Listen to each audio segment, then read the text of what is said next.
The story begins on a scary night when lightning falls from the sky, and the world is doomed. Many people, including knights and a weird creature, lie on the ground in an injured or dead state. It is said that the comrades who have been through hell and back, the 10 strongest knights who used to guard the continent, depleted all their life force and mana. Only death lingers above the vast stretches of contaminated land at this moment. However, one boy is still alive, seems exhausted, and has a hammer-type weapon in his hand. He looks toward a dead knight and thinks all of this has been caused by a single entity. He brutally strikes his hammer to the ground when a monster appears there with red light emitting from his eyes. He is known as the demon commander Gluttony, and he calls the boy and asks if his name is Tiny. He is far bigger than him, and Gluttony admits he is strong while looking toward him with furious eyes. Gluttony says he must already be aware that it is far from enough to take his life. Tiny doesn't answer him and tries to gather his strength to lift the hammer and strike it to the ground forcefully using a skill named Lighting Wallop. This causes a hit on Gluttony, but it doesn't affect him, and he asks Tiny to give up already because his efforts are futile. Tiny shouts at him, asks him to shut up and again hits him with another skill, Meteor Objurgaton. This time, Gluttony is affected by his attack and cries loudly. Tiny hits his foot, and a light comes out of his body. After that, there is a large explosion, and Gluttony disappears after a while. Tiny smiles and says he will finally get some peace now, but he is so out of energy that it seems like he will also die. He sits to the ground and observes that he is out of mana. He remembers his childhood and wonders if everything was wrong from the very beginning. It is revealed that mana training was the exclusive knowledge of distinguished knights and nobility. Therefore, he had to overcome countless failures, advancing slower than everyone else. However, he always believed that he could overcome such challenges and rose to the top of the knights from the very bottom. But now he thinks that if he had trained with proper methods early on, he could have saved the continent, and everyone would have been saved.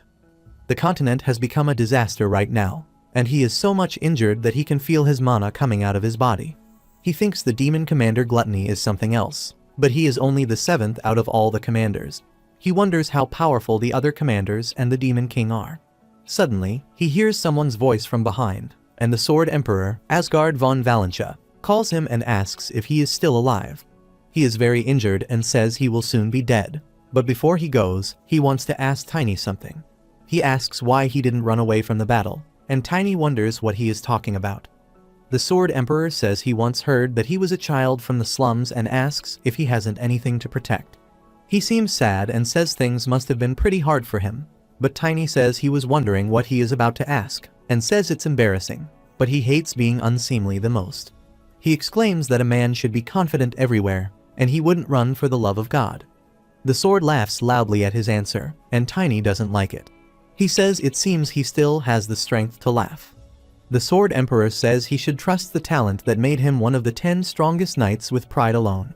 He asks him to find him if he returns, but Tiny doesn't understand what he is talking about. The Sword Emperor says if he recklessly pays him a visit, the past him won't believe him, so he will tell him one of his secrets. He looks toward his ring, and a light comes out of it. He reveals that his daughter's birth name was Leela, which came from the name of the flower his wife and he liked. Tiny can feel a light surrounding him, and the Sword Emperor says that he didn't like that flower very much, but he didn't say anything because of his wife. He asks him not to forget him and comes to him in the past to find him. Tiny wants to say something to him, but his consciousness is fading. He wonders if he is dead, but when he opens his eyes, he is in his childhood, and the room seems familiar to him. He thinks this is a dream, but the past is so horrible that he doesn't want to go through this past again. He sees his sister sitting beside him, but he knows that she will die anytime soon, and they will take away her body from him. He remembers that soon after his sister was gone, they barged in, and it pisses him off whenever he thinks about Irina, who was hiding the golden ring. They tried to beat him up because they thought he stole the ring, but his sister got beaten up as she tried to protect him. Suddenly, the door opened, and 2 men barged in, and one of them exclaims that they almost got shitted on by Wolf because of that girl. They want to teach her a lesson so she doesn't repeat it. He hits Tiny's sister and asks her to get up, but Tiny knows that his sister had died when she took care of him, and he barely survived with his frail body. She falls to the ground, and the men make her fun, saying she didn't survive a single kick. But knowing that his sister was dead, they didn't stop beating her, and when it wasn't enough, they even tried to take her body. One of them asks the other why he wants to take her when she is dead. He replies that some sick boys enjoy dead bodies, and the organs in fresh bodies can rake in some good cash. Tiny wants to stop them and thinks that he can't protect anything, not even in his dreams. He tries to move his hand, and he is shocked to see that his hands are moving, and the mana comes out of his body. He jumps toward the man and asks them to stop. He pushes them away and sits with his sister. They get up again, look toward him furiously, and ask if he has a death wish. They hit him repeatedly to move him away, but he stayed persistent and didn't move a bit. After a while, they get tired and leave him, asking him to have a nice life with his dead sister. After that, he observes that the scene is different from the past, and this is not the ending of the nightmares he has had until now. He can feel mana in his hands, and he remembers he couldn't manipulate mana at this age in the past. He wonders if the Sword Emperor really sent him to the past, and he finds out that this isn't a dream. He then realizes that he can change the future now and save the world from disasters. However, he is disappointed and thinks he should have sent him back just a little bit further so that he can save his sister. He starts crying, and the blood comes out of his mouth. He knows that this is because of his frail body. He is aware that he is uselessly venting off, and he thinks maybe the Sword Emperor wasn't confident of his power. He decides to consider this a chance to let his sister rest in peace. He is sad because he couldn't do this in his previous life. He remembers when the Sword Emperor asked him to come and find him as soon as possible. He thinks the Sword Emperor has to wait for a while, and after he finishes what he must do, he will make his way. The boys who killed his sister are called wolves, and in his past life, he barely killed him by snapping his spine. However, he is determined to get proper revenge this time. Before that, he has somewhere to go with his sister. He then prepares a funeral for his sister, and thinks he wasn't collected by blood with his sister. They only have black-colored eyes and hair in common, which were a rare sight on the continent. Many people among the invaders avoided him or harmed him because of that. But his sister told him that he reminded her of her lost brother, so she named him Tiny and treated him with genuine care and love. He is sad because he is sending his sister to rest without being able to pay her back. The father prays for her, and some people have surrounded her coffin. The father prays that Irina will rest in peace, embraced by the Lord forever. Meanwhile, a girl named Emma, who is Irina's friend, feels that Tiny has changed a little bit and thinks it may be because Irina passed away. A while ago, she was surprised to see Tiny drinking soup in front of his sister's corpse. She was also shocked to see that his cuts were healed instantly. He then picked her up on his shoulders, and Emma asked him where he was going with his injury, but he replied he was fine. She called him and asked why he was listening to Irina's words and not hers. Tiny called her and thanked her for the soup and for taking care of him. He makes her sure to return her favor while she is shockingly looking toward him and calls him from behind, but Tiny has come out of the house. After that, he opens a funeral for Irina, and she wonders what Tiny has in his mind. Meanwhile, he thinks this is the only way he can make it up to his sister, and that he shouldn't blame himself or be discouraged. He remembers Irina always told him to be confident and keep his head up high. He makes a promise to her to follow her words and hopes that she will watch him from the skies. He is determined that he won't leave any regret this time. 1 month later, he reaches the wolf's territory and comes there to get revenge against his sister. He walks toward the street, and the men there recognize him as the beggar kid from the slums. Tiny asks them about Wolf and asks where he is. But one of them comes toward angrily and asks how he dares to call his name. He is about to hit him, saying he must be out of his mind. Tiny grabs his hand and asks what is wrong if he calls his name. He twisted his hand using his mana, and the man screamed in pain. He falls to the ground and is crying about his arm. Tiny comes toward the other guy, and he wonders what is wrong with this kid, or if he has found a potion or something. He seems scared of him, and he rushes to attack him thinking he is still a kid. He grabs Tiny by his shirt and is about to throw him to the ground, but he cannot lift him. He wonders why this kid is so heavy, and Tiny asks if he feels heavier than expected. He smiles and asks him to give up already because he won't be able to lift him up. By saying this, he kicks him forcefully, and the man falls at a distance. He can feel his mana from within his heart, and thinks his mana body has taken its place.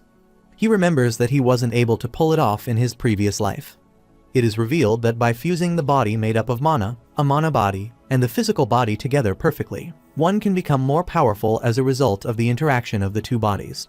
This is the core principle of the secret technique that Tiny developed. He thinks this technique is power, but one needs to eat much more than usual due to its effects. He is glad that Emma helped him in this process, But she was also worried that he ate her 10 days worth of food at one time. At present, he has pushed the man and says he has realized after making his mana body again that a just awakened mana has an easier time finding its place in damaged bodies.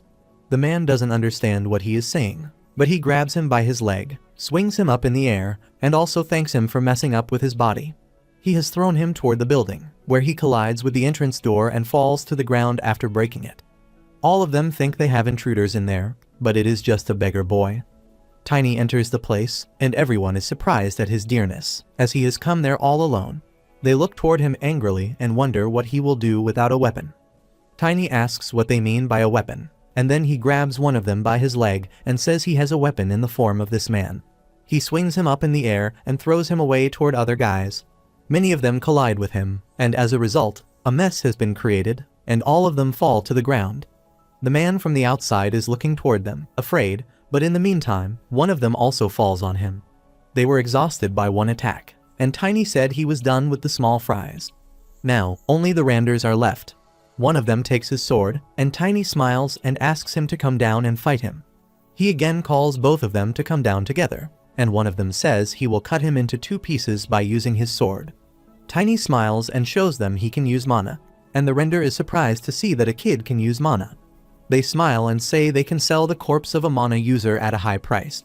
They both jump at the same time while Tiny is busy observing a man's leg and thinks his bones have been broken.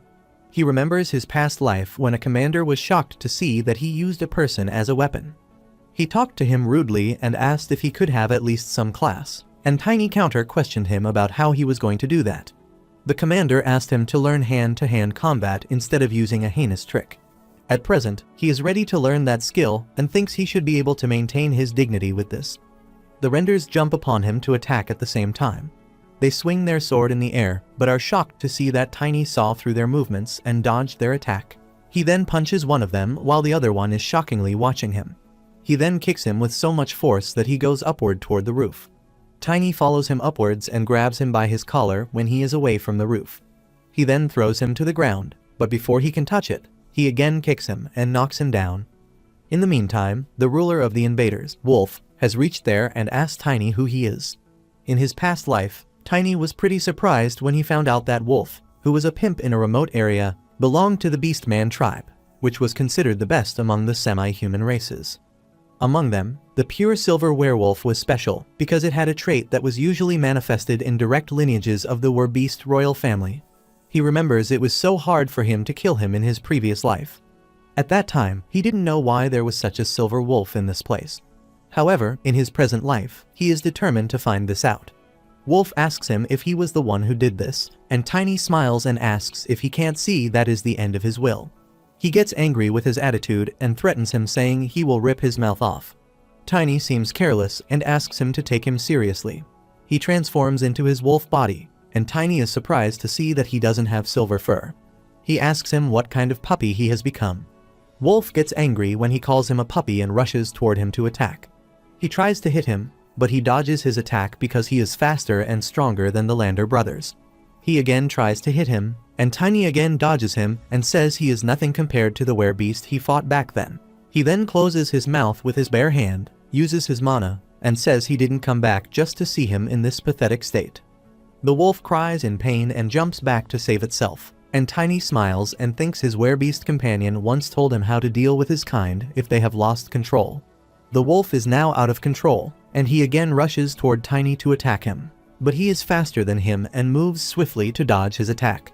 He can read all of his movements, says he seems like a rebellious dog, and says he needs to be punished. He then kicks him forcefully and makes him fall to the ground. He then smiles and says he shouldn't die so soon since he deserves to get beaten to death.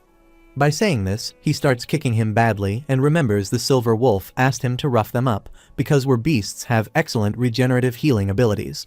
He then kicks him again and makes him fall to a distance. Suddenly, the building starts crumbling, and the beast is turning into a human again. Tiny goes to him and asks if he has turned into his senses, but he seems scared of him. He asks him why he is doing this to him and what he wants. Tiny shouts at him and says he is not going to break his spine this time, and he wants him to beg for forgiveness. He prays for his sister and hopes that this brings her some solace, even if it's not much. The wolf seems exhausted, and Tiny wants to snap his neck. He is about to hit him again, but he asks him for forgiveness and also says sorry to Arena. He joins his hands and apologizes to him again and again. Tiny says he loves to cut him to pieces and offer him up to his sister's grave, but he calls Arena and asks her for forgiveness. Tiny says he doubts his sister's desire to see his face again. He then says he will ask him some questions and hit him every time he doesn't answer one. He asks him what a werbeast like him doing. Suddenly, he looks toward a red rock and picks it up, thinking he doesn't remember seeing this rock in his previous life. As soon as he picks it up, a red light comes out of it, and Tiny wonders if this is dark energy. But he finds a silver wolf all tied up in the stone and cries for help. The wolf has aggression in his eyes, and Tiny is just looking at him shockingly. In his past life, a girl named Estina took him to the mountains to show him something. She wants to show him the spirit beasts that live there. It was revealed that the spirit beasts were creatures that had gathered mana for at least several hundred years and had been reborn in the process. Tiny was surprised to know that he could find spirit beasts outside of Elfinham. He heard that animal spirits were scarce and said he may not be a spirit mage, but he knew that much. Estina asked if he knew who held all of that spirit essence. She showed him a spirit stone that was emitting light from inside. At present, he recognizes the stone as a spirit stone, but he wonders how a wolf comes across something as precious as this. However, the stone seems to be in a strange condition as well, and he is surprised to see that the spirit stone contains the dark energy of a demon beast. He doesn't know what is going on there, but he decides to get rid of those ominous chains first. He forcefully punches the chains and frees the silver wolf. Suddenly, Tiny can see his memories of many strange people, and they were all attacking him. He wonders why those strange people cornered him, and they all have knives in their hands and are attacking him from all sides. He also observes that they are all giving off dark energy as well, and they are all attacking and stabbing him from all sides. The wolf was screaming out of pain, but they didn't stop and made him seriously injured. After that, one of them stabs him with a knife filled with demonic energy and makes him unconscious. After obtaining the spirit stone, Tiny finds out that they were after the spirit stone all along. He then gives the stone to a child, and it is revealed that they are making people absorb spirit stones to create werbeasts. He asks the wolf if he has turned into a werbeast, and it seems like he confronted him before he could absorb it fully this time. The silver wolf seems aggressive at him and comes to attack him, but Tiny interrupts and asks him to stop. He says he needs to make this man suffer more before he dies, and he is surprised to see that the wolf can understand him. This is surprising because he didn't have any spirit mage abilities, though. He once asked Estina if humans could become spirit mages in his past life, and she replied that it was possible if he had a pure soul and enough mana. However, only a child would possess a soul that is pure enough. He now remembers Estina saying something like that, and he is quite young right now, but he is not sure if his soul is pure. He looks toward the scared wolf and then turns toward the silver one. He shakes his head and then whispers something in his ears. He is saying that his mana leaked into the spirit stone when he broke those chains, and that mana filled the cracks of the shattered spirit stone, which allowed them to communicate. The wolf nods his head and Tiny comes to know that he can form a contract with him. He forwards his hand and asks him to do it right now. It is revealed that spirits operate differently from magic, and magic needs to be monitored constantly by the caster. Meanwhile, the spirits only need to be supplied with enough mana to maintain their form, and then they are no different from physical companions.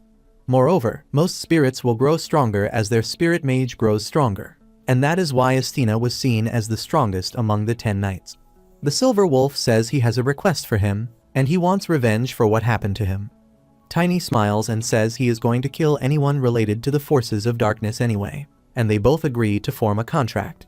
He touches the wolf and is surrounded by mana, and it is revealed that the final stage of forming a contract with a spirit is to establish some ground rules. After forming the contract, he asks the wolf what he should call him and says he prefers an Eastern twist on the name Moon Wolf. They both shake their hands, and Tiny says he will call him Wolang from now on. He asks him if he knows who the people supporting the boy in the shadow are because no one knows these people were creating werbeasts using spirit stones. He thinks it could have been those people who confronted the silver wolf, and they were also giving off dark energy. They are called demon followers and are religious fanatics who deny the existence of the goddess and worship the demons. He remembers they were wreaking havoc in this world long before the demon beastlord army appeared. He was inside a labyrinth at the time, so he didn't know the exact details. Meanwhile, the wolf repeatedly takes Arena's name and apologizes to her when Tiny kicks him and makes him fall. He asks if the people who gave him that spirit stone were demon followers, but he isn't even listening to him anymore and is taking Arena's name continuously. He calls Wolang and asks him to snap out of it, but Wolang jumps upon it and makes him scared. He comes to his senses, and Tiny asks him where the people who gave him that spirit stone are. He replies that they are a group of people, and Tiny says he wants to know where they are and what they are doing. The wolf slams his hands to the floor and says that the group won't let him get away with this. He is nothing more than an experiment to them, and all of them possess incredible power. Suddenly, his head smashes, and Tiny observes that they put some sort of spell on him to keep his mouth shut. However, he observes that he said something similar in his previous life. He remembers once a man said they would hunt him down, and Tiny thinks he was talking about his minions back then. In his previous life, he tortured the men, and they didn't even know he was a war-beast. He carelessly says it's not his style to overthink this kind of thing, looks toward his side, and says his main priority is what is over there. He grabs Wolf's body and hits him against the wall, saying it's time to take back everything he took from him. The wall cracks and Tiny grabs his hand again. He thinks this information might be useful to the Swordmaster and should tell him when he gets the chance. He uses his hand to scan the wall, and a door opens in a room with a large number of jewels. He picks up a ring and says he should take it to hand over for that specific purpose. The ring has a Valentia's seal on it, which will be helpful for him in the future. In his past life, when he was a kid, a woman came to him and asked his name. Tiny told him his name, and she said his name was really cute. She gave him her ring and asked him to come and find her and bring the ring with him. She promised to help him if he came to her. Presently, Tiny thinks everyone in the Asran Empire knows who she is. Her name was Khloe von Valentia, and she was the youngest daughter of the Swordmaster, Asgard von Valentia. She became well known for her kind deeds from a young age, and people called her the Angel of Valentia. He remembers that she would have just turned 16 this year. It is said that the Valentia family has a custom where their children travel through their territory once they have become adults, offering floral tributes to each temple and making their name known to the people. This was when Tiny encountered her in the Invader District, File Estate, which lay on the border of the Duke's territory. He was unable to get his revenge until much later in his previous life, so he wasn't able to reclaim the ring. But now he keeps the ring in his pocket and says it should come in handy this time, and this should make it a lot easier to meet the Swordmaster. In the meantime, Tiny hears some voices and thinks the person he is expecting should be there by now. A man wearing armor appears there, and he observes by the situation that the opponent grabbed one of them and swung him around. He sees many of them unconsciously, and the man can predict that the opponent is a mana user. He is surprised when they tell him that a child did all this, and one of them says he is sure that he will be able to make short work of him. He gets angry with them and says he already asked them not to take it easy on the drugs. They try to tell him that it is not because of the drugs, and he asks them about Wolf and says he can't even discipline his men properly. He then hits one of them and moves him away from the stairs. His name is Sir Rom, captain of the Files Estate Guards. He thinks he should use this as an excuse to make him pay him more this time. He then sees Tiny walking downstairs and asks him if he is the one behind this mess. Tiny replies he is the one who did this, and Sir Rom angrily asks him if he has any idea what he has done. Tiny seems careless and says he just took out some knuckleheads. He says it's not severe enough to warrant a visit from a knight. He smiles and exclaims Wolf must have been paying him a lot. Sir Rom gets angry at his arrogance and attacks him, saying that he dares to speak to him like that. He uses his mana and Tiny observes that he has reached the second stage as a mana user. He slaps his hand and pushes him away, thinking he can dodge him easily. Sir Rom is shocked at his attack, and Tiny kicks him using his knee. He tries to block his leg while he smiles and says he just needs to show him how strong he really is. Sir Rom grabs his legs and says he is not bad for a child, but Tiny jumps in the upward direction and pushes him away. He thinks he can't make an enemy out of the Lord just yet since Sir Rom has a lot of knights under his command. He steps backward and thinks he needs to find a way to make him back down. Sir Rom calls him and asks him to stop scampering around like a rat, and he takes out his sword and says they will see if he can handle this or not. Meanwhile, Tiny smiles and calls out Wolang, who appears behind him. Sir Rom asks if he is just a spirit, but Wolang howls at him and scares him. Tiny smiles and thinks Wolang is not something he would normally see in a small territory like this. He asks Sir Rom if he has calmed down a bit and says they will talk about business now. He asks him if he only cares about getting paid the same amount, and Sir Rom asks what he is trying to say now. Tiny claims that he will pay him instead of Wolf, and Sir Rom is surprised to hear this from a child. He asks him how old he is or if he has altered his appearance using magic or something. Tiny smiles and replies he is a native of this country, but he has built up quite a reputation as an invader. Sir Rom keeps his sword back and asks if he can afford the 5 platinum coins that Wolf paid him, and Tiny replies he must be joking around. He exclaims that Wolf only gave him 1 platinum coin and that he would give him 1.5 coins. Sir Rom gets angry about this, but Tiny says if he doesn't like his offer, then he can just die right there by his wolf. Sir Rom gets scared and turns back, saying he never thought he would hear a child talk like that. Tiny asks what he thinks now, and he replies that the payment is due on the last day of the month, and that he has to pay it by then. Wolf's people call him and ask if he is just going to leave, but he slaps one of them and asks them to shut up. In the meantime, Tiny calls him from behind, throws a coin toward him, and says he should speak to the Lord now that there has been a change of ownership there. He asks him to set up a meeting for him, and Sir Rom says he will let him know about what happened there. He also asks him to remember if he fails to pay them, then he will have to face the Lord's wrath. He then leaves there, and Tiny says he wouldn't expect less from the Lord. He then calls other guys from behind and asks where they are going. He gives them 1 hour and says he wants them to gather everyone in their gang, all the women working in Invader, and all the children they have got begging there. He threatens them, saying he will kill 1 person for every minute that they are late. He also threatens them with Wolang and says his spirit will hunt them down and kill them if they try to run away. He looks toward them weirdly and asks them not to forget that they have 1 hour. They get scared and run to obey their new master.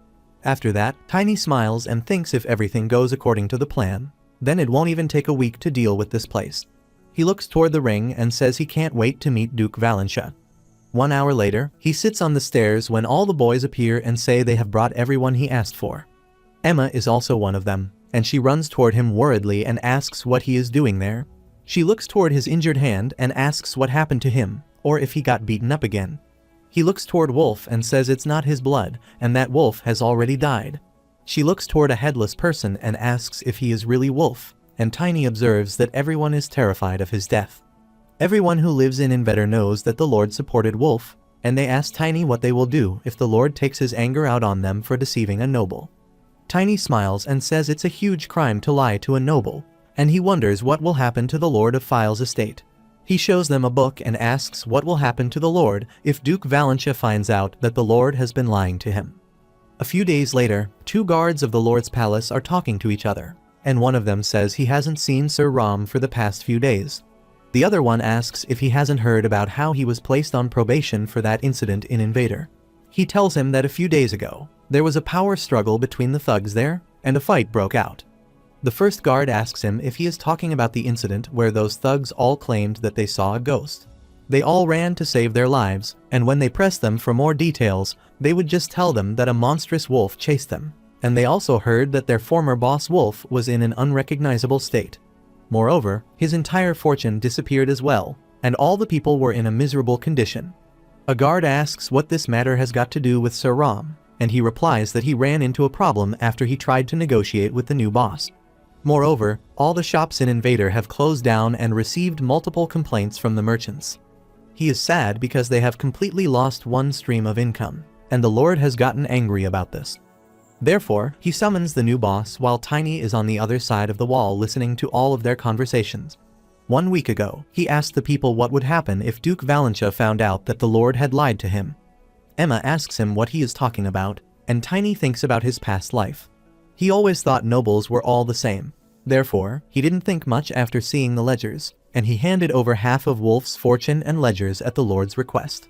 In return, he was able to smuggle a few of his acquaintances out of the Invader. However, things are different this time, and he wasn't exactly the smartest guy in his previous life. But there is something he learned after he became a knight. There are always nobles who outrank other nobles. He looks toward the book in his hand and thinks it is the end for the Lord, and replies to Emma that understanding isn't important right now. He exclaims that the most important thing is that everyone in the Invader is free from Wolf's rule. Emma is surprised and asks what he means by saying that they are free. and he replies that this is their last chance to settle any grudges they have toward Wolf. Emma looks toward his body and starts hitting him after running towards him. She reveals that she used to be part of a successful merchant family, but after he ruined her family, she suffered a lot because of him. Other people also run toward him, and they all start hitting him. The women are aggressive, and Tiny is watching them quietly, taking out their anger. He thinks it's difficult to offer them any consolation, and this isn't even he likes to pay back his debt. In the meantime, Wolf's men bring his safe, which is filled with treasure on Tiny's order.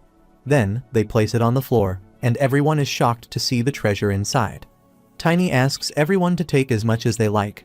He tells them that this is Wolf's fortune, and that all the women and children who have no desire to stay in Invetor should take this money and leave. A girl asks if he is giving them all the money, and they seem confused about something. Emma calls him and asks what he will do, and he replies that he doesn't need it and that he has already taken what he needs right now. She is still worried about him and says he might not understand this yet because he is young, but everyone in this world needs money. Tiny counter-questions her and asks what she thinks Wolf gathered all this money in the first place, and even if they send him to hell, his money will stay there. Everyone smiles to see such a large amount of money for the first time in their lives. However, Tiny calls them and says if they commit crimes for this money or say anything to the Lord, then his spirit will track their souls to the ends of the world and tear them to pieces. He shows the Wolang's spirit, and everyone gets scared to see him. He then calls Emma and says if she wants to leave File's estate, then he recommends she go to Diane. He also asks her to make sure to stick together and hire some people from the mercenary guild to escort her. Emma is surprised and asks if he is telling them to leave without him, but Tiny refuses to go and says he has somewhere else he needs to go. She looks toward him and Wolang and says she will be able to survive if he is this strong. She agrees to do as he says and will go to Diane, but also advises him to come and find her if he is having a hard time. Tiny smiles and thanks her for her concern. From this day forth, Invader, File's entertainment district, cease all operations. At present, the guards are talking about the new boss and his name, Tiny. Meanwhile, Tiny appears there, but they block his path and ask what he is doing there. One of the guards tells him that this is the place where the Lord and his retainers live, and this isn't the kind of place where simple commoners can just come and go as they please. Tiny shows them Wolang's spirit and says he is the new boss. The guards get so much scared that they slam the door in his face. After some time, he stands in front of the commander of the Knights of Files, Cran, and thinks he keeps running into situations like this because his body is smaller now. The commander Cran says he has heard about him from Sir Rom, but he is really young. Tiny asks if it is polite to keep his guests waiting and make observations about them, and Cran gets angry about this and is about to grab his sword, saying he should know his place. Tiny again talks to him rudely, says he should know his place, and asks him to stop acting like he is more important than the Lord. He looks into his eyes and says he is a guest of the Lord. He asks him how a mere knight dares to raise a hand against the Lord's guest. Cran also looks toward him angrily and says he is a kid raised in the gutter and is now stinking. Tiny again replies rudely and says he is the one who stinks, and he has got the most rotten mouth out of all the knights. This makes him very aggressive, and he takes out his sword. He is about to attack him when a man interrupts and says the Lord is waiting for them.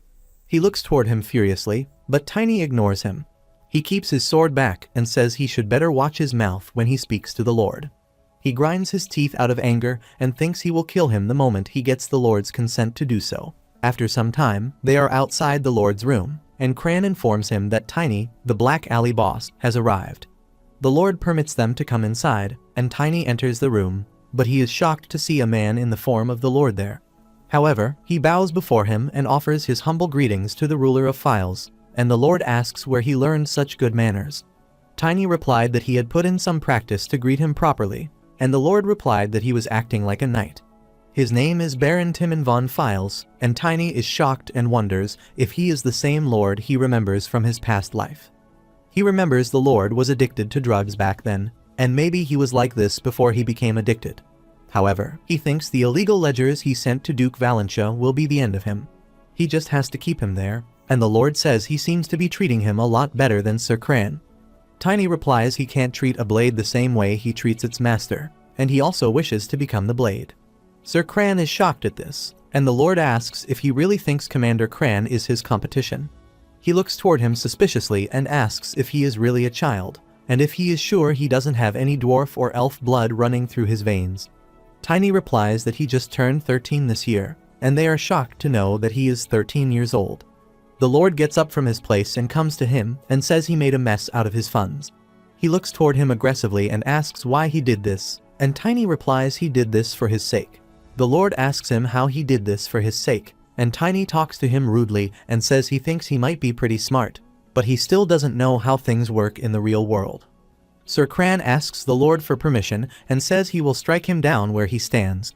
Tiny calls him and asks if he has heard the news that Duke Valentia's men have started to crack down on prostitution and drugs in his territory. Sir Cran is shocked to hear this, and Tiny asks if they know Lady Valentia has visited this estate before. This is what he heard from the people who were with her. He says he would appreciate it if he sees this as his attempt to sort this out before it becomes a bigger problem. Tiny thinks everything he says is true, so it doesn't matter if he tries to confirm it. The Lord says he remembers hearing him say that he was planning to sort something out before his youngest daughter's coming-of-age ceremony. Sir Cran calls him and asks him not to listen to the ramblings of a child. He says Valentino also has a lot of brothers, so he asks why he singled them out. The Lord gets angry and asks him to stay out of this, and he talks to Tiny and says if what he is saying is true. Then he supposes his actions deserve praise, despite his rough methods. Tiny thanks him, and the Lord says there is one more thing he wants to check and asks if he really possesses the spirit of a wolf. He asks him if he stole that spirit from the wolf's spirit stone, and Tiny wonders how he knows about this. Suddenly, Woleng comes out of Tiny's body, and he is shocked to see a dark circle made up of dark energy. He is shocked to see that the Lord is a dark mage.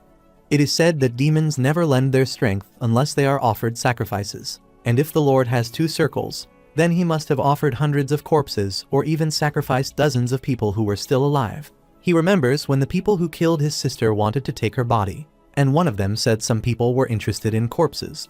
He also remembered a man who said he knew a mana user's body was worth a lot of money. He now understands that the Lord was the person buying all the corpses in Invader. He thinks Wolf had the support of a dark mage. The Lord calls him and asks why he isn't responding, and Tiny replies he doesn't know what he means. He calls Cran, and he comes in front of him and takes out his sword. Tiny steps back and thinks the situation is bad because he can't beat both of them in his current state. He calls Woleng out, and he comes out with his full roar. The Lord looks toward Woleng and says he really is the forest owner, and he looks toward Cran and asks how he is so useless. He says there is nothing he can do about it now, and his only option is to change the test subject. Tiny wonders what he is talking about or if he plans to use him instead of Wolf. The Lord asks Cran how strong Tiny is, and he replies he is going to reach the 2nd stage soon. He is surprised that Tiny has already reached the same level as a knight. They think he must be a genius if he is not from a prestigious family and hasn't been refining his mana from birth. However, the chances of someone awakening on their own are extremely low, and not only is he not leaking any mana, but his mana cycles are also completely stable. Cran says he must have been taught by someone using the secret growth technique. The Lord asks him to answer his question, and Tiny wonders if he is telling him that he should tell him his affiliation. He is sure that they won't believe him if he says he created his own secret growth technique. He replies that his parents taught him before he came to File's estate, and he was taught this breathing technique ever since he was a baby. He exclaims he realized later that these techniques were special. The Lord looks toward him, and Tiny wonders if he is trying to check if he is telling the truth. He smiles and thinks the Lord has been letting all kinds of people enter Invader to increase his income, so there shouldn't be any information that will allow him to verify his identity. He smiles and exclaims that the fact is that he is standing in front of him right now and asks the Lord if this is enough proof. The Lord thinks for a while and says he will trust him for now, and he will let that specific person decide for themselves. Tiny wonders whom he is talking about, and the Lord asks him to stay there for a while. Tiny asks if he means him, and the Lord says he has complicated matters by killing Wolf, and he needs an excuse as well. Tiny is worried and wonders who the person he is talking about is. He wonders if they are part of the group that Wolf was talking about, and they must be quite a powerful dark mage if even he is acting cautiously. He is worried the dark mage will appear and will catch him. Meanwhile, the Lord calls him and asks why he is not saying anything and asks if he wants to become his blade, so this should be a pretty good deal for him. Tiny obeys him, says he will follow his orders, and asks the Lord if that person is an important guest. The Lord says he is very special, and he will need to be more polite to them. And Tiny thinks he still has one option left. Tiny makes up a plan in his mind and thinks in 3 days' time, the Duke will have reviewed the ledgers and discovered the truth. And it will take another 3 days to put together a disciplinary army. Then it will take 10 days for them to reach File's estate, and it will be a little over half a month before they get there. He thinks everything will be fine if the Lord's guest arrives after that. He asks the Lord if he knows when his guest will be arriving, and he counter-questions him why he needs to know that. Tiny talks to him respectfully and says he wants to make sure he has studied proper etiquette before they arrive. The Lord smiles and says they will be there in about a week's time, so he shouldn't disappoint him. Tiny gets worried about this because he needs 15 days. Later, he is working out and thinks he has 2 options. First, he should run away, and the people of Invader should have all left by now. So, if he decides to run, then he should have no trouble losing the Lord's men. But in this case, the Lord puts him on a wanted list, which creates problems for him when he meets Swordmaster Asgard. He thinks the Swordmaster has something he needs, so he needs to avoid doing anything that might create problems for him. He is working on his punches and thinks that just the thought of running away makes his blood boil. He might not be strong enough right now, but he would rather try and find a way to win. Now, he thinks about his second option and thinks his precious guest will visit in a week's time, but he wonders if it will be an official visit. He remembers when the Lord said he would let that person decide for themselves and that he acted like they were senior nobles. But he wonders why this place is so quiet a week before their arrival. There aren't any preparations in the castle. He predicts that this must be a secret visit from someone with a shady background, so there is no way the Lord has the support of a high-ranking person. Therefore, he thinks he should cause a big scene in File's estate before they get there. If he can draw the public's attention there, then there is a high chance that the visit will be delayed or cancelled. His plan is quite risky, but this is the best plan he can think of so far. He slams his foot on the floor forcefully and thinks he has to become strong enough to beat the Lord and his commander. Meanwhile, he feels hungry and decides to go somewhere to eat. After some time at the restaurant, everyone is shocked to see him eating too much. He has eaten a large number of bowls, and everyone there wonders how someone can so small eat so much and think he is a half-dwarf or something. Tiny eats continuously and says his mana body has completely synchronized with his physical body and has started to grow stronger every time he eats. In other words, the more he eats, the more mana he gains. He eats this much because he won't even need spirit medicine or secret medicine at this rate. Meanwhile, a man appears from behind and asks if he is the one. Tiny looks toward him, and he asks if he is the dirty little beggar boy who has been eating so noisily. Tiny talks to him rudely and asks if he has a problem with that, and he angrily says he should have some respect for his elders. Tiny asks why he should respect someone who has picked a fight with a child, hits him with a bone, and says he doesn't know whether he is trying to be funny or pick a fight right now. He teases him and also calls him a big moron, and the man gets furious at him and tries to hit him and says he will have to beat some sense into him. A man calls him from behind and asks him to calm down. He says he is just a child. Meanwhile, Sir Cran appears there, puts his hand on his shoulder, and asks him to be quiet. Tiny looks toward them all and asks them to lead him the way, which makes them shocked. He points toward himself and asks if they want to check out his skills, and the man angrily says he should not better be all talk. Tiny walks outside and thinks he knows the Lord is the one who pulls the strings there. They reach outside and see Tiny and Sir Grant face each other. He asks Tiny to bring it on, and he will teach him a proper lesson. Tiny asks him if he is sure since he will regret it, and Sir Grant laughs at him and asks him to pick up a sword, and he will finish him off in an instant. Tiny doesn't respond, and he asks if he is backing down because he is scared. Tiny moves quickly and hits his leg at the same time. He screams in pain, and he tries to attack Tiny using mana in his hand, but Tiny dodges his attack. He then hits his other leg, and he is shocked at if this is really the power of someone in their first stage. He feels so much pain that he can't move, but he is embarrassed of losing from someone like Tiny.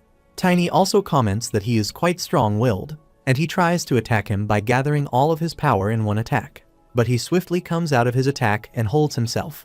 Sir Grant looks toward him, but he jumps from the ground and tries to attack him from behind. He sits on his shoulders and grabs his neck. He then smiles and asks him not to be scared because he won't kill him. He knocks him down in no time and says the knights are nothing special. Everyone is shocked to see that the legend, Sir Grant, lost to a child. Sir Cran and Tiny look at each other for a while. He then turns his face in another direction. Tiny thinks he deliberately defeated that knight without Wolong's help in front of a large crowd. He thinks people who are this talented are quite rare, and now the Lord won't be so eager to kill him. He smiles and thinks now his chances of succeeding have increased. Suddenly, his vision gets blurred, and he falls to the ground without knowing what happened there. He wonders if he overdid his strength and it was the only way to make up for the difference in their levels. He was then forced to use all of his mana the moment he let his guard down. He thinks that if he had been in a previous life, then he would have struggled in his previous life. Back then, his mana body allowed his physical body to regenerate quickly, but the drawback was that his mana recovery was slow. But in his present life, his mana recovery has completely synced with his physical body, and he doesn't have to deal with that issue anymore. He smiles and says even the training he found difficult back then has become easy, and is determined to become a lot stronger than he used to be. After that, the Lord calls him over on a feast and says he has been informed that the Duke has started to make a move, and it seems like he judges him too quickly. Tiny thanks him for trusting him and checking for himself. A servant offers him a steak, and the Lord tells him that veal steak came from a young calf. He asks him to feel free to dig in since he has prepared a lot of other dishes for him. Tiny smiles and says this kind of food is a bit heavy to eat in the morning, and the Lord is surprised to hear that. He says the strength he used to knock out that night came from all the food he had been eating. Tiny smiles and says the knight he fought yesterday had just let down his guard, and this is how he was able to defeat him. The Lord calls him a humble boy and says he can't wait to see what the future holds for him. He also says it's just a shame that there isn't a teacher to train a genius like him. Tiny replies most of the knights throughout history were said to have trained alone without the aid of a teacher. The Lord is surprised by his answer, and Tiny says they all eventually grew stronger because of their excellent lords. The Lord smiles and asks if he has also been taught history, and he can tell that he has learned dining etiquette as well. Tiny eats and thinks he picked up those things after he became an adult in his previous life. The Lord smiles and says nobles with black hair and eyes are uncommon in the Empire and the neighboring kingdoms. He talks about a specific place and says if he belongs to that place, then it makes sense that he is a noble. Tiny doesn't understand what place he is talking about, but he can understand what the Lord is thinking at the moment. The Lord says he didn't expect him to be such a valuable asset, and Tiny just stares at him, wondering what he is talking about. He then mentions the noble person he was referring to earlier and says they will give him a proper explanation. Moreover, they were pleased when he told them about him yesterday. Tiny thinks he is not sure about anything else, but he only knows that the Lord will eventually get addicted to drugs. He might still have the circle's power right now, but no one knows when the demons will reclaim it. He thinks he must have been abandoned by that person and lost his power back then. However, he smiles and says he should be looking forward to meeting them, and he is sure he will soon become very important to an incredibly powerful person. Tiny smiles and says he is honored to be granted such a great opportunity. After that, he is training on the ground and thinks that person and their group is a little concerning, but this isn't the time to be worrying about that since he still has a lot to do. He thinks the Lord has 2 circles and the commander is a skilled stage 2 fighter. The commander is a little bit stronger, but they are more or less on the same level. That is because mages and mana users have similar growth stages. He surpassed stage 2 a long time ago in his previous life, and he needs to reach stage 2 in this life as well, and he has to work hard for this. While doing push-ups, he wonders if he will be able to do this in 6 days. He works out for 3 days consecutively, and after that, he feels a lot tougher than before. He has increased his flexibility by compressing his weight and power, and he can move a lot better than he could previously. He has also learned something new after relearning the basics. In his past life, his massive physique was the problem because he only focused on becoming bigger and stronger back then.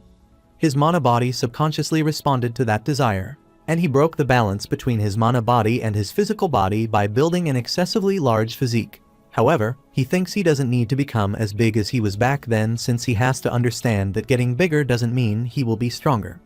Meanwhile, 2 men appear there and call him a monstrous child who broke Grant's ankle. They seem scared of him and turn back, saying they will come back later. Tiny smiles and says it makes his life easier if they all try and avoid him. After only eating and training for 3 days, everyone lost interest in him. He thinks it's time for some action. Meanwhile, a commander steps toward him and says he knew he would find him there, and Tiny asks him if something is wrong. He asks him to follow him because the Lord ordered him to provide him with weapons and armor. He looks toward his sword and thinks this is good timing. The commander takes him toward the castle and says the Lord thinks highly of him, so he should be grateful. He then takes him to the weapon store, where there are a lot of armors. Tiny observes that these suits look expensive, but none of them will fit him. As for the weapons, they don't have any war hammers or maces, so he doesn't find anything useful there. He calls the commander and asks if he can get something like his sword, and he smirked and asked if it looked like an ordinary sword to him. He reveals that it was created by the famous weaponsmith Rogers, and this artifact sword is called Grius. He says Tiny is not good enough to wield something like this. Tiny wonders how many people's blood, sweat, and tears went into making a sword like that. Tiny then exclaims if they are talking about skill, then he is better suited to use that sword. The commander is shocked at this, while Tiny smiles and exclaims that someone with real skill should use a high-quality weapon. He gets furious at this and asks how he dares to insult him. He shouts at him and asks if he has lost his mind or if he has a death wish or something. Tiny says if he thinks he is wrong and asks why he doesn't have a little competition right now. He grabs the sword, puts it on his head, and says if he loses, then he can kill him right there. The commander shouts at him aggressively and is about to attack him. After some time, the guards and the servants hear horrible voices from inside the weapons store. They also hear Tiny's voice, apologizing to the commander and saying he will be more careful in the future. After some time, Tiny comes out of the store and seems to be in pretty bad condition. It seems like he has gotten badly beaten. The guards wonder if the commander Cran did this to him. They suppose it's not always good to be so talented at a young age, and they guess the rumors must be true then. A guard whispers in others' ears that rumor has it that the kid fell out of favor with the commander, and apparently, the child fancies his chances at becoming the next commander. They take pity on him and say the commander Cran went too far, and they think it would be better if they left him alone today. Meanwhile, two maids are also shocked to see his condition, and he is walking while dragging a weapon along him. They ask him what has happened to him, and Tiny replies the commander told him to follow him because he had some battle equipment to give him. But then this happened. They advise him to get some rest and let them know if he needs anything. After some time, a servant is pouring a drink for the Lord, and he asks him about the sacrifices. He replies that they have secured them, and the Lord asks if they are all the corpses of Wolf's Mina again. He thinks that child Tiny has made a complete mess out of Invader. He asks his servant to leave, and when he has left, he thinks he doesn't know what the child is thinking, but it's not that important so that he will let him off. However, he plans to do very well out of him and wants to use his blood to fulfill a ritual. But he can do this once they have confirmed his bloodline in a few days' time. However, he is worried because if Tiny is not from that family, then he, the person responsible for supervising Wolf, will have to pay a terrible price. Although, he is sure that it won't happen because considering his attitude and knowledge of history, he must have come from a prestigious family. According to the Lord, it's not possible for someone his age to defeat a knight, no matter how talented they are. He thinks Tiny must have awakened using that family's secret growth technique. The most striking thing is his black hair and eyes, and he thinks this is more than enough evidence. After that, he goes to his bed and lies down, thinking he can't wait to meet them. He closes his eyes when he hears a mysterious voice. He gets disturbed and wonders if someone has set off his warning magic. He gets up and wonders if it is one of his servants and why they are bothering him for no reason. He thinks he will sacrifice them for this, but his warning magic warns him of danger coming to him. Suddenly, he feels someone's presence there, and Tiny appears nowhere and stabs a sword in his chest. He screams in pain, and Tiny exclaims this is the divine punishment for him. He is shocked at how he was able to reach him. Suddenly, his black magic starts coming out of his body, and he dies in miserable pain. The next morning, when the maid appears there, she is shocked to see the dead body of the Lord there. She informs other servants that the Lord is a dark mage, which also shocks them. After them, some knights appear there, and all of them surround his body. One of them informs others that a priest has already confirmed it before leaving. The priest sensed dark energy, and they were going to report it to the parish. The Knights of Files, Sir Gren, assumed the royal investigation team will be dispatched soon as well. A guard asks him what happened to his corpse because it looks like it has been a couple of weeks since he died. Sir Gren says a dark mage's body rots once they are dead, and the same happens to the Lord's body. They are all shocked to see his situation, which is awful, and Sir Gren wonders why he chose to become a dark mage. He turned his back on his nobility and honor for a life that would lead to immediate execution if he was discovered. However, he thinks there is no point in asking someone who is dead, and they will still have another problem to deal with. He then observes the sword stabbed in the Lord's body and recognizes that it clearly belongs to the commander. They wonder if the commander killed the Lord. Meanwhile, a guard informs Sir Gran about Tiny and says that the child is talented enough to be granted a private audience with the Lord. They wonder if it wasn't that when rumors started about how he would become the next commander, and he was angry when he found out.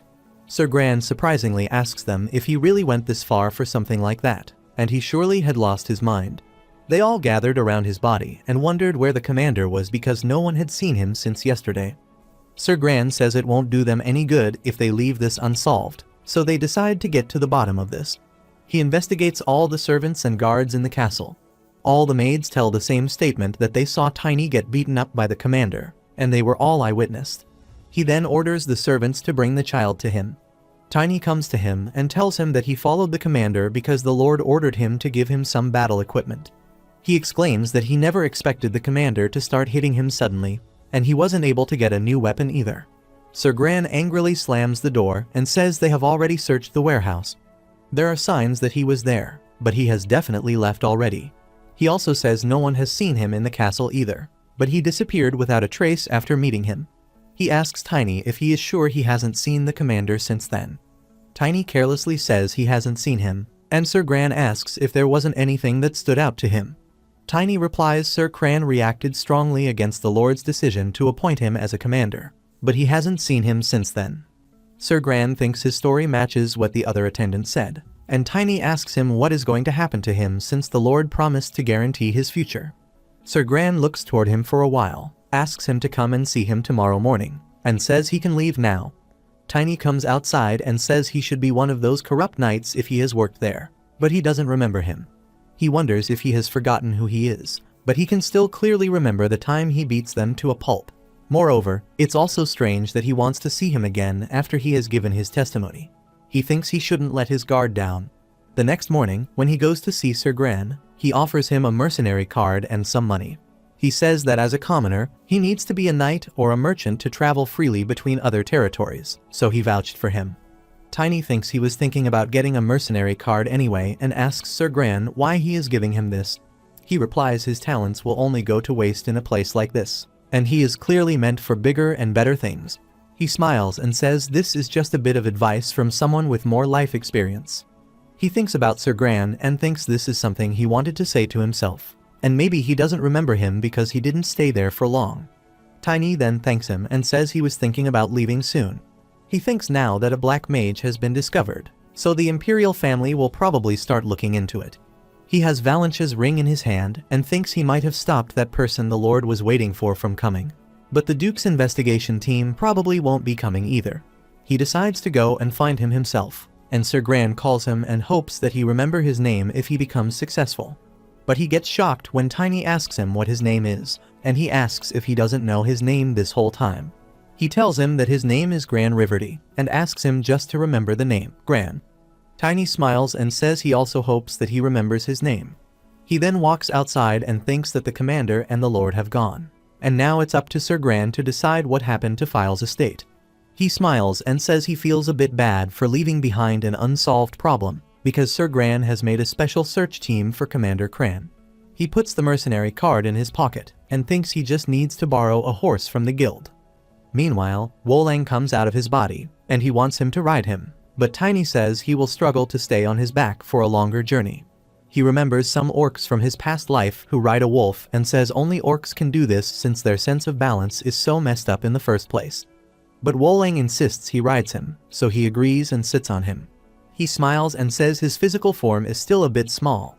It is revealed that in their spiritual form, spirits appear to be as large as they were when they were alive. However, their physical size is proportionate to the skill level of their spirit mage. He puts his hand on Wolang and finds out that they need to link their souls and combine their senses. He does the same and decides to try Wolang's ride and link his soul to him. He can now feel that Wolang's body is getting bigger. He remembers his past life when Estina told him about the benefits of reaching a higher stage as a spirit mage. She said that it depends on what stage he reaches, but the spirit will gain some of the spirit mage's abilities. Tiny can see that Wolang has become tougher and more powerful, and is using his abilities because of their connected souls. He then starts running at full speed, and Tiny finds it difficult to balance his body. He feels his senses so much sharper now and can feel every moment that Wolong makes. He can see through his eyes and uses his keen sense of smell. At this rate, he will reach Valentino in no time, and this should reduce the time it takes to reach places that are even further away. Those places include Karun, the kingdom where the first disaster is going to strike. In his past life, a series of disasters started occurring everywhere on the continent, as if to warn them about the coming of the demon army, and they greatly weakened humanity's overall military strength. He clearly remembers that it all began when the sacred relic in Karun disappeared, and now he has to stop that from happening. It is revealed that the 7 sacred relics are holy artifacts that the goddess bestowed upon them. They were supposed to act as their last line of defense, but those relics were stolen in his past life. In this life, he has to prevent these disasters and grow stronger. He is determined that this time, he will face the demon army with the full might of humanity. He remembers that the first disaster would strike in the ocean kingdom of Karun, and he would head over there as soon as he met the Duke. On the other side, the people come to know that the imperial family has dispatched an investigation team because the Lord was murdered. There are also rumors that the Lord was a black mage. The people think they should be careful since no one knows what might happen next. Suddenly, black smoke spreads everywhere, and it creates darkness in the daylight. A man wearing a cloak appears there. The guards try to block his path, but he just flips his hair and makes them unconscious. At the same time, Sir Gran is in the castle when he observes someone's presence there. He takes out his sword and asks the man about who he is. The man says he wants to ask him something and asks Sir Gran to tell him everything he knows about how the Lord died. He snaps his fingers and puts him under his control. Sir Gran starts telling him everything, and the man asks him about the Lord's corpse. He replies that the imperial family's investigation team ordered them to put it in a casket inside the bedroom. The man then asks Sir Gran to go to sleep and wake up in an hour. After an hour, when he wakes up, he doesn't understand what he is doing there. He thinks it was all a dream, and he slept because he has been overdoing it lately. Suddenly, a guard rushes toward him and informs him that the Lord's corpse has disappeared. Sir Gran is shocked and thinks this is their crucial lead for finding out who was behind the black magic. That black mage reaches a forest outside File's estate and has Sir Cran's sword in his hands. He thinks the sword was discarded after the owner was killed, which means the one responsible for killing Wolf must be that black-haired child who disappeared immediately after the incident. He promises to make sure that he pays for disrupting his group's plans. On the other hand, Tiny reaches outside the Lucentia Western Gate and thinks there are a lot of people heading to Valentia. He walks across the streets and thinks everything has gone smoothly up till now, but if that specific person gets involved, then the situation is bound to get complicated. He thinks he needs to buy some equipment soon. He checks the money Sir Gran gave and says he is grateful for his kindness, but he can't do much with this amount. He had just 2 coins in his hands, and suddenly, 2 thugs appeared there and asked him if he had any money. They try to threaten him and ask him to hand everything over while they are still being nice. But they are surprised when Tiny asks them if they have any money. In his past life, there was an unspoken rule in the underworld across the continent, which said if someone saw the shadow of a giant in the alleyways, then they should hide immediately without making a sound. He killed many people in his past life, and a man appeared there and said his soul would be tainted if he killed that many people. He said a day would come when he would be overcome with feelings of guilt and asked him to show some mercy. Tiny looked toward him for a while and then said he would be fine. He also said he hadn't killed anyone yet, but he had cleared out a lot of trash though. At present, he has taken down those thugs and also grabbed their money. The people are shocked to see what just happened there and that a small kid just took out the Lupus family, but they are as strong as knights. Tiny exclaims they are so weak, and they again get up and try to attack him, saying they will rip his tongue out. Tiny dodges one of them and hits him so forcefully that he falls to the ground by hitting his companion. He then jumps up and kicks their faces and makes them fall at a distance. When he takes all of them down, he grabs their money, and one of them says their boss won't let them get away with this. But Tiny ignores him, is just happy to see a lot of money, and says he will take good care of this. After that, he goes to a weapon shop and buys armor and a weapon. The owner tells him that the armor was made from the hide of an iron bull from the southern mountains, and it should deflect most kinds of arrows quite easily. Tiny checks the armor and weapon and really likes them. In the meantime, he sees 2 boys talking about someone and one of them says they can't go near her, but they can just watch from a distance. He asks the owner if there is some sort of event today, and he replies that Lady Valentia will be coming out in person on Petrol today. Tiny is surprised to know this and thinks that if Irina were the first person to show him love and kindness, then Lady Valentia would have been the first person to give him hope. However, things didn't end well in his past life, but he was able to leave Invetter thanks to that hope. He thinks this is because they both changed the course of his life before. He always thought if Lady Valentia acknowledged his way of life, then it would be proof that he had managed to live the way Irina wanted him to. He also met her in his past life, and she was surprised to learn that his name was Tiny. She said his name didn't suit his physique. She laughs at him loudly, and Tiny thinks she has completely forgotten about him. However, they met recently, so she should still remember who he was. He darts training and thinks he should request an audience with the swordmaster. After some time, the eldest son of Count Lucent, Edmund von Lucent, comes with Lady Valentia and tells her about the specialties of the Lucentia city. He states that Lucentia is considered to be one of the largest cities in the central region. He tells her the whole story about the cities, but she thinks she is not really interested in the business there. She asks Edmund von if she can walk around the slums instead. He is surprised and asks why she wants to go there, and she replies they are also the people of this country. He gets embarrassed at her answer and says he will surely show her around the slum areas. She wonders why everyone reacts like that to the name of the slums. She thinks if he was brought up as the heir to his family, then he should have learned about his responsibilities as a leader as well. Her father always taught her that she should always pay attention to the people in the working classes, and their land and kingdom will only improve once their lives get better. She wonders if her father taught him some unusual lessons, and she just wishes that she could be in charge of changing everyone's perceptions. But she is worried because once his fiancé is announced at her coming-of-age ceremony, she won't have much freedom for the rest of her life. She wonders if she should just dedicate herself to the temple since they have been asking her to join them for a long time. But this thing will make her father sad because he wouldn't want her to spend the rest of her life alone. Suddenly, she observes a child there, and the guards seem to block his path. Tiny also seems angry at them, and Vivian asks the guard about who that kid is and what he is doing there. Tiny raises the ring in the air and says this is the ring that the lady gave him personally. He asks her to remember that she told him to come and find her, so he wants to pass on his belated thanks. Lady Valentia recognizes the ring and says it definitely belongs to her, and Vivian asks her if she is sure about this. But she doesn't remember giving the ring to a child in the slums. She asks Tiny how he got his hands on this ring, and Tiny is shocked that she doesn't remember their meeting. They put their swords on him and block him from reaching Lady Valentia. 3 guards have put their swords on his neck, and Vivian asks him to answer Lady Valentia about the ring. Tiny understands what is going on and thinks he is too hasty to meet her. He exclaims that it's hard to believe, but he is the child she met back then. He thinks it's to be expected that she wouldn't recognize him after he has grown so much. He tells her that he is the only person with black hair in File's estate, and he is probably the only person with black hair in the entire duchy. She recognizes him and asks him how he changed so much when he was such a grubby and frail little child. She also says his body was much smaller at that time, and he was a cute but pitiful little child. Tiny remembers that she had a soft spot for small and cute things. He decides to show her his mana, and a cute little spirit from Wolong appears there. She really likes him, and Vivian asks her to put him down because he belongs to a stranger. But she smiles and says she heard that only innocent children can enter into contracts with spirits, and Tiny just smirks at this.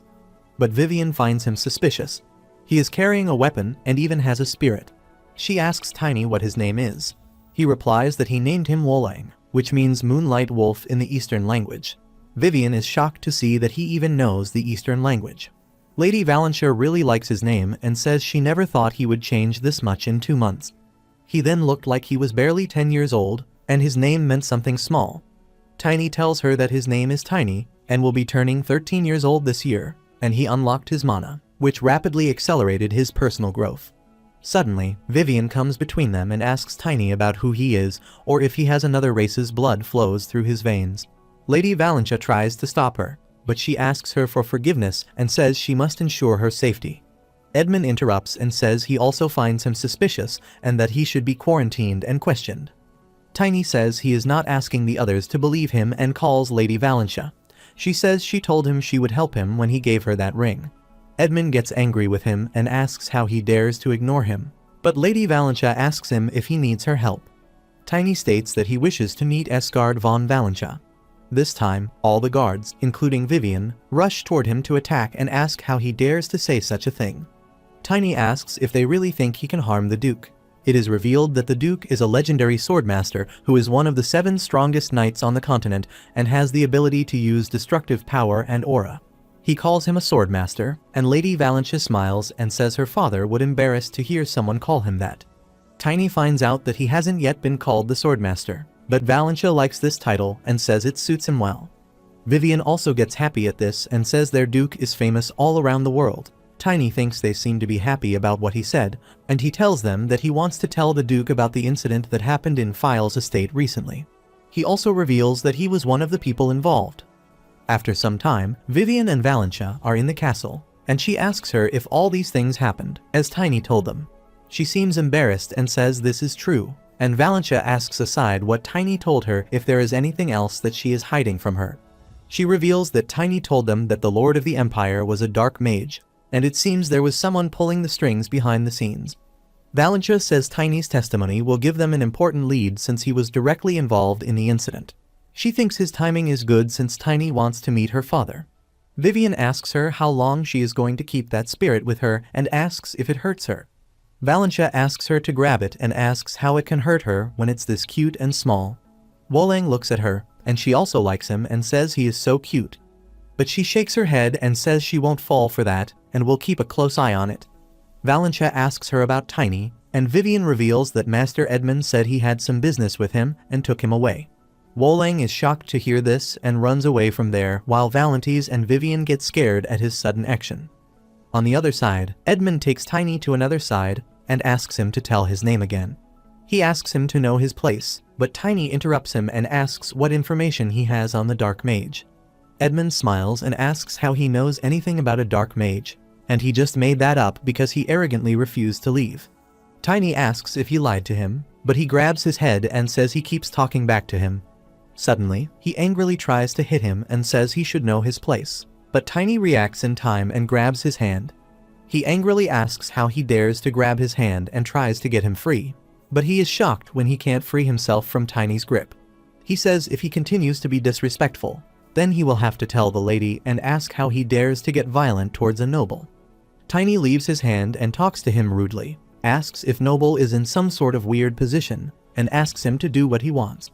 But he smiles and exclaims he wants to see what he has got before he does that, and he calls him out there because he has got someone else's backing. Edmund gets shocked for a while, then smirks and asks him to follow him. On the other side, Vivian is looking for Tiny at Lady Valentia's orders, and she thinks her lady was being overprotective when she said that. But usually, spirits are recalled if they stray too far from their mage, and she never thought Edmund would take that child outside the city. The guards tell her that he takes her outside, and she rushes toward the city. She runs as fast as possible and hopes to make it on time. On the other side, Edmund and Tiny reach someplace, and he has an evil smile on his face. At the same time, Tiny seems careless as he has nothing to fear. A man comes outside and asks Edmund what their precious young master is doing out there. He asks him what brings him there, and they haven't prepared the bribe yet. He asks if he is looking for some goods. They are all called Lupus family, and Tiny sighs and thinks this is what he expected. Edmund calls them and says he wants them to educate this upstart peasant, and he is surprised to see that he wants them to teach a child. Edmund slaps his face and asks him not to take it back to him, but just to teach him a lesson. He looks toward him angrily, says he understands him, and orders his 2 men, Eric and Tillman, to get him. They both come forward but are shocked to see Tiny there because they were the ones who got beaten by him when he entered the city. They start toward each other for a while, and Tiny says hello and says they meet again. They both are scared to see him, and their boss angrily asks them not to stand there and beat him. But they both sit in front of him and say he is the boy they were telling him about and request the boss to deal with him. He grabs his weapon and says this is the end of the line for him and is about to hit him. Edmund watches them happily and thinks it's all over for him. When the boss is about to attack him, Tiny takes out his weapon and hits his leg. He makes him fall at a distance and knocks him out in just one attack. Everyone is shocked to see him, and he looks toward Edmund and asks if this is all he has got. Edmund runs toward Lupus and asks him to get down there and protect him. Tiny appears behind him, releasing his mana, and asks him to try to protect himself. Lupus becomes unconscious out of fear, while Edmund is also scared and falls down without being hit. Tiny is disappointed because he was expecting more from the boss, and then he turns toward the other guys and asks what they are doing there. After some time, Vivian appears there to save him, but she is shocked to see the condition inside there. She is shocked to see Edmund's condition while Tiny himself sits on a cupboard and is trying to read a book. He gets down the stairs and asks what she is doing there, and she replies that she is there on her lady's orders and she was worried about him. Tiny hands her over a ledger containing all the records of their bribes and that they were involved in human trafficking. He points toward Edmund and says he won't be able to talk his way out of this now that she has the ledger. She is shocked and asks what kind of life he has been leading until now. The following day, Edmund is exiled from the Count's family, and Tiny is set out on a journey with Lady Valentia and Vivian. Valentia says Edmund must have been running a human trafficking ring with this gang for a long time, and the Count's reputation has suffered as a result. They are sure he will struggle to clear his name for a while. Meanwhile, Vivian apologizes to her and asks Tiny if he thinks his actions are wrong. Valentia looks toward them, and Tiny says he doesn't think so. She smiles and says her father always said good deeds should be recognized and punishments must be upheld regardless of status. Vivian asks her why she gives her that look, and she replies she should have broken one of Edmund's arms or legs after he fainted. But he managed to get away without any punishment, and Tiny smiled and thought these two had always been like this. They are known as the widely known and well-respected youngest daughter of the Swordmaster and the female warrior prodigy. At times, they seemed like sisters, and at other times, they seemed like mothers and daughters. They stayed together even after Khloe's situation changed. Tiny thinks it's funny to see that Vivian acts like the older sister or as the mother when she is the younger one of the two. Meanwhile, Valentia calls him and asks what he is thinking, and he replies that Edmund takes pride in his noble status more than anyone else. He doesn't believe his crimes can be forgiven, but he should be punished at least. Suddenly, Vivian gets up and asks her to listen to the way he talks, and it doesn't look like a child is talking. But she ignores her and just plays with Wolong. She keeps the nickname of Wolong by Wall and says his name is quite hard to say, so she decided to call him Wall.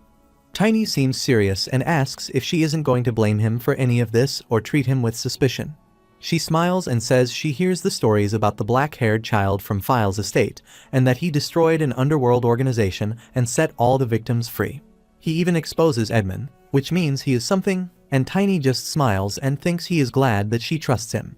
She then acts angrily and asks him to tell her before he goes next time. 3 days later, they stop in a jungle, and a guard informs Valentia that an elf has requested to join them. They both are shocked to hear that an elf wants to join them. Valentia gets out of the carriage, and the eld removes the clout and asks her permission to allow herself to go to her. Her name is Irina, and she serves the World Tree. She asks her permission to join the group for a while, and Valentia and Vivian seem to like her. But Tiny recognizes him and finds out that this elf is a 5-circle dark mage. The elves are said to be famous for their beauty and trace their lineage back to fairies. Elfinham, the kingdom of the elves, is located in the west, and they are a rare sight in the Asran Empire, which is situated in the central eastern region. However, most people in the empire hold elves in high regard, born with a talent to become spirit mages, and they are known to be an innocent, kind-hearted, and peace-loving tribe. But now, there is an elf who is a 5-circle high-ranking dark mage. Valentia asks if she was passing through Valentino's territory to reach the Werebeast Kingdom in the north. Irina asks her if she feels uneasy about the Beast Kingdom, which she is from the Asran Empire since the Empire and the Werebeast Kingdom have been at odds for a while. Valentia says she isn't worried about this and seems to be traveling quietly. Irina replies that she is doing this all for his training, and she wants to travel the world and hear a lot of stories. Valentia says she has heard about her training before and asks if she can talk about the Elven Knight training to become an elite warrior. Irina says she seems to know a lot about it, and she asks Valentia if she is the owner of the spirit she is holding right now. Valentia points toward Tiny and says this spirit belongs to him. She stares at him and says there aren't a lot of human spirit mages. Tiny looks toward her and says she must know what happened, and he didn't think that person the Lord talked about would be such a big shot. But he clearly knows that he can't fight her right now. He acts to like her and says he has never met an elf before, and he tries to drag Vivian, but she seems to push her away, and Tiny thinks they are refusing to play along. He observes that Irina doesn't seem to know about Wolang's abilities because only the one who has formed a contract with the spirit would know the details. He wonders how she is able to hide that much magic, says she hasn't used magic in a while, and asks Tiny if he wants to see some. She emits mana from her body and makes a fire in her hand. He remembers Argon from his past life and thinks he should have paid more attention to what he said at that time. He tells him that it is all because he knows how to tell them apart. Otherwise, they would have suffered far more casualties. He observes his surroundings and thinks they currently have 12 third stage expert rank knights and 1 fourth stage blade rank knight. It is revealed that the number of circles a mage possesses can be viewed as being equivalent to a mana user's stages. To beat someone 1 stage above them, they need 5 people who are 1 stage below them. Simply put, for a 2nd stage mana user to beat a 5-circle mage, they need at least 100 people. If they attack her without coming up with a plan, then they will just get wiped out, so they must catch her off guard. He clenches his fist and says they just need to find the right opportunity. Moreover, they also have a secret weapon, such as Wolong. Suddenly, Wolong jumps from Valentia toward Vivian, and she asks if she can hold it for a bit. Irin says he is a cute little spirit, cute enough to make her want to hold it as well. Tiny grabs him and asks if she wants to hold it, and she forwards her hand and says she can't refuse.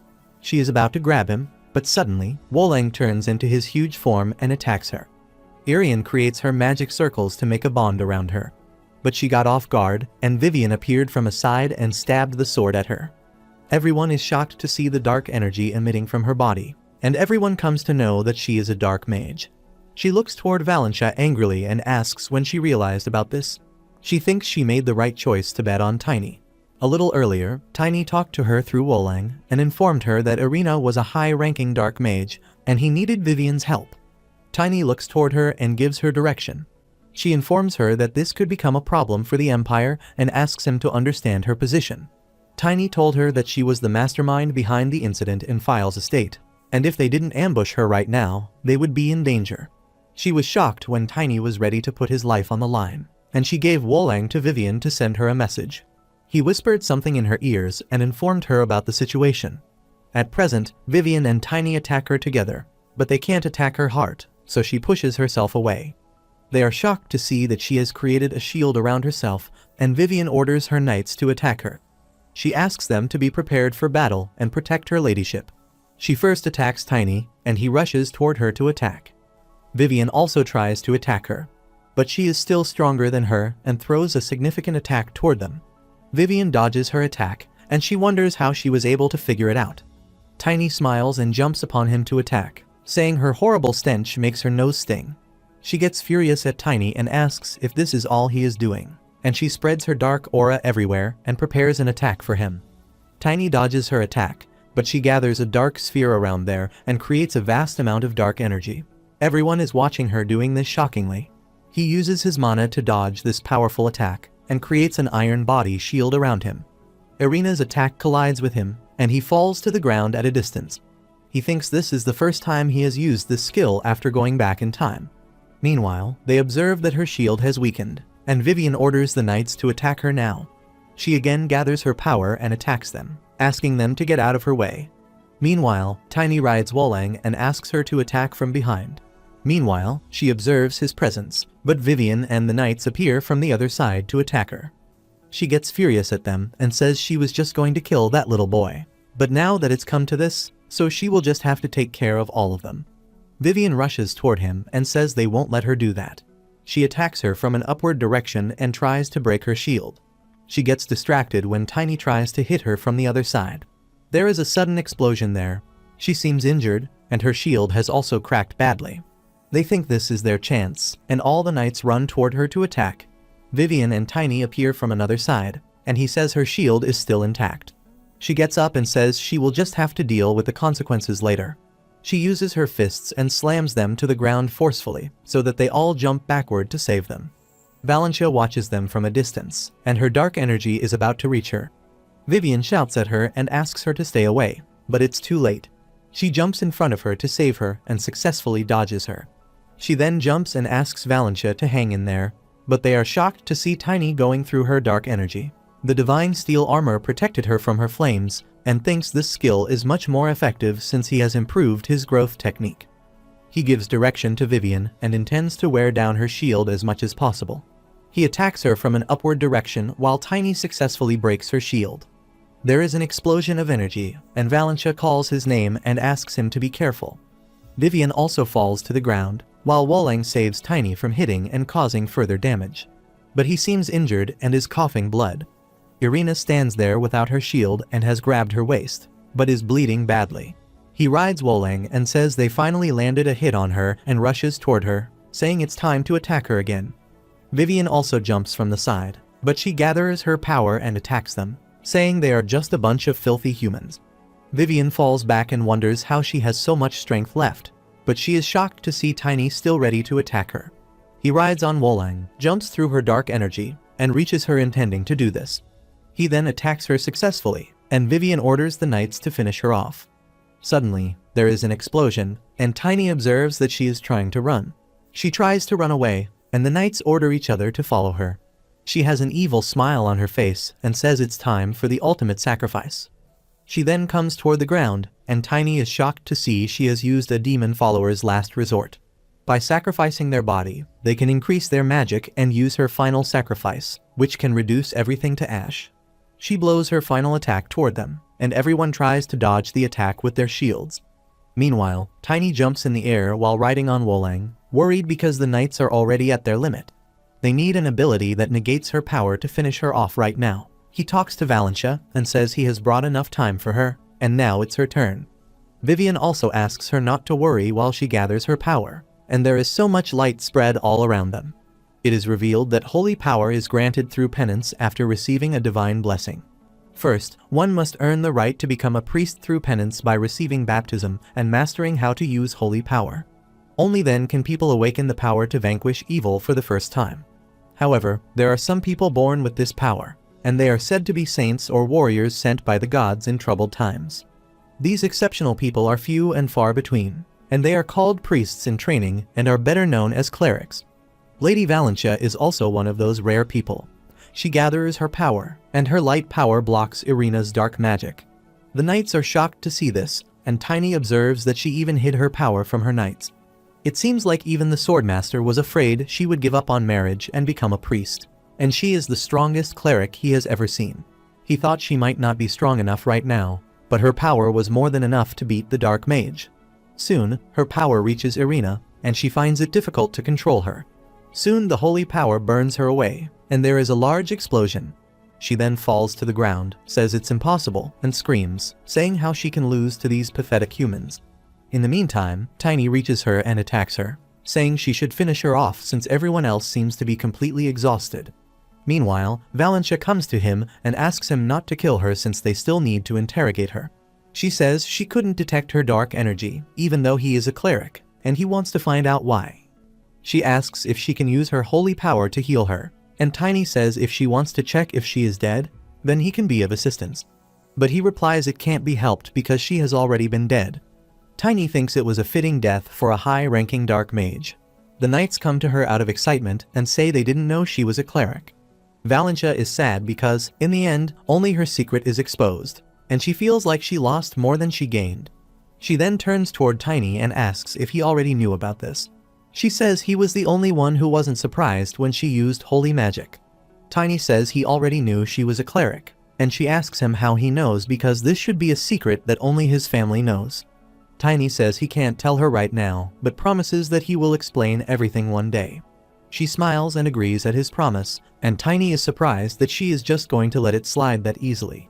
He also tells them that the dark mage was actually after him since he was involved in a couple of other incidents before meeting her.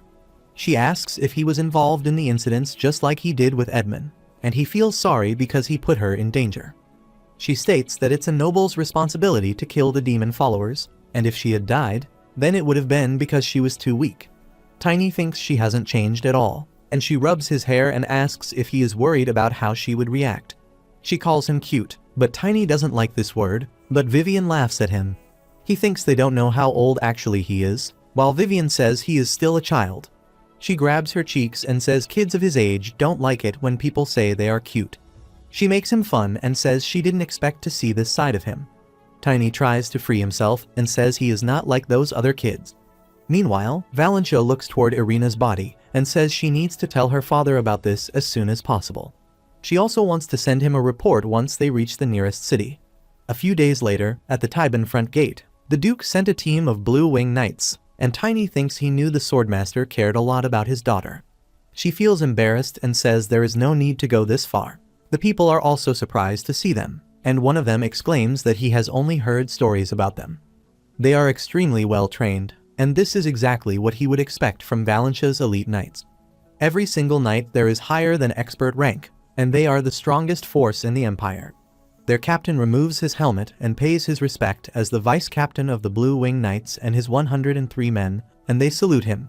Valentia thanks him, and she thanks all of his knights and asks them to be at ease. Sir Garin says he is glad to see she looks so fine and that the Duke was very worried about her. Valentia says she surely told her father that she was safe, and he doesn't think he needed to send them all there. Sir Garin says she was suddenly attacked by a high-ranking dark mage, and if he weren't dealing with an emergency right now, then his lord would have come there in person. Valentia asks him what happened, and he reveals that roughly a month and a half ago, Tempest, the family heirloom, suddenly went missing. They all are shocked to hear that, and TNY is also shocked to hear this. He asks if that missing heirloom is an artifact by any chance. Valentia replies she is not sure about this, and Tiny asks why she isn't sure. She reveals that the secret is only passed down to the head of the family, and no one else knows what it really is. She can only assume that it's an incredibly powerful artifact, but she is surprised when Tiny says he already knows about this. He then exclaims he knows why the artifact has gone missing. They are all shocked, and Valentia asks him how he knows about this. However, he wants to see Duke first, and he will explain everything to him once they meet. After that, they start their journey, and Sir Garin wonders how he knows about this. He asks other knights about who he is, and he asks if he is referring to Tiny. He feels like he has heard this name before, and the knight tells him that he is an incredible child, and he played a crucial role in taking down the dark mage. Moreover, from what he has heard, Tiny is getting close to reaching expert rank, and Sir Garin is shocked to hear this because he is so young. He doesn't think anyone from the 7 knights manages to reach expert rank at such a young age. He wonders if he is a monster because that is not something even a genius could do. He thinks he must have to recruit him. Meanwhile, a knight asks him if something is wrong with him, and Sir Garin just remembers that he was the one who sent them the letter about what happened in File's estate. On the other side, Valentia is excited to see the green fields all around, as well as the many lilacs around there. Tiny asks her if she likes lilacs, and she replies that she loves them, and her father and late mother also love them. They even gave her the nickname Lilac when she was a baby, and Tiny smiled and said it suited her. Vivian also tells him that the love between the Duke and the lady of the house is very famous, and her mother is the only woman the Duke ever loved. Tiny remembers when Duke told him about his secret, said he never liked that flower, and asked him not to forget about this. He now smiles and exclaims, and he can see why he kept that a secret. He thinks the swordmaster probably won't know who he is, but he tells him to find him as quickly as possible, so he must be able to make him stronger. However, he thinks once he meets him and starts training him properly, then he needs to find out how to become an aura master. He needs to focus on reaching the next stage, and he won't be able to leave a scratch on the higher-ranked members of the demon army if he can't use aura. He is determined to wipe them out this time. A few days later, they finally reach Valentino City, which is the location of Duke Valentia's headquarters, and is one of the largest cities in Asran Empire. The knights are all happy that they have reached their home, Valentino. Valentia asks him if he has ever been in this city before, and he replies that it's his first time in this life. She is surprised at this. Suddenly, the Duke appears there and runs toward Valentia and asks if she is all right. He has tears in his eyes, while Valentia moves from there swiftly, which makes him fall to the ground. He gets up and asks why she did this, and she asks him to think about his reputation because other people are watching them. He exclaims there is nothing wrong with showing concern for his daughter. Valentia asks him to apologize to their knights for causing them trouble. The Duke thanked them all and said it was all thanks to their efforts that she was able to return home safe and sound. He expresses his gratitude to them as a father, not a duke. He also prepared a feast for them and asked everyone to enjoy themselves. They all bow before him and pay their respect. He then asks Valentia about the child, and Tiny looks toward him and thinks he knows he won't recognize him. Valentia says she mentioned him in her report, and he has some information about the Dark Mage. Tiny comes forward and says he needs to talk to him about the location of the Tempest. Everyone is shocked to hear this, even Valentia. The Duke stares at him and says he has some nerves, but due to the pressure of his mana, Tiny feels like he is getting submerged in the ground. He observes that he is using soul pressure on him and thinks the Swordmaster still has a long way to go and has only just become a skilled aura user. It is revealed that Estina, one of the 7 knights, is an aura expert, and Jarek should be close to becoming an aura expert by now. He thinks he can counter this using the soul energy he collected in his previous life. He asks Duke if he is sure he wants him to tell him everything there. Valentia comes forward and requests him to forgive Tiny and says he is still young and has a lot to learn, so he didn't mean anything by what he just said. Duke replies that he couldn't have done something like this if he didn't know what he was doing and thinks he needs to talk to him privately. After some time, he takes him to his office and asks if he knows where he can find Tempest, and Tiny replies that he can surely find it if his assumptions are correct. The Duke asks what his assumptions are, and Tiny thinks the Tempest is one of the few artifacts he knows anything about. Tempest means time or opportunity, and he asks the Duke if, by any chance, the Tempest has the power to turn back time.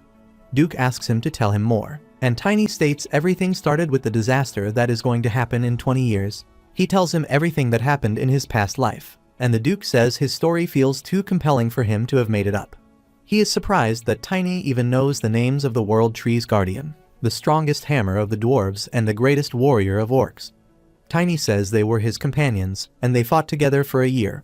Duke gets up and reveals that the word Tempest means time or opportunity, and by sacrificing the life of a powerful person, it can be used to send someone back in time. For many generations, they were warned of the dangers of using it carelessly, and he was told what it could do when he inherited the family heirloom, but he didn't think the stories would be true. He goes to the window and says he can, considering what he has just told him, but he still has some doubts about the judgment. He asks him why he would send someone like him back in time and says if he had used it on himself, then he could have used his experience from the past life along with his status. He could prepare a proper military force for humanity that could take on the Demon Lord's army. He stares at Tiny and asks why he chose him despite knowing the fact that he can do it. Tiny replies this is something that only he would have known. He says he was talking about nurturing his talents and some other nonsense. He points toward his head and says that, at that time, he honestly thought that he had started to lose his mind. The Duke turns back and says it's not like he knew how far he would go back in time. Tiny is shocked and asks how he used that artifact on him without even knowing exactly what it would do. The Duke sits there and says he has never used it before, so he doesn't know about what it can do. He is sure about only one thing: he was sent back to the moment in his life that shook him up more than anything else. Tiny is shocked to hear this, and Duke says he was sent back to the time when he fully understood who he really was. He is sure that in the future, he probably assumed the same thing, and Tiny now finds out why he was sent back to the moment when his sister died. The Duke finds his expression weird and asks if he did something wrong, and he replies no. He thinks it's not his fault, and he should be grateful that he got to see his sister one last time. Duke says he wants to check one more thing and asks if he asked him to look for him. He is sure that he would have left him with at least one more piece of evidence that would make him believe him.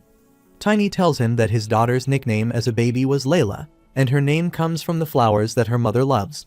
He reveals that the Duke actually doesn't like those flowers, and he says that is the key to proof himself.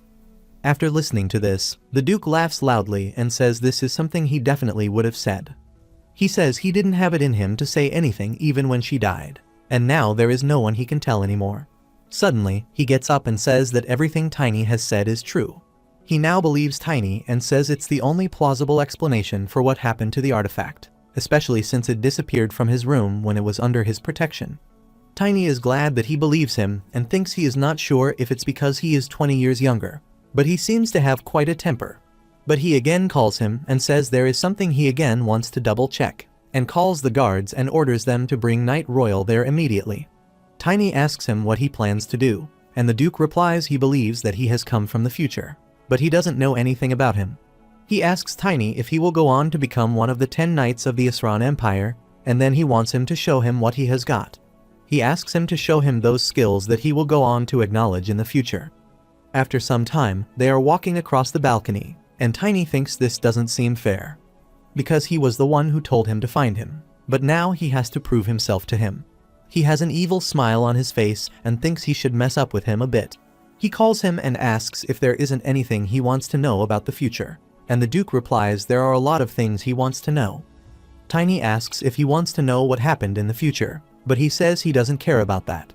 All he cares about are the signs of the upcoming disaster, and he asks him not to say anything apart from that, not to him or to his children.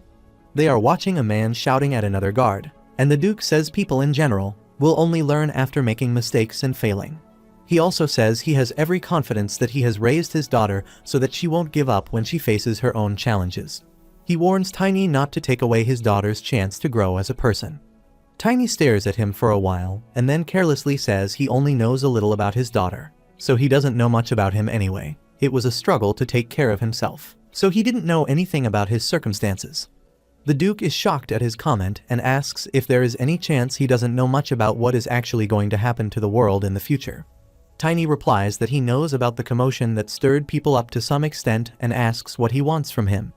The Duke looks toward him angrily and says the future alliance he mentioned earlier only has a handful of members, so he should at least know what happened in the meantime. Tiny just says oh at his question, but the Duke grabs his head and asks him not to owe him. He then grabs Tiny by his ears and drags him behind him. He asks him to do his best to remember before he beats some sense into him.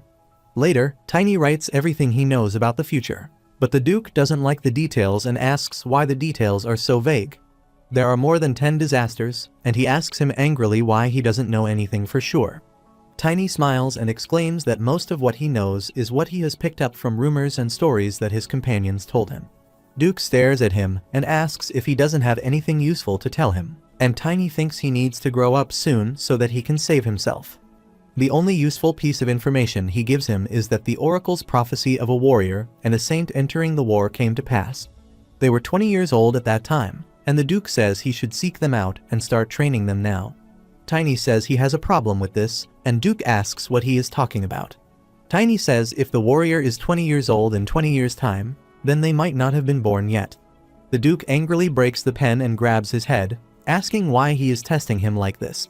He doesn't know whether to blame this on his future self or if he should punish this child for being so useless. Meanwhile, a man informs him that he has summoned Sir Royer, and he asks him to bring Drexler there instead of Royer. He also says someone there needs to be taught a thorough lesson. After some time, the vice captain appeared there and faced Tiny. His name is Blue Wing Knights Vice Captain Drexler Ainen, and he is also a 5th stage superior rank. He comes there and asks the Duke if he wants to see him, and he thanks him for coming on his call. He says he wants him to test that child and see if he is as good as he thinks. Drexler is also shocked and asks if he really wants him to spar with that child. He is shocked and wonders why the Duke summoned him, the vice captain, for something as trivial as this. He wonders if he has been demoted for doing something wrong, is worried about his salary, and thinks he won't be able to maintain his estate if his salary is reduced. The Duke calls him and asks him not to get lost in his own thoughts again. He says this is important, so he asks him to make sure he gets a good look at him during this sparring session. He wonders who on earth this boy belongs to the Lord. Suddenly, he is shocked to see that he has already reached the 2nd stage and he is almost at expert rank.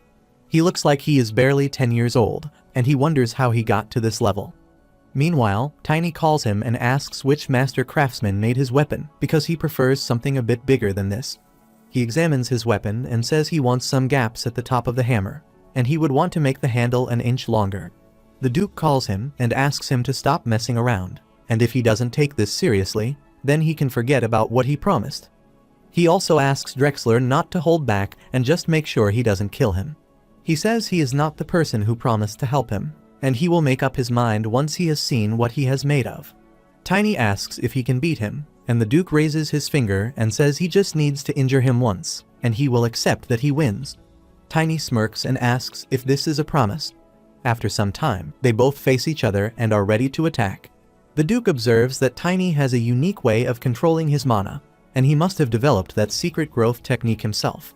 He is sure that he is a genius, and with the experience he would have gained from the future, he could have surpassed his limits and become an aura master.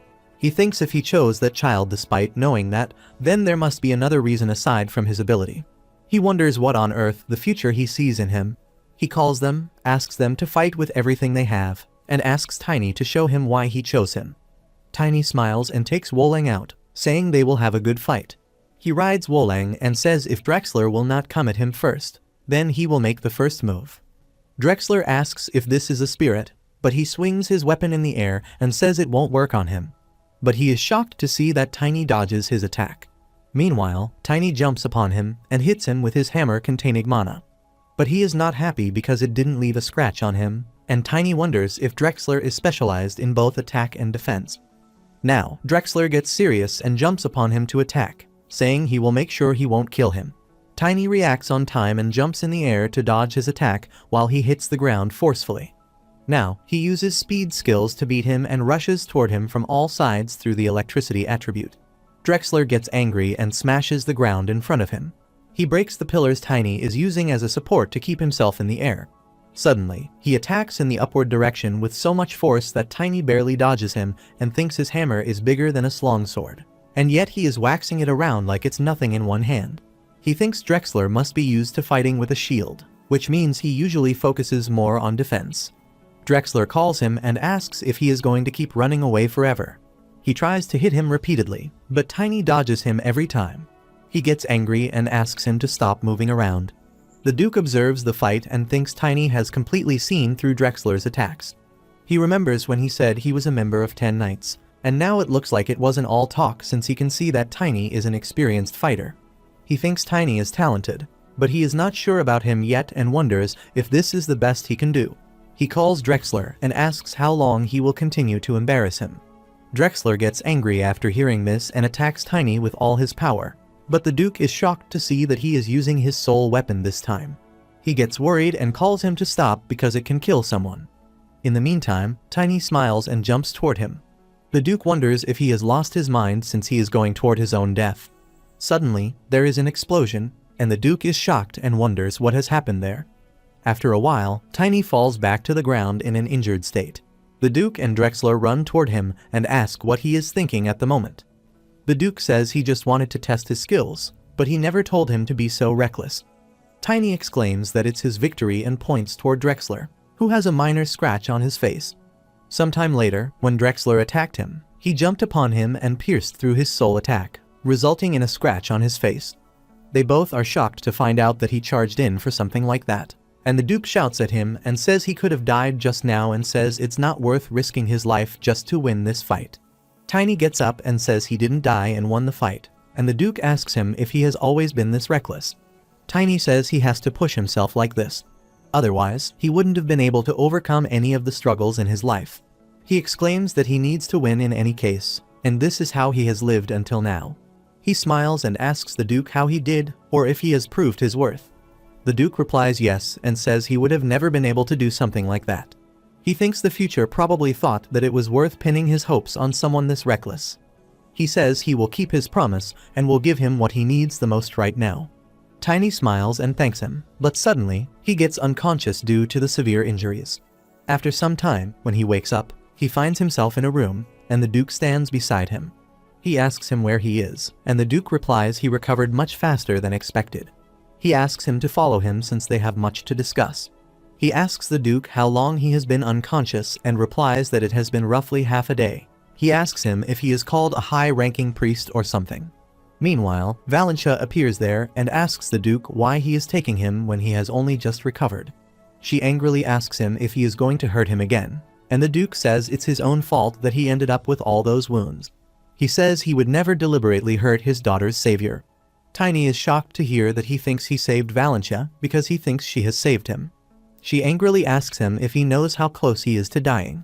But he smiles and says it was his fault for getting too greedy.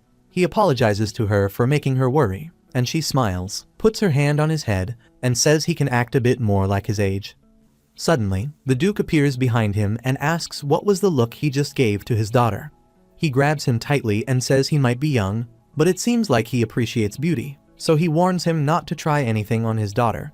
Tiny says he was just surprised because he said that he was her savior. He says he didn't defeat the Dark Mage and became her savior in the past. The Duke is shocked to know that those events never happened before he went back in time. Valentia doesn't understand and asks them what they are talking about, and the Duke asks her to forget about this because this is not something she needs to know. He asks her to focus on her coming-of-age ceremony and says he has made thorough preparations, so he is sure that she will enjoy it. She doesn't seem happy after hearing this, but just says okay. She then turns her face sadly, and Tiny can understand her feelings. After that, the Duke takes him to his office and says he forgot to give him one important piece of advice and says from now on, he needs to make sure that they limit the number of people who know about the fact that he has traveled back in time. Tiny replies he wasn't planning on telling everyone he meets, and the Duke says he has to be especially careful that the priests don't find out about him. He reveals that time and space flow around the axis of destiny as determined by the Creator, and even the goddess, who managed all of creation, cannot interfere with it. He says it would be nothing short of blasphemy if a single human managed to defy it, and this is the reason why his family kept the tempest hidden for so long. Tiny is surprised because he thought the goddess was the creator of the world, and the Duke says it's only natural that he doesn't know the full truth since those words have not been removed from the scriptures in the temples. He reveals that the true holy scriptures have only been passed down in long-standing families. He asks Tiny to keep the number of people who know to a minimum. He says they should tell this only to the 10 knights of the Asran kingdom that he mentioned. Moreover, they should exclude God's hand from that list. Tiny smiles and says this sounds good to him, and he was planning to find the 10 knights anyway. He is determined to make them stronger using the techniques he knows from the future. The Duke gets up and asks what sort of technique he will use in the future, and Tiny asks him to remember his promise that he would give him something. The Duke is shocked at his demand, while Tiny raises his hand rudely and asks if he shouldn't be ashamed of himself since he should give him what he promised first before asking him for something else. The Duke gets angry with him and hits his head, calling him a rude boy. Tiny shockingly asks him what that was for, but he just smiles at his deed. He then drags him by grabbing his ears and says he will teach him some manners first. Tiny tries to free himself and asks if he even knows how old he is, and the Duke pushes him away and says he promised him something and intends to keep that promise. He says he will teach him one of the secret growth techniques exclusive to the head of the Valentia family. He asks him if he has heard of an ability that can manipulate gravity. After some time, he dozes in class when the Duke smacks his head and asks if he is dozing off before they even get started. Tiny shouts at him and asks him to stop hitting him, but he ignores him and asks him to listen to him carefully. He reveals that his family's secret growth technique can be divided into 4 key areas. The first one is mana mastery techniques, swordsmanship that combines both offensive and defensive techniques. The third one is a method to acquire a stage 3 attribute and a way of gaining a stage 7 aura ability. Tiny gets excited to know that there are 4 key areas, so this is no wonder the Valentia family is so strong, and the Duke just nods at this. He then says he already uses blunt weapons, so there is no need for him to learn offensive swordsmanship, and Tiny replies he prefers the way a heavy warhammer feels in his hands compared to a feeble sword. He thinks there is something else he wants to learn, and that is his overwhelmingly powerful defensive skill. Tiny thinks if he learns this, then both his offensive and defensive skills will be perfect for battle. His face is watering with greed, but the Duke says there is more to Valentia's secret growth technique. Tiny is shocked when he says that is where the methods to acquire an attribute and an aura ability come in. The Duke states that, among those 2 methods, he is going to teach him how to acquire an attribute. Tiny is shocked and asks if he is not going to teach him any defensive skills. On the other side, some dark mages sit around a table in a darker place. One of them informs others that Elaine is dead, and she was the blade they intended to use to pierce the heart of Elfenheim, and they couldn't afford to lose a precious resource like her so easily. The other are shocked to hear this. One of them says he believes the one who was responsible for her death is a young child descended from the Morse family. He orders them to gather some intel on that boy because they can't let the Empire get ahead. Everyone obeys him and says it will be done in no time. He puts the glass on the table and asks them to remember that their business with the Kingdom of Karun is still their highest priority. On the other hand, the Duke beats Tiny badly, and he asks him if he is talking about a method to acquire an attribute and if it's possible to gain a particular attribute. He also says he already knows which attribute is suitable for him, and when he reaches the 3rd stage, he is going to get the explosive attribute like before. The Duke says he already knows what he needs, and he realized it while carrying him after he passed out from the sparring session. He points toward him and says he is still a child, but his body is heavier than most knights. He made his body like that using his secret growth technique, but he asked him to think he had used heavy armor and weapons before. Tiny observes him and says his armor looks really heavy, and the Duke replies the heavier the body, the heavier the armor. In other words, the more energy he has, the slower he gets. He also reveals that a small minority of mages have identified this fundamental force and have called it gravity, and by mastering this attribute, the heavier he becomes, the greater capacity he has to store energy within his body and rapidly increase in strength. He then excitedly asks Tiny if he is interested now and says he can't even begin to compare the basic additional attributes that he can gain at expert rank with this ability. Tiny listens to him carefully, and the Duke says there is a force between objects that pulls them together, but he doesn't understand what he is talking about. The Duke gets angry at this, grabs his head out of disappointment, and says the ground has a tremendous power of attraction which draws things towards it. Tiny asks why the ground pulls items towards it, and asks if eating all that expensive food has turned his brain to mush. He says if this were true, then everyone would be stuck lying on the floor. The Duke asks how he can explain why objects fall towards the ground from a high place. Tiny carelessly replies, that's just how it's always been. The Duke gets angry and asks why that happens, but Tiny doesn't take him seriously and asks why he is so interested in that. The Duke asks if he's not going to try and understand this concept, and Tiny replies there is no need to get so worked up about the details. Tiny says it's not like he has to understand everything, but sometimes that is just how things are. The Duke gets furious and shouts at him, saying not only is he a moron, but he has also got some weird philosophies. He then grabs Tiny by his shirt and takes him to a tower. He hangs him with the tower and says he has no choice but to make him experience it with his body. He then uses his ice mana and asks him angrily one more time why people fall from high places. Tiny smiles and says it is because of gravity, but he gets shocked when the Duke releases him, and he starts falling toward the ground. He asks him to feel the effect of gravity on himself, while Tiny shouts at him and asks if he has lost his mind. He can see the ground under him and thinks if he doesn't do anything, then he will definitely die. He tries to use the skill Divine Steel Armor and calls Woleng out. He comes outside and calls him from the ground. Tiny gets happy thinking he is saved now, but suddenly, there is an explosion. He falls on Woleng and is lying on him. He apologizes to Woleng, and the Duke comes to him and asks if he understands how incredible gravity is. Tiny smiles and says he doesn't think he can forget that experience, and the Duke says a fall from that height wouldn't kill him anyway. He asks him if he can handle it now, or if he should experience it a few more times. After that, he again takes him to the tower and throws him upward to make him experience gravity. He falls unconscious, and when he wakes up, Valentia is healing him. When he gets up, she asks how he feels now. She congratulates him for reaching the expert rank, but Tiny is shocked to hear that and wonders when he managed to reach the expert rank. He remembers when the Duke made him fall from the tower repeatedly, and it actually worked for him. Valentia is also unhappy about her father's brutal training methods and says he has gone way too far, even if he is happy to have a student. Tiny is also angry at the Duke and wonders how he can call this training. Valentia smiles and says she is so impressed that he has already reached expert rank, and even the Blue Wing Knights are talking about having a genius in their midst. He asks her if it is okay for her to be there because he thinks she would be busy preparing for her coming-of-age ceremony.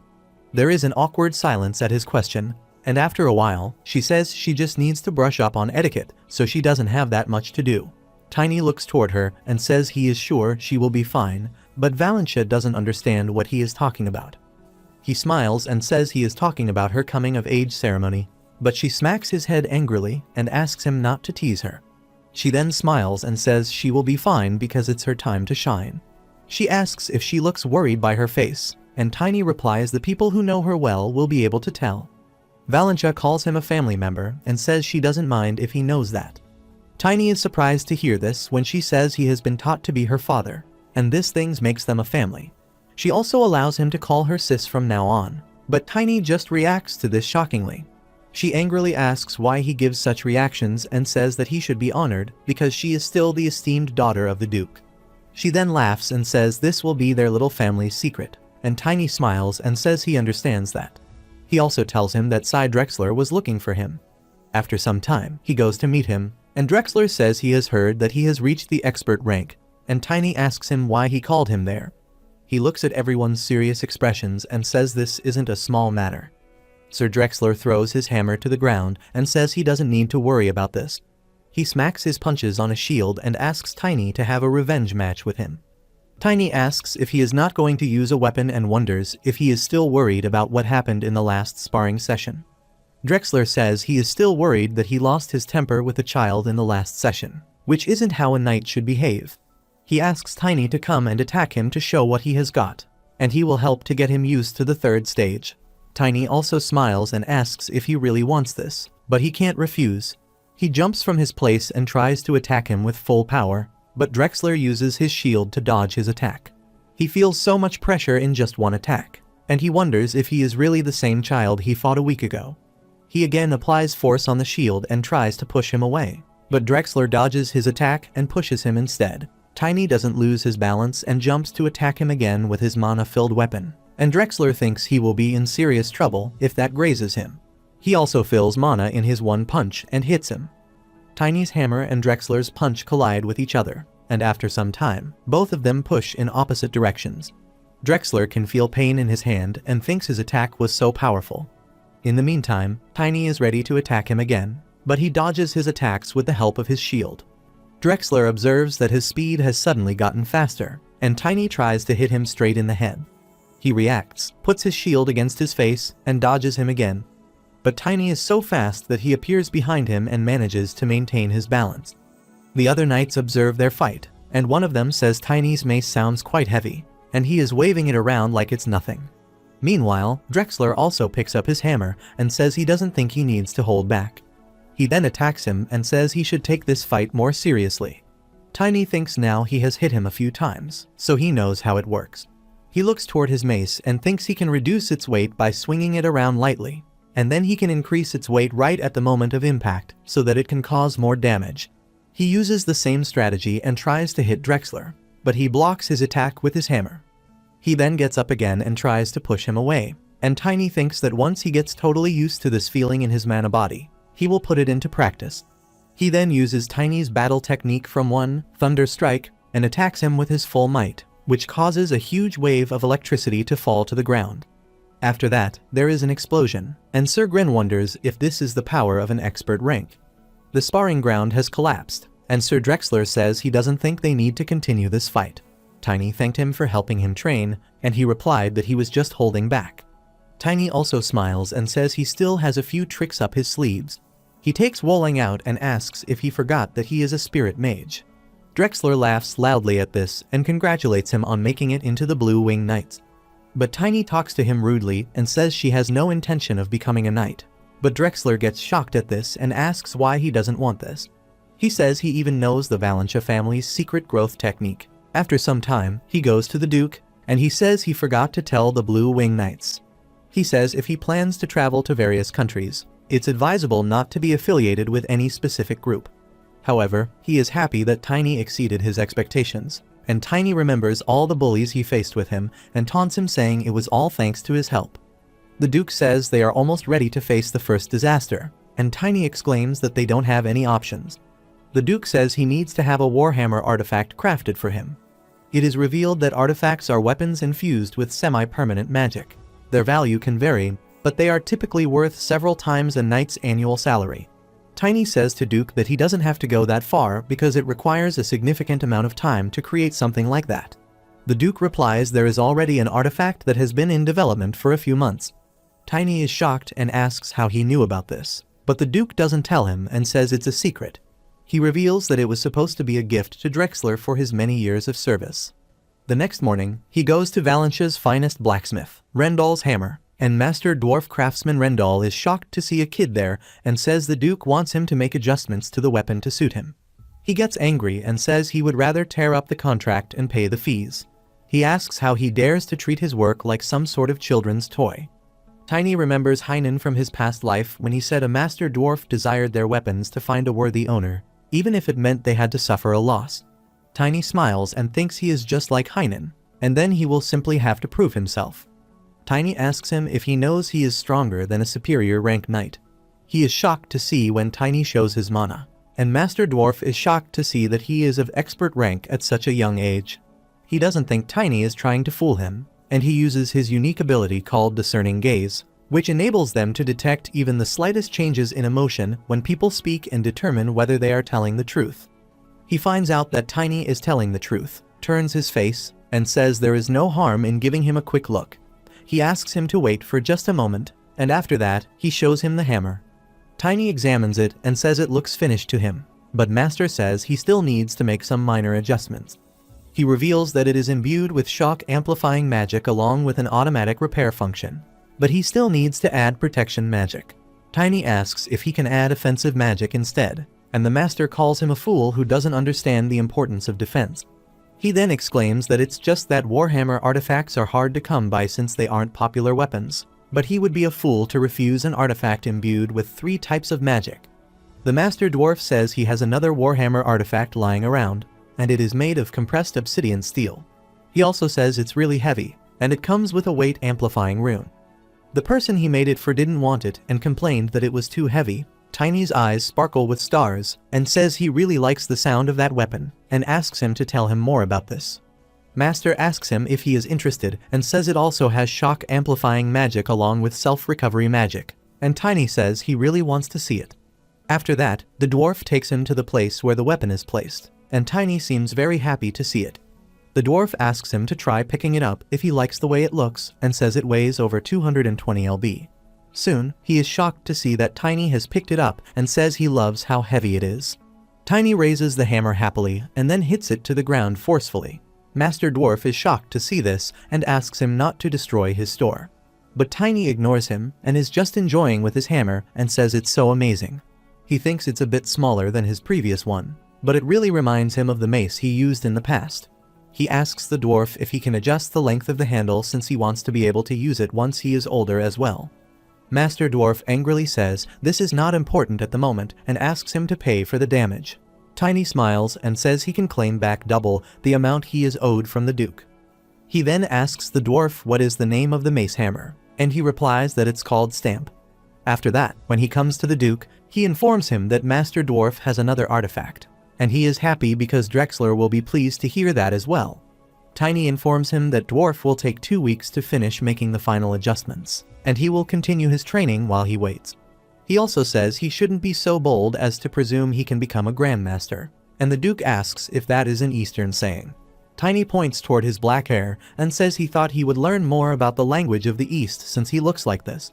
A lot of people think he is a demon or something, but the Duke laughs at him and says this is a good idea. He says he should use the Eastern language from time to time, so he can hide how ignorant he is.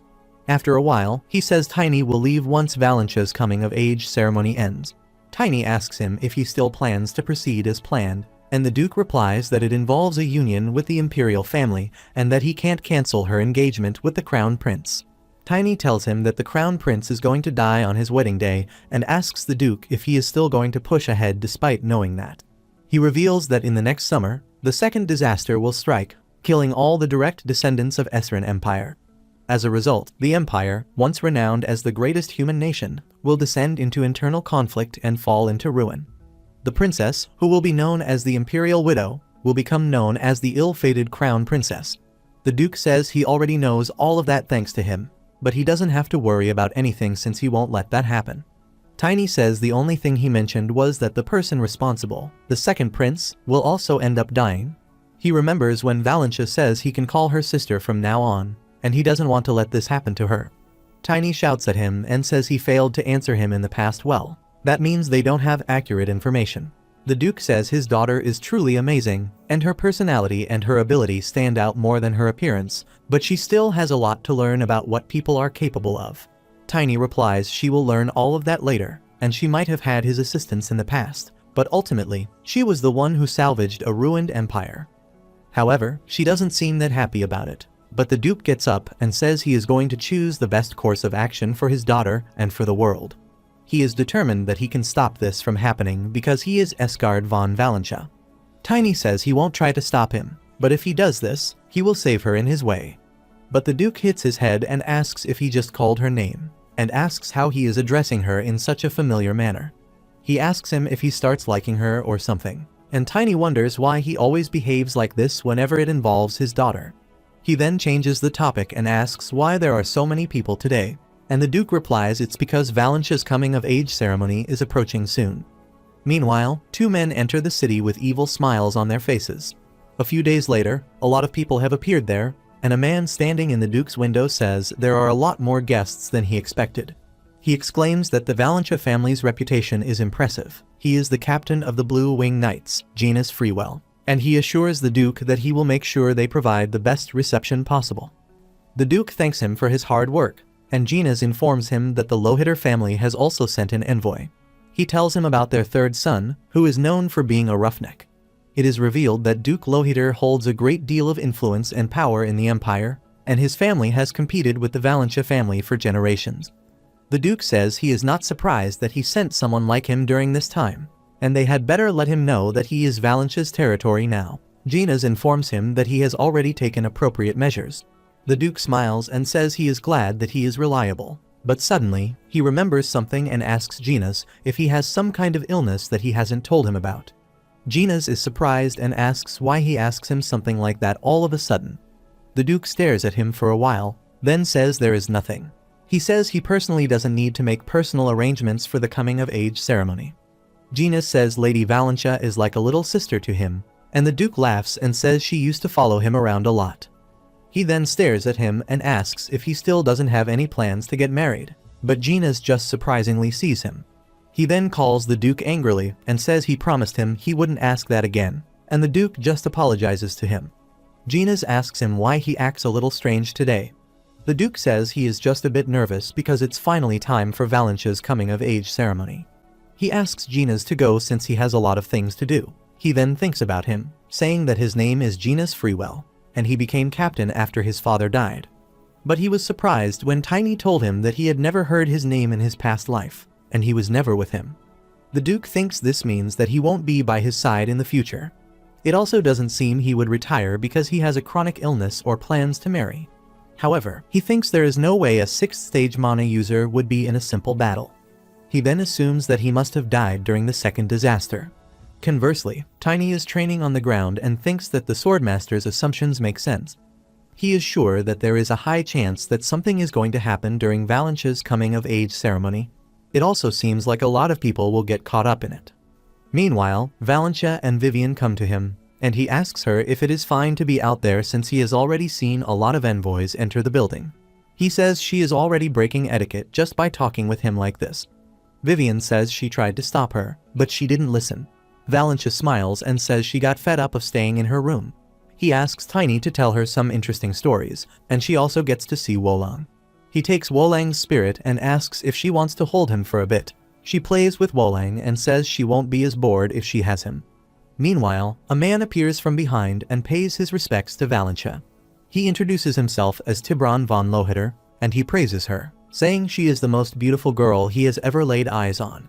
Vivian and Valentia are shocked to hear his family name, and he exclaims that he is from an esteemed family that shares a friendly rivalry with her family. Valentia recognizes him and says it's nice to meet him. Tibron asks if she grants him some of her time to honor their first meeting.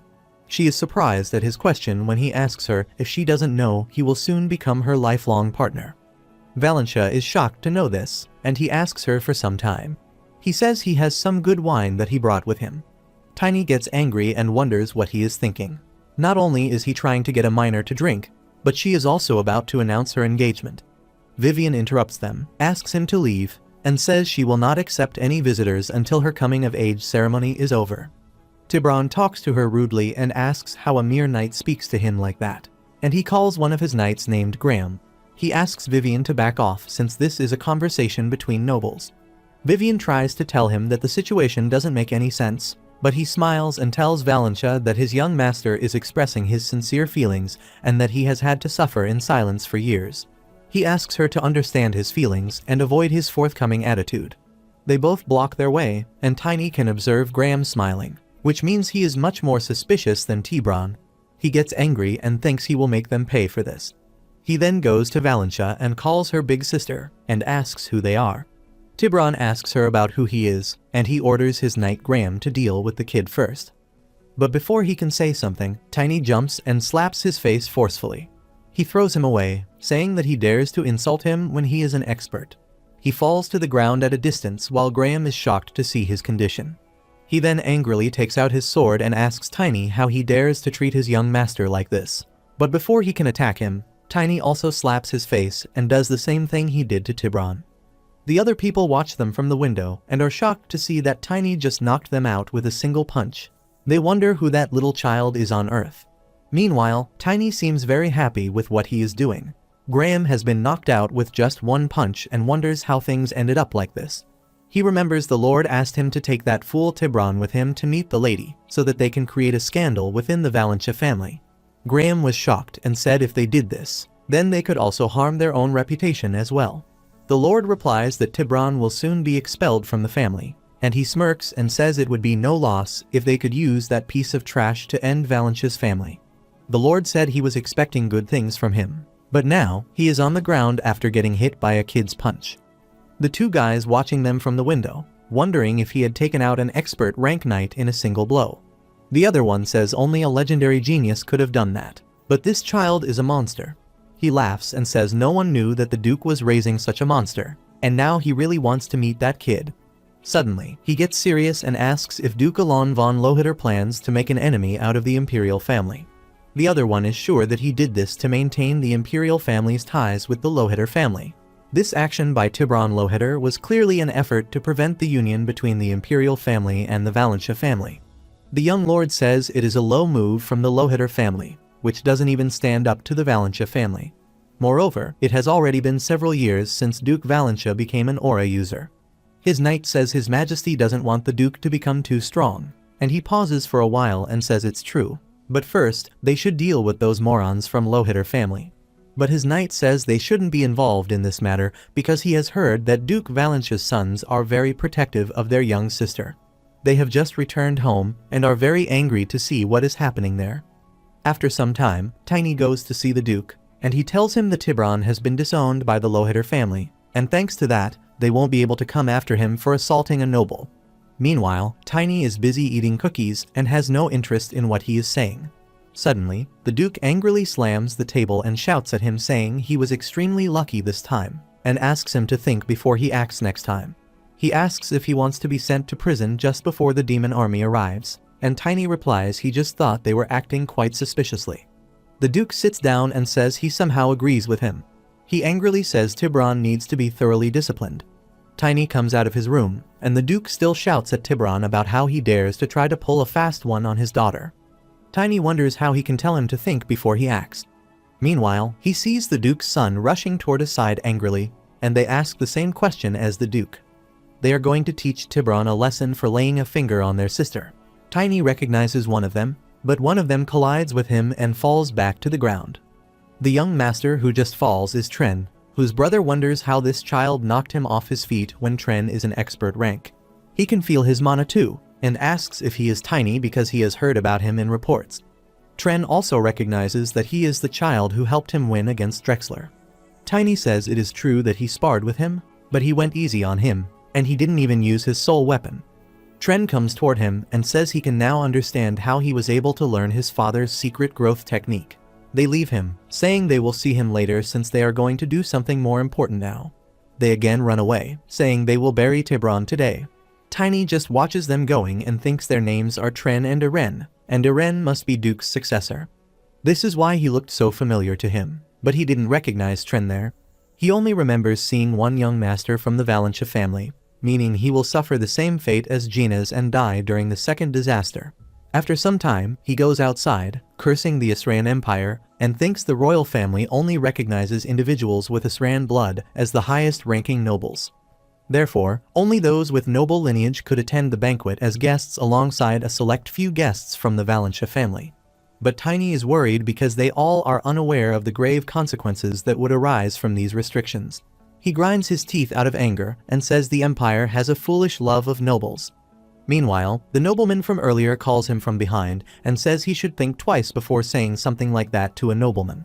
Tiny rudely asks him who he is and wonders if they are nobles. He observes that that is not his real face, and he has changed it using magic. He then smiles and introduces himself as Baron Rendley von Narse. He is there as a guest for the young lady's coming-of-age ceremony. After hearing a rumor that he took down a knight, he says he wants to meet him and asks him if he is a part of the Valentia family. Tiny replies that he has been in their debt for a little while, and Baron surprisingly says that the Duke has no eye for talent. Tiny gets angry and asks him to watch what he says, saying that it's rude to talk about the Duke like that. Baron is first shocked at his expressions and then laughs loudly saying he is absolutely right, and Tiny wonders what is wrong with him. He says they might as well be friends now that they have exchanged advice, and he asks if he can take out a meal to mark their new friendship. He winks his eye and says they can get to know each other better by having some fun. Tiny wonders if he should just beat the information out of him. But he remembers the Duke asks him to think before he acts next time. Tiny thinks he should wait to see how this plays out first. But he is shocked when Baron says he is on good terms with the young lady. He asks him if he can introduce him to her. But Tiny punches him and makes him fall to the ground like others. His companion is shocked to see his sudden action. While Tiny smiles and thinks he doesn't care about what Duke has told him. He falls back to the ground, and Tiny thinks he will probably get an earful again. In the meantime, the knight tries to hit him, saying he should have some respect. But Tiny uses his mana to dodge his attack. The knight seems furious at him and says he will tear him into pieces, while Tiny finds it difficult to fight him and asks who he is. He can observe that he has taken control of this space with his mana, and he finds out that he is a challenger rank. He grits his teeth and says he will start by slicing off his filthy hands. Tiny tries to block him, but his divine steel armor is also resisting his power. He then takes out Wolan, but his opponent is very strong and says it won't work against him. He looks toward a wolf made out of man and asks Tiny if he is a spirit mage. Tiny finds an opening and punches him with his full might. But he is shocked to see that his punch has no effect on him, and he stares at him aggressively. He then grabs him by his collar and throws him away. Tiny manages to maintain his balance, but he jumps upon him to attack. Wolang interrupts Tiny again and tries to save him. He gets attacked instead of Tiny, and they both fall to the ground.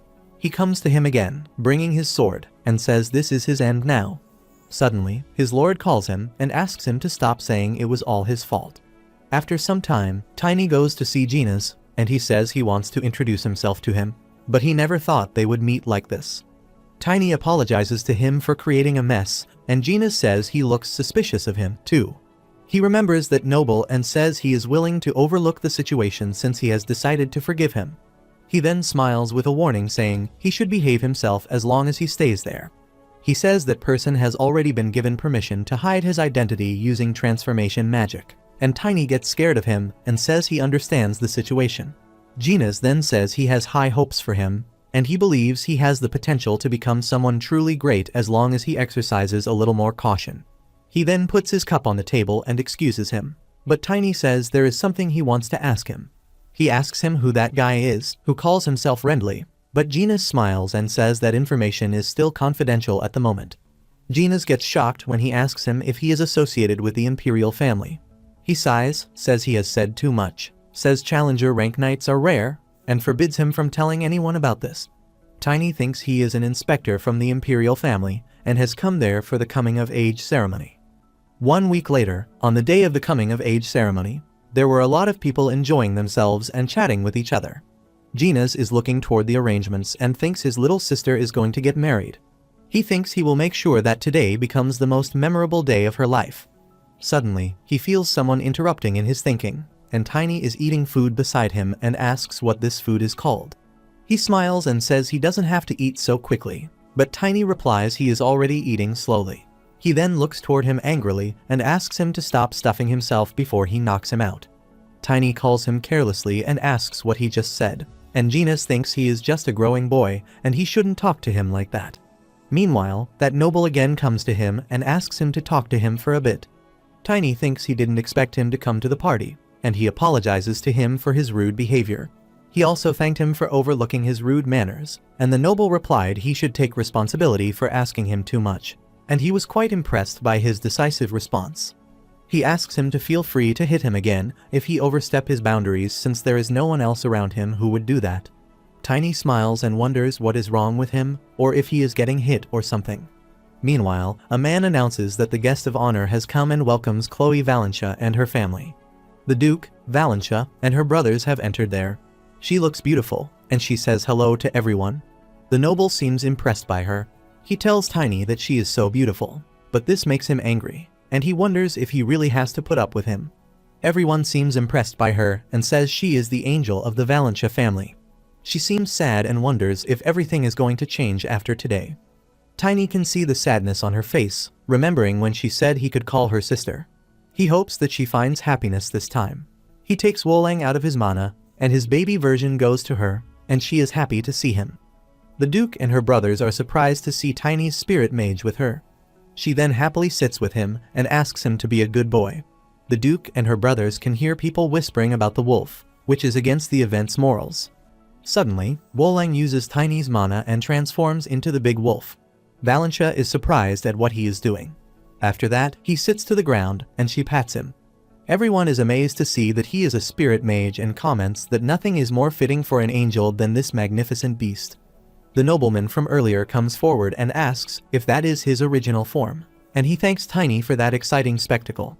Tiny stares at him and wonders why he is grateful. He thinks he is too suspicious, and he determines to hit him if he tries anything.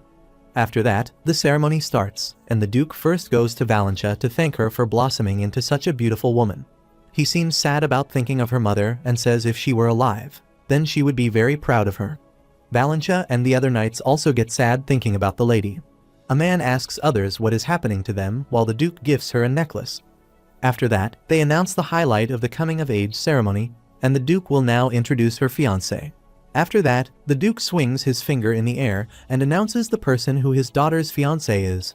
Everyone wonders to see that magical projection, and a boy's projection appears in front of them. He introduces himself as Bradley Van Asran, and he is overjoyed to welcome the Angel of Valentia as his bride.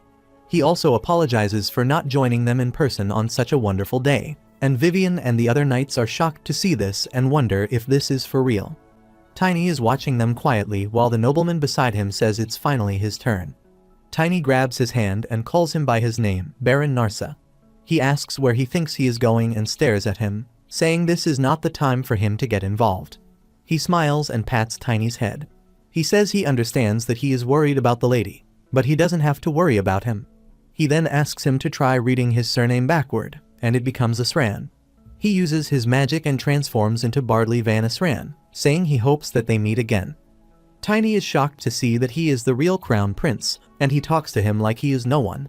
He is worried that he messed up really badly and wonders if he should just let him die during his wedding next year. Meanwhile, Genus comes to him and asks what he is pondering so deeply, while he gets scared at his sudden interruption.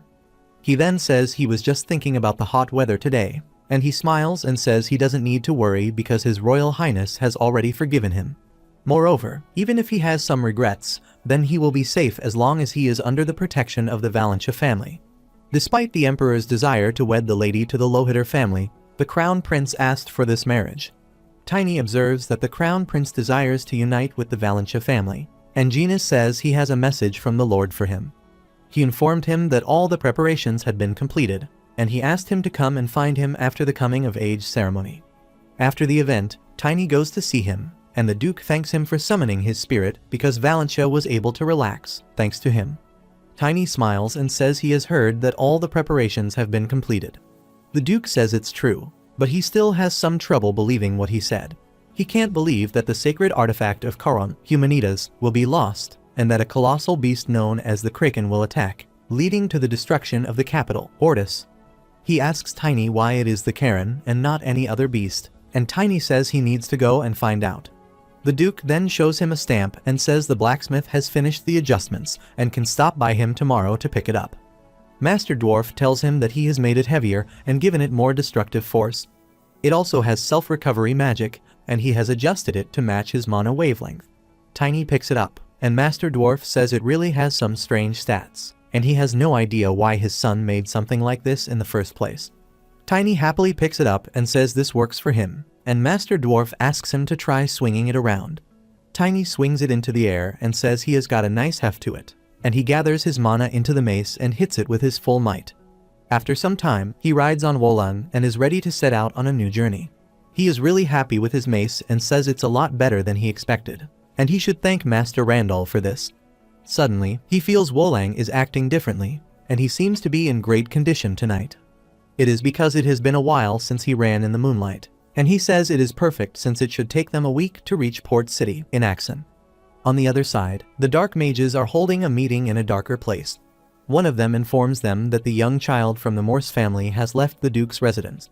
He is currently riding a dominant class beast spirit and is moving 4 times faster than a carriage.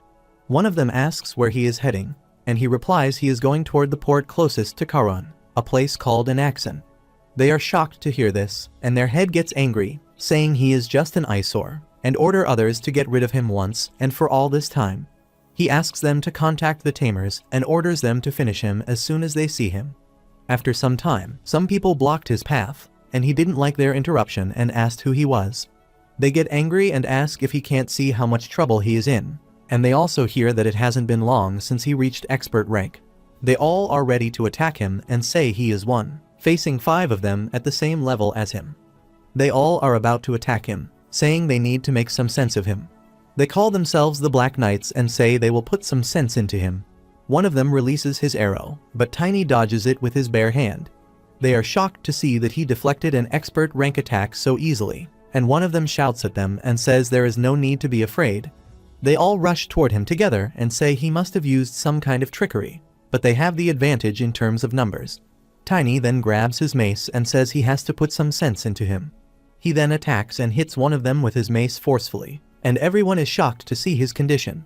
They wonder if he is really only an expert rank and a knight gets seriously injured, and Tiny exclaims that they are just a bunch of filthy demon followers. They get cared for and start running away, saying this isn't what they told them. But Tiny follows them and asks where they are going. He uses his mace with a skill Thunder Strike, which has an immense effect of electric lightning, and everyone tries to run for their lives. But all is vain when they get caught in his lightning and feel themselves falling downward. After some time, Tiny has knocked them out and is amazed because his weapon is awesome. He thinks this mace will probably last him till he is older. He then wonders how those people know he was there, or maybe he should have left at least one of them alive. Suddenly, he feels another presence there, and his steps feel so heavier that Tiny and Wolang feel an earthquake and fall to the ground. He tries to hold his balance, wondering what it is, and is shocked to see a 2-headed troll appear there. The troll growls at him and steps toward him to attack, and this makes him worried. Tiny wonders what a superior rank monster is doing there and how he will get out of this situation. It is revealed that a monster's rank is determined by the strength of the party required to defeat it. For example, to face a 5th rank monster, someone needs to have a 5-circle mage in his party at the very least, or a superior rank mana user to defeat it without suffering any casualties. Now, Tiny is worried about seeing a 5th ranked monster there and wonders what he is doing there. He tries to run away, but he sees a dark mage controlling him and asks him to kill Tiny as soon as possible since he is interfering with their plans. He angrily orders him to crush him until there is nothing left. He jumps from the Wolang and now understands what the 5th rank monster is doing there because a magic tamer is nearby. He asks Wolang to get him, and he rushes toward him, but the tamer says he will never let him do that. He uses his dark magic on the troll, and he uses his axe to attack Tiny, but he dodges his attack, and the tree is cut instead of him. A lot of trees have been cut in just one blow, and Tiny is shocked to see this and thinks it has gone into a frenzy. Soon, the troll has reached to him and again attacks him with his axe, and Tiny dodges him again and thinks this annoying ability is what makes this troll a 5th rank monster. They normally just rely on their strength and regenerative abilities, but there is a limit to how long they can stay in that state. He is currently dodging him, thinking he just needs to wait for an opening. The troll then emits a strange gas from its mouth, and Tiny is still able to block it with his mana. But he falls to the ground and then feels an arrow coming from behind. He uses his mana again to dodge it, but in order to do this, he gets distracted from the troll. He then reacts and uses his mana to strike the troll, making him fall to the ground. He then jumps upon him and hits him with all the power he has, and troll screams in pain. Tiny smiles and says his mace had extra weight behind it, along with amplified impact damage, and this should slow him down for a bit. But Tiny is shocked to see that it regenerates its wood already and is ready to attack him again. Tiny jumps from his place to save himself and tries to run away. At the same time, a dark mage is watching them from a distance and thinks he is just a foolish child and he can't run for so long.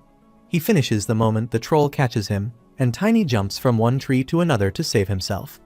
After some time, he reaches a dead end where there is no way to run anymore, and he wonders what he should do now. The troll is about to attack him, but suddenly, the effect of dark magic disappears. The mage is shocked to see this and wonders how the effects of the frenzy have worn off already, and Tiny knows that he is exhausted after healing itself so many times.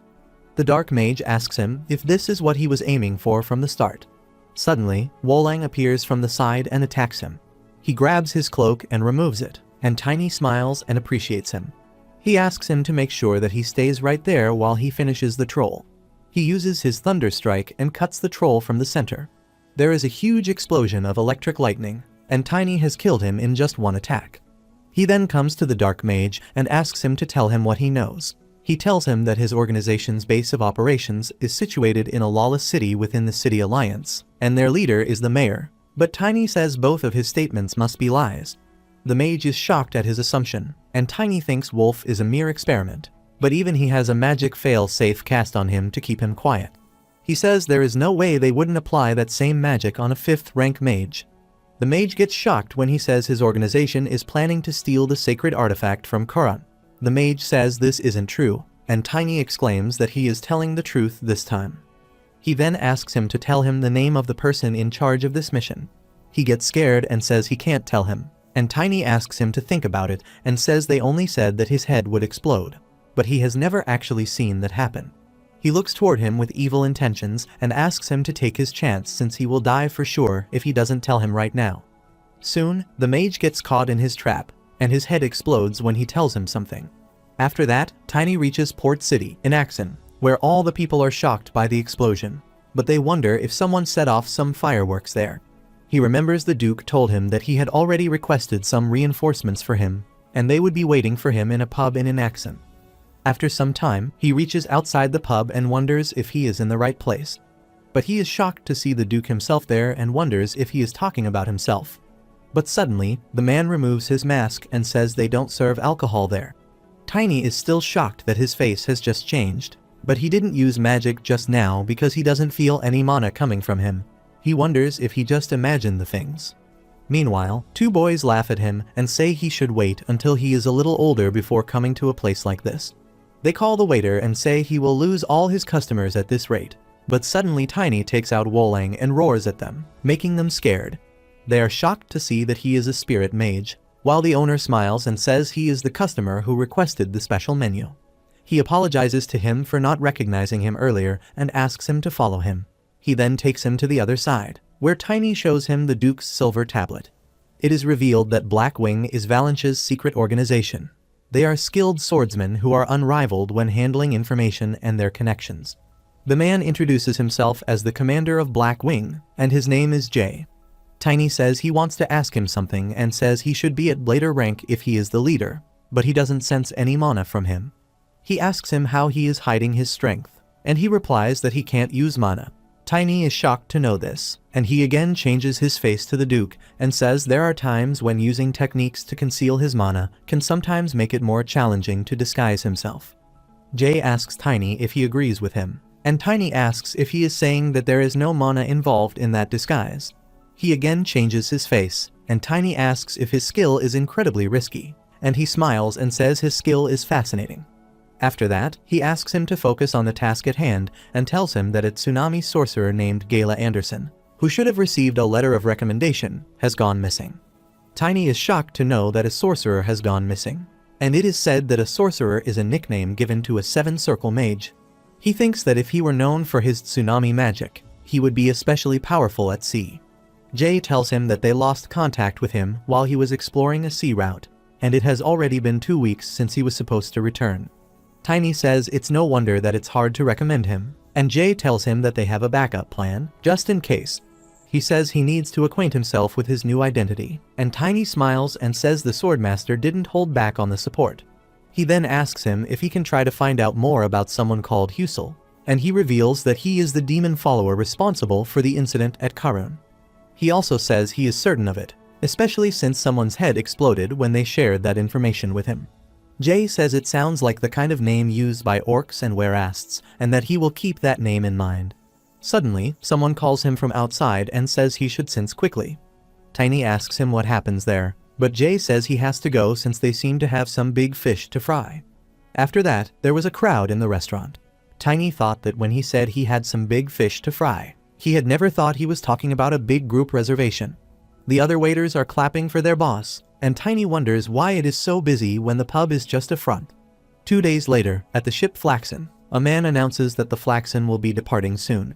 Tiny also wants to ride the ship, but the man asks him to show his identity card. Tiny takes out a badge to show him, and the man is shocked to see a noble badge in his hands. He wonders what a noble is doing there without any escorts. He asks him for forgiveness, and Tiny replies he is just a fallen noble. He bows before him and hopes that he enjoys his journey. Tiny has the noble badge of the Moors family, and Jay tells him that they were falsely charged as demon followers and disappeared 40 years ago. Moreover, the distinctive traits of their direct descendants are black hair and eyes. However, since they didn't have any offspring, they couldn't restore the family's noble standing. So Jay said he was now the child born to the last remaining descendants of the Moors family and his elf trainee. He is bored, and they want him to pose as an elf child. Suddenly, he senses dark energy coming from the ship, and it is strong enough to think that there is more than one dark mage. He then observes his surroundings and finds out that it's not just one of two of them, but there are many of them. He wonders what they could be after, or if they are going to use everyone is this ship as sacrifices. In the meantime, a man appears behind him, and he stabs a knife into Tiny's head. He, reaction time, grabs his hand and stabs the knife in his hand instead. Everyone looks toward them, wondering what is going on there. Two men come toward Tiny and ask what he is doing. Tiny looks toward the knife placed on his feet, jumps on it to make it fly, and then kicks it toward the man behind him and stabs it in his chest. The man falls to the ground, and everyone is shocked to see that as soon as he dies, black energy emits from his body. An awful smoke comes out of his body, and people grab their noses to prevent it. A man says a rotting smell and smoke coming from the corpse must mean that he was a demon follower. A man thanks Tiny for killing a demon follower who was hiding among them and says he needs him to come with him in line with standard procedure. Tiny grabs his hand and laughs, saying standard procedure. He then also makes him fall to the ground and hits him with the other one. After that, he grabs as many people he knows as demon followers and throws them all to the ground. The people get scared and start running away, saying he is a demon follower. But soon, they all realize that all the people he has killed so far were the demon followers. Meanwhile, the ship's captain appears and asks what is happening there. He is shocked to see all the bodies and is shocked to see Tiny there and apologizes to him for all the trouble they have put him through. He says it looks like his men were possessed by demons, and he requests him to work with them as they investigate this matter further.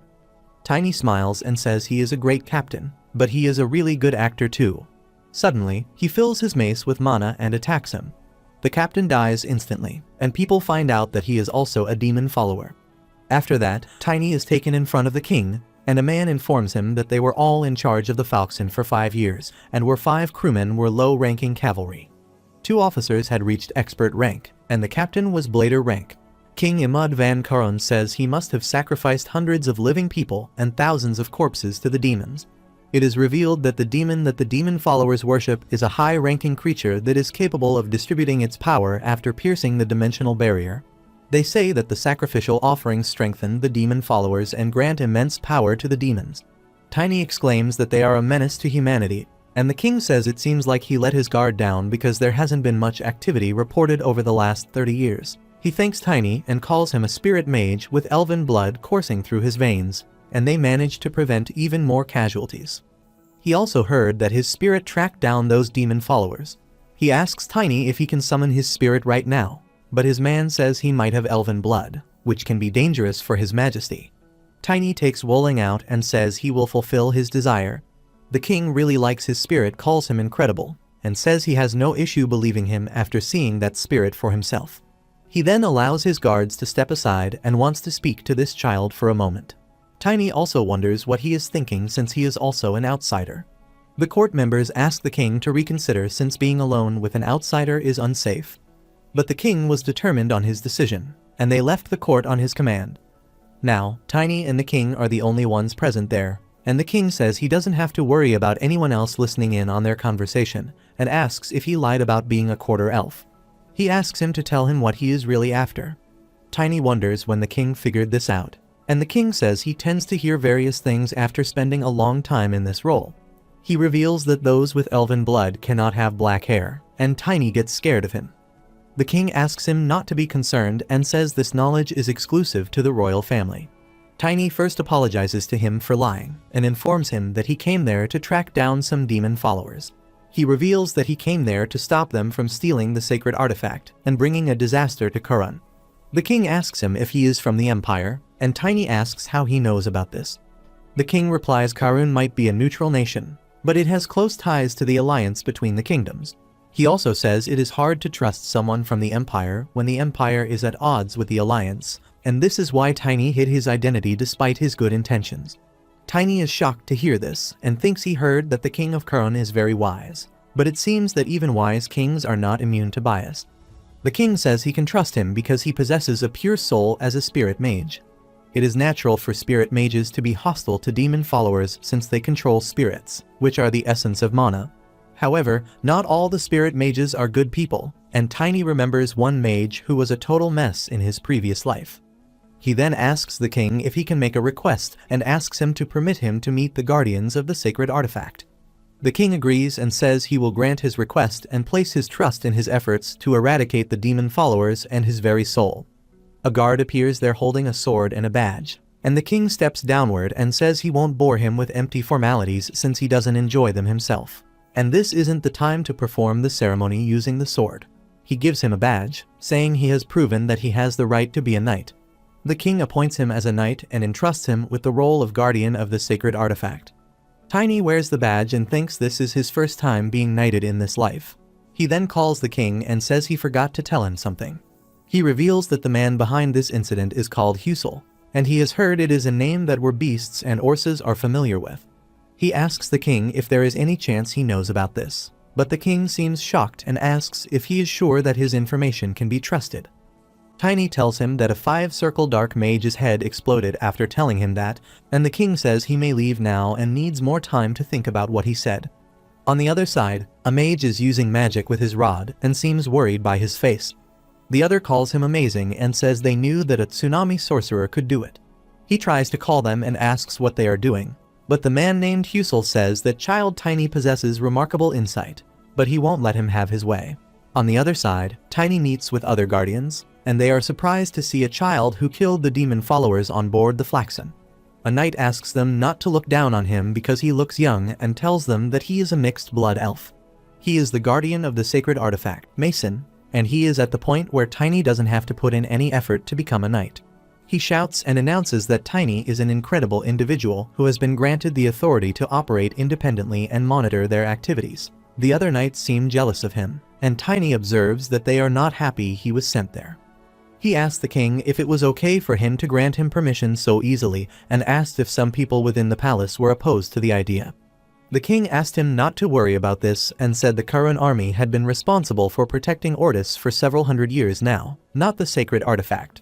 He revealed that the sacred object is nothing more than a symbol to them, so being a guardian of the sacred artifact is merely a decorative title. In other words, the king revealed that this place is home to a useless bunch of fools who lack the ability to improve. Tiny thinks that even if there is no opposition from external forces, then there is probably a lot of internal conflict. He then calls a guard named Mason but asks him to listen to him closely. He says he may have been granted authority to move independently, but he is still the lowest ranked knight there.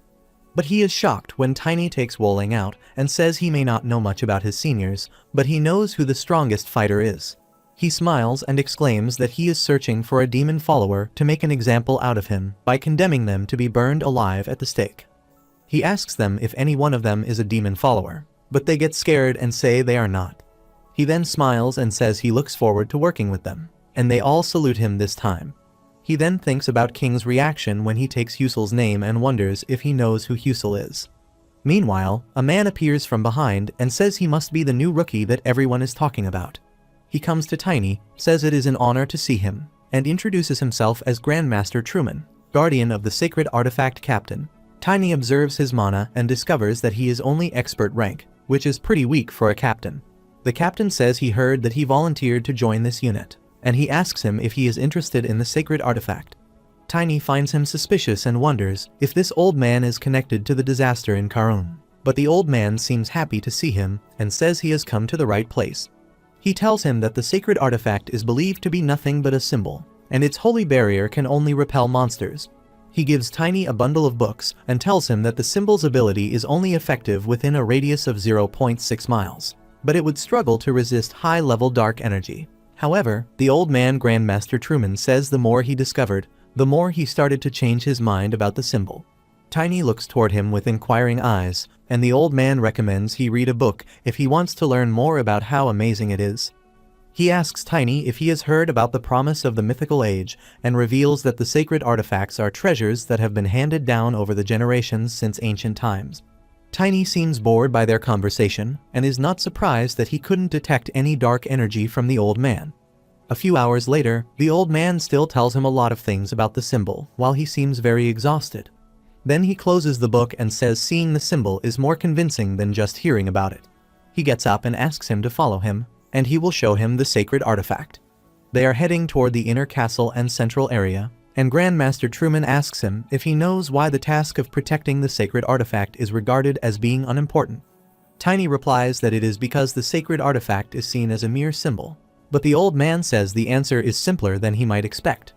He opens the door where Tiny is shocked to see the huge sacred artifact, Humanities, and reveals that it doesn't need protection. Tiny comments that it's so big and beautiful, and Truman says no one knows how it's able to float like that, and according to the legends, those who are unworthy can't even get close to it. Grandmaster Truman says it doesn't need protection, and he asks Tiny to touch it so that they can see if he is worthy.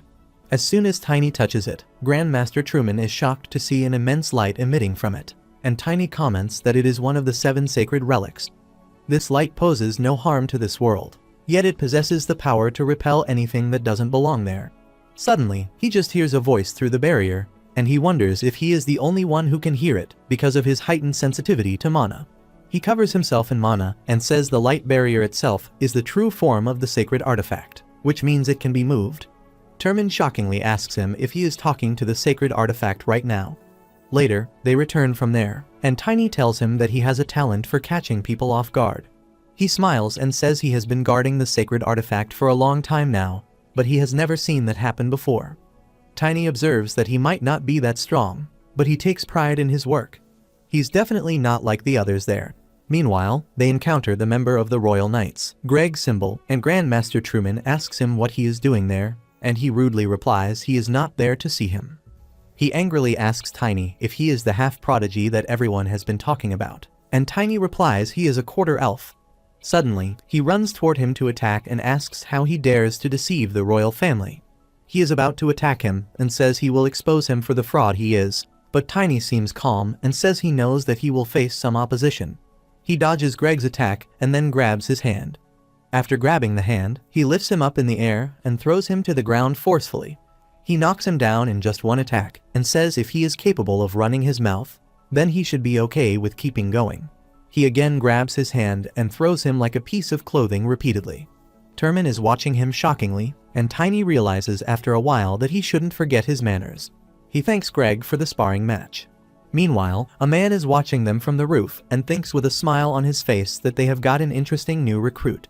After some time, a few royal knights come to him, and one of them introduces himself as Robert Dumble and asks if he was the one who took down Greg. He says he wants to check his skills, but before that, Tiny slaps his face forcefully and makes him fall to the ground. After that, 2 more members of the Royal Knights come forward and ask him for the spar. Tiny punches one of them and hits the second one of his head. He knocks them out in just an instant. After that, the vice captain of the Royal Knights, Randolph Ganchist, comes forward and says he wants to test his skills against him. He attacks Tiny, but he blocks his sword with his mace and pushes him backward. He falls back to the ground, and Tiny goes to him and says at least the vice captain showed some improvement compared to the others. He asks him if he knows someone called Husel, but the vice captain says he doesn't recognize that name. Tiny seems confused and wonders why no one has heard of him. In the meantime, a man comes to him and makes fun of Randolph, saying he didn't hold back against him. Tiny asks him who he is and thinks he looks like he might be in a superior rank at best. He observes that he has just reached challenger rank, and he excuses Tiny for not introducing himself. He is the captain of the Royal Knights, and his name is Liam von Peterson. Tiny shows him some respect and also apologizes to him. Liam asks him not to be so formal with him and says it's fun for old times like him to see such a talented young man. He asks Tiny if he will spar with him and says in exchange for relieving him of his boredom, he can provide him with some useful information about Husel, the person he is looking for. Tiny is shocked to know that he knows Husel. He thinks he didn't expect someone at challenger rank to come seeking him out with useful information. He is now ready to fight him, and Mr. Liam says he will go easy on him, but he should be prepared. Tiny smiles and takes out his mana, thinking he would be a fool to reject his offer. He then jumps from his place and attacks him with his full might. He blocks his attack with his sword, but Tiny exerts so much pressure on his attack that it creates a crack in the ground. He asks Mr. Liam not to underestimate him, and he observes that Tiny's mace just got lighter, so he jumps back to the ground. He hits his leg to make him fall, but is surprised to see that he uses a rock attribute which makes his body stiff like a stone. Mr. Liam laughs and says he is full of surprises and is about to attack him when Tiny slides, creating a distance between them. He thinks Mr. Liam used a defensive skill that novice challenger ranks can use. Currently, he is the embodiment of a sturdy knight and a master of offense and defense. Mr. Liam then releases his mana and says he takes back what he said about going easy on him and rushes to attack him with his full power. Tiny blocks his sword with his mace, and Mr. Liam smiles. He says he knew it would be fun. Tiny also smiles and slides his mace and tries to attack him back, and Mr. Liam thinks he is perfect in his skills, and they need no improvement. He just needs more experience and maturity. Meanwhile, Tiny thinks he can learn from the way he shifts his center of gravity and the way he wields his sword in this sparring match while his body is so heavy. He swings his mace in the air and reaches him in no time to attack. But Mr. Liam again blocks his attack and says calling him a genius doesn't do justice to him. He pushes him back and says he is a complete monster, and Tiny takes that title with a smile on his face. He hits him again, but Mr. Liam successfully blocks his attacks with his sword, and then he pushes him away, saying this is enough for now. Suddenly, Tiny loses his balance, and Mr. Liam tries to hit him with the sword, but he somehow dodges him. He then pushes him away with the force of his sword and asks him to stop the fight since this has gone too far. Tiny gets up and thanks him for his lessons, but Mr. Liam says he is too old to be surprised, but he is the one who should be grateful. As a token of gratitude, he is ready to provide him with the information he promised. Tiny smiles and says it was a good experience for him, and thinks there are some talented individuals in Coron as well. He then starts giving him the information he promised him and reveals that there is a man called Reborn. He is a member of the Royal Knights, but he only obeys the king's direct orders. Tiny surprisingly asks him if his name is Reborn, not Rehearsal, and Mr. Liam says not many people know what he does, but he thinks he travels around a lot. There is a chance that he knows the person Tiny is looking for, and he is about to say something when a knight rushes toward them. He calls Tiny and informs him that His Majesty has urgently requested his presence. After that, Tiny goes to the king and he asks him to introduce himself to the person beside him and says he has found the person he has been looking for. He introduces him to Reborn and says this is their expert on the Eastern Continental Sea route. Tiny is shocked and wonders when he says he was looking for him and remembers that this happens to be the same person Mr. Liam mentioned earlier. He smiles and says it's nice to meet the hero who took down the demon followers. He asks him why he wants to meet him. Tiny smiles and says it is an honor to meet him, and he looks toward the king and thinks he should have at least given him a heads up if he wanted him to play along. He smiles and says, as he can see from his appearance, that he thought his origins might lie in the Eastern continent. So when His Majesty asked him what he wanted, he told him he wanted to go there. Artimon smiles and says His Majesty is incredible regarding his reward, and he, too, feels undeserving of the honor he bestows upon him. The king calls him and says he can't travel to the east right now, and first, he needs to keep his promise and wipe out all the demon followers in Coron. Tiny respectfully says he will surely do this and suddenly realizes why he mentioned the demon followers all of a sudden. He looks toward Reborn and wonders if he is a demon follower. He tries to check him through his mana but finds out that he is clean. He sighs and thinks Wolong would have warned him if he was a demon follower. Suddenly, he finds out that Reborn's mana is a fusion of a beast and a human, and remembers when Mr. J told him that Rehearsal is a kind of name used by orcs and were beasts. He then calls him and says there was no hesitation in his answer, and he would expect nothing less from their reliable new rookie. The king says Reborn will assist him in eradicating the demon followers. He seems surprised and asks the king what he is talking about. He says he needs to start searching for Gale immediately tomorrow, but the king asks him to put that mission on hold. He asks him to prioritize dealing with the immediate threat, because he is currently the only reliable companion available.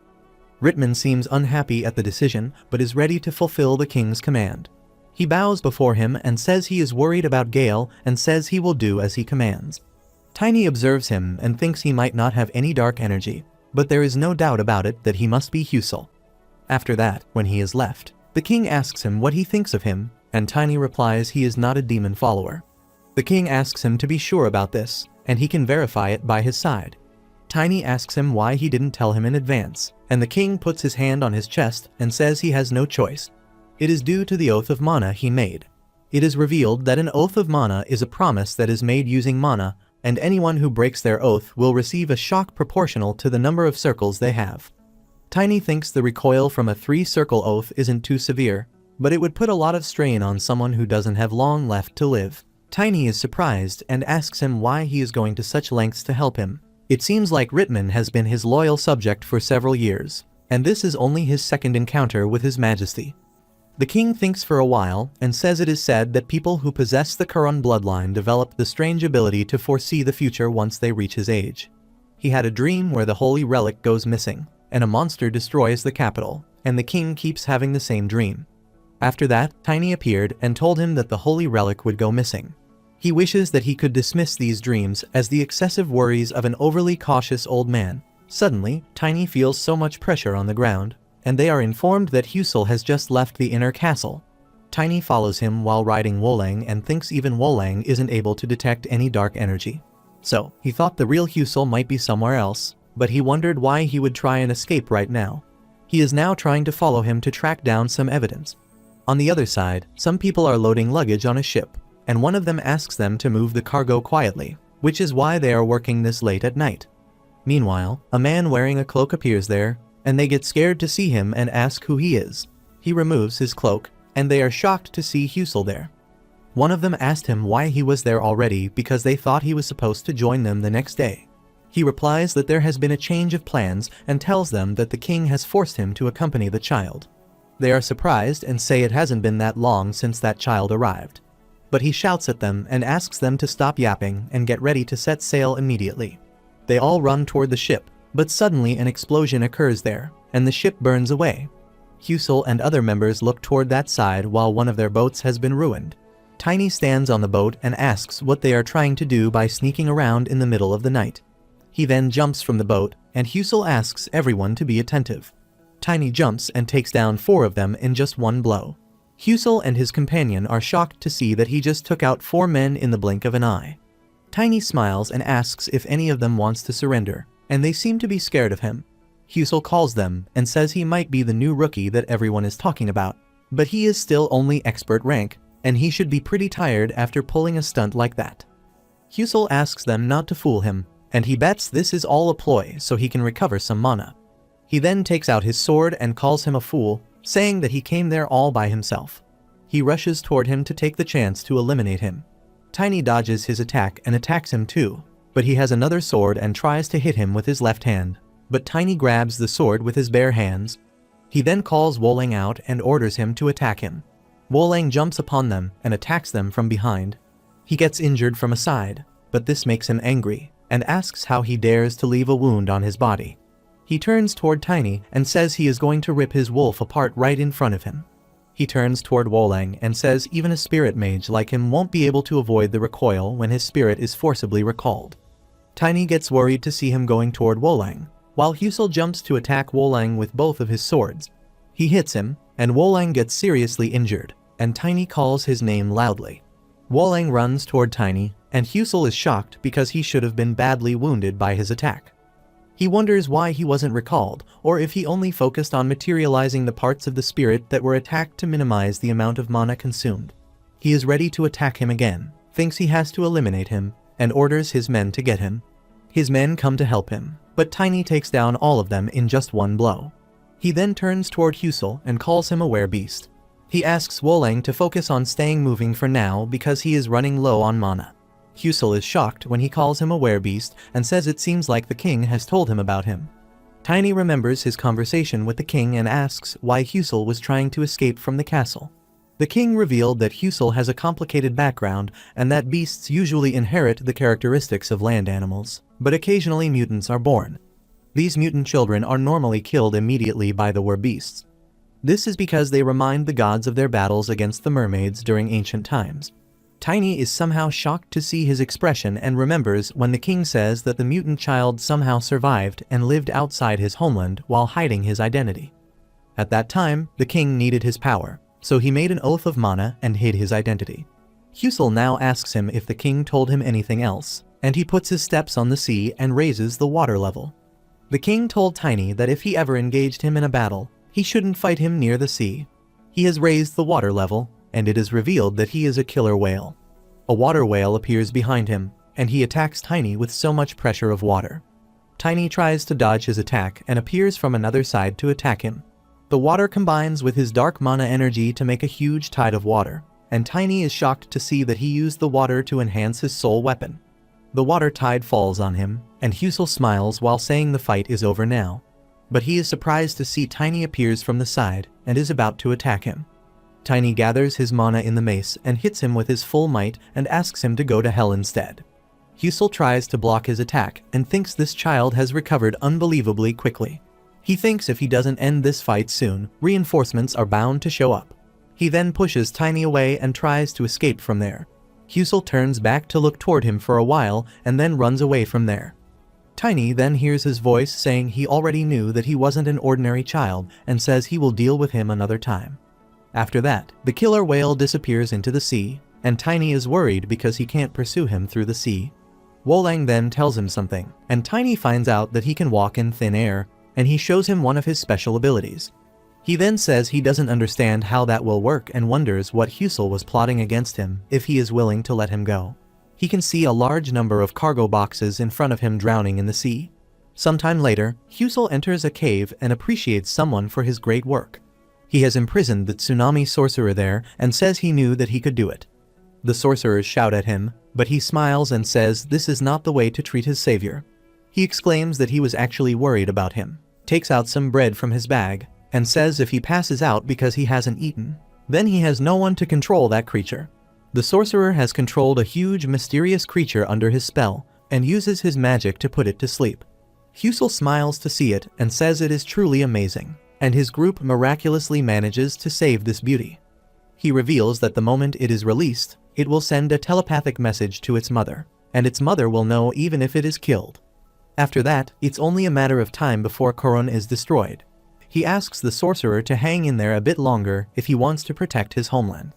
The sorcerer warns him, saying the gods will punish him all for this, but he smirks and throws the food towards him, saying he was cursed by them the moment he was born. He has dark energy in his eyes and says it is his revenge on God. When he is left, the sorcerer tries to block the creature again and casts a magic spell on him. He is determined that he won't let things go Husel's way. At the same time, Tiny goes to see the king, and Sir Liam informs him that according to the results of their investigation, all the porters are demon followers. The king asks him about the cargo, and he replies that they were loading items used in magical rituals, and the total value of the goods was equivalent to half of the kingdom's annual budget.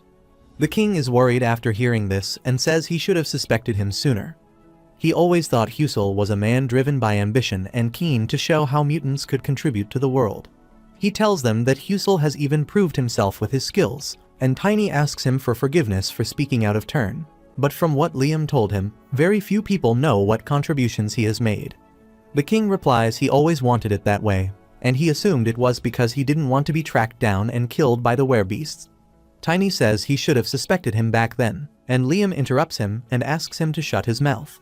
But the king says he is telling the truth after all, and he wishes he had realized it sooner. However, there is no use in regretting the past, so he calls Tiny his young hero and asks if there is another way to track down the demon followers. Tiny smiles and says there is surely a way, but he just needs some of his assistance.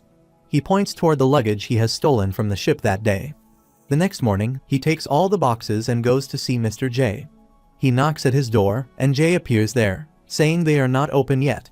Tiny calls him and asks how he has been, and Jay seems surprised to see him. Tiny removes his cloak with a smile on his face and asks him about all the boxes. Tiny tells him the whole story, and that a demon follower who is skilled enough to hide from him complicates all the things. He also tells him that he didn't give off any dark energy, and he is almost certain that Husel has just decided to team up with the demon followers. Mr. J is also surprised and says he didn't think people like him were also excited, but he feels ashamed of himself. He is ashamed because he couldn't do anything to help him, and Tiny ends up tracking him down. He just wanted to show off Black Wing's true potential, and Tiny smiled and said he still had a chance to prove himself. He points toward the boxes and brings one of them to him. He says His Majesty has requested that he gather up all the cargo they left behind. He throws the king's message toward the boxes and says Black Wing must have at least one expert for tracking magic. He says this is his first time to shine, and they will have them check every piece of cargo to find and wipe them all out. He takes out all the things from the box and asks where he can find them all. Jay apologizes to him and says it's not that easy, and Tiny shockingly asks him why it is not easy. He reveals that they have already tried to do that, but they must be extremely thorough since they have completely covered their tracks. Tiny is shocked and wonders if he went through all this for nothing. Jay says this might not be the case, especially since he has stolen all of their cargo. He gets up and looks toward all the boxes there and says he is sure they won't be able to gather this much in one go. They still don't have enough things to carry out the ritual, and now that they have been burned once, Curran is going to keep a close eye on magic items, but that won't be the case for resources.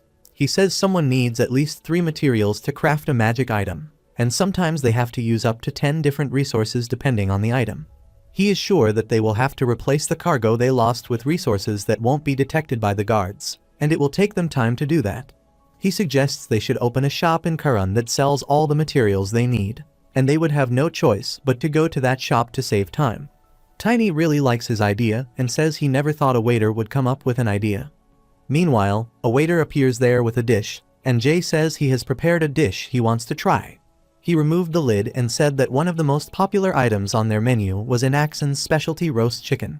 Tiny looks toward the dish surprisingly and asks if it is really time to try this. Mr. J asks him to try it, and he won't regret it. Tiny picks up a chicken piece and says he will take just one bite. He takes the first bite, and after that, he doesn't remember when he ate a full plate and wonders why it tastes so good. Jay asks him how it tastes, and Tiny replies he should work there full time. Jay smiles and says he can take pride in his skills now, and he feels like he is ready to infiltrate a new workplace.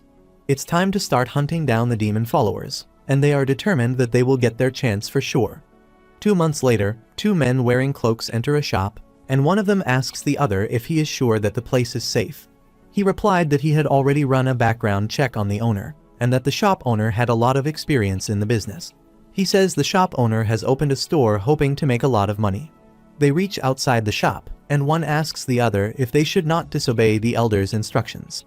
They enter the shop and say they have to use their time wisely. Jay changes his appearance and asks if there is anything that he is looking for in particular. One of them shows him a list and asks if he has all these items.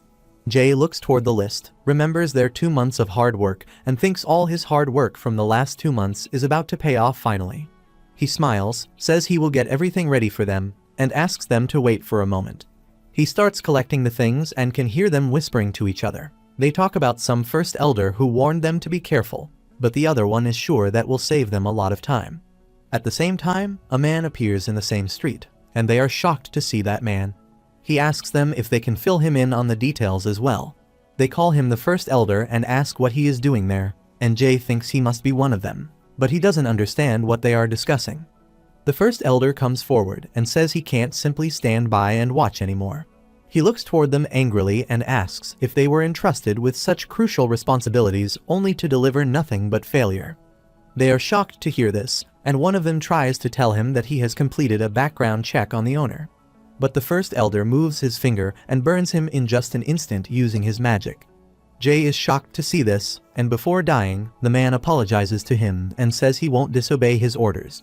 But he doesn't listen to him and orders the second one to clean up the mess. He then goes to Jay and apologizes to him for creating this mess. He says he is not a very trusting person. He again flicks his finger, releases dark energy, and attacks Jay. Jay tries to resist him and falls to the ground. The next morning, Tiny comes to see him and is shocked to see his condition. Tiny asks him what has happened to him, and he just replies that he got lucky the last night. He remembers the last night when the first elder found out that he couldn't use mana at all, and his doubts were clear about him. He orders his man to stock a lot of decent materials and again uses his magic on Jay. He then throws a pouch full of coins and says this should be more than enough to cover the costs. He also asks him to get some more items for him and threatens him, saying if he ever tells anyone what happened there today, then he will kill him. Jay says he is fortunate that he can't use mana, and he tells Tiny that the elder is confident that he can kill him whenever he pleases. just like he did when he attacked one of his own. They see the ashes of that man, and Tiny says he is completely looking down on him for not being a mana user, and he didn't even bother to hide any traces of his visit as well. He gets up and says it's time to bring in a mage that specializes in tracking, but Jay says he wants to check something before doing this. He felt like this was going to be a lot more dangerous than they expected, and he felt a superhuman energy coming from that dark mage that he hadn't felt since he trained with the Duke himself. He says he wouldn't be surprised if he were on the same level as a 7-circle mage, but Tiny says he has to do this no matter how dangerous this may be. He is determined to make a way if there is no one. Jay gets up and says he will put his trust in him and proceed with the plan. 1 month later, Tiny sits on the stairs and reads a page. He has managed to confirm the movements of the demon followers. In a few days, they are going to hold a large-scale magic ritual on some nearby island, and he plans to ambush them with the Black Wing group. He also informed the royal family so that he could expect support from them. He is also informed that the Duke has also sent some reinforcement, and he wonders who he has sent.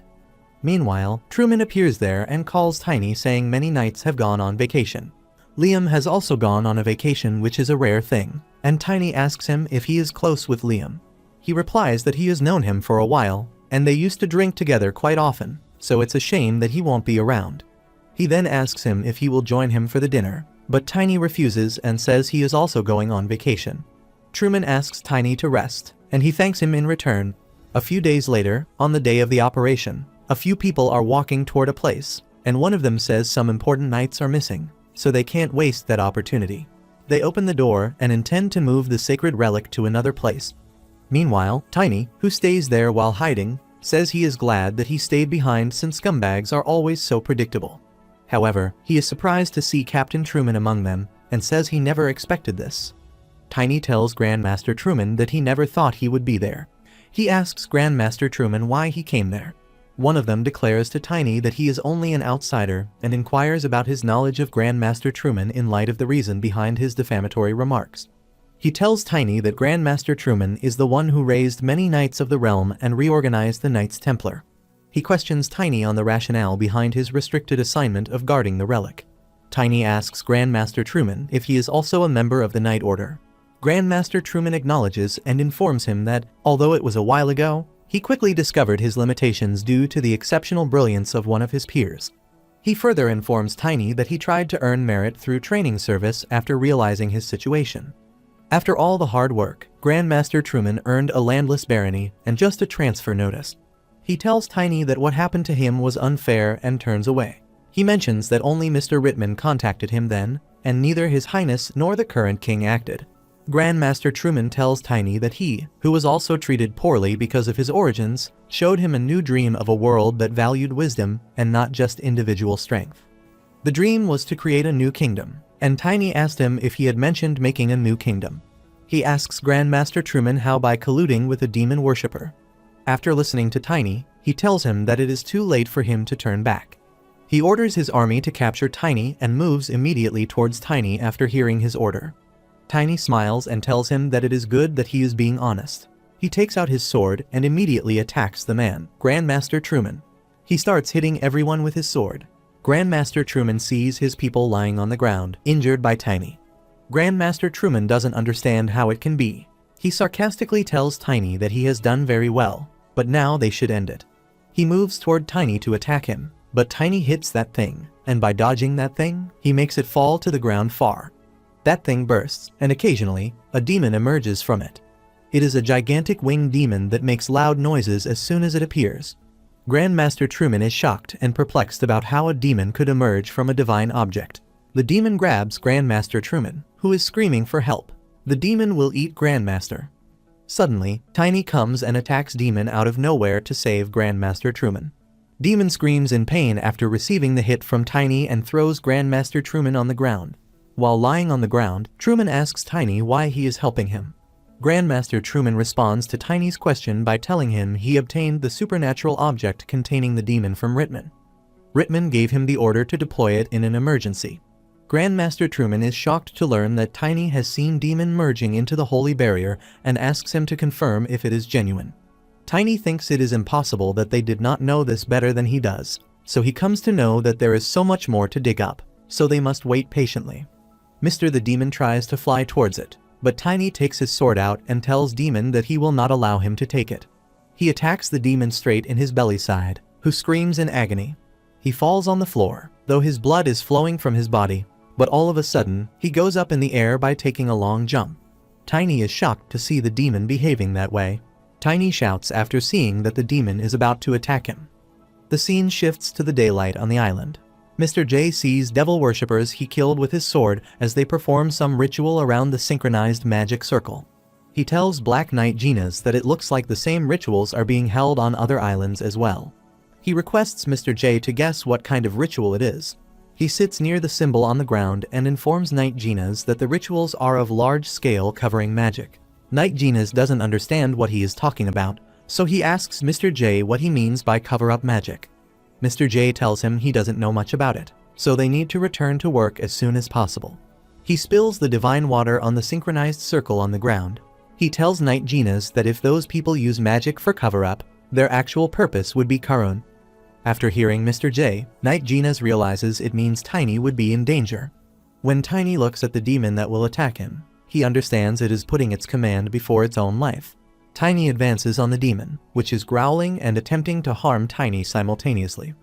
As it approaches Tiny, he suddenly kicks it, and then uses his sword to strike Demon squarely in the skull. The demon starts making sounds because of the pain and falls to the ground after being injured by Tiny. The demon is looking on the upside, from where Tiny is about to jump on the demon with the divine weapon. With the weapon in hand, Tiny is ready to strike Demon and demand it immediately go to hell. He uses his sword to assault the demon and discovers that a monster of the Blader class can travel this freely inside the sacred barrier. It dawns on him that the demons worshipping them employ the magic of a much higher order than he had anticipated. Suddenly, he turns around his head and sees it here and there. He learns that Grandmaster Truman is not present and wonders where he just went. He gets on his wolf. As he gets going, he wonders if Grandmaster Truman just ran away, although he saved him. He decides not to let Grandmaster Truman run away like this. He is going fast on his wolf to find him. On the contrary, Grandmaster Truman is going his way, although he is injured, and his blood drips from his body. He sees the light and sits there to rest. He realizes it is a giant monster. He recalls when Tiny was battling the devil and believed that not even Tiny would be sure of success. He places his palm over his wound and considers whether this is what he truly wants. He realizes he has sacrificed his followers to fulfill his absurd goal and face the sacred artifact. He takes a sigh and thinks that it might be the end. Suddenly, he hears Tiny, who tells Grandmaster Truman that it is good that he is aware. Grandmaster Truman is surprised to see Tiny and asks how he knows. Tiny asks him why he is so surprised and asks if it is because he is alive or because he found the secret passage that he used magic upon. Grandmaster Truman is astonished to learn about him, but Tiny commends him for creating such a room beneath the capital. Grandmaster lowers his head and declares that the interrogation is complete, but Tiny objects and tells him that there is still more to be asked. He asks Grandmaster Truman about their planning, and he replies to Mr. Tony that he doesn't have any idea about that as he doesn't know too much. He tries to get up with a lot of difficulty and asks Tiny if he knows about one thing. Tiny goes near Grandmaster Truman, who asks him if he remembers Sock. Tiny is shocked to hear it and asks Grandmaster Truman about it, but suddenly, he falls to the ground. Grandmaster Truman is seen by Tiny, who tries to rouse him but finds that he has passed away. After witnessing Grandmaster Truman, he questions whether he has reached his limit. Tiny understands that his demise would not have been this way if he had not allied with the devil's worshippers. Tiny hears his wolf making sounds. He asks the wolf if he feels powerful mana over the door. Tiny immediately breaks the door and goes inside the door. He is shocked to see a man lying on the floor. He goes near the man and wonders if he is the Wizard of Sea Waves. He doesn't understand if he is alive or already dead. When he sees a newborn kraken before him, he doesn't know if he is dead or how the lunar wolf feels about it. Observing the infant kraken, he questions its survival and wonders why it is a monster from a bygone era. He goes near baby kraken and sees some information running. He wonders what those memories are flowing in. He puts his hand on the baby kraken and realizes that as it is expected of the Wizard of the Sea Waves. He looks back at the dead body of Karun and realizes that he is trying to protect Karun even after his death. He notices that the unsettling, malevolent aura he is sensing is becoming increasingly intense and comparable to Gluttony. Knowing only two types of magic exist, He realizes he has no time left. Tiny puts mana inside the first magic, which has stopped working. He puts the mana inside the first magic, with a beam of light all over the sky. The king is looking at the sky from his window and happens to see those words in the sky. He wonders if it is Gale's handwriting. King Kern gets shocked and wonders if it is Kraken, and if it is eventually happening. Suddenly, a man who is the first prince, Henry von Karun, opens the door of his room and tells the father that they have a problem. He informs him that a massive tsunami is coming this way. He tells him that an ordinary evacuation won't be enough, so he requests that he announce the highest alert. If this is indeed a Kraken, he believes that not even the power of the holy relic will be able to stop it. He asks them if this is indeed the end, but he is interrupted by Knight Tiny, who asks if they will all give up. They see Tiny carrying a man with him on his shoulders. One of them yells at Tiny and tells him he can't come there. Prince Henry orders them to wait and see that man is perhaps the Wizard of Sea Waves. Acknowledging, Tiny tells them it's Mr. Anderson, telling them that Mr. Anderson died fighting for Karan at the end. The king tightens the fist of his hands. Prince Henry asks Tiny who the person is on Earth who can dare to harm a seventh circle wizard. They learn from Tiny that Mr. Anderson has become a victim of the demon worshippers' tactics. When Tiny tells Prince Henry that there is still hope, he becomes enraged at the thought that they have demolished the last pillar of Karan. He informs them that Mr. Anderson left something because he thought about the kingdom even in that circumstance. They are surprised to hear that Mr. Anderson left something behind. Tiny informs them that he left the shield that will save Karan. Prince Henry asks Tiny if Mr. Anderson did that. The king tells Tiny that even if Gale had a plan, it was over for Karan. Tiny doesn't understand what he means by saying that the king tells him that he still has not explained the limit of the barrier to him yet. He informs them that the holy relic can stop the monsters, but not monsters with a high-class demonic power like Kraken. He tells them that not even the holy relic can offer any assistance. When Prince Henry informs him that the creature is still a monster from myth, he queries whether he means to suggest that the Kraken is to blame for the tsunami.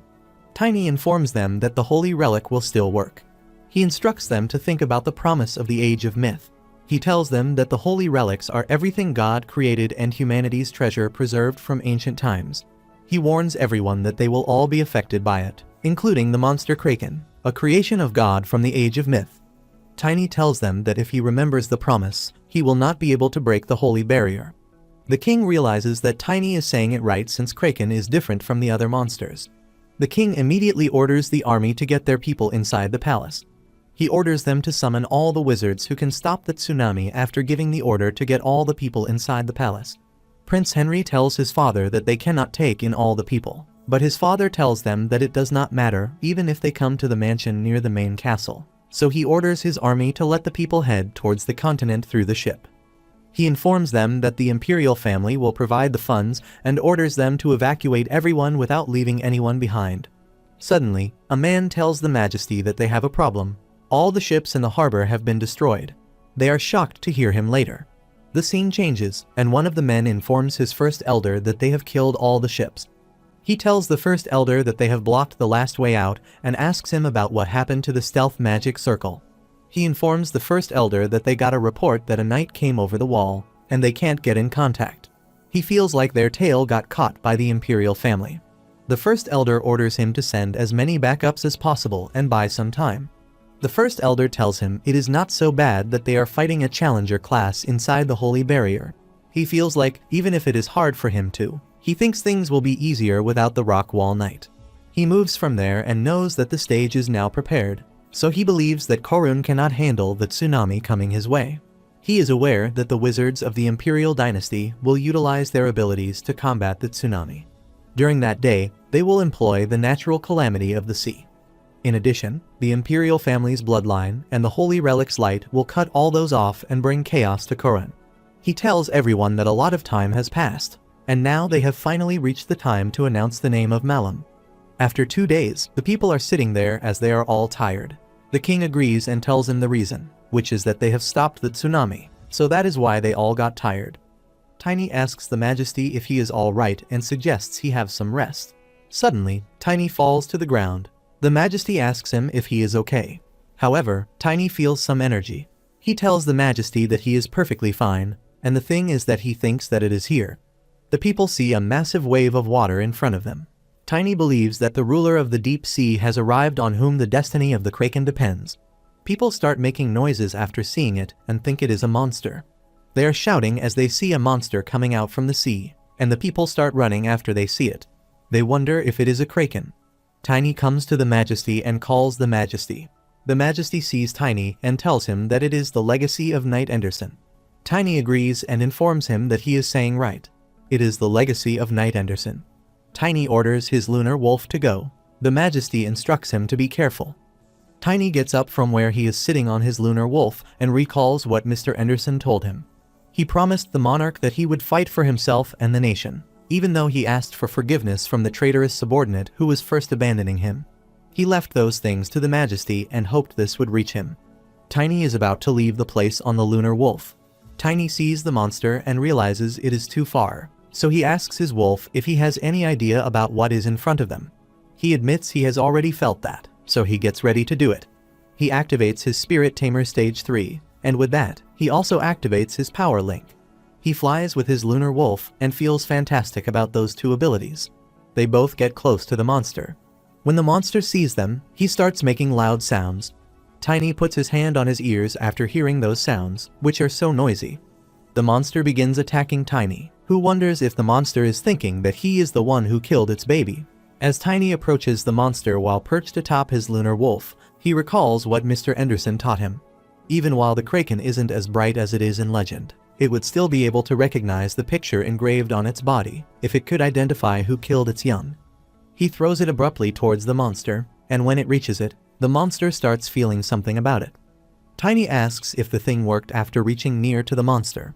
The monster begins making loud sounds and emitting something. Tiny puts his arm on his head. He opens his eyes and sees the destruction the beast is making. The lunar wolf and Tiny fell to the ground. Tiny questioned if all of that was for nothing. Tiny is suddenly saved from falling by Grandmaster Genus, who tells him to calm down. When Tiny realizes that Grandmaster Genus has prevented him from falling, he asks Grandmaster Genus whether it's right for him to be there right now rather than at work. He smiles, instructs him not to worry, and informs him that he got the order from the Emperor. Tiny tells the Grandmaster Genus that there could be a political problem if he interferes in Karun's affairs.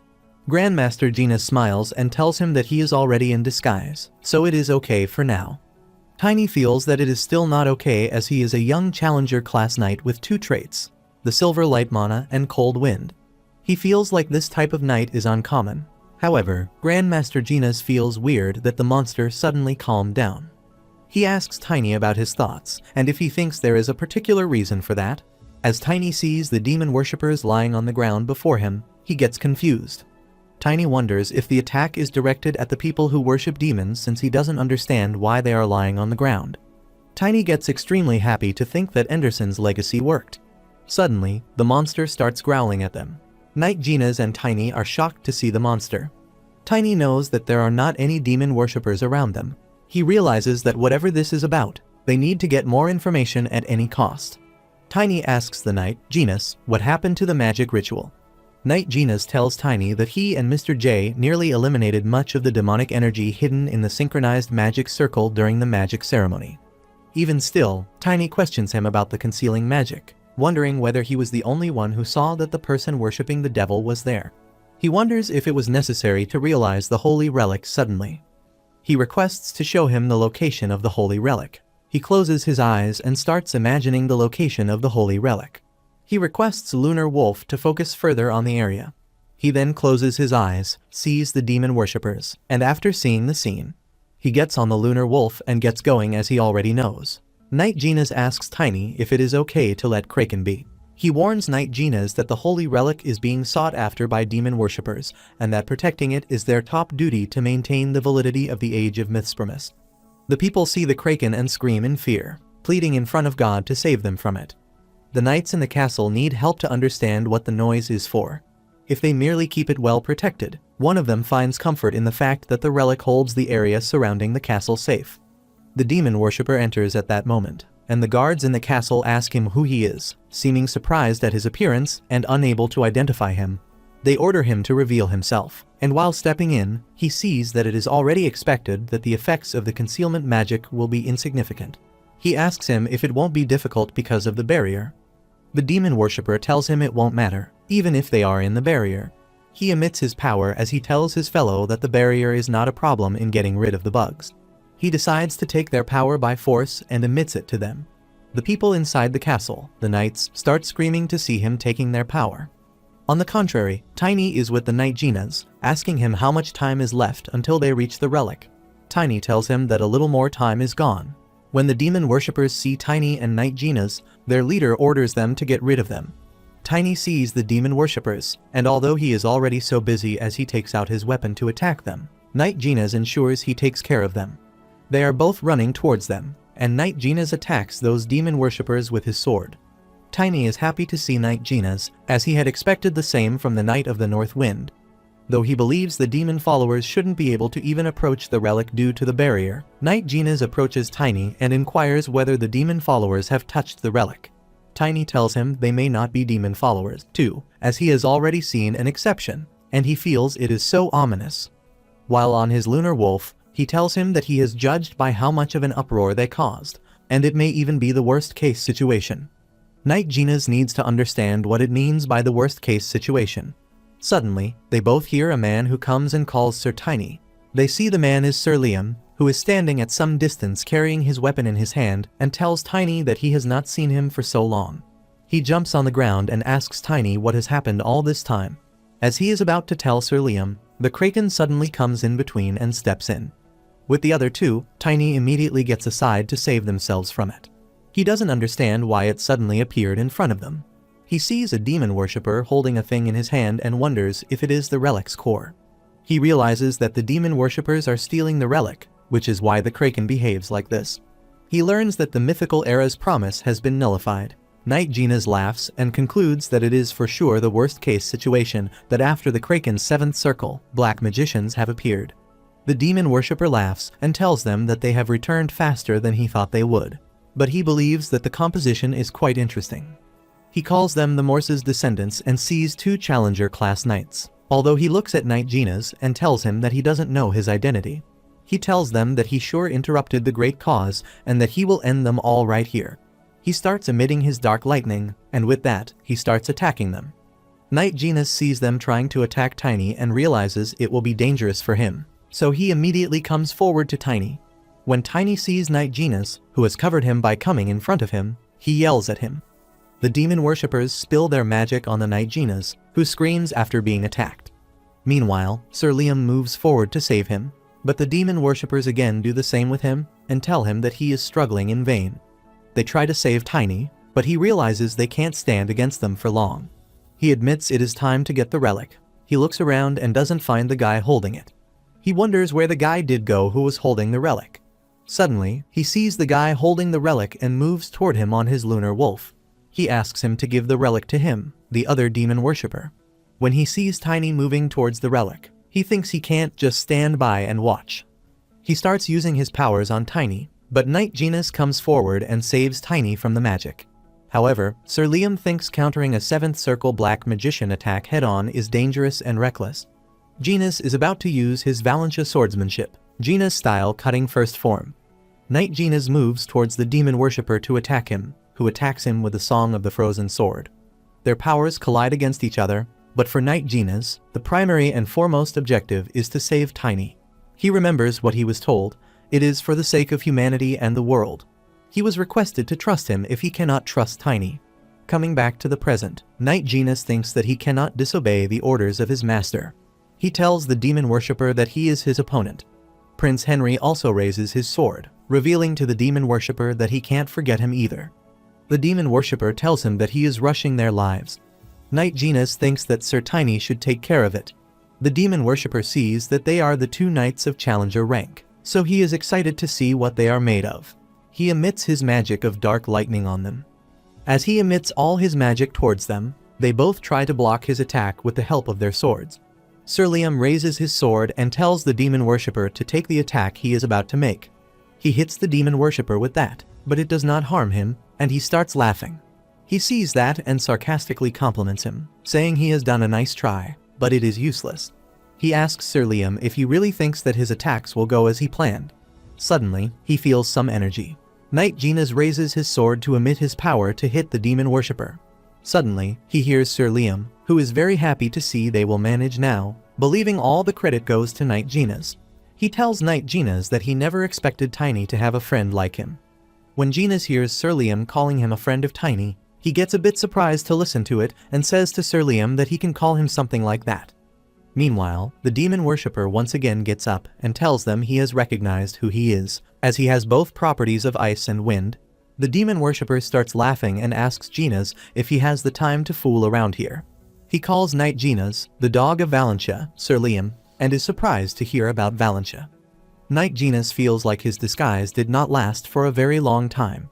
However, the demon worshipper raises his hand and tells Genas that because he came here of his own accord, he will get rid of him with his 2 hands.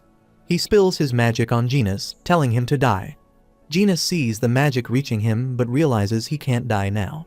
He immediately moves aside to save himself from the magic of the demon worshipper. He admits that the demon worshipper is dangerous and thinks he must do something before he can attack again. As he saves himself from the demon worshipper's attack, he suddenly sees something unbelievable. He sees Tiny, who orders the demon worshipper to stop where he is present, and he tells him while sitting on his lunar wolf that he has got him. He catches the demon worshipper but instantly jumps into the water. He calls Tiny stupid and tells him that only an idiot would fight him in the water. Tiny asks him if he started the fight and tells him it will be slightly different this time. He, on his lunar wolf, is about to jump in the water. When the demon worshipper sees him, he laughs and allows him to try him this time and gets up, holding his sword. He tells Tiny that this time he will turn the sea into his grave. He is looking at Tiny while laughing and calls him a naive fool. The water starts flowing heavily, and Tiny uses an abusive word for the demon worshipper. He is shocked to see Tiny and learns that Tiny is floating over the water. He wonders if he has already gotten that much stronger. Tiny is about to attack him and tells him it is his turn. He starts attacking Tiny, but he realizes that his attacks are useless to him.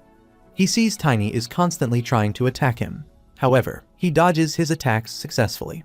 The demon worshipper goes inside the sea as he has decided to flee with the divine object.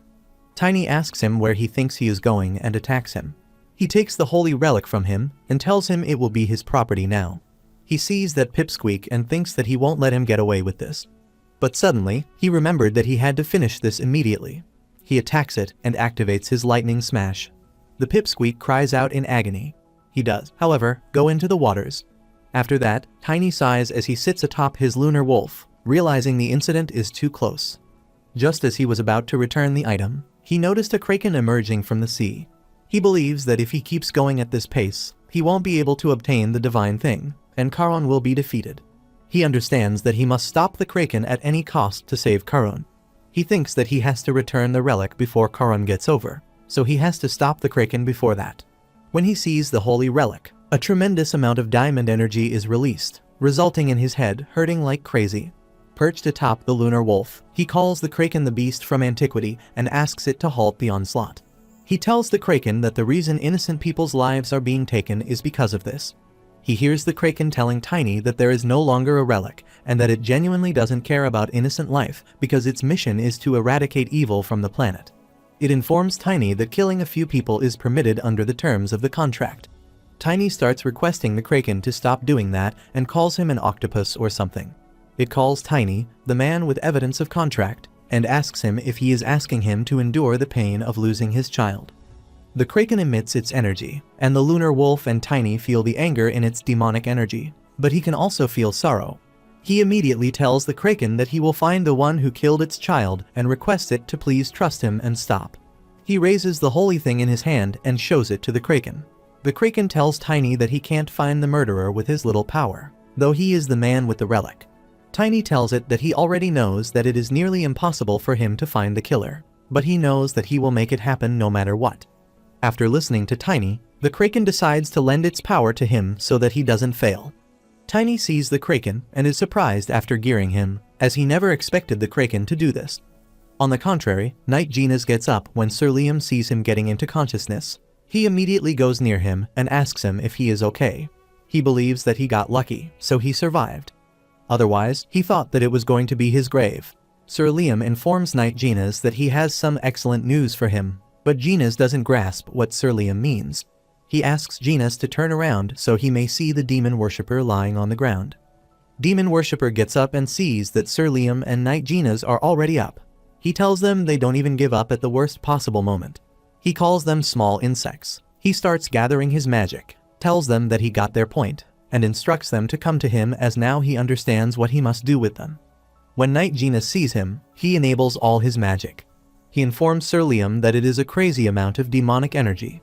They witness the demon worshipper rapidly dispersing that much demonic energy. The demon worshipper threatens them that he will quickly roast them with total darkness.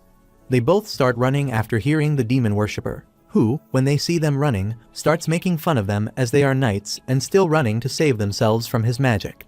He calls both of them pathetic and uses an abusive word for them. As he is about to attack them, suddenly, he falls on the ground and falls underneath the ground by the attack of the kraken. He sees the kraken and realizes it has attacked him again, so he thinks it can't be a coincidence. He hears a noise and turns to see what's on his corner, only to be struck by the kraken. After being attacked by the kraken, he yells in pain and falls to the ground. Sir Liam sees the kraken attacking the demon worshipper and wonders if it is happening. He is confused about what is happening there and doesn't understand what is happening there. The kraken is giving all its power to attack the demon worshipper, who falls on the ground in return and wonders if he is taking damage from the demonic energy. Sir Liam and Knight Genas are looking at the scene. Meanwhile, Sir Liam instructs Genas to run from there if they want to save the life of themselves. Knight Genas doesn't follow his instructions and doesn't run from there. Sir Liam asks him what he is trying to do. Genas notices that the demonic energy only harms the demon worshipper, not them. He tells the same thing to Sir Liam, who is surprised to hear him. Knight Genas explains to him that the demonic energy is harmless to them because the kraken emits that energy and knows who the enemy is.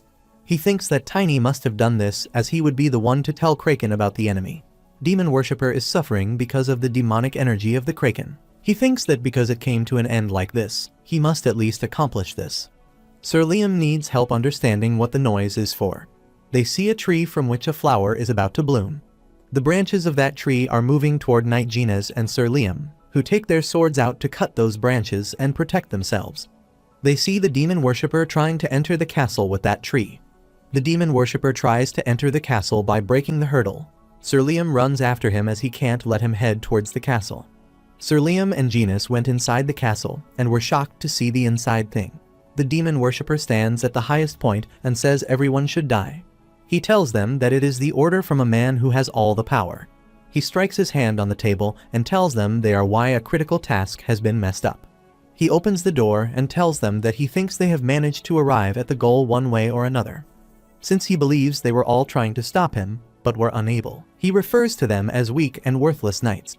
He turns to face them and tells them they must do their best. Knight Genas doesn't know what he means when he refers to the goal. Sir Liam knows the Majesty may be in danger, as he tells him that the road leads to the apartment of Majesty. He raises his sword to attack the demon worshipper. He tells Genas that he will leave some of them to him. Sir Liam starts hitting the knights. Genas asks him if he is okay with hitting them with his sword, and Sir Liam informs him that he is hitting them with the side of his sword, so it should not kill them. He tells Genas that they should get to the Majesty without wasting any time, so he orders all of those knights to get away from their way immediately. Genas is looking at Sir Liam and thinks he might be a bit softer than him. As Sir Liam reaches Majesty, the demon worshipper suddenly grabs his face and starts attacking him with his magic. A knight informs the Majesty to please run away. However, a demon worshipper steps in and thinks he is late in introducing himself because of the small fries in his way. He chuckles and asks the Highness whether he may at least introduce himself to royalty. To protect the Majesty from the demon worshipper's attack, Prince Henry steps in front of him.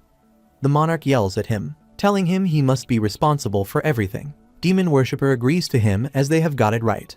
He starts gathering his powers and thinks he should destroy the Karun bloodline tonight. Suddenly, he hears a voice from behind. As he turns his head around, he sees Knight Genas, who tells him that he shall be destroyed first before that. The demon worshipper compliments him as he thinks he is brave enough to follow him till there. He starts laughing at Genas and tells him that his attacks are of no use against him because they can't harm him in any way. Immediately, Genas, by using his sword, attacks the demon worshipper. Meanwhile, Sir Liam also steps in and apologizes to the Majesty for being late. They have now arrived at the castle and are protecting the Majesty from the demon worshipper's attack. The king is relieved to see Sir Liam alive and well. After hearing him speak mockingly, Genius advises them not to laugh at him, and that their presence together only indicates that 2 more people will perish.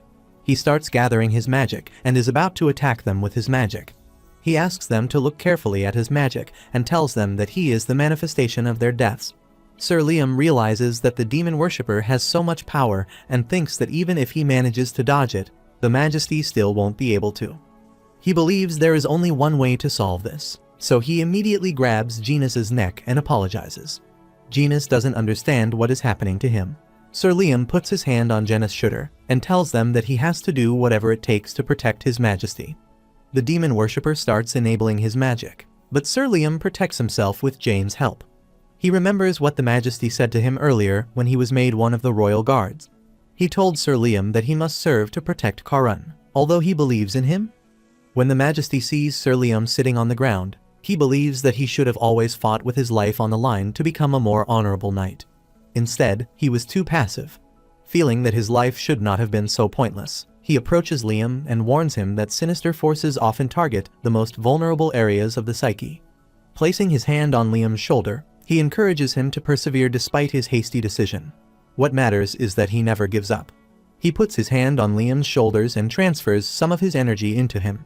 He stops the Majesty from exerting himself like this, and the Majesty tells him it is perfectly fine as he can quickly handle this small amount of energy.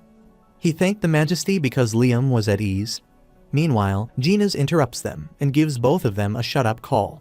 He tells them they all survived today only because of him, so he believes all the credit goes to him.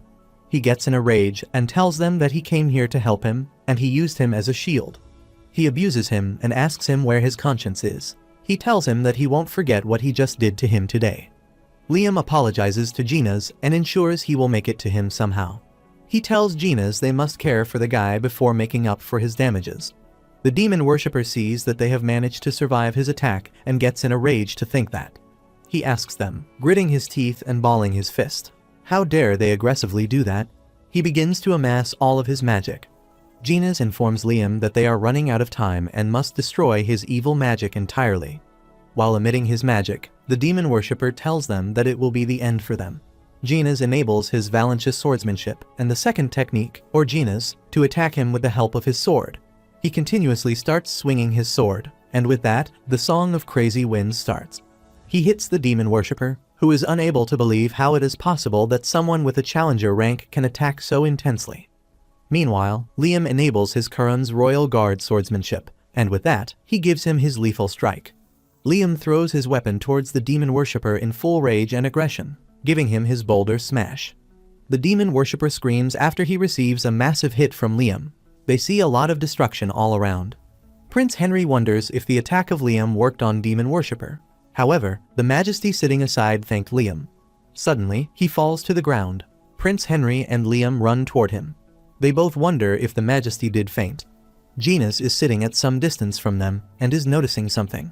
He finds something and gets up. Liam asks him what is wrong with him.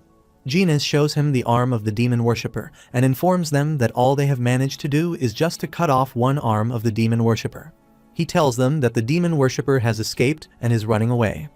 Meanwhile, the demon worshipper is holding the area from where his arm has been gutted and is running fast towards the outside of the castle. He is stopped by Tiny, who is sitting on his lunar wolf and comes in front of him. He calls Tiny the Morse little child and asks him why he has the divine object. The demon worshipper attempts to collect all the shadows, but becomes irate since he doesn't know why the shadows aren't reacting to him. He understands that the individuals assigned to this task comprise 1/3 of their entire team, and he is currently suffering from severe injuries. He doesn't understand what he should do now. He sees Tiny in front of him, and by calling him the Morse kid, he asks him why he has the holy relic in his hands. Although he has created a barrier around him, Tiny smiles and asks him what he thinks about having a sacred relic in his hand. The demon worshipper tells Tiny while gathering his magic that he doesn't care how he got the holy relic because he believes it is meaningless now. He spells all his magic in the direction of Tiny and tells him to die. Tiny smiles after seeing him and orders his lunar wolf that they must go now. The lunar wolf starts moving towards the demon worshipper, who is surprised to know that they are approaching him. Tiny activates the Iron God's armor and realizes he should put more weight on it when accelerating. As he jumps from the lunar wolf, He remembers that he has to put lighter weight when jumping, and with that, he enables his iron body. He decides to smash the demon worshipper now heavily.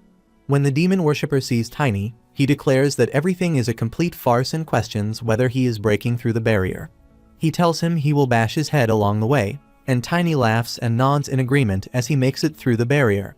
He is sitting on his lunar wolf and moving towards the demon worshipper. As he approaches, he immediately attacks the demon worshipper. The demon worshipper starts abusing him, as he has just received a brutal hit from Tiny. Tiny realizes that the demon worshipper has gotten weaker than before, and he instructs the lunar wolf to go near the demon worshipper again so he may give him another hit. Meanwhile, he sees that the demon worshipper is trying to do something using his magic. He doesn't understand what he is trying to do. The demon worshipper laughs and, while laughing, informs Tiny that he has made him go this far so that he will have no mercy from him. The evil energy grows tremendously when Tiny realizes he is offering human sacrifice. After removing some trash from the Morse, the devil worshipper threatens to burn Tiny as severely as possible. He goes near Tiny as he spells his magic.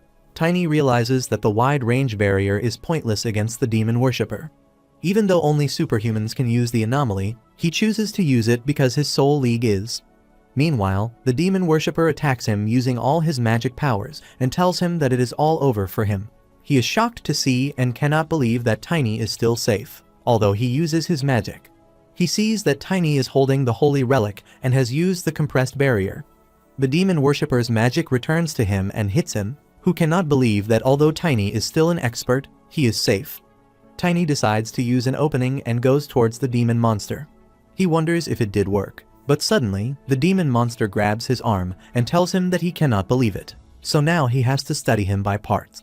He is surprised that Tiny is still smiling in that situation, and suddenly, he sees the Kraken approaching him. He wishes the Kraken had not come to him this time, so he tried to run from there immediately. Tiny grabs the leg of the demon worshipper and asks him where he thinks he is going. Demon worshipper yells at Tiny and instructs him to get off of him because he is also going to die. After hearing the demon worshipper, Tiny laughs and asks if he thinks he will now die at any cost. With a sudden jerk, the demon worshipper releases his foot from Tiny's grasp, nearly causing Tiny to collapse. He sees that Tiny is feeling down and realizes that he doesn't even have any mana left, and he knows to call out for the lunar wolf so that he may help him. He thinks he might die as he falls from the height, even with the iron armor. He wishes not to die like this, but suddenly, the Kraken saves Tiny, who falls on the Kraken instead of the ground. He feels like the Kraken area is disturbing, but still, it is cozy, and he wonders if it is the demonic energy. The Kraken thanked Tiny and informed him that because of him, he could relieve his resentment with his help. After hearing the Kraken, Tiny smiles. He is glad to know and tells Kraken that it is okay. There are no need for thanks. The young hero saved them all, but the kingdom of Karan was in danger due to an invasion of demon worshippers, as the kingdom had announced during the tragedy. After defeating the devil's followers, the youthful hero lets the Kraken return to the sea. As a token of his sincere thanks, the monarch of the Karan realm gave the youthful hero the title of Radiant Knight. 3 months passed, and after 3 months, Knight Genus stepped in and saw Tiny, who looked different. He asks Tiny, quietly doing his practice, what he thinks is possible. He cannot recognize him and asks Tiny if it is possible. He sees Tiny, who has grown so much in just a short time. After hearing him, Tiny starts laughing and tells him that it is because of the power of secret techniques, as he has focused on growing for some time. After listening to Tiny, Knight Genus still says it is pretty surprising. Everything seems so quiet around there. Tiny tells him the reason is that the coronation is getting closer. Knight Genus gets excited and tells Tiny they should go because it is such a great thing. He asks Tiny if they should take a walk before they go. Sometime later, as the scene shifts, they both are going with each other.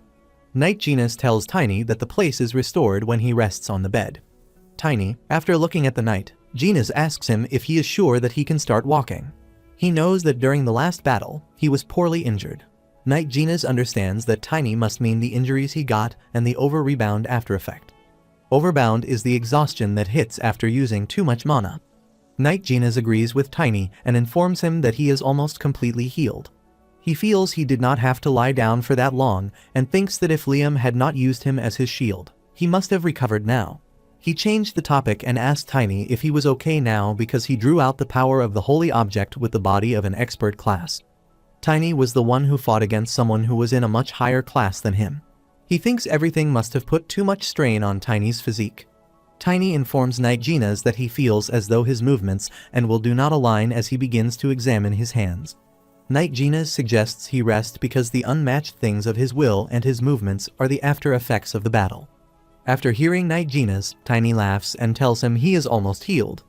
Knight Genas, when he hears Tiny, is surprised as he is sure there must have been more symptoms. He feels that, in honesty, all the credit goes to that. In fact, he got something in return, too. Tiny, in return, learned the power of the soul. He remembers that he was trying to heal his body that was squeezing out mana. By filling the gap with his soul, he coincidentally got that power. Although Tiny knows that the power responds to mana, its fundamental ideas differ. When he saw the power in his hands, he realized that it had recovered his lost stamina and mana, and he had even lessened the consequences differently. Tiny is happy because, on top of everything, without using mana, he can even make the rocks move. He is glad, although he did not know that much power existed. He is pleased that he did not give up until the end, and it was a good choice for him to stick to that mission. The power of that presents a novel prospect. He believes the story of the Aura Master monitoring the soul may be true. When Knight Genas learns that Tiny is problem-free, he is delighted to hear it and tells him he would genuinely want to listen to his decision. Tiny doesn't understand what kind of decision he is talking about. Knight Genas tells him that he wants to hear about the decision of the next destination from him.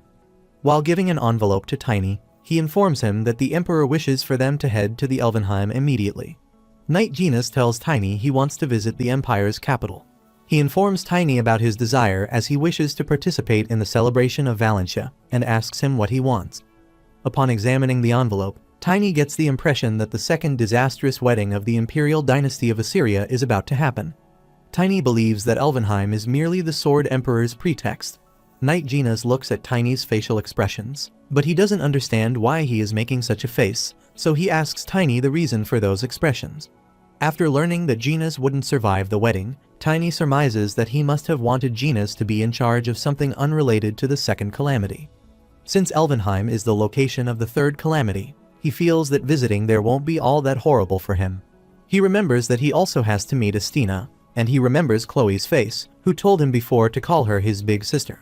He realizes that Khloe Valentia is his savior and a family, too, so he wants to help her as much as possible. He admits that in the past when Genas was in the castle, the disaster could not be stopped. Tiny is too confused and doubts that they can handle the disaster without him or Genas. Knight Genas looks at Tiny cluelessly. Meanwhile, Tiny tells him he has decided what to do. He informs Knight Genas that the decision that he just took is that he has to go to the city. Knight Genas is happy to hear his decision and tells him he likes the answer. Sometime later, in the castle, the Majesty announces that the city reconstruction is going well. He announces that, following the Radiant Knight's suggestion, he has spread the warning about the holy object and the devil worshippers. He believes now is a beautiful moment to pray for Charon's security and well-being. He declares that Prince Henry's coronation ceremony is about to start. He considers Prince Henry trustworthy, and the kind would feel much relieved now. Tiny and Knight Genas hear him and turn their faces back. They see that Sir Liam is also present there and ask him if he is there. Sir Liam agrees and immediately apologizes to Knight Genas for the last time. Knight Genas tells Sir Liam that since he has some debt to the imperial family, he will let that thing pass. Sir Liam thanked them both since he thought things went so well because of them both. Sir Liam murmurs to Tiny. He has heard there's a reason why the Lion of North Wind is called the seventh divinity, as Knight Genas turns his gaze back towards the stage. Tiny is surprised to hear about the seventh divinity from Sir Liam, who immediately puts his hand on his shoulder and tells him he is great, too. Knight Genas looks back at them, though he doesn't know what they are discussing. Sir Liam tells Tiny that people are talking a lot about him. However, Tiny feels something is not right there. He realizes that he has never heard of the seventh divinity in his past life and wonders if there are many talented people other than Genas.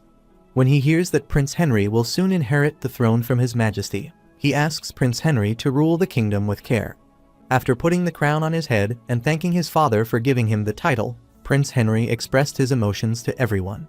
He tells them that he feels both honored and pressured by such responsibility. Prince Henry announces that he would like to take the opportunity to reward the Radiant Knight. Tiny, the Radiant Knight, is shocked to hear the announcement.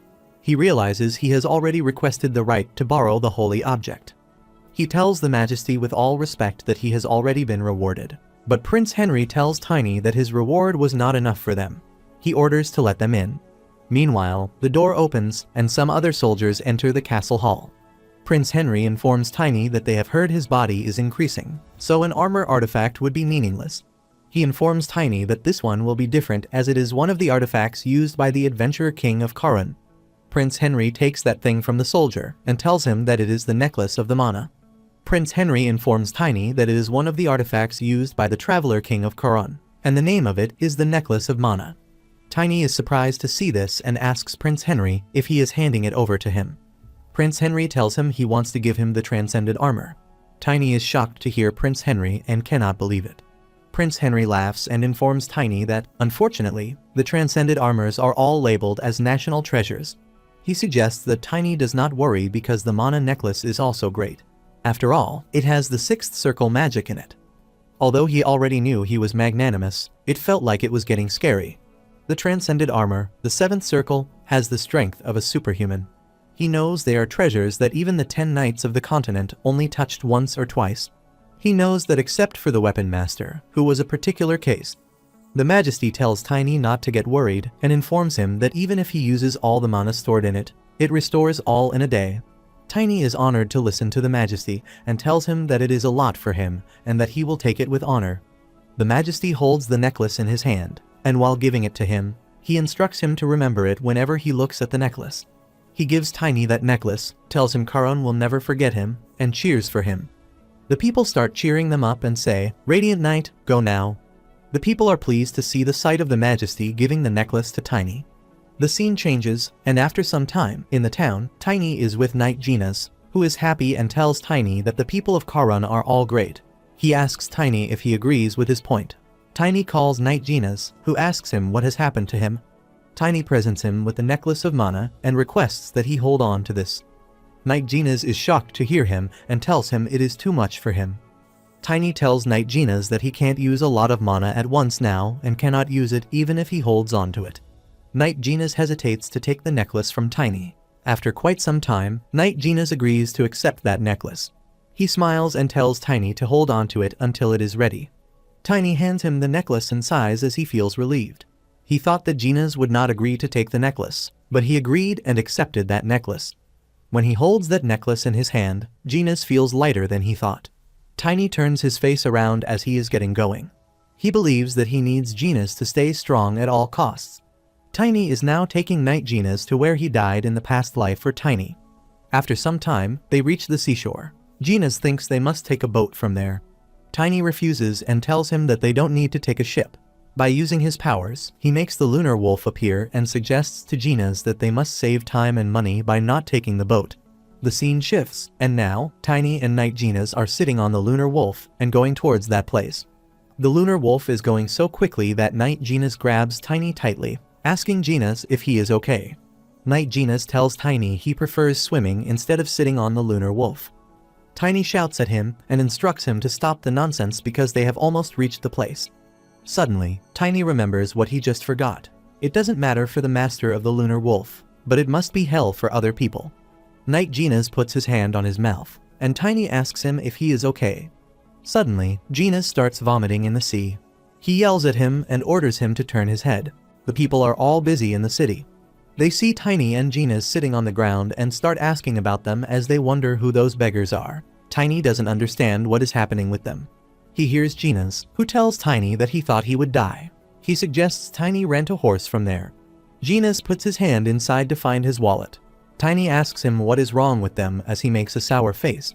Meanwhile, Tiny also puts his hand inside to take his wallet out, but he finds out that the wallet is gone. Both of them grab their heads as they both have lost their wallets. They wonder if they both dropped their wallets in the ocean. Genas gets so upset that he believes it is his fault and apologizes to Tiny. Tiny gets up, and smiling, he tells them they can earn more money anytime. Genas doesn't understand what Tiny is trying to say. Tiny looks back at Genas and asks him if he doesn't know that the city usually has money bags ready for situations like this. After some time at night, while Tiny and Genas are going towards the castle, Tiny informs Genas that he thinks that because it is a free city, and it is the reason that those scumbags got some money in their pockets.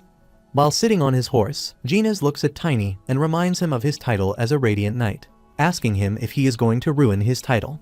Tiny uses violence without doing any investigation, and even without measuring the sins of them, just uses the violence. After hearing from Genas, he informs Tiny that his actions will only cause havoc in society. Tiny laughs and decides that even though he is highly meticulous, he is still fantastic. He realizes that Genas is 3 times faster than a regular horseman, which is a tremendous talent for him. He hopes he made the right decision to bring Knight Genas along with him. Tiny makes his lunar wolf run faster, goes in front of his horse, Genas, and stops him. He tells Genas that he wants to know something from him before the ceremony. Genas asks Tiny what thing he wants to know, and Tiny asks him if he knows anything about the second prince. Knight Genas tells him that the reputation of the second prince is fine, and in addition to that, he also hears that he is close to the crown prince. Tiny is surprised to hear Genas saying they are near. Tiny realizes that it is the same rumor from their past life, as it was noted that the second prince caused a coup, and they died together. Tiny doesn't understand what is happening with the imperial family. The scene shifts, and inside the castle, Prince Tinel is sleeping in the lap of Queen Karsha. The queen pats the prince's Tinel head and sees that he has almost woken up. She orders Gruel, standing behind her, to stay quiet so the prince can sleep peacefully. She asks Gruel if the plan did not work out. The second queen, Karsha, asks the demon worshipper if he is really saying that the plan got ruined. The demon worshipper agrees and tells her that although they are unable to tell her about the details, the plan actually got ruined. He assures her she need not worry about the outcome. She informs him that she is already aware of the events in Coron, but she has heard that it was a disastrous failure. She reminds him that they have been planning for years just for this, and they spent 3 months preparing before they could execute. She gets in a rage and asks him if he really came to tell her that the plan failed. She asks him how much longer he should trust them. The demon worshipper laughs and tells Queen Karsha that even if she still can't trust them, he doesn't think she can just break the deal now. Queen Karsha is shocked to hear this, although they both are communicating with each other in a magic ball sort of thing. She asks him what he means to say. The demon worshipper laughs and tells her that they will also be sad if that happens.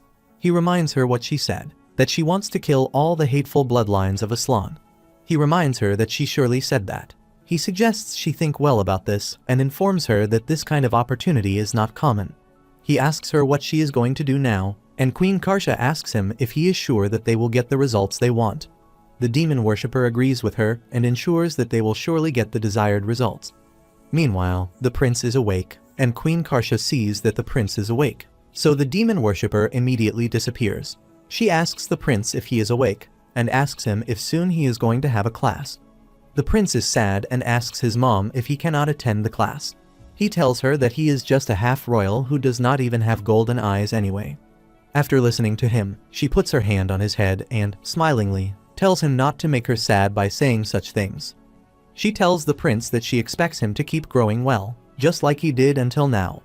The prince gets up and gets excited to tell his mother that when he grows older and grows as big as his brothers, then he will surely carry her on his back and run around the imperial palace 10 times. She gets happy and calls the prince reliable. She tells him that she has full faith in him. The prince starts telling his mother about the stories from the last class, although his mother is listening to him with joy.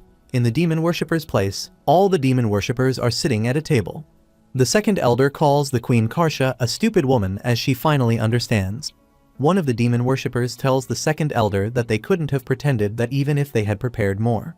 He informs the second elder about the first elder, who is currently severely injured and is also undergoing recovery. In addition to that, they have also lost a lot of other things. The second elder gets in a rage to hear it as all the things are happening just because of Tiny. He asks them what Tiny is doing at the moment. They inform him that it seems like he is heading to Assyrian.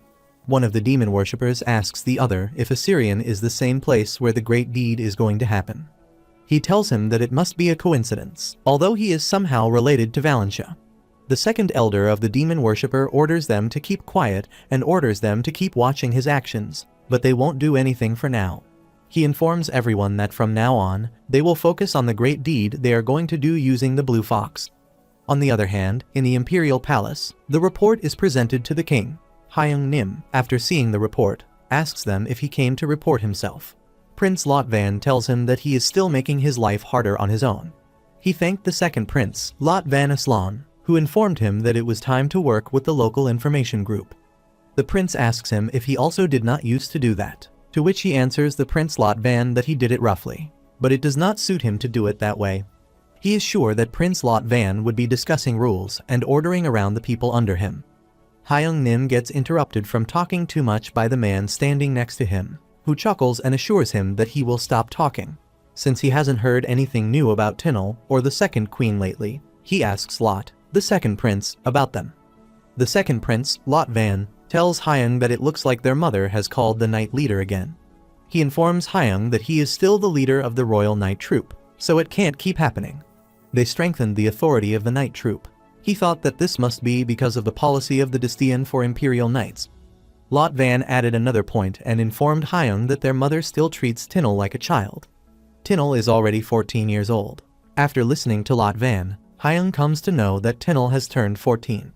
Lotvan tells Hyung that because of this, Tinel is acting more like a child. While sitting on the chair, Hyung remembers someone of the same age as Tinel. He remembers that a kid slapped on his face and starts laughing after recalling that memory. He laughed because he spun around in the air several times after receiving his slap. He tells them that the same kid is actually Tiny, who has recently become the main character in the rumors. Lot gets in a rage and goes near Hyung to ask him how he can just leave such an arrogant kid like that. Hyung acknowledges that it was his error at the time and assures him that he is capable of doing so. He tells Lotvan that he believes he has heard about him too, that he is the Knight of the Radiance who saved Karon, but Lotvan doesn't comprehend what he means when he says that. When Lotvan learns of this, he is taken aback and queries Hyung about his claim to have stopped Kraken and apprehended the demon worshippers. He asks Hyung if the boy is really 14 years old, although based on the rumors, the boy is a half-elf and 20 years old. Hyung tells Lot that he doesn't know anything about that, although based on what he saw back then, he was just a kid. He goes towards the window and sees the outside from the window. He wishes to meet that kid again someday. In the ecliptic Assyrian Valentia's second mansion, he asks him where he thinks he is present at the moment. Duke Valentia, whose name is Sir Asgard, feels like it is so surprising and asks Tiny if his body really grew that much within just a year. He asks Tiny how it is possible, and what thing he is eating to grow so big in such a short period of time. Tiny yells at him and asks him if he is not getting so mean. Duke Valentia, if really that's all he got to say after seeing him in a long time to someone who just came back right after doing such a big thing. Duke Valentia, after listening to Tiny, appreciates that he really did well. Tiny doesn't understand what is wrong with the old man. However, he says to Duke Valentia that it is not important here at the moment. Duke Valentia concurs and informs him that what matters is the second calamity, the Crown Prince's wedding, which is scheduled to take place in the royal palace. Since the child was not the Crown Prince before, he thinks as though he would not be able to breach the imperial barrier on his own without assistance from someone inside. He believes that the second disaster cannot happen, which surely means that there is a human traitor among the imperial family. An ancient artifact connected to Assyrian's outer wall is known as the Great Magic Barrier. They suggest that the Mana Freeze, which has magical properties and is more than just a barrier, filters out evil energy. Only the members of the royal family are exempt from the restrictions. With assistance from those within who can take action against the barrier, the royal wizards and knights would be able to help. He thinks that the second catastrophe is impossible, indicating that there is a human traitor among the royal family's upper echelons. Duke Valentia informs Tiny that the only person they can trust is the eldest prince. He asks Tiny if the culprit must have been fooled by the demon worshipper. He tells Tiny that they must have been used by the demon worshippers, but that is only possible when that person is as stupid as him. Tiny gets aggressive and asks him what he means by saying. Duke Valentia asks Tiny if he has said something wrong to a reckless guy who never does as he says and never follows his orders. It does not matter how much he explains. Tiny gets a bit awkward after hearing him. Nevertheless, Grid Van Sheldon, the weapon master, is currently the lone superhuman in the Kingdom Alliance. He is the one who has shown the world just how powerful he is in the conflict between the Alliance and the monarchy. The man fights countless times against the Sword God and keeps the Alliance together. He is the man who still fought against the Sword God even after the war ended. The ranking of those two was clear after Grid became an aura user 3 years ago. He continues to tell Tiny that then the Sword God, as he was telling, suddenly a man comes inside and interrupts him. He stops and sees the notice that the man brought to him. Tiny thinks that the man became an aura user 2 years ago. He thinks that it was definitely around this time when the world shook due to the sparring of 2 superhumans. He becomes enraged, determines that the time has passed, and asks him if he is unaware of his location as he squeezes the piece of paper he was reading only a moment earlier. The Duke, Valentia, continues to squeeze the paper and wonders if he does think. However, he throws the paper and thinks that now it is the time to see who is the stronger. Tiny asks Duke Valentia why he doesn't accept the challenge. Duke Valentia doesn't understand what he means to say. Tiny raises his finger and tells him that there he should place a single condition which will also be useful for their plan. The time passed, and after 1 week, in the Colosseum outside the capital city, people are sitting there, watching them as they see Tiny. One of them asks the other if the man with the black hair is the Radiant Knight. The other man tells him that he doesn't think the man with black hair is Tiny because he hears he looks much younger. Knight Genas looks around and concludes that so many people are sitting there. Tiny adds that it is because the battle is between 2 superhumans. Genas and Tiny are standing inside the arena. Genas asks Tiny about the wedding. However, the people sitting there are talking with each other. One of them tells the other that it is a bit weird and asks him the reason why he thinks the Emperor allows his sparring. The other man also agrees as he tells him that he has heard that a wound caused by aura does not even heal. Another man approaches them and inquires as to the veracity of the rumor. One of them approaches the man and inquires about the specific rumor he is referring to. He replies that there is a rumor that the Emperor does not like this marriage. Tiny and Genas are listening to the gossip of people sitting in the audience. Genas goes to Duke Valentia and informs him that he is a little worried and asks him what their opinion is about the Emperor's permission for the sparring. Genas says that he even wanted Rotor. However, Duke Valentia suggests he to not worry about anything. He assured him that even if he had not given them permission, he was planning to ask him himself to allow this. Duke Valentia tells them that the Emperor must have just believed in him. After listening to Duke Valentia, Tiny wonders if it is because he is still young. However, he feels like it seems that the old man has stronger loyalty compared to the past. In a while, it is announced that the Crown Prince has arrived. Tiny and Knight Genas are amazed to hear this. However, the Crown Prince arrives, and Tiny wonders if the rumor about them having problems with Valentia is wrong. Tiny is looking at the prince and is sure the Emperor is not really fond of Valentia. He believes that the Crown Prince ought to be aware of that as well. But after observing the prince's behavior and evaluating him based on how he arrived in this circumstance, he feels that they can trust the prince this time. Duke Valentia, along with Tiny and Knight Genas, bows down in front of the prince. The prince sees Master Duke and tells him that it's been a while since he last saw him. Master Duke feels grateful and honored to see the prince in front of him in the arena. The prince sees Tiny standing there. When he sees Tiny, he tells him that he almost did not recognize him since it's been a while. Tiny asks the prince if he came to see the sparring. The prince gets a bit shy and tells him that the actual reason behind his coming to the arena is that his fiancée would like to see his dog. Tiny is shocked to hear him. However, he realizes that with his monosensitivity, he can somehow maintain the lunar wolf inside the barrier, but he decides to take him out. After taking the lunar wolf out, he asks the prince, showing him the wolf, if he is talking about that kid. The prince agrees and takes the wolf from him. While patting the wolf, he says to Tiny not to worry too much. He concludes that they both are in the same boat here. Duke Valentia tells Tiny that he has already informed the Crown Prince that they should put their guards up against demon worshippers just in case. Duke Valentia suggests that Tiny prepare well if there is anything weird inside the palace, especially around Khloe. Tiny smiles and tells Duke Valentia that he got his point. The people look at them. One asks the other what it is, and the other adds that the weather has suddenly gotten cold. A man comes inside. Duke Valentia concludes that Grid is still the same. As Grid steps inside, he feels like it is perfect because there is no elegance if it is too loud. Master Duke tells Grid that he is still the same. Master Duke and Grid are standing in front of each other. However, Tiny and Genas sit in the audience and look at them. Grid says to Master Duke that it looks like he has finally managed to get over it. Grid is reminded by Duke Valentia, though, that he is the one having fun at a festival in another country. Thus, his remarks are now completely meaningless. He suggests that Grid knows his place. Grid, after listening to Master Duke, he says to him that he is messing around and asks him what he means by messing around.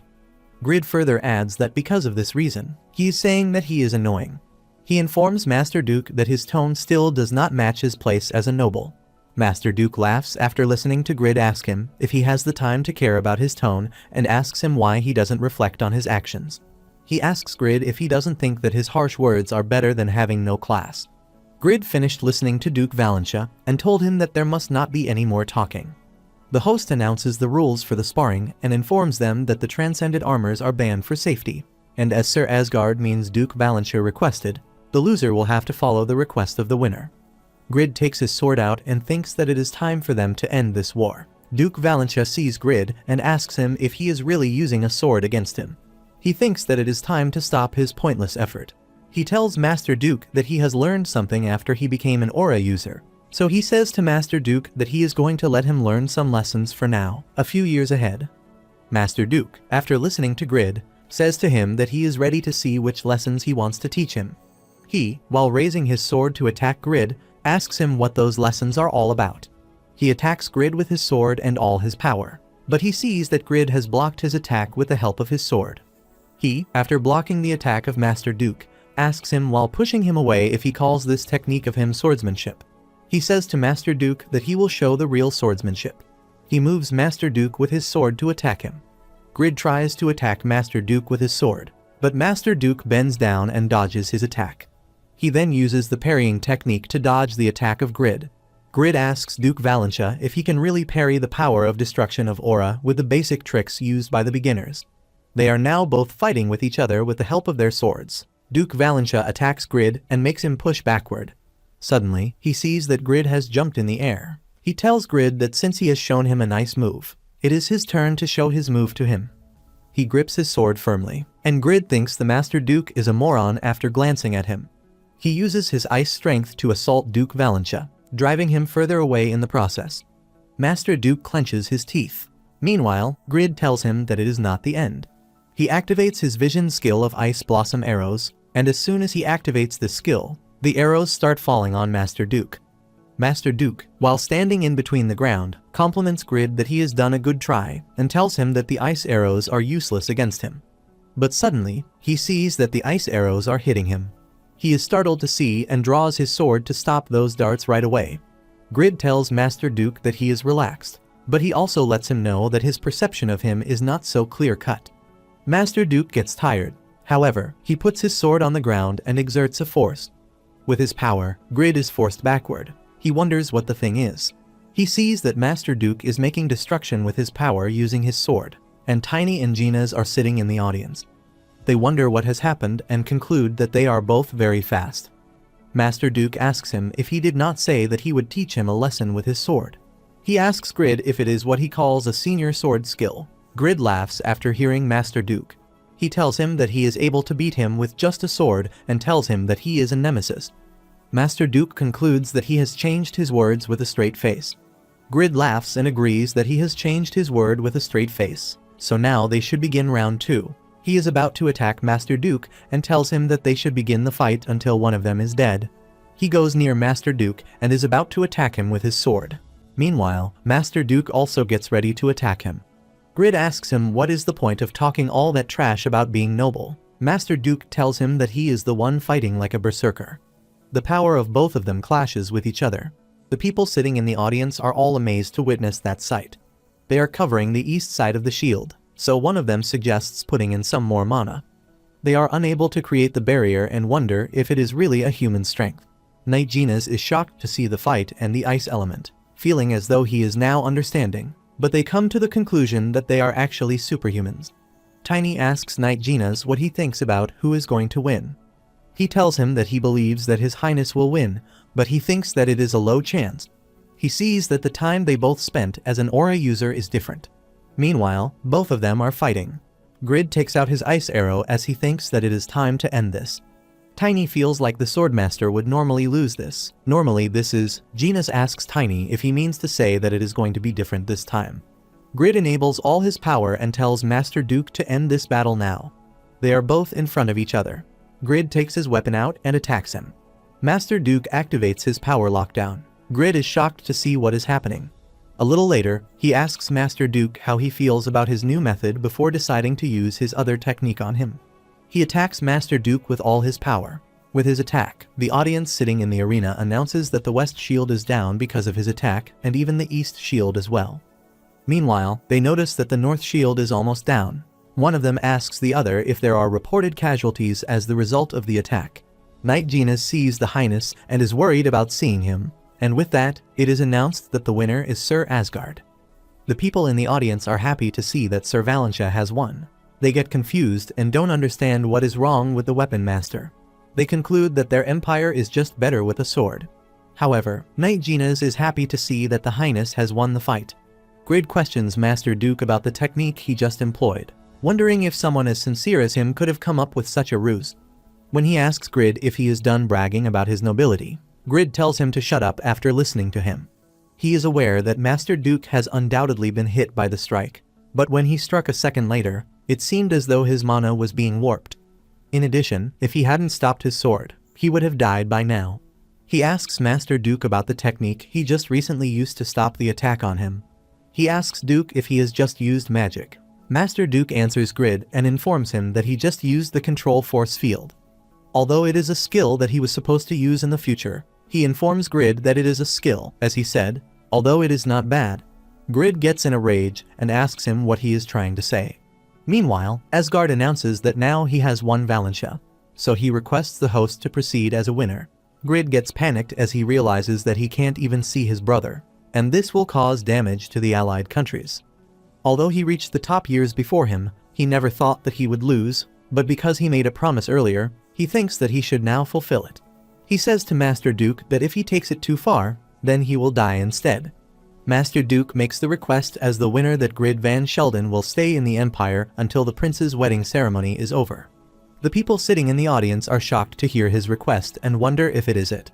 They think that Master Duke is actually showing generosity to his enemy. One of them gets really happy to hear it as he expected the same from Sir Valentia. Grid doesn't understand what Master Duke is planning and asks him what thing he is up to. He turns his face back at Grid and tells him to come back at it if he wants to find it and if he is actually curious to know.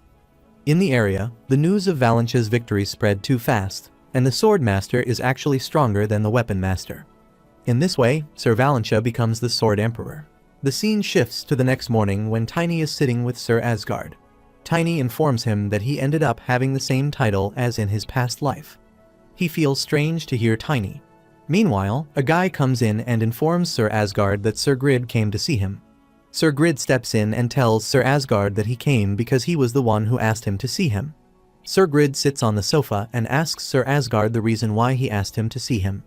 Sir Grid comes to the conclusion that nobles must maintain their integrity, even in private circumstances, when he overhears Sir Asgard foregoing the customary noble chat. He informs Sir Asgard that he feels he should act honorably because, aside from the two of them, there is a lower human in the room. Tiny tells him that a person with power has to keep elegance and be strict with oneself. He tells Sir Grid that he was the one who said that the trauma made him develop this habit. Sir Grid gives Tiny a confused look. Tiny then goes on to say that he heard as a child that he killed his own cousin because he was unable to manage his strength. Sir Grid takes out his sword and asks Tiny who he is. Tiny replies that he is the one to tell all those things to him. Sir Grid denies and lets him know that he doesn't even know him, so how would he tell that to him? Sir Asgard, who is watching both of them, interrupts and says to Sir Grid that Tiny is telling the truth. Sir Grid is shocked to hear this. Sir Asgard adds that the time when he used a trick. He asked him what kind of trick he used yesterday, so he tells him that Tiny is the one who taught him that trick. Sir Grid gets in aggression. He looks back at Sir Asgard and asks him what it is all about, calling him by his nickname of Asga. Sir Asgard tells him that if he can still call him like that, then they can surely talk. He suggests Sir Grid calm down and listen to him carefully, because there is something so important that he really needs to know at all costs. Sir Grid is still in a rage, and so he has his sword kept on the throat of Tiny. He feels like this must be what they call having a bad friend. Sir Grid sighs and then takes his sword aside from Tiny. Sir Asgard tells him that he never thought that he would hear his old nickname at this age. Sir Grid adds that his name is too long, so because of that reason, he doesn't want to call him by his full name, even in a private setting. He calls Tiny a kid and asks him about the thing that he was saying earlier, which he must have known about. He, while shouting at Tiny, warns him that if he speaks any nonsense again, then he won't let it pass. He tightens his fist and threatens him that, in that case, he will cut his skin and bones apart. Tiny, after hearing Sir Grid, starts laughing and tells him that he has understood, as it is more like the old Grid. Sir Grid gets in a rage to hear that Tiny is calling him an old man. He suggests Tiny now just listen to him. Tiny whispers in his mouth that the full name of Grid is Grid Van Sheldon, who is probably 56 this year. He smiles and tells Sir Grid that normally they would have met for the first time in 15 years when his shiny blue hair had half turned to gray. Sir Grid sits down quietly and concludes that all the things that Tiny just mentioned make sense. He agrees with all those things that Tiny just told him because he actually used to do those things. He asks Tiny if he is really telling him that the future is going to be horrible. Tiny suggests Sir Grid not to be sorry, and he assures him that this time, the 10 nights are going to stop it from happening. Sir Grid adds that those 10 nights still feel unusual. He thinks in his mind that, at the moment, only 7 nights are there. He asks Tiny about the other 2 nights. Tiny tells him straight that he doesn't know how to approach the other 2 nights. He thinks that the Reaper is probably training somewhere, whereas the Spell Knight is probably in Sage's tower. Sir Grid feels a bit weird after hearing those names, such as Repeat and Spell Knights. He asks Tiny what kind of names they are, and in addition to that, he also adds that they have to use anything they have at times like that. However, he asks Tiny if he actually asked him to stay there just because of the disaster. Tiny agrees. Meanwhile, Sir Asgard informs him that Tiny got the idea from his little brain of his. Tiny clenches his teeth and asks Sir Asgard the reason for saying that. However, Sir Asgard asks Tiny if he said anything wrong. Sir Grid asks Tiny about the skill that Sir Asgard used yesterday. When Tiny explains the history of that technique to Sir Grid, the latter becomes very angry and yells at him for teaching him the very skill that was used against him at the end of his previous life. Nevertheless, Tiny covers his ears with his palm to prevent him from hearing Sir Grid's thunderous roar. He, in addition, also questions Tiny about his past life and the way it ended that time. Tiny takes his hands off his ears and informs them that they are both tied.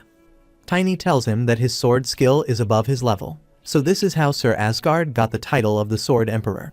Sir Grid refuses to accept that thing and concludes that it is not real, so he, while in aggression, tells them to start the duel date again. Tiny smiles and suggests Sir Grid just calm down and listen to him with full concentration. He goes near Sir Grid and whispers in his ear, while ensuring him that he will surely teach him his future skills, too, so he can go against him fairly next time.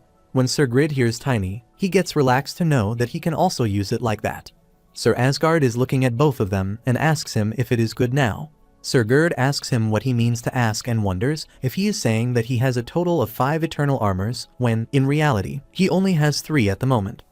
Tiny ensures Sir Grid that he is certain about that. However, Sir Grid feels a bit suspicious and asks him the reason behind giving them such information. He asks Tiny if the reason behind it is that they are the future allies, but still, at the present time, they are nothing, and he thinks that he could use all of it for himself. With a sigh, Tiny asks Sir Grid what the purpose of that is, telling him that the world could end at any moment and that the magnificent existence is meaningless to him. Sir Grid is taken aback by Tiny's words, and he goes on to say that he is a true warrior who will honor his word with his life. Sir Grid starts laughing and says to Tiny that he has to trust him, so he agrees to do as he says. Sir Asgard interrupts and tells Sir Grid just to make sure that the conversation is strictly between them. Sir Grid once again laughs and says that he is not stupid, and that he knows for sure while calling Sir Asgard the Almighty Sword Emperor. Tiny gets up from his seat and asks Sir Grid if he is sure about that. He reminds Sir Grid that he and Heinen always cause trouble after saying that. Sir Asgard starts laughing when he hears Tiny. However, Sir Grid is surprised to hear. He, after a while, tells Tiny that he thinks that Heinen is as energetic as him. Sir Asgard gives a shut-up call to Sir Grid and instructs him just to stay quiet in case he doesn't know anything, so he must not act impulsively. Sir Grid suggests Sir Asgard think before speaking and lets him know that he got his point. Saying that, Sir Grid leaves from there. As he is going out, Tiny and Sir Asgard are watching him from the window. After a while, they both sit in, and Sir Asgard tells Tiny that Sir Grid has left. Tiny believes that the meeting went well. Sir Asgard agrees that really the meeting went well, and tells him that to build a bridge between the Alliance and Empire, they need Grid at all costs. He informs Tiny that Sir Grid is actually the Seldom Kingdom's Duke, who is also the center of all the magic towers and kingdom alliances. Tiny tells Sir Asgard that he believes that Sir Grid keeps his promises. A moment later, Tiny asks Sir Asgard when he is going to tell Sir Genas, who gets quiet for a minute after hearing the question. As Tiny questions Sir Asgard, he inquires as to when he intends to inform Sir Genas of everything, as well as whether or not he believes it would be best for him to get ready in advance. When they are over, Sir Asgard promises to let Sir Genas know because telling him to keep quiet will just make him even mad. Tiny scratches his head and tells Sir Asgard that he knows Genas better than him, although he believes that they should be prepared for that. Sir Asgard informs Tiny that he and the prince are using everything that they have to know what is going on. Tiny, after hearing about the prince, makes a certain facial expression, seeing which Sir Asgard knows that he doesn't like the prince and asks him the reason for that. Tiny tells Sir Asgard that the Aslan royals are the fools who sold their own country, all because they screwed around. Sir Asgard, after hearing Tiny, gets in a rage and suggests that he watch his mouth before speaking. He suggests he not underestimate the imperial family's intel organization and tells him that the organization might already have a clue of that. However, he lets Tiny know that he is actually more worried about what they will do if the upcoming disaster has nothing to do with the demon worshippers. Tiny is shocked to hear him. Sir Asgard adds that if it is simply caused by a political war among the royals, then he can't do anything about it. Sir Asgard is a servant, so he believes that being their servant, he cannot interfere in the fight between the royals. Tiny asks him if he is saying that they should just watch from the sidelines, even when the capital blows up. However, Sir Asgard informs Tiny that it is just a what-if as he is thinking about the Imperial Palace's defense, so it makes him doubt even more. Tiny laughs and tells Sir Asgard that the answer is present in his question, as he is saying that he has some suspicions about the Imperial family and also the possibility of the demon worshippers involved. Sir Asgard still doesn't understand what Tiny is trying to say to him. However, he adds further that he is also not a part of the Valentia. Sir Asgard interrupts him and asks him what he is trying to say and what he means by all the things he mentioned before. Tiny suggests Sir Asgard tell him about the Imperials that he is suspicious about so he can get rid of them, and after getting rid of them, he can run from there. Sir Asgard, after hearing Tiny, gets up and is about to punch him on his lame idea, but Tiny adds on and requests Sir Asgard just to make sure that the escape route stays open for him. Sir Asgard gets tired, and so he suggests Tiny stop saying the nonsense. Tiny asks him why all of a sudden.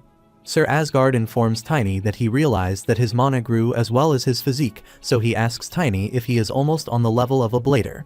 Tiny agrees and informs him that he is at the level of blader and what about it. Sir Asgard gets really happy, so he tells Mr. that in that case, from now on, he will train him himself. Tiny is surprised to hear Sir Asgard that he is talking to training him with his own hands, although Tiny claps his hands and tells Sir Asgard that there is no need for that. He starts running from who also starts running behind him to catch him. He asks Tiny the reason why he is running from him. A month passed, and after a month, now Tiny had a lot of practice and training. He is standing against the thunder. He looks at the winds and then uses his power to hit that thunder. He believes that he will surpass it this time.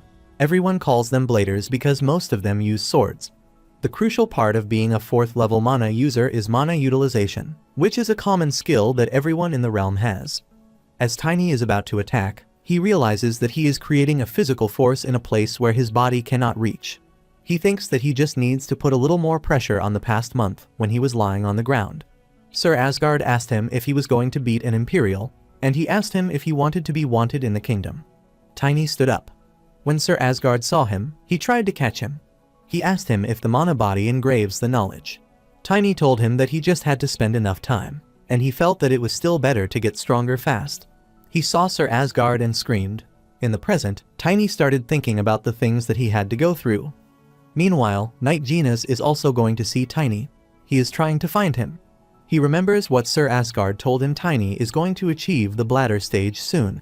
He ordered Knight Genas to check and go to the Dragon's Eye. Knight Genas thinks that the potential of Tiny is great as he is going to be a blader at such a young age. He thinks that Sir Asgard is expecting too much from Tiny. When he reaches there and sees them, he is shocked to see the sight. He wonders if it is a tornado. He sees Tiny standing in between the tornado. Tiny sees the tornado and feels that it is almost there, so now he just needs to focus on one thing. He decides to focus on himself to successfully use the skills he used in his past life. He raises his weapon and throws it towards it with all his power, as it is the thing that only a blader can use. He is now looking at the light coming out. and although he is unable to see the destruction, Knight Genas is also unable to see anything for a second. Tiny holds the Knight of Strength's second signature move, and with that Stormbreaker, Tiny gets too happy to see and realizes that he has successfully done it. He starts jumping to know that he did it, but he also feels muscle pain, so he just sits on the ground for a while to rest. He feels like the mana in his body is pushing it to its limits, so he decides to get some food for himself. He thinks that from now on, he has to eat a lot. Meanwhile, he sees Genas, who comes forward to him and claps for him. Genas tells Tiny that he could not have imagined that he achieved Blader at such a young age. Knight Genas tells him that he could not have imagined it. Tiny looks at Sir Genas and asks him what he is doing there. Genas tells him that the Lord asked him to keep a watch on him, as he said that Tiny might soon surpass his limits. After listening to Knight Genas, Tiny realizes that, of course, the Lord might have said it because he knew something was up. Meanwhile, because of hunger, Tiny's tummy started growling. Genas hears it and tells him that he thinks it is time for a meal. Tiny agrees and tells him that he is extra hungry at the moment.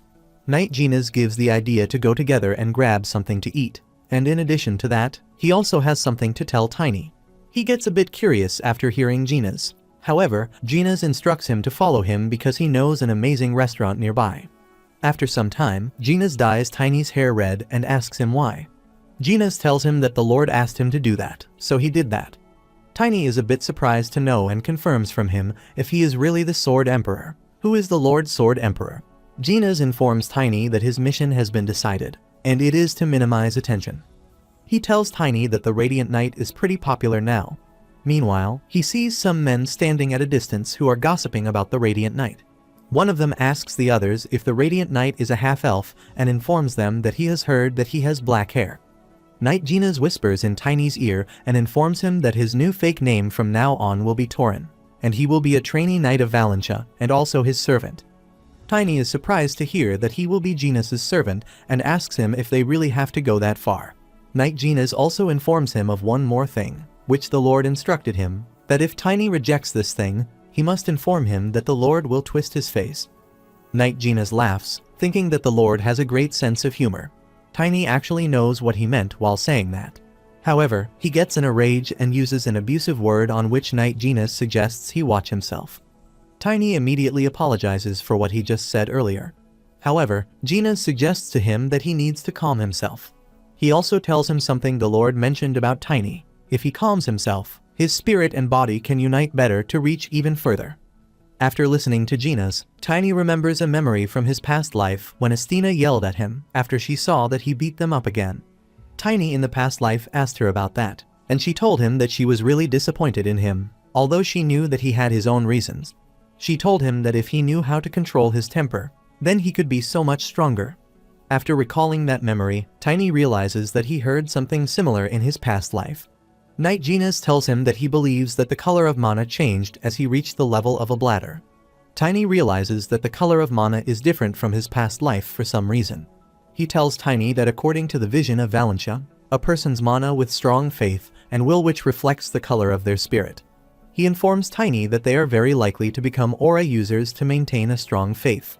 It is better to learn how to control his temper, and Tiny sees that his mana reflects the color of his spirit. Tiny wonders why it is different from his past life while looking at the color of mana on his hand. Tiny realizes that the elemental beings are created by spiritual power. He thinks that if his spirit can affect the mana, then he thinks that maybe he can also use it how he wants to. He tries to lift the mana on one side of his hand and heavier on the other one. Knight Genas looks at Tiny and starts looking at Tiny, who is trying to gather his mana and is compressing it to its limits and then bursting it. He throws that ball of his mana into the sky. Knight Genas is shocked to see Tiny experimenting. As Tiny throws it high in the sky immediately, the sky turns yellow-orangish. The people in the town, when see that sight, they all wonder what just happened right now. Knight Genas is impressed to look at the sky and thinks that it is amazing, and Tiny is happy to know that he can use this. Knight Genas asks Tiny how he did that. However, Tiny scratches his head and informs Genas that he is not actually sure how he did that. Knight Genas is really impressed by Tiny as he is using those powerful skills twice in one day and feels like he has some amazing talents. He requests Tiny to let him know when he figures it out. However, Tiny informs Knight Genas that his advice helped him a lot and asks him if he is sure that he can tell him about the vision. Knight Gina smiles and tells Tiny that it is perfectly fine because they are a family after all. Meanwhile, the people who are standing there look at Tiny. One of them whispers in the ear of the other to not get close to him. Knight Gina looks at those people and tells Tiny that he attracted some attention to him, so he suggests he be careful the next time. Tiny understands what Knight Gina wants him to understand. However, they reach the restaurant after some time. Tiny reads the thing which is written on the restaurant, which is for the nobles by the nobles and to the world of aesthetics. As Knight Gina is about to go inside, but suddenly, Tiny stops him and tells him to wait. Knight Gina looks at Tiny and asks him what has happened to him. He tells Gina that he feels like this place is way too expensive. He tells Gina that because he eats a lot and asks him what he thinks about eating at the mansion. Knight Gina tells him that he must know that the captain of Blue Wing got some cash. Tiny and Knight Gina go inside the restaurant and sit there. After some time, Knight Gina is staring at Tiny as he sees him eating so much food. He is shocked to see Tiny continuously eating so much food. Knight Gina learned today that humans can shove this much food inside their stomachs. Tiny sees and realizes that his mana is increasing, and his gravity element is also stronger now. He thinks that if he could control it to 8 times the weight, he would, but he realizes that he can now get it to 16 times. He is happy that no one can stand against him except the superhumans. As Tiny finishes eating the leg pieces, Knight Gina asks him if he is full. Tiny tells him that he still has some space left for the dessert. After Tiny finishes eating the dessert, the waiter comes to Knight Gina and informs him that Tiny has eaten 150 servings, so the bill is 11 gold. Knight Gina gets really upset as all his money is gone from the bill, and he gives all the money to the waiter. Tiny believes that now he is full and thanks Knight Gina for the food. Gina picks up the menu once again, on which a special kind of symbol is present at the back of it. Tiny asks Gina if he is full with only his 1 plate of food as he sees the symbol, and meanwhile, the waiter goes out from there. He asks Gina if he is allowed to ask something from him. Gina agrees and tells him to go ahead and ask what he wants to ask. Tiny asks him about the restaurant and what exactly it is. After hearing his question, Knight Gina thinks they should immediately get to the point. He snapped, and his mana surrounded the whole area. Tiny wondered if Gina really blocked the sounds and felt like he was not easy because he could control mana and elements very precisely. Gina tells Tiny that though the restaurant is great, it also serves as a royal intel organization's branch for the Dragon's Eye in the capital. Tiny is surprised to hear about the intel organization. Gina explains to him and tells him that the entire Dragon's Eye supported the prince during his succession, so it is the only organization they belong to Valentia can trust. He takes out a royal notice from his coat, puts it on the table, and informs Tiny that his lord asked to bring him here at least once. He tells Tiny that his lord thinks that he underestimates the royalty's network of influence. Tiny gets confused to hear this. Meanwhile, Gina further adds that there is also one more reason why he brought him there. He tells Tiny that there are 10 days left until the wedding, and as he already knows, only the royals, royal knights, and direct heritage of Valentia can attend the wedding. The lord believes that the knights are not so great, so the lord wants him to disguise as a servant to sneak into the wedding.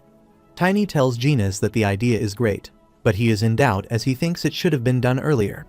Gina instructs him not to underestimate Valentia as they have already got him a spot with his disguised name. In addition to that, he suggests he head here if it is an emergency.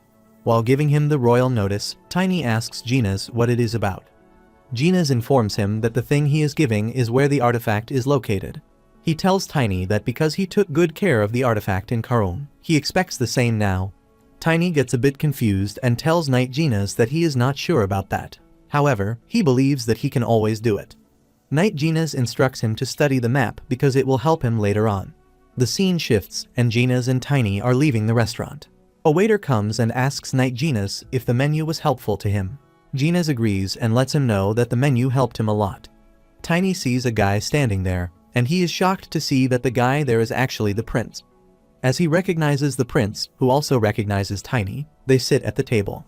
The prince feels that it is a great coincidence, and he does not expect Tiny to meet him there. Tiny informs the prince that Duke Valentia told him that they both are trying their best to find the demon worshippers. The prince laughs and tells Tiny that it is better to be safe, and with him, as he is the one who saved the Coronation, he is feeling even safer.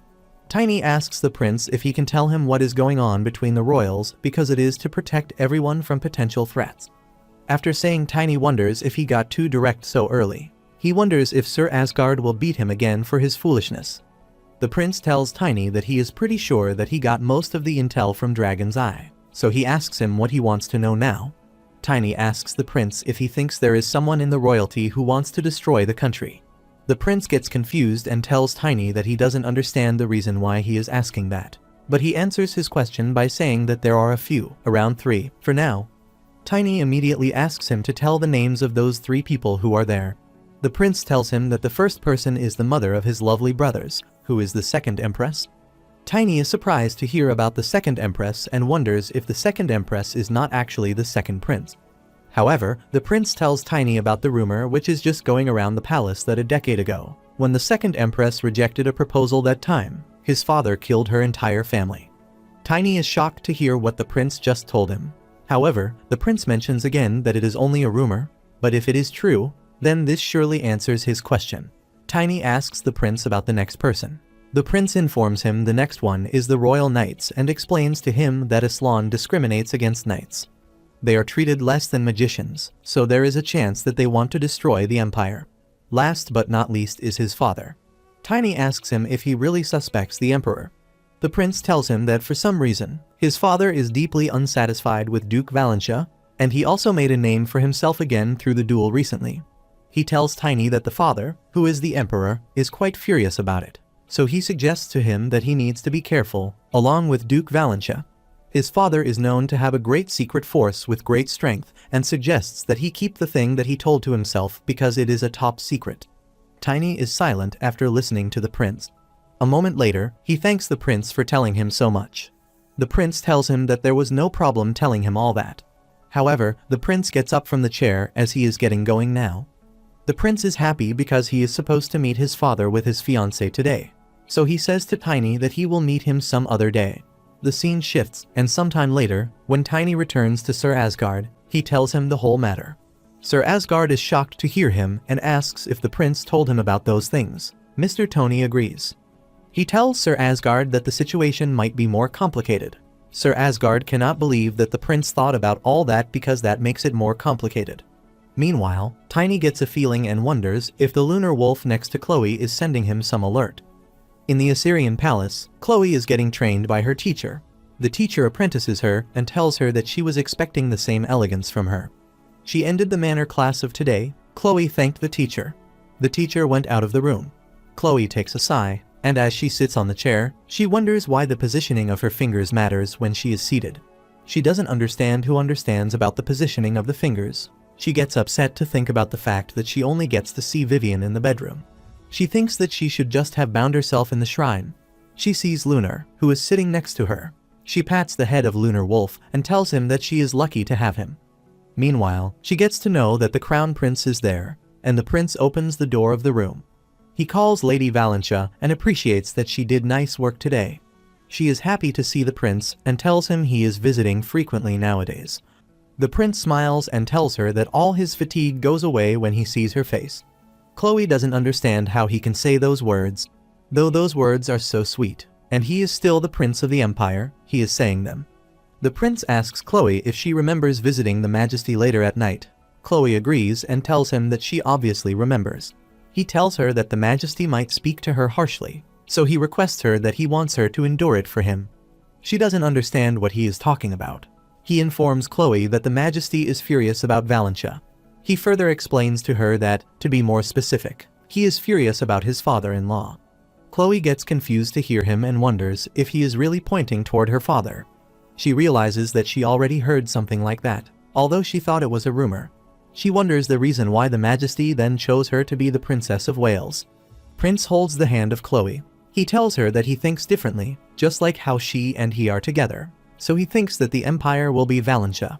He tells her that he kind of pushed the marriage forward so His Majesty might be even more annoyed. She requests her to understand him. Khloe smiles and ensures him that she will for sure understand him. She thinks that it's been a while since he met His Majesty, so she must let her father know if the Majesty's anger is worse than the rumors. The scene changes, and in the palace's main hall, the prince and Khloe go to the Majesty. All the people in the main hall bow down in front of the Majesty. The Majesty sits on his throne. The prince with Lady Khloe greets the Majesty. The Majesty orders him to raise his head. The prince asks the Majesty if he has been well. After listening to the prince, the Majesty smirks, tells him that he is absolutely fine, and adds that his son is taking care of most of the national affairs, so how can he be not well? The prince informs the Majesty that he is taking part in national affairs at the convention, but the empire is and will always be his, and also, the authority he is given is by the wish of his Majesty. The Majesty asks the prince if, in that case, he is willing to hand that authority back to him. The prince gets a little surprised to hear the Majesty and says to him that if he wishes to take back the authority, then he can give back. The Majesty stops him from further discussing it and tells him that there is no point in saying that since every noble will rise against it. He tells the prince that the emperor he pushed away by giving away a tower and the Knight Order cannot come back and calls the prince a nonsense person. The prince informs the Majesty that it was a procedure according to the imperial law. The Majesty says to the prince that he wonders how a procedure stands above the emperor himself. He sees Lady Khloe and says to the prince that the companion he brought along with him annoys him even more. He believes that she is just the daughter of another so-called sword emperor. The prince immediately interrupts the Majesty and tells him that it is just a name given by nescient commoners. He requests the Majesty not to take the name seriously because there is nothing to be taken as seriously. Khloe says that she is the daughter of the imperial sword, who is Asgard von Valentia, and greets his Majesty. He smirks after hearing Khloe. She further tells him that her father recently defeated the Union's sword and achieved excessive splendor, and asks the Majesty if it is all not for the glory of the empire. The Majesty, when he hears Khloe, starts laughing abruptly and claps, telling her that he can't hate her boldness. He further adds that he will have to warn her and her father. The prince immediately tries to stop the Majesty, and the lunar wolf who is sitting on the shoulder of Khloe immediately sends signals to Tiny. On the other hand, Tiny, after receiving the signals from the lunar wolf, gets up and wonders if the Majesty is approaching Khloe. In the Assyrian palace, the Majesty stands up from his throne and says that the Aslan lineage has always been the ruler of humankind since ancient days. He believes that those ordinary things like a superhuman of procedures cannot step over the pinnacle of blood, the Emperor. He is looking at Khloe angrily. She thinks that maybe the Majesty wants something more than the Empire. As the Majesty stands up, Khloe sees the Majesty. Meanwhile, the prince comes in front of her and requests the Majesty to stay calm. The Majesty orders both of them to get out from there and turns his head back. The prince with Khloe bows, and the prince tells him that they are leaving for now. He tells Khloe to leave with him. After they leave, the Majesty sits on his throne and concludes that the prince has grown too quickly. The Shadow asks the Majesty if there is a reason because of why he said those things to the princess. The Majesty tells him that he just got a little excited, and now he must be getting old. The Shadow asks him if he is that much bothered by the bloodline of Valentia. The Majesty remembers that 40 years ago, a kid came to greet him, saying he is a descendant of the Duke family. He remembers that kid was 10 years old, and he said that he just started to learn swordsmanship. He taught him the swordsmanship himself, but that kid defeated him one day. His sword was thrown away, and the kid asked the Majesty if he was right. He gave him his hand to get up. The Majesty felt too embarrassed, and he gave up becoming a knight at that time. He convinced himself that they, as they belong to Asran, are a bloodline proficient in magic from the beginning. However, he claims that his magical ability was not bestowed upon him, and although his story is extremely embarrassing, he does not prefer Valentia in this way out of personal animosity. But no matter how long the peace lasted, a mere noble family should not dare to stand in front of the royal family. He believes that it is a threat to the fundamental rules of the country. He gets in a rage to remember the whole past and thinks that it is not different from Tresson. He realizes that the prince doesn't know it and feels like he is a very clever kid. He believes that there is nothing he can do because of that damn law. He feels like it is the same reason why their empire has such power, but he can't completely rule the whole continent because the law ties down the royal family.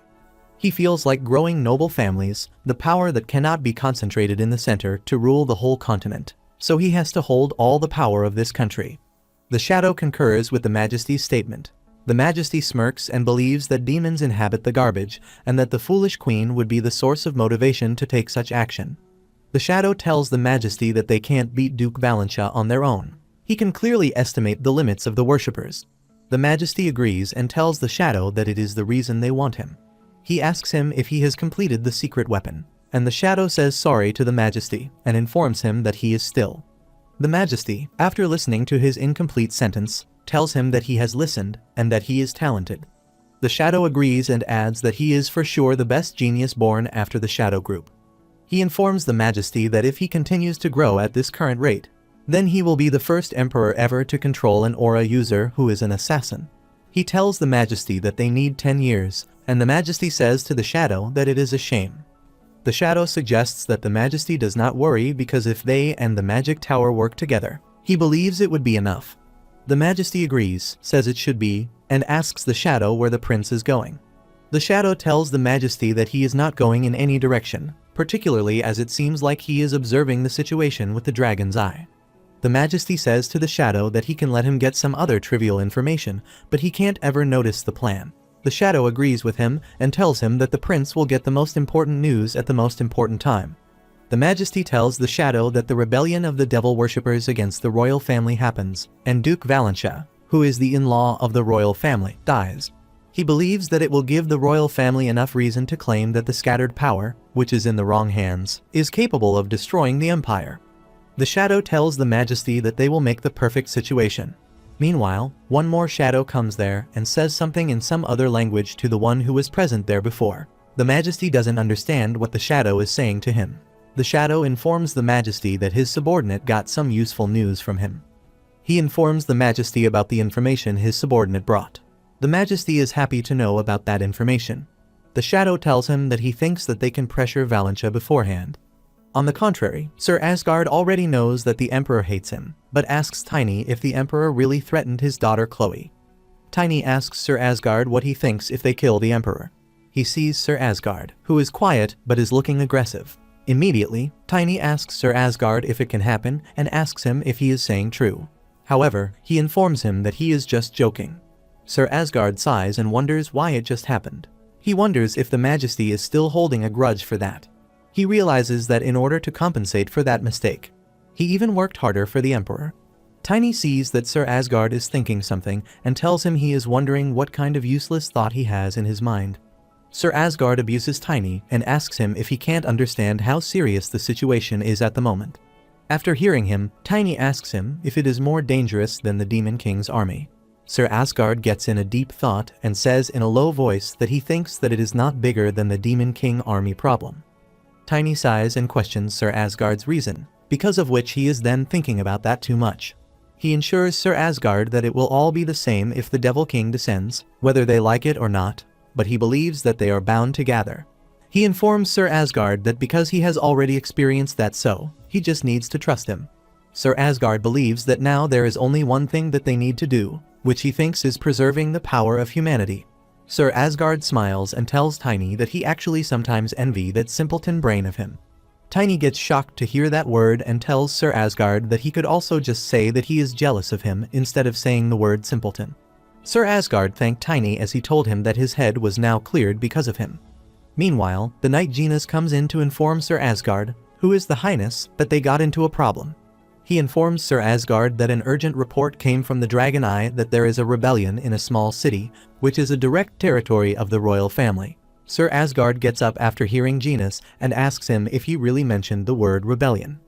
Genus agrees and also informs him that, according to the report, the Emperor has ordered Valentia to suppress the rebellion. Genus informs Sir Asgard that they got into a problem as an urgent report came from the Dragon Eye. He presents Sir Asgard with a notice and informs him that the content of the official notice that they will be receiving soon is mentioned in that notice. Sir Asgard reads the paper in which it is written that the Valentia should suppress the rebellion of some small cities quickly and prove their worth of becoming the in-laws of the imperial family. The deadline is until the wedding. Tiny is surprised to hear this and asks him about the rebellion and questions Sir Asgard about the guys of the royal family who are inciting a rebellion in a small city with poor manpower. Genus tells them that based on what he has heard, the people who are behind this are speculated to be the devil worshippers. He feels like it is absurd because time is very crucial, too. However, Tiny informs him that he thinks that the devil worshippers are trying to split the military power to the imperial family. Sir Asgard tells them that it is probably a sign that they will attack during the wedding. Knight Genus doesn't understand what he is trying to say, so he asks Sir Asgard what he means because he thinks that they can't conclude that the devil worshippers would take action on the wedding day. Sir Asgard goes near Genus and tells him there is a reason why they think so, saying he ensures Genus that they will soon tell him too, but he thinks that they should take care of it first. Genis agrees with him. However, he informs Sir Asgard that the places that started the rebellion are all small cities, according to the reports.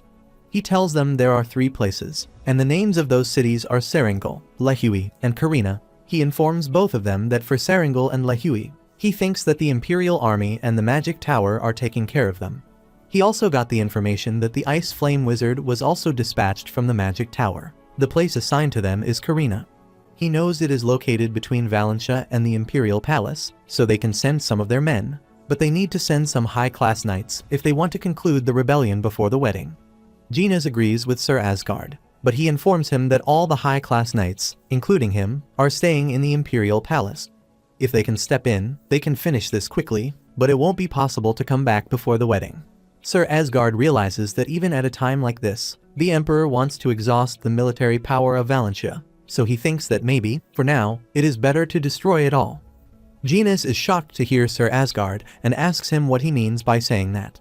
Sir Asgard immediately clarifies that it is not like that. He is just letting them know that they also have an option. However, considering Khloe and the family, he cannot be reckless.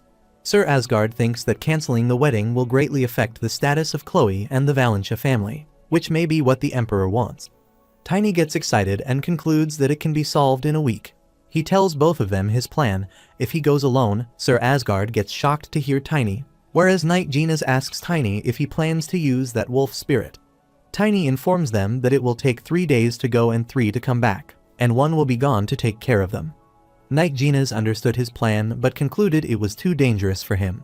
Sir Asgard reminds Tiny that it is not a small thing. It is, actually, a rebellion. He tells Tiny that even if it is a small city still, there must be at least 100 knights. In addition to that, they are also unaware of what kind of traps the devil worshippers prepared. Sir Asgard stops Tiny from going because he doesn't want to risk his life for something this small. Tiny tells Sir Asgard that it is a challenge, and if there is a chance, they should take it because it is how he lived his life. He requests Sir Asgard to request something for him so that they can borrow a holy object of the Imperial family. The scene changes, and later on, the prince is informed that they want to borrow armor. He was surprised to listen and asked how they planned to borrow such a huge holy object. The man informed the prince that he said that he had used its core in Karun before. The prince sits down on his chair and is impressed by him, complimenting him for being an amazing guy. He starts thinking if they should be allowed to use the armor or not. After thinking deeply, he orders the man to inform them that they will allow them to borrow the armor. The prince thinks that they should at least do this much. However, he realizes that it bothered him that he was not able to stop his father. On the contrary, the shadow informs the Majesty that a holy object disappeared. The Majesty is surprised to hear about the holy object's disappearance. The shadow further informs him that it seems like the prince has something to do with it. He tells the Majesty that the holy object has disappeared after a knight from Valentia named Torin came to the palace. Torin is actually the fake name given to Tiny. However, the Majesty believes that it is nothing much different from a symbol. The shadow tells the Majesty that it is just speculation, but he thinks that the knight went to Karina instead of Valentia's region. The Majesty was shocked to hear that.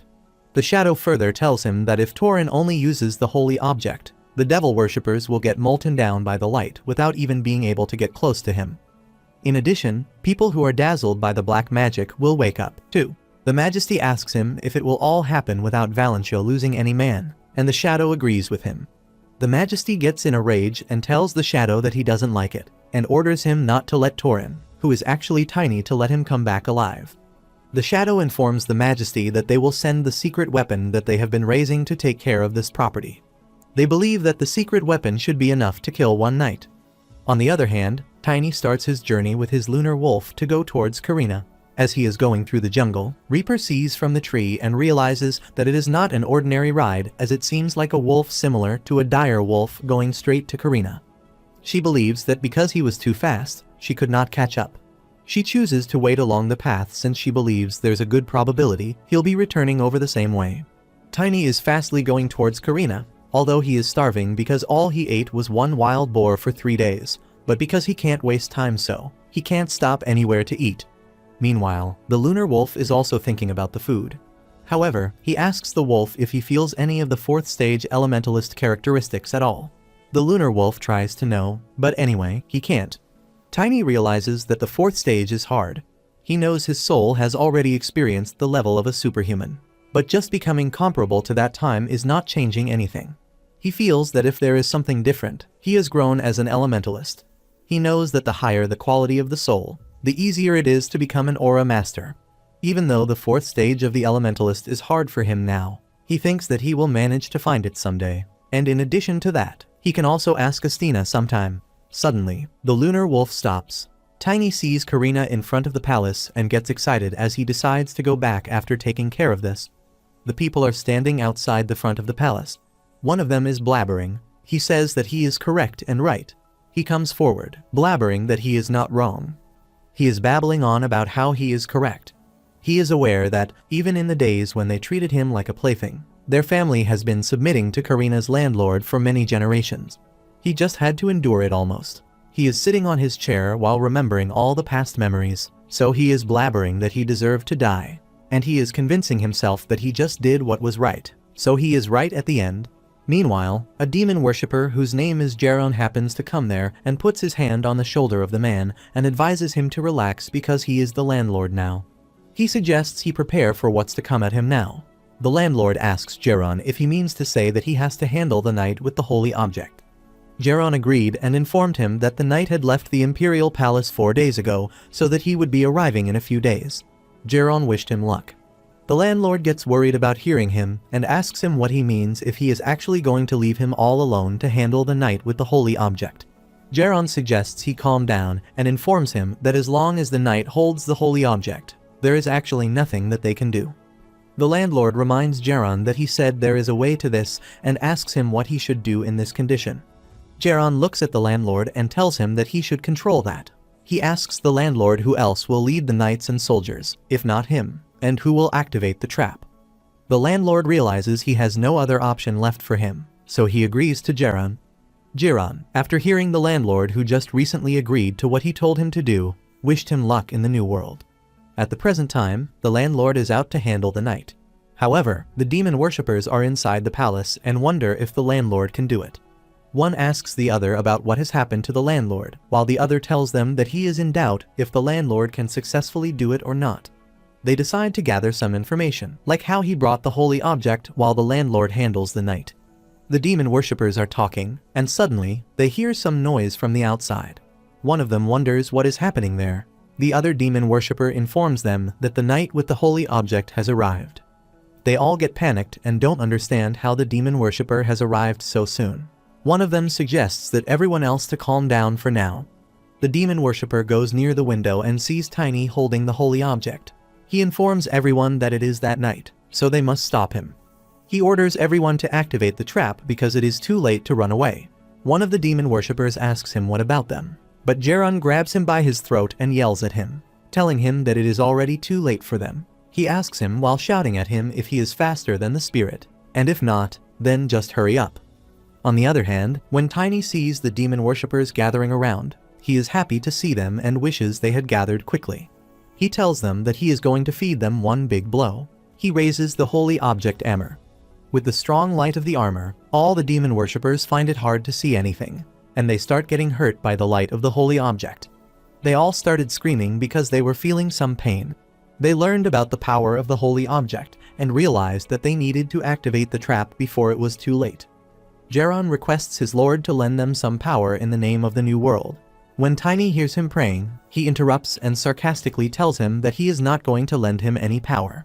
As he is about to attack the demon worshippers with the holy object, he instructs them to try and endure the power of his weapon, too.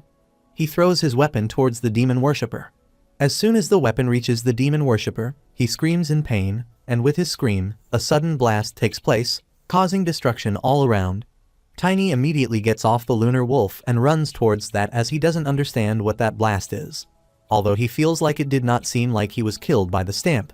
He goes near the place where the blast kind of thing happens and sees his weapon fall on the ground, although a dig sort of thing has appeared there.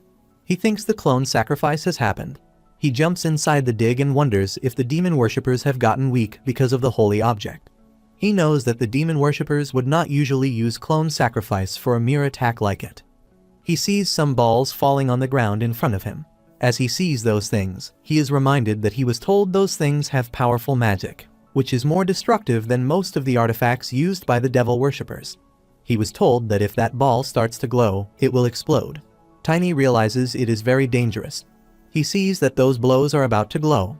Although he has never tried a power of his since the last time he used it in the Imperial Palace, he believes that it is the strongest skill he can use now. He starts gathering his powers, and before the balls can glow, he immediately uses the ruin trait, widespread deployment. An explosion occurred as soon as he used it, causing him and the lunar wolf to fall back. Tiny realizes that he needs to weaken the explosion at all costs. Meanwhile, he and the lunar wolf get hit by the explosion. He doesn't understand what an absurd power is because although he weakened it as much as he could, the lunar wolf still got summoned. He thinks that he could not detect it with his mana responsiveness either. He realizes that the Imperial Palace is only focusing on the artifacts, so he realizes that he has to tell them. He immediately gets out of the dug place and asks the landlord to bring him the communication device as soon as possible. The landlord starts pleading with him to spare his life because he is just doing what he was told to do. Tiny got furious and told him to shut his mouth and only give him the communication device. The landlord tells him that there is no communication device type of thing in a countryside region like this place. Tiny hurriedly sits on the lunar wolf and is about to return. He wonders, even if it is a small land still, if it is possible that they don't even have a communication device. The lunar wolf is making a sound but is running fast. Tiny knows that the wolf has just recovered, but he tells the wolf that he just needs to run a little more. He instructs the lunar wolf to run straight because if he runs straight, then they can get there before. All of a sudden, Tiny receives a brutal attack from somewhere. As he senses an attack coming towards him, he immediately orders the lunar wolf to dodge that attack. They both successfully dodged that attack. Lunar wolf stopped running. Tiny gets to know that the attack was really close to him. He realizes that he would have just dropped dead if he hadn't expanded his senses. He wonders who is behind attacking him. Meanwhile, another attack also happens to come, but Tiny dodges this one, too. After a while, he sees another arrow again coming towards him. He realizes that this skill is of Repair and asks Repair why she is here. Tiny realizes that, at the moment, she is not the Repair that he knows from his previous life, because, at the moment, her identity is something else. He senses that Repair is going to attack him once again. He immediately holds her arrow and stops her from attacking him. He tells her that he won't let her attack him. He realizes that Repair is using the illusion step. However, he feels really bad for himself because they have been running without a rest from Karina, so he doesn't even have enough mana left. He raises his weapon and tries to defend himself by the shadow poison of her, but he realizes that his body is not holding up because of the shadow poison of her. He feels really bad for himself, although he thinks that he can't die there, but he knows that he shouldn't kill one of the 10 future knights either. So he comes up with a plan, and he asks her why she is the shadow of the Imperial family coming after him. For a moment, he gets no reply from her. A minute later, Repair replies to him and asks him how he knew that. Tiny gets happy to know that he got her and concludes that she is still inexperienced because he believes that he would not have responded. He thinks it is the only way out for now. He asks her if she thinks he only knows one thing about her. He starts laughing and lets her know that he also knows that the magic circuit technique that she has learned is from the Law of Shadow. Reaper asks him how he knows because she is the only one who knows about the technique. So how exactly did he know? Although the reality is that Reaper herself told him in the past, Tiny smiles as he knows that she is the one who told him, and to be exact, the future she did. However, he tells Reaper that he has also learned similar techniques too. He realizes that he needs to use as much mana as he can leave in him, but Repair calls him nonsense and attacks him once more. However, Tiny thinks that he needs to copy her as much as he can. He used all the mana left inside him and copied Reaper. Repair realizes that he just used the illusion step. He asks Tiny if it is true, and although Tiny realizes that his act just worked, he doesn't think that he can use it again. He repeats his words again and tells Reaper that he already told her he came from the same place as her. Reaper asks him if he is then Tiny, who is the Knight of Brilliance, and his full name is Tiny Morse.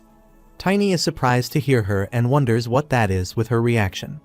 Reaper tells Tiny that she thought it was just a fake rumor, but she asks him if he is the family's descendant. Tiny agrees and tells her that he is the Morse family's descendant. Reaper steps in and tells him that she thought the rumor was not true as she did not know there were any descendants of the Morse family other than her. Tiny is shocked to hear her as he learns that Luna is a descendant of the Morse family because she has never mentioned that before to Tiny.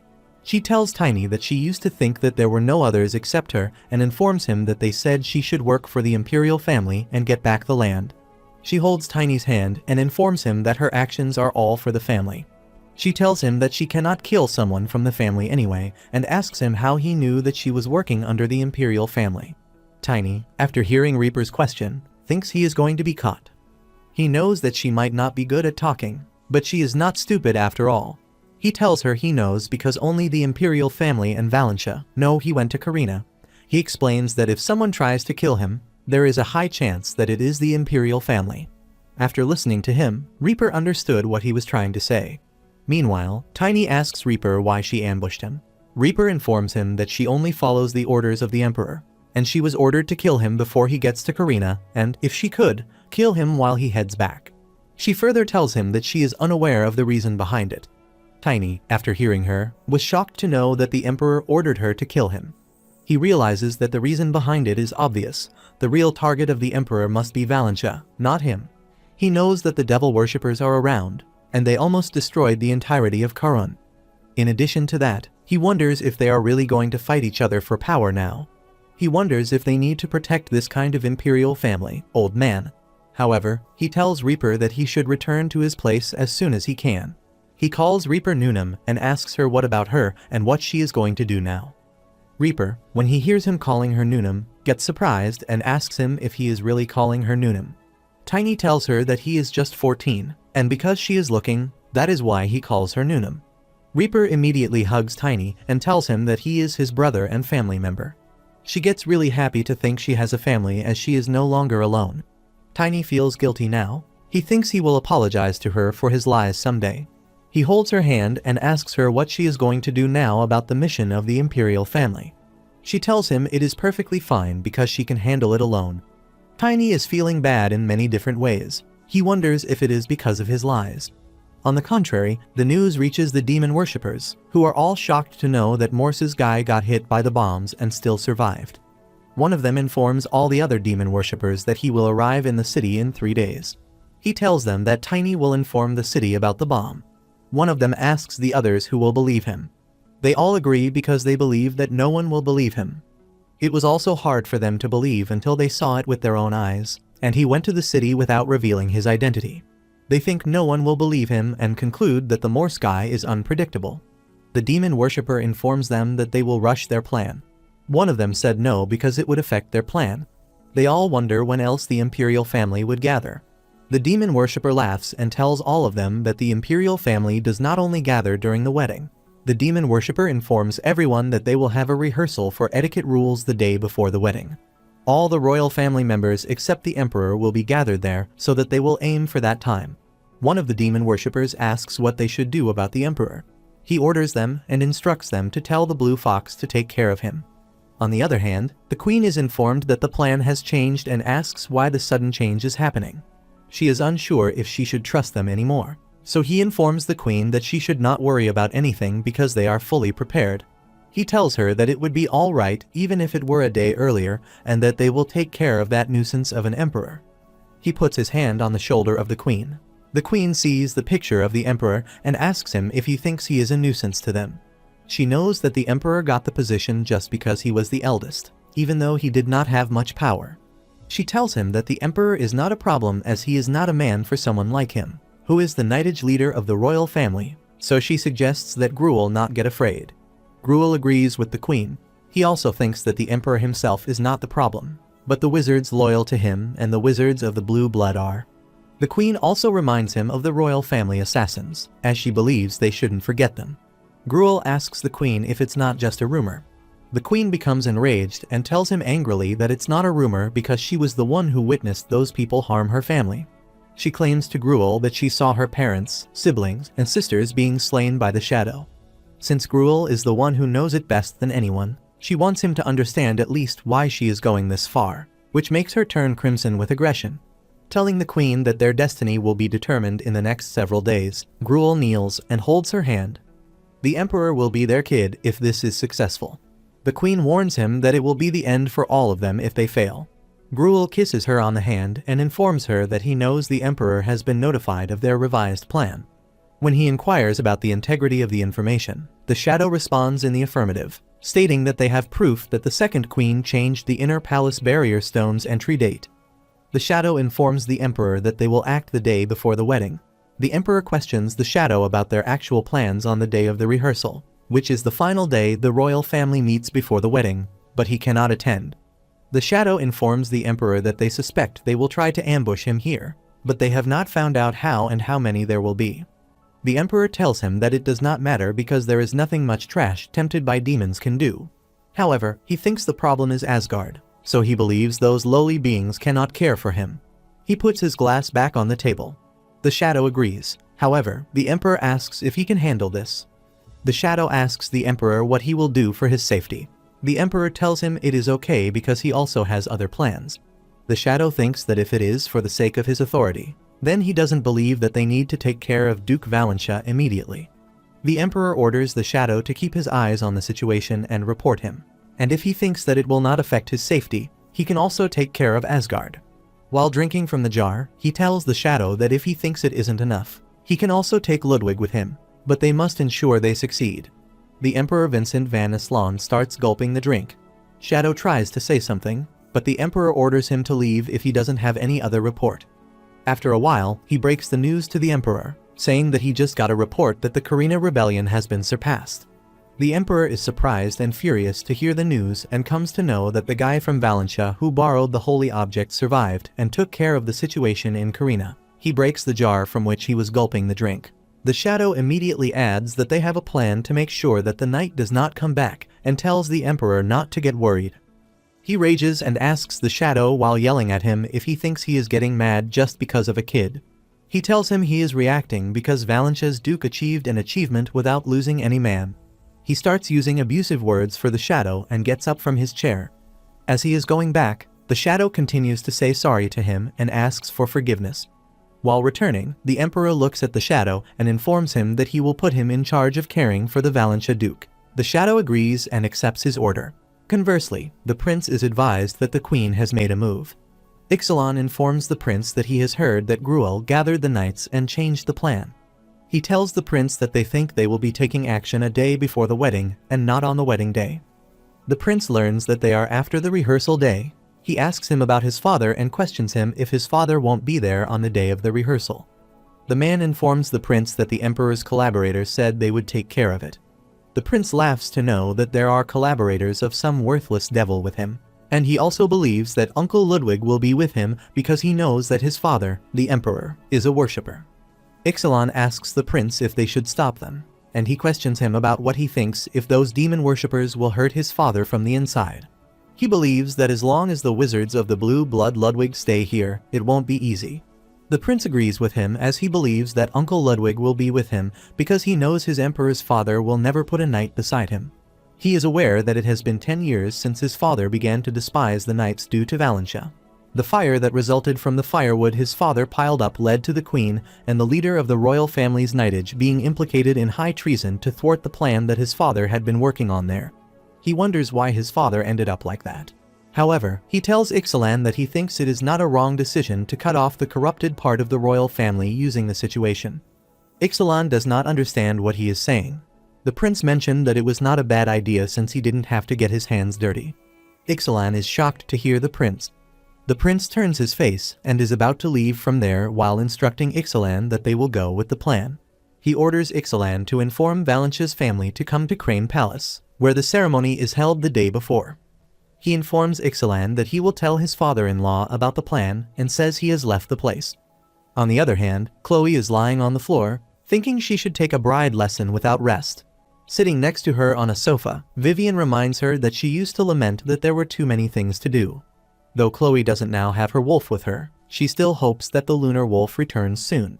It's also not as though there aren't any adorable young children here, like Tiny. Knight Vivian laughs to hear Khloe and tells her that it is a new feeling for her to see her, who still looks like a child and is getting married soon. Before she ages, she asks Vivian what she thinks about telling Knight Gina's about her feelings. Vivian is surprised to hear her and asks her what she is talking about. She gets shy and starts explaining to Khloe that she respects Knight Gina's as his leader. Khloe comes near her and asks if this is the only matter. While she says all this sarcastically, Knight Vivian agrees with her and adds that Knight Gina's is a genius who reached the challenger rank at the young age of 30. And he is also good looking, but she doesn't feel like that. Khloe starts teasing her and asks if she wants her to talk to Knight Gina's. Vivian starts feeling ashamed and tells Khloe that there is nothing like what she is thinking.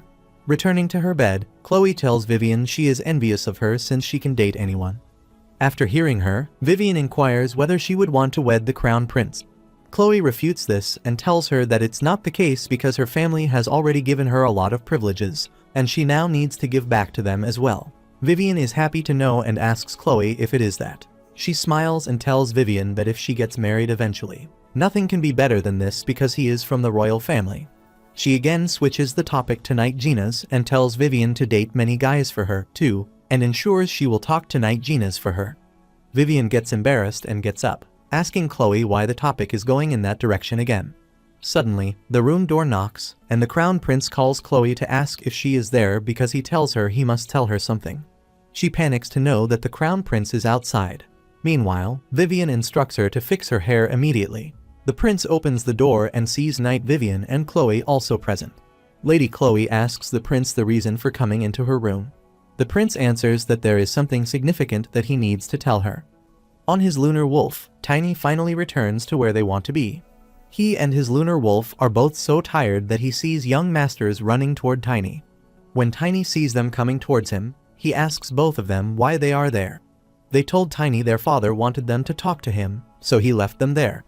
They informed him that the date had been changed and he was supposed to head to the wedding as soon as he arrived. The announcement is made later, and everyone is asked to listen carefully to what is being said. Everyone is requested to keep silent as the crown prince's wedding rehearsal is about to start. Everyone is asked to exercise caution to avoid making mistakes during the event. While handing Gruel the tiny ball, the demon worshipper informs him that when the plan starts, he must throw it and feed mana into it because, otherwise, it will summon the destroyer. Gruel questioned the demon worshipper about how he could tell when the plan would begin and whether there would be any indication. The demon worshipper tells him he doesn't need to know because he will find it out alone. Gruel wonders when it will happen, and he sees Duke Valentia, who is being too weirdly cautious. Gruel wonders if Duke Valentia knows something. He thinks he needs to get Duke out of here because his presence bothers him. Gruel orders Estrael to come to him for a second. Estrael goes near him. He whispers to Estrael that he thinks Duke Valentia knows something related to him because he is acting suspiciously and needs to do something. Duke Valentia notices that Gruel and Estrael are standing and conversing from the corner of his eye. A man carrying a cake approaches him as he prepares to take it onto the stage, and he begins to worry whether they are plotting anything against him. In the meantime, Duke Valentia is curious about what they are attempting to accomplish. However, he understands that no matter how cautious he is, it will be ineffective because he does not sense the evil energy of devil worshippers or any strange or unique magic. Although he is also watching all of them, as he was asked to by the Crown Prince, nothing can be found. He recalls the Crown Prince informing him that the Second Queen and the head of the Knightage had teamed up with the Devil's worshippers to launch a coup d'etat on the day of rehearsal. Duke Valentia asked the prince if he didn't think that they should postpone the rehearsal immediately. The prince refuses to do that and tells him they will miss all of them if they act recklessly. Duke Valentia asked the prince because he still didn't understand how he could gamble with the lives of his relatives. The prince told him that he called him and the Knights of Valentia for this exact reason. He told Duke Valentia that he wanted him to protect his relatives. The Duke asked the prince if the Emperor knew all of this. The prince agreed and said he thought the Emperor knew everything. However, coming back to the present, Duke Valentia concludes while standing there and watching everything that is not normal because he feels it is not only about the devil worshippers. Since Gruel and the Royal Knights plan to launch a coup d'etat, he doesn't comprehend its motivation. He is aware that even with the demon worshippers behind them, they cannot enter the royal palace as long as the barrier is in place. He is sure they have found another way. The prince thinks he should not worry too much because he still has his father-in-law by his side. He knows that if something goes wrong, his father-in-law will help him, so he decides to focus on his plan. Meanwhile, Tinel comes to the prince and holds his hand. He asks the crown prince if he doesn't want to get married. He sees Tinel's eyes. He knows that Tinel couldn't inherit the golden eye of the royal Asian family. Although unsure if that is the cause, he knows Tinel is their family's most innocent child. He believes Tinel would start to dislike him from this day on. Tinel glances at the Crown Prince's face and tells him he doesn't seem so good. But he answers his query and says he is looking forward to it. The Crown Prince strokes Tinel on the head and tells him not to worry about him because there will be many things to consider as he gets older. After hearing the Crown Prince, Tinel bursts into laughter. He is relieved to learn about the prince and congratulates him on his marriage. He holds the hand of the Crown Prince as he doesn't think he will have a chance to tell him tomorrow. The Crown Prince smiles and thanks Tinel. Meanwhile, he hears some noises from behind. He looks at the back and sees Duke shouting at the young masters because he told them not to come there. They tell Duke Valentia that it is about what he told them. He yells at them, but he sees a lunar wolf in the hand of the young master. When he asks them if Tiny has arrived, one of the knights responds that only the palace staff and immediate relatives are allowed inside. Therefore, Knight Tiny is unable to come. He tells them that Duke Valentia advises them to return in case something happens, and he is on standby with the other knights of Valentia. As the lunar wolf appears on his palm, he senses the presence of a potent relic devoid of mana. Duke Valentia wonders if Tiny found the one. He wonders if it is their plan. Meanwhile, he hears Estrael, who comes forward and calls Duke Valentia because he has some news that he wants to tell him. Duke asks him what the thing that he wants to say to him is. Knight Estrael informs him that they got the information that some people might have created a mess during the rehearsal recently. He tells Duke Valentia that there was an order not to allow any other people except the imperial family and the workers. Duke is surprised to hear this. However, Estrael, in addition to that, also tells him that even if that bothers him, then it is for all of their safety. So he requests Duke to understand. The Duke rages and asks him how he dares to treat the bride's father like a criminal. Knight Estrael tells Duke that he is only following the orders, so he requests Duke to relax. Duke Valentia takes out his sword and points towards the man who told him about the order. He asks him who the person is to give such an order. He informs Estrael that whether this sword will be drawn will depend on his answer. When they see them arguing, the people wonder what has happened to them and why they are fighting. They ask if that person is Duke Valentia, named Asgard, and they wonder if the Royal Knight and Duke Valentia are fighting. Meanwhile, the Crown Prince asks them what is happening there. The Royal Knight Estrael apologizes to the prince for causing him trouble. He tells the prince that they are just having a misunderstanding. Duke asks him a question, but Estrael does not answer. He moves his sword closer to the knight and asks him again the same question about the person who ordered him. The Crown Prince goes near Duke Valentia and tells him he must calm down. The prince shouts at the knight Estrael and thinks the precaution is too much. He asks Estrael if he will kick his father-in-law out of the rehearsal for the wedding and orders Knight Estrael to return to the palace. Knight Estrael apologizes and tells him that the royal knights only follow the emperor's orders. He tells Duke Valentia and the Crown Prince that the person who gave him the order was the emperor, and now, even if it is him and he doesn't cooperate, it will be considered treason. Estrael informs Duke Valentia that they must arrest him for treason if he disobeys the order. Meanwhile, the lunar wolf sighs and roams in the flood. He feels lucky because of the commotion he made inside. Although he is worried about the older man, he has to take care of the explosives first. He has seen what the explosive balls look like, so he thinks he should be able to find them easily. Those balls are made of black marble, so he says he must find and care for them. He thinks that he should hurry up and find those black marbles. Meanwhile, the Duke and the Crown Prince, when they know that the Emperor has given the order, are shocked to hear that. Duke yells at Estrael and asks if he expects him to believe that. However, the Crown Prince thinks that if it is his father's order, they have no choice but to accept it. The Duke asks the Crown Prince if he considered accepting the Emperor's order. The Duke is shocked to hear the Crown Prince's reply. However, he asks him to calm down because the ceremony will begin soon. After looking at the Crown Prince, Gruel wonders if he knows something about their plan. However, he believes that it does not matter at all. He realizes most nobles will die if he doesn't waste those black marbles on Duke Valentia. The Crown Prince takes Duke Valentia to an empty room to talk peacefully. The Duke informs the Crown Prince that the knights are misusing the Emperor's name. The Crown Prince assures him that although they don't have the right to stop them, it would be too late even if they tried to verify his father's words. Duke Valentia is unaware of what will happen to the nobles inside if they leave them alone. He informs the prince that they use artifacts they have never seen or heard of. He concludes that all those people in the main hall are in danger. The Crown Prince tells Duke Valentia that one must also be prepared to tear into the fresh flesh. Because of this, he has a much bigger plan. He requests the Duke to calm down instead. Meanwhile, the announcement starts, and everyone is asked to pay attention. A man announces there was some trouble outside the hall, but now it has been resolved, so the ceremony will continue. It has been announced that today's central star is the crown princess, Khloe. Meanwhile, she also steps in. When the guest sees her, they start talking about her and calling her Angel. They all muttered that the crown prince was fortunate. He came to receive Khloe and gave her his hand so she could hold it and come downstairs. She thanked the prince, and they both looked at each other with a smile. It is announced that now that the celebration stars are here, they must begin the ceremony. A waiter comes and starts flaming the candles. Although they first forget about them, they realize that even the candles look exceptional, and he can tell they are well made. They decide to proceed with the ceremony. The lunar wolf is sitting at a side because he has become tired after searching for the black marbles. He realized that everything in the room was made of marble, even though he had assumed it would be simple to locate those black marbles. Tiny realizes they colored them to confuse others, but he still doesn't know what he's doing. Now that Tiny has taken the guise of lunar wolf, he is unsure which of them is real, and is at a loss for what action to take.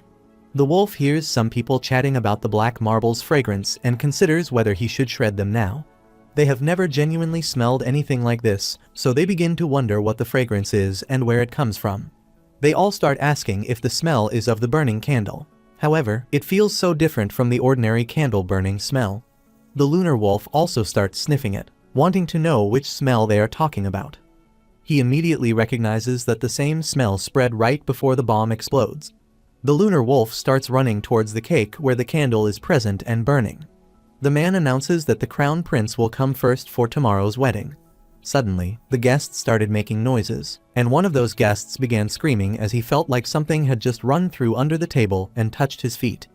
The other also starts screaming that something touched their feet and wonders what it is. Lunar wolf realizes it would be difficult to do it stealthily, so he thinks he has no other option. He becomes wild and starts causing destruction everywhere and throwing things. When the guests see the wolf, they start shouting and running to save themselves from the wolf. The lunar wolf shows his teeth to the people, scares them, and makes them stand and run. Gruel looks at the wolf and wonders what is happening, and if it is the signal they are talking about. Since it doesn't appear hostile toward the aristocrats, he assumes it is only an interference. After discovering that the cake was the culprit, Tiny realizes it's not too late to make the necessary spit out. Gruel assaults the wolf and forbids him from spewing the marble and foiling their scheme. Gruel attacks the lunar wolf just as he is about to spit, causing an explosion. When the scene shifts and the emperor learns about the explosion, he inquires whether the chapel's roof blew up. A man standing next to him tells the emperor that it is accurate and that he assumes the demon worshippers created some new artifacts, but the extent of the harm is still unknown. The emperor tells Ludwig that he doesn't care if some collateral family members die. He informs the emperor that the crown prince and Princess Khloe are also present there. But the emperor laughs as he doesn't care if those two are present there. He believes that it will become an excellent motive for them, and after regaining his stolen authority from the nobles, he will conquer the entire continent again, which will be a great motive to start the war. Ludwig feels like it is a disguised judgment made by the emperor. Gruel orders to kill all the members of the royal family. They all start attacking the members of the royal family with their swords. Gruel thinks it is the signal and decides not to miss it. He takes those explosive marbles from his pocket and wonders if he must begin now. The crown prince is searching for Khloe after the explosion. He is standing in the middle of the bodies that are being injured. Everyone is pleading for help. They are hurt so badly, and the blood is flowing from their bodies.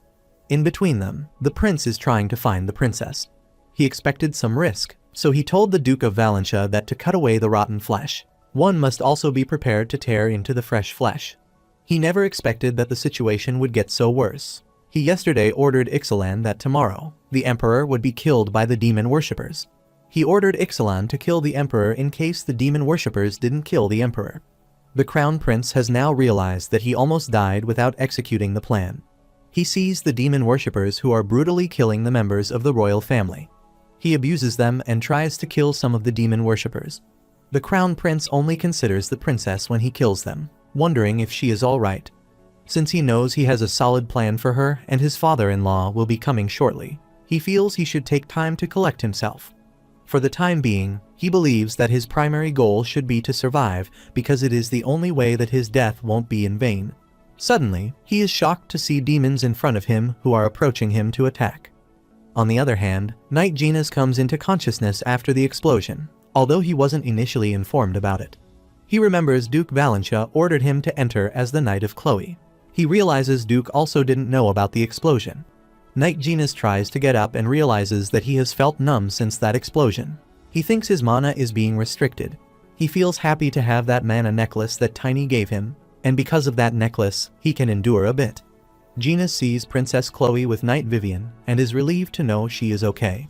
The princess gives him a sword and instructs him to take it fast as they don't have any time to waste.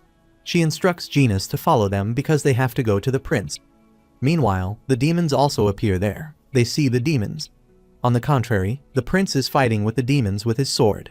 He attacks the demon with the help of his sword and prays to the goddess to give him some power. Suddenly, the princess comes in between and slashes the demon using her sword. The crown prince is surprised to see the princess killing the monsters. Suddenly, Genus, in a loud voice, suggests to the princess to be careful. The prince and the princess know a demon is about to attack them, but suddenly, Genus comes its way and stops it. Khloe, the princess, is told by him to leave and depart. He stares at the demon and understands that the mana constraint caused him to make a mistake even though he was going for the neck. He knows that he is unable to take the demons all by himself at the same time. He knows he can still buy some time for them. He sees the horrible demon before him. He enables his Valentia swordsmanship of Genus cut to form 2. With that, he activates his variation of the Song of Crazy Wind. The crown prince looks at Genus to create 2, and with that, he comes to know that he is the Knight of the Storm. The demons are making sounds and about to attack Genus. An explosion occurs again. The Princess Khloe sees that Genus has fallen to the ground. The demon is about to grab Khloe and the crown prince, but immediately, Vivian comes in between and attacks the monster. She decides not to let the demons reach Princess Khloe because she believes Princess is above them. Another demon jumps from above as it tries to get Princess Khloe, but the crown prince holds Princess and saves her. He remembers telling the princess yesterday that they had received an intel. He told her there would be a coup d'etat during the rehearsal tomorrow. When Princess Khloe heard him, she believed they should stop the rehearsal, but the prince stopped her. He informed Khloe that he had already discussed it with her father-in-law. She was surprised to know that he had already talked to her father. However, the prince further told her that he had a plan that could change the fate of the empire. The princess received his relic from the crown prince, who had no intention of endangering her. When Princess Khloe inquired about the object, the prince told her it was the crown prince's artifact, Defensio. He remembers that he had promised Princess Khloe Valentia that he would surely take care of her whatever happened tomorrow. However, Princess Khloe still wears that artifact in her arm, and the princess is beside her to save her from all damage. Tiny sits on his knees. He feels like he passed out for a while because of the explosion. He realizes that the shock he received was too big, but he is sure the older man can handle the rest since he did this much. On the other hand, Duke Valentia tells them to move aside so he can enter. When they prevent him from entering, Duke becomes combative and asks if they would rather wait after witnessing the explosion. They inform the Duke that the Imperial Knightage is in charge of maintaining the security of the Imperial Palace and reassure him that those inside will take care of it, so he doesn't need to worry. Just as Duke Valentia was ready to draw his sword, he decided against it and turned to go. Tiny looks from a distance, but doesn't understand why Duke is not taking his sword. He is confused to see it and wonders what he is doing. He wonders if he is the older man Asgard that he used to know. He feels like it is entirely different. However, he goes near Duke Valentia, who, when he sees Tiny, asks him if he is alright. He says to Tiny that they need to wait for some time. Tiny moves forward to go inside. They stop him after seeing that he is a knight from Valentia and instruct him to step back because the Imperial Knightage will handle him. Tiny did not listen to them and hit them with his sword. Duke Valentia shouts at Tiny and asks him what he is trying to do. He screams at him, telling him it would be treasonous if they attacked them. Tiny tells Duke Valentia that it doesn't matter because what matters now isn't why he is acting the way he is, but rather what he can accomplish going forward. The force starts declaring it treason, so they move towards killing Tiny. Duke Valentia tells Tiny that he has finally caused a problem, so he takes out his sword as he owes him. After taking out his sword, he kills them while moving towards the inside. He thanked Tiny because of him, he got to pull out his sword. He is continuously killing them with his sword. Duke Valentia and Tiny have killed all those giving duty. Duke Valentia orders the Knights of Valentia to save the Crown Prince and the Crown Princess. The Knights of Valentia come out, and meanwhile, Tiny says to Duke Valentia that they can't waste their time here, so they have to get in. When a storm suddenly blows through, Duke Valentia tells Tiny it's Gina's. Duke queries Tiny about his plans. When Tiny jumps and tries to breach the Imperial barrier, Duke Valentia notices him attempting to do so, and informs him that he is still not powerful enough. Tiny tells Duke Valentia they will see about that. He enables his gravity property development. He realizes that he needs to find good timing, and with the gravity property reversal. He realizes he needs to attack again at a good time and hits it with the gravity zig, the Tiny first battle style. As he strikes the barrier with his lightning-fast wallop, the prince and princess inside hear a booming voice. As the elderly guy asked Tiny what he thought of the type of wall, Duke Valentia abruptly stepped on his head and ran to Khloe to tell her that her father had arrived. He attacks the demon with his sword while Vivian is also attacking them. A demon is about to attack Duke Valentia, but Khloe sees it and, in a loud voice, informs her dad about the demon and instructs him to dodge that attack immediately. Duke Valentia looks back at the demon, and with his Valentia family's secret swordsmanship, he slashes the demon. He sees his daughter, Khloe, sitting at the back, and the prince is beside her. He tells the crown prince that though he doesn't know about the plan, he will not allow him to gamble with his daughter's life. In an attempt to clarify, the crown prince assures Duke Valentia that life is not like that. When the duke turns to face the prince and asks if he can repay the loan, the prince responds with a smile, telling him to do so by taking responsibility for his daughter's life. The crown prince smiles to hear Duke. However, Duke Valentia thinks it is almost over. Tiny sees someone behind Duke Valentia who is about to attack him. Mr. Tiny immediately informs Duke Valentia that it is behind him. Duke, with his sword, attacks him, but it disappears. The crown prince suggests to the duke that he thinks they should get back, but the duke stops all of them. He becomes aware that there may have been more shadows of the emperor attempting to take advantage of this besides the ones he has been hearing about through stories. However, the emperor observes all that and becomes thrilled at finally witnessing Valentia's last moments. The emperor tells Ludwig that he presented a good idea by suggesting sending the shadow, and because of him, it happened. Ludwig thanked the emperor, who said that as soon as Duke Valentia died, he would kill the other nobles one by one, too, making the empire solely his. He wished that Tynes, who had gone to suppress the riot, had died there, too, but Ludwig believed that the wizard of the ice flame would not die that easily. The emperor knows it, but still, he believes that he has to die at all costs to have complete control of the Imperial Magic Tower. He believes that following Duke Valentia, he must look after Tynes. Ludwig remembers being informed that the emperor must be killed for the operation to begin. When they question the blue fox Ludwig if the emperor's staff is more than just a decorative item, he replies that it is not feasible until they take care of it first. He questions their belief that the staff is merely ornamental, and tells them that the emperor lacks magical abilities and improperly acquired swordsmanship due to Duke Valentia. He tells them that the emperor is just protecting himself with so many artifacts all over him, but he believes that all those artifacts are trash in front of him as he has a much greater power than the emperor. However, he believes that the staff is different because that staff is an artifact that invalidates the mana of any wizard under the magic tower, even his. The devil worshipper asks him how he is going to kill the emperor, and then he ensures them that there is a way out there to kill the emperor. There were demons in the emperor's room, he informed him.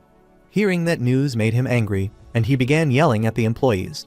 He called them worthless worms since they weren't securing his palace. Ludwig assured the emperor that they could easily defeat the low-class wizards using the defense magic he had in his room. He asked the emperor if he could lend him one, explaining that they needed his item for it to function correctly. He gave them his artifact and ordered them to go and take care of them immediately. One of them comes forward to pick up the artifact, and as he picks it up, he leaves. Ludwig concludes that the emperor is more stupid than he thought. On the contrary, Duke Valentia is fighting the shadows with his sword. He tries a lot to attack them, but still can't attack them in one specific direction. They have surrounded the whole place. Duke Valentia has made so many attempts to kill the shadow, but he is still alive. Meanwhile, Vivian comes forward to attack the shadow, but Duke Valentia, in a loud voice, tries to stop her and informs her that it is too dangerous. The shadow sees her coming in his direction and is about to attack her in return, but suddenly, Tiny comes in between and attacks them with his sword. Tiny tells Knight Vivian that her mana has been restrained, so she uses ordinary attacks after he warns her that the shadows are immune to ordinary assaults. The Crown Prince surmises that the Queen must be involved in this since she must have altered the Imperial barrier's flow to allow the demons to go insane. In any case, the Crown Prince knows they are his father's group, not devil worshippers. Since his father's office is in the center of the palace, he tells everyone that he believes they are solely going after Duke Valentia. Duke Valentia orders Tiny to go and save the Emperor. He is surprised to hear the Emperor because he doesn't think that. However, the Emperor looks at Tiny and, in a loud voice, reminds him that they only need a reason and informs him that it is the only way for them to have a reason to kill the Imperial Knights.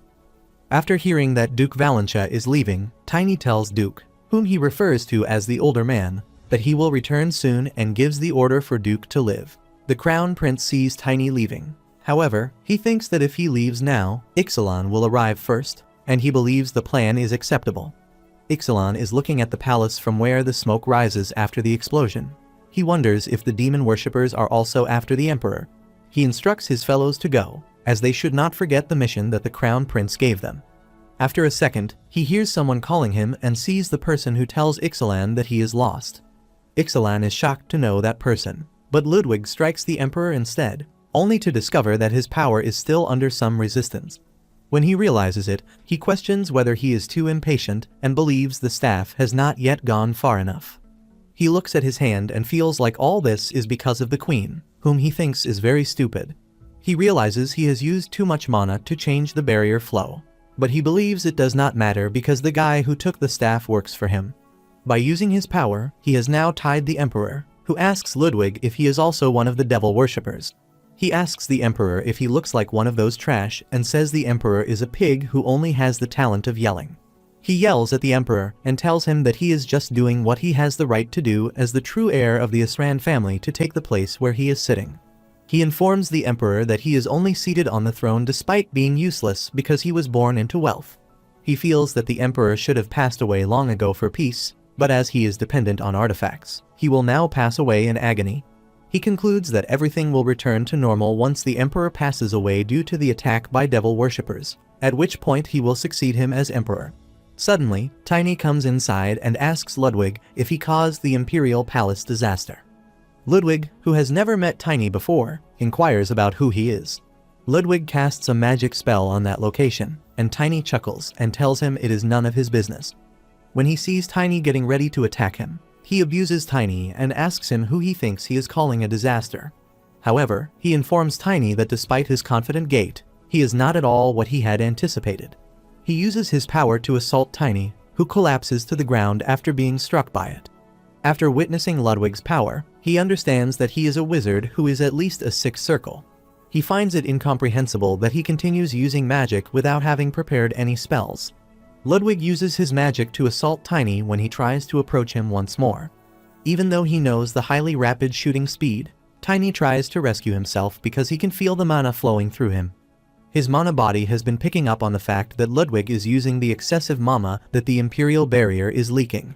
He thinks it is possible to predict them, so he tries to go near Ludwig, as he says he can do it. Meanwhile, Ludwig is using his magic, but Tiny uses the gravity property reversal development, and with his gravity transformation, he is about to go near Ludwig.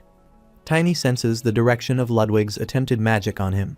He notices that he will use the magic facing forward, then below, and finally over Tiny.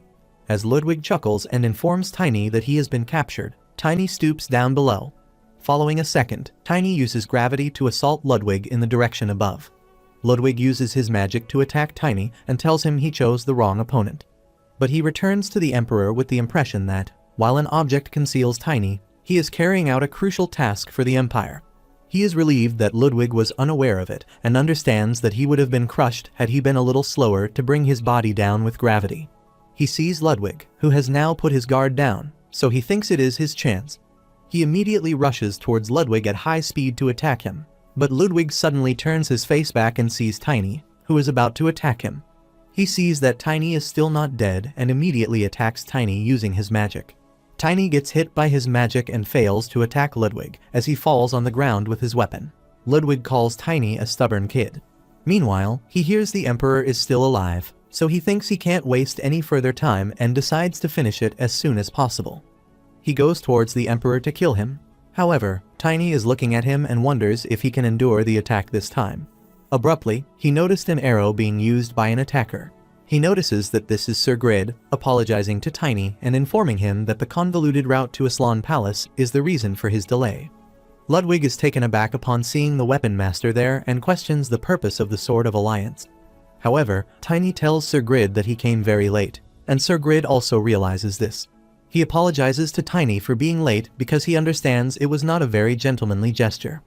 After noticing Ludwig, he concludes that he never anticipated the opponent to be the Blue Blood Wizard. Sir Grid queries Tiny since he believes he is unaware of him.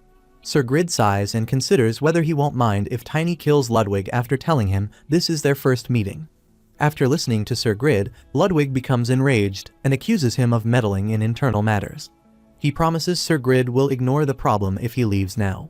After binding the Emperor in this way, Sir Grid questions Ludwig about whether he is genuinely calling it an internal matter, and whether he is boasting about his internal struggle with a possible rival group. He comes up with a plan and thinks it is better that he would be perfect for the criminal who killed the Emperor, saying that he attacks them with his magic. Sir Grid sees the flames coming against him, so he activates his power and can look down on Ludwig until there is a limit. He also attacks Ludwig, but suddenly, he disappears. Tiny immediately informs Sir Grid that he is standing behind him. Sir Grid asks Ludwig whether he refers to it as a technique as he quickly turns back to attack him. Ludwig explains to him that it was a bait rather than a method when he repels his onslaught once more. Suddenly, Sir Grid sees Tiny, who is in the air and is about to attack Ludwig, telling him that he won't let him do what he wants to. Ludwig gets in a rage. However, he again starts using his magic power on Tiny, making him fall to the ground. He gets happy to see Tiny as he has fallen to the ground. Sir Grid comes forward to attack Ludwig with his sword, which bends down and dodges the attack of Sir Grid. Ludwig attacks and uses his magic ability. When Sir Grid orders him to die, he uses his magic power to launch a vicious attack. Ludwig concludes that he is an obnoxious species because his attack on Sir Grid was ineffective. But before Ludwig can react, Sir Grid draws his sword and attacks. Ludwig questions Sir Grid whether this is his final desperate effort because he finds it too obvious. Sir Grid laughs and tells Ludwig that he doesn't know about it and wonders if he has fallen for it. Meanwhile, Tiny immediately attacks Ludwig from behind. After an incredible explosion caused by too many powers, they free the Emperor from Ludwig's magic. The Emperor questions Tiny about Ludwig, inquiring about where he went and whether or not he is dead. Sir Grid tells the Emperor that Ludwig has passed away, and he must find a way for his leg to survive on its own. The Emperor rises from his seat and approaches Ludwig despite trembling and realizing he is a traitor. In a low voice, the Emperor asks how he dares to do that.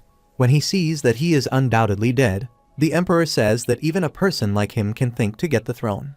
He gets in a rage and concludes that he has plenty of people like him and starts asking the dead body of Ludwig if he thinks that he would not be able to do something about him. He asks Ludwig who made him the head of the Imperial magic, as only he used trash like him. He is asking the body of Ludwig how he dares to betray him, and because he betrayed him, it means he deserves a death like this. Tiny is a standing bear, Sir Grid, and they both are just watching the Emperor. The Emperor then sits back on his throne and tells them he has seen them fighting. He complimented Sir Grid and the knight, whom he thinks he doesn't know much about, saying they both have fought well. He assured them that he would reward both of them immensely. After listening to the Emperor, Sir Grid says to him that he doesn't want any reward because, in actuality, he comes there as a favor for his friend Duke Valentia to save him. When the Emperor listens to him, he gets in a rage after hearing it and starts trembling in anger. He asks Sir Grid if it is Duke again and wonders who he thinks he is. He questions Sir Grid, who the Duke is, to believe he can save him. He tells them loudly that he is the Emperor, the country's ruler, the peak of power, and the omnipotent being who can do anything. He believes that it is his destiny, not his, and remembers the time from the past, wondering how much longer Duke will interfere with his life. Duke Valentia holds his head and starts yelling, while asking himself how long he should be compared to him. Sir Grid and Tiny look cluelessly at the Emperor, who suddenly concludes that they both must be one of them. When Tiny and Sir Grid hear him, they are taken aback and urge him to reiterate what he just said. The Emperor laughs, deducing Valentia conspires with the devil's worshippers to usurp his kingdom. After faking to save him, he yells that Duke must be plotting to become the hero. When the Emperor asks Sir Grid if he genuinely believes he can trick him, Sir Grid is taken aback and inquires as to the Emperor's well-being. The Emperor concludes that he doesn't need any help because he is destined to be the ruler, and says they should wait a little more because the alliance will soon be his. While speaking, Sir Grid abruptly raises his sword to the Emperor, and declares that he cannot simply disregard what he has just heard because he is the heir to the Alliance's central axis and descended from ancient fairies. He asks the Emperor in rage if he can take that as a declaration of war. Meanwhile, Tiny calms Sir Grid and puts his hand on his shoulder, telling him that the old man means the Duke will take care of the rest. Sir Grid turns his face as he is getting going now. He says that because he is just a guest from a foreign language, he must be returning right now.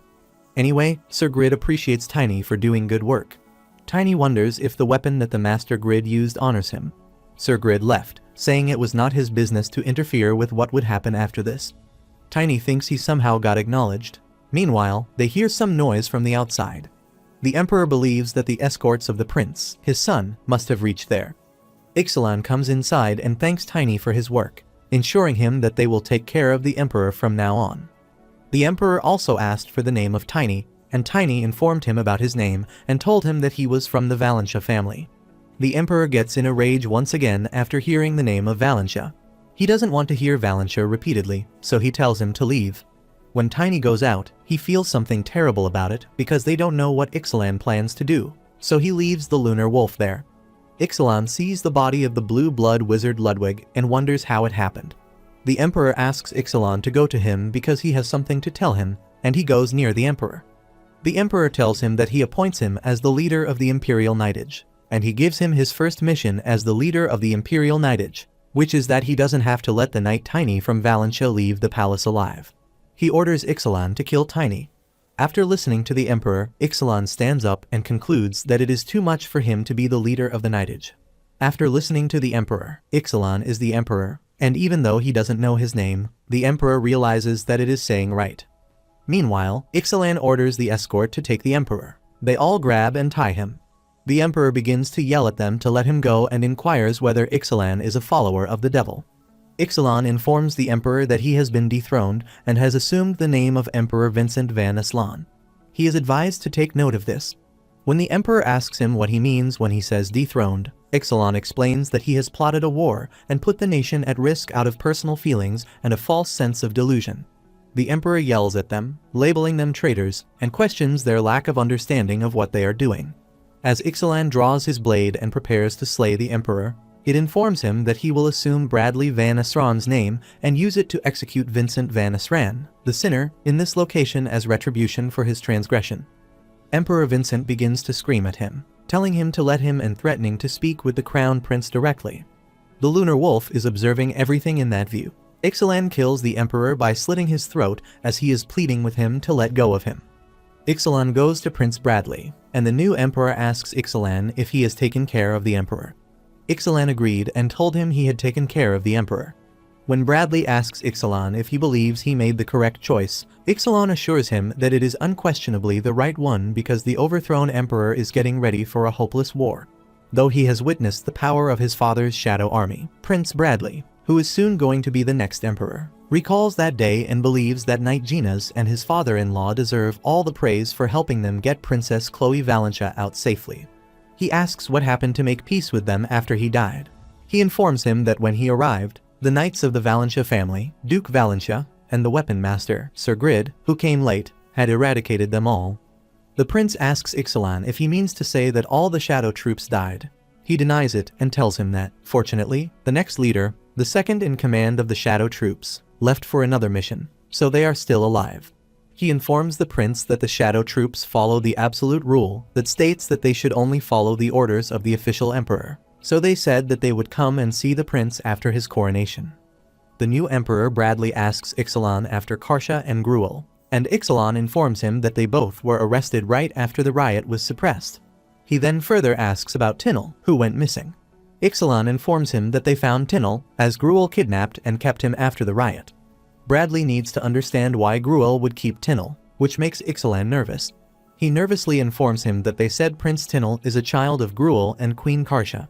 Ixalan further tells the new Emperor Bradley that the goal of starting a coup d'etat was to make Prince Tinel the new emperor. The new Emperor Bradley puts his hand on his head and thinks that cheating was enough. And now a coup d'etat. He doesn't understand what he should do. However, he believes that he has to take care of this as an emperor so they can execute Karsha and Gruel. Ixalan asks the new Emperor Bradley if he thinks it would be okay to do that because the second prince, Lot, would be against the execution of his birth mother, Karsha. The new Emperor Bradley believes they can't leave any seeds of discord so that Lot will understand it. Ixalan asks Bradley what they will do with Prince Tinel. He tells him that even if Tinel came from an affair, he is still his brother, so he will keep living as one of them. The new Emperor Bradley requests Ixalan to gather the others for a meeting because he wants to reward the main character of the event in a way that is very different from an ordinary reward. The scene shifts, and now Tiny is presented before the new Emperor. He asks him if he can't get something else as a reward. The prince asks him what he wants, and if he doesn't know what a transcendence weapon is. Even though Tiny is aware of transcendence, he only knew it as Nocturne in his previous incarnation. Since he knows that transcendence weapons have peculiar properties, and that finding the ideal one is extremely difficult, he believes that the Nocturne he will soon obtain will suffice. While sitting on his knees, Tiny says to the prince that it is not like that, because it is just that he has a request to make. Bradley asks him to tell him what kind of request he wants to make. Tiny requests that he wants the descendants of the Morse family under the Imperial family to have their freedom. Ixalan informs the prince that he is the next leader of the Shadow Troop, which he told him about before. Bradley tells Tiny that he cannot immediately grant that request. He informs Tiny that she has something to do first, but he promises to grant her freedom within half a year.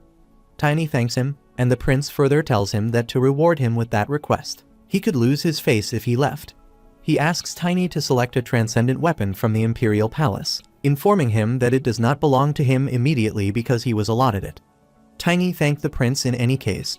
He understood that the prince had no intention of keeping it, but he still felt he would accept it if he wanted to.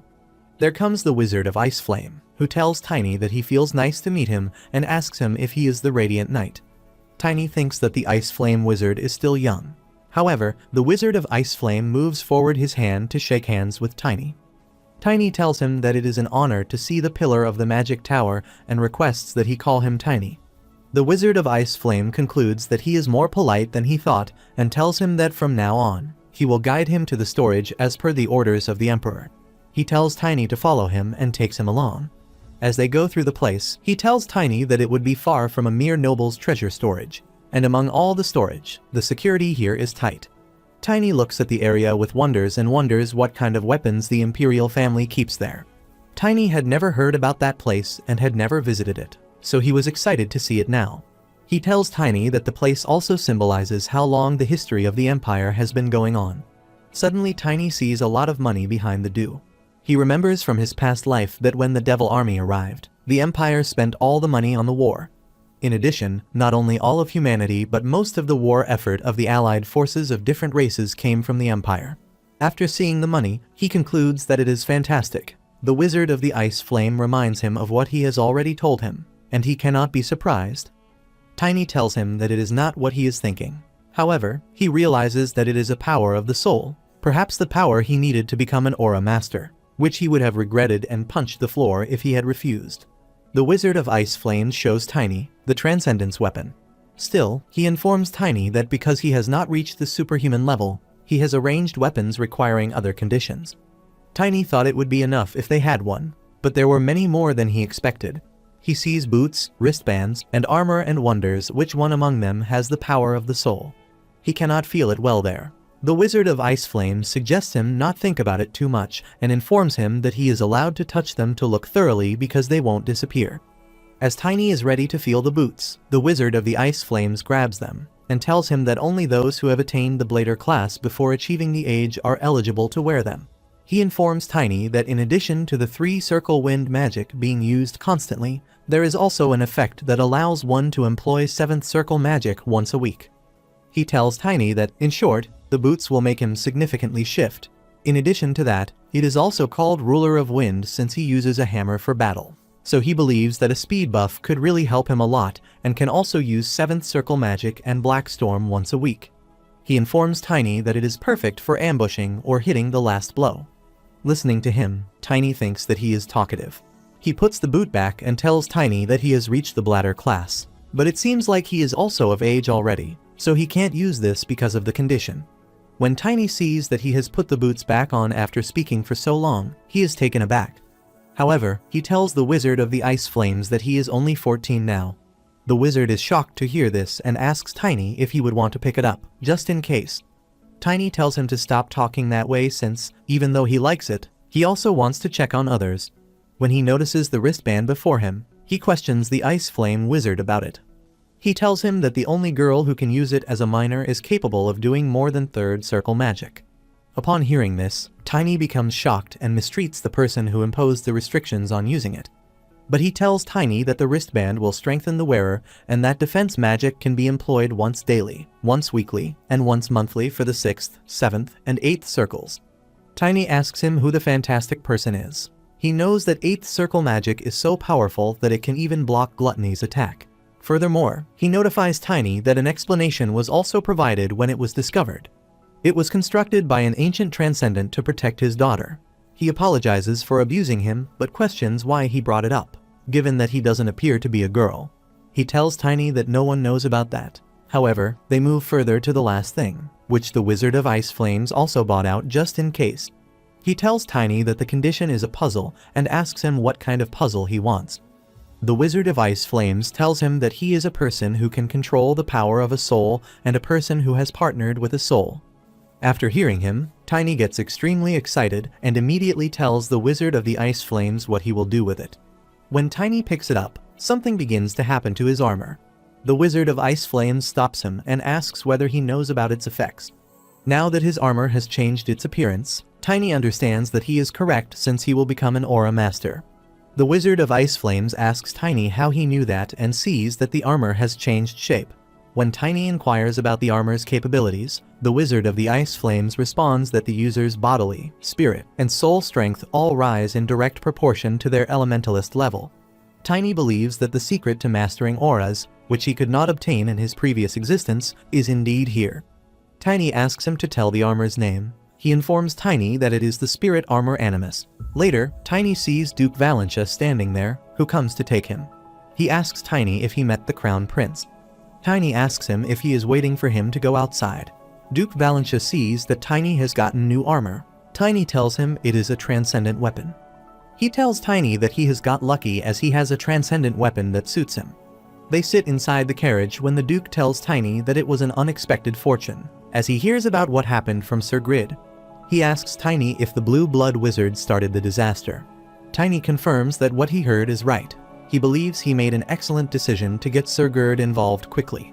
He thinks that he could have died if it were not for him, and Duke Valentia believes that it is fortunate. After listening to Duke Valentia, Tiny asks him if that is all Sir Grid has said. Duke asks him what he means by saying that. Tiny thinks he has to say it by himself as he already knows it will happen. He asks Duke Valentia what he feels about the deceased emperor, but she forbids him from talking about the deceased emperor. As his vassal, he tells Tiny that he doesn't need to know too much.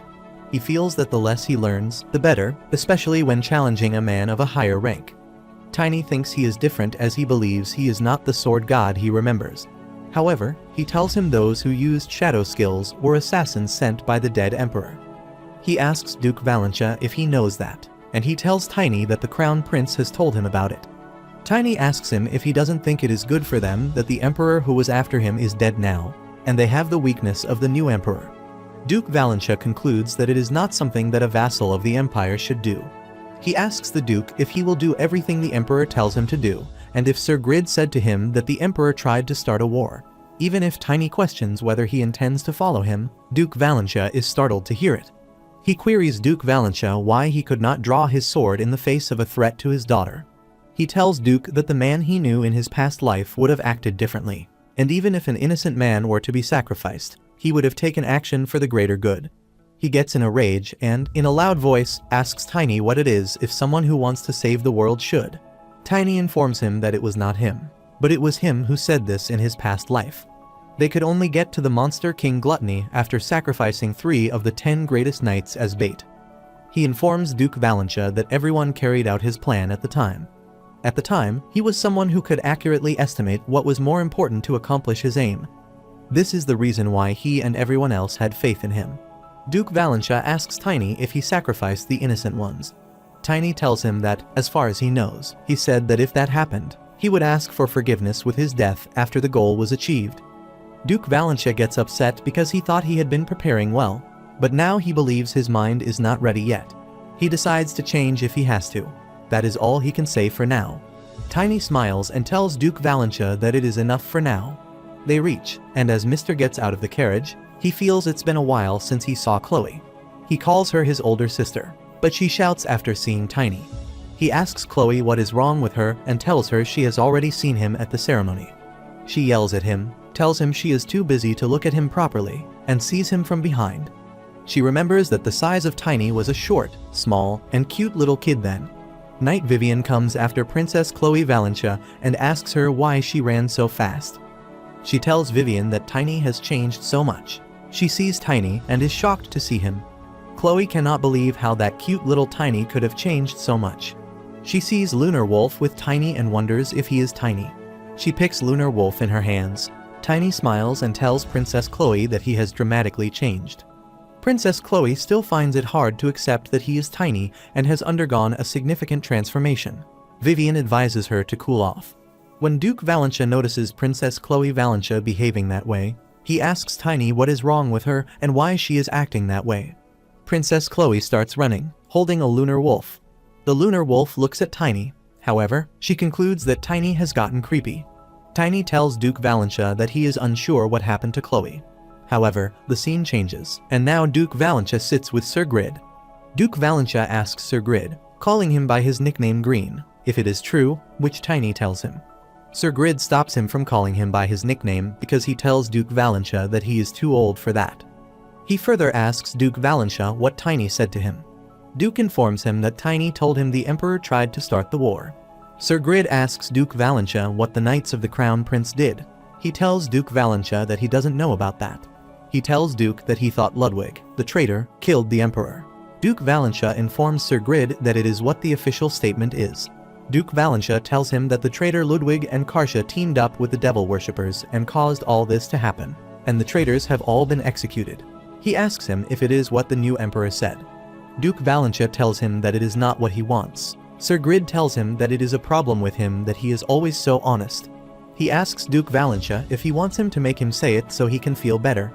Duke Valentia requests that he please tell him. Sir Grid tells Duke Valentia that what he has heard is correct.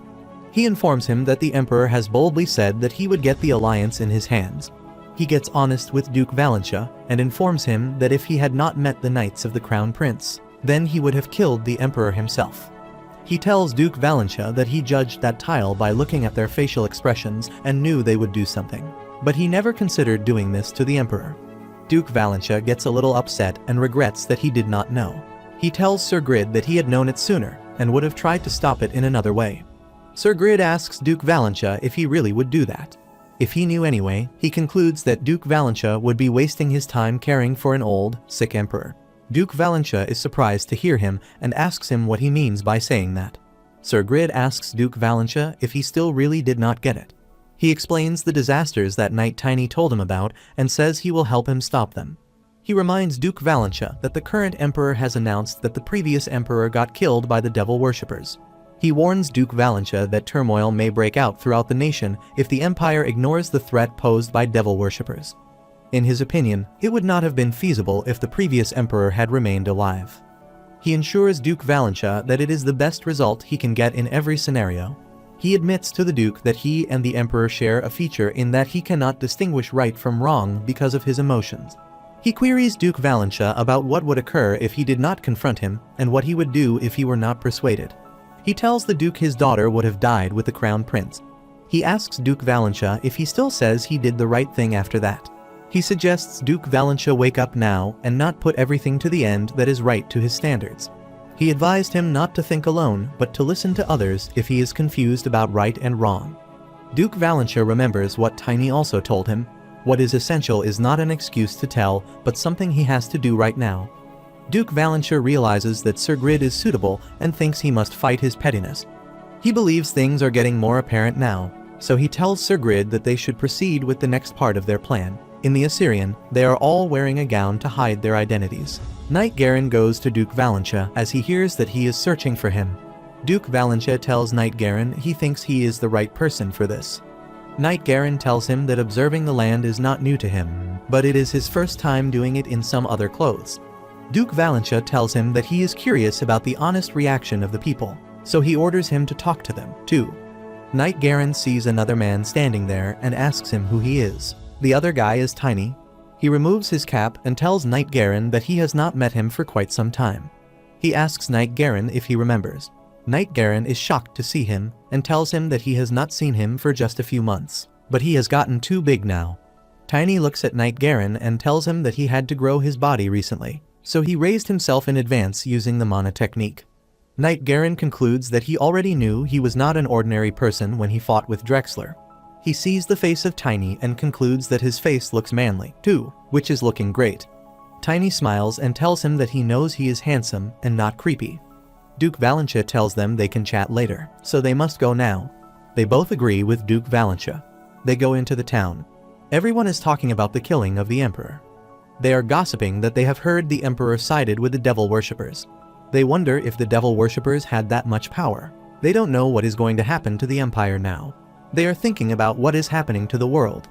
After hearing them, Knight Garen concludes that since the announcement of the current Emperor, more and more people are afraid, because they can't be safe from them anywhere else in the world if they are attacked in the city that is supposedly the strongest, and even the Emperor died at the hands of devil worshippers. When he hears Knight Garen, Tiny realizes that Knight Garen only knows what was publicly announced. He adds that Ecliptic Assyrian is the center of alertness about the devil worshippers. The current Emperor is also planning to announce the bombs, so other forces related to this empire will soon get the news. Tiny thinks that most of the disasters he remembers are about wars from the inside, so he wonders if their identity gets known. Meanwhile, Duke Valentia adds that it would be harder for them to take action, and since the Empire is still strong, they could somehow mediate the 4 other forces, too. He informs them that the things they have achieved this time are essential. He looks at Tiny and smiles, appreciating him for doing a great job. Tiny gets shy and wonders what happened with the older man, Duke Valentia. Duke Valentia gets in a rage when he sees Tiny making such a face and says he should control his facial expressions if he doesn't want to die. Tiny salutes Duke Valentia, calling him sir, and tells him that it is an honor for him to be complimented by him. The cap of Tiny mistakenly gets off, and the people start recognizing that he is the right knight who killed the traitor. One of them also adds that he has heard that the Radiant Knight saved a country in Coronation. They see another man standing behind Radiant Knight, Tiny, and wonder if he is Duke Valentia. The individuals claim to have heard about him bringing up the Morse family, which had black hair and eyes before the new monarch. Duke Valentia informs Tiny that he believes he has become relatively well known among the populace while appropriately covering his face. The people conclude that he must also be from the Morse family. Tiny starts waving his hand to the people. However, Knight Garen tells them he thinks it would be hard to talk to them at this rate, so they should move to a new place. The 3 of them move from there. However, Tiny feels like it is wild because the people will think he is from the Morse family. Knight Garen asks Tiny to get frustrated over that thing because the Morse family is semi-noble, and the family already disappeared, so it does not matter. Tiny remembers what he said to Reaper. However, he smiles as he is confused and tells Knight Garen that it dramatically matters to him. Duke Valentia asks Knight Garen when Tiny got so famous anyway. Knight Garen tells Duke Valentia it must be when the new emperor gets the throne. He further informs Duke Valentia that the new emperor announced to the whole country that he did most of the job in saving Coronation and the Islam family. Tiny needs to understand why the emperor made that announcement, but Duke Valentia informs him that it is better this way since he must travel to Elvenheim shortly. It is preferable to be well known to deal with those obstinate elves. Knight Garen interrupts Duke Valentia and asks him if there is any particular reason for sending Tiny to Elvenheim. Duke Valentia contemplates what response to offer Knight Garen when Tiny snaps to attention. He tells Knight Garen that he must persuade the people who worship the devil to safeguard the holy object since they are pursuing it. Knight Garen informs them that since he has a friend in Elvenheim, it need not be Tiny. When Tiny and Duke Valentia hear him, they are both taken aback and lose all sense of how it might be. Knight Garen looks at both of them and concludes they are too mean. Duke Valentia asks Knight Garen if he seriously considers having an elf friend. Knight Garen agrees and tells them that when he went to Rodman's land to kill a monster, he met someone going to Elvenheim, so they became friends. Tiny asks Knight Garen how he became friends with an elf. Knight Garen starts thinking about it as he doesn't remember what he did to become friends with an elf. Tiny further adds that they would not just say, "Let's be friends" in the first meeting. Knight Garen tells Tiny that the elf said the same thing and said, "Let's be friends." Knight Garen laughs and explains to him that there were some deep talks before that, but that is how it went in short. He tells him that he thought he would understand, and that is how they became friends. Tiny, in reality, doesn't get his point, but he sees Knight Garen, who laughs and tells them that people become friends quickly when a person talks to them with his heart. Tiny and Duke Valentia are quietly listening to Knight Garen. However, Knight Garen puts his hand inside his pocket to take out something and tells Duke Valentia that he is a little upset and doesn't even believe him. He takes out what that elf friend of his gave him and shows them. He informs them that it is a symbol he got from that friend. Tiny and Duke Valentia look at it with wonder. However, Tiny concludes that it seems natural after looking at it carefully. Duke Valentia orders Knight Garen to go with Tiny. However, after some time, Knight Garen is now sitting on his horse while Tiny is seated on his lunar wolf, and they are ready to leave for Elvenheim. Duke Valentia tells both of them that although he is unsure if it would help, he informs them that he sent Jay ahead of time. When Tiny arrives in Elvenheim, he orders to search for Jay first. Tiny reassures him that he will follow suit, and they go, promising to return shortly to Duke Valentia. While leaving, Tiny looks back at Duke Valentia and calls him an old man, and with that, they both leave. Duke Valentia hopes they will get a good result like before. He gets frustrated and decides that if Tiny calls him an old man again, he will kill him no matter what the result is. On the contrary, the demon worshippers are informed that Tiny has shown up again and interfered. One of the devil worshippers informs him that the blue fox means Ludwig has also died. And as the emperor died, the crown prince got that throne. The demon worshipper punches his hand on the wall and calls Ludwig an idiot because he got killed after arrogantly saying that he would take care of it. He thinks that Ludwig got killed because of the Morsky and asks the other devil worshippers how he knows about their plans. One of the devil worshippers says that maybe there is a dragon I spy among them. But the other devil worshippers refuse and tell them that if that were the case, the emperor would not have died. The other informs them that if a hero is present, it must imply that the goddess has blessed him. When they learn this, they are astonished and wonder whether he is saying that the management of the imperfect world instigated the Demon World War and might have produced another hero. He concludes that there is no other explanation. He asks the other if he remembers the history passed down from Malum. He recalled that the manager was limited to seeing the flawed world's predestined fate, and that too much of her meddling altered the course of events and pulled the world away from its predestined course. He adds that by wearing down the boundary between dimensions, the actual owners are becoming more advanced than they were supposed to be. The world that lost its cycle will be destroyed sooner than it should. Recall that the goddess formerly manipulated the world's destiny, repeating cycles of creation and destruction by forging a hero and entangling the devil in it. He takes out the map and tells him that though they believed in the goddess and thought that they had won, there is a trace that proves that they were the ones to win. The proof was left when they created the demon station and the fantastic labyrinth. The demon worshipper asks the mayor demon worshipper what they will do if a hero has been chosen now. The mayor demon worshipper tells them that the world's end has gotten closer and their dream will come true sooner. He tells him he still thinks a spy is in them, and the mayor decides to test it in that condition. When the other demon worshipper asks how they plan to test it, he tells him that their original plan was to act at Elvenheim following the Empire, but that they have changed their objective to the Orc Alliance after their trump card, Elaine, passed away. The Orc Alliance already has its other trump card planted, so he tells him that if the Morsky means Tiny goes to Elvenheim, he must be the hero. In other words, if he goes to Bader, the Orc City, there is still a spy in them. He orders the demon worshipper that if he goes directly to Elvenheim, he has to take care of him for the new world. However, the mayor thinks that if he is a hero, he won't take responsibility, saying that it was part of the Oracle and killing him. On the other hand, if he heads to Bader, then they will have to investigate properly. He wonders where the Morsky will go now. On the contrary, Tiny is with Knight Garen, who tells him they have finally reached the grasslands of the orcs. Tiny gets excited and impatient to see the grasslands and says they should hurry to their final destination. Tiny encounters a demon who informs him that, despite his superiority, he cannot defeat him and that it is now time for him to part ways. Tiny stands up abruptly and asks if he can travel back in time. He notices a lunar wolf staring at the full moon. Observing the full moon, Tiny also advises Lunar Wolf to enjoy himself under the full moon. In the meantime, the moon wolf moves aside and settles in next to Knight Garen, who is dozing in a corner. He acknowledges that he has yet to travel with Tiny long. He recalls all that has happened since then. He remembers that after losing all of his allies to the demon king of Gluttony, who destroyed the world, Tiny could travel back into the past with the help of the leader of the 10 greatest knights. When Tiny travels back to the past, he is a bit too late because his sister Arena has died. He took revenge on the wolf who killed his sister. The lunar wolf remembers when Tiny was sitting and informed everyone that it was not his blood, but actually the blood of the wolf he killed. Anyway, after taking revenge, Tiny made a contract with Wolang, who was sealed in the body of a wolf.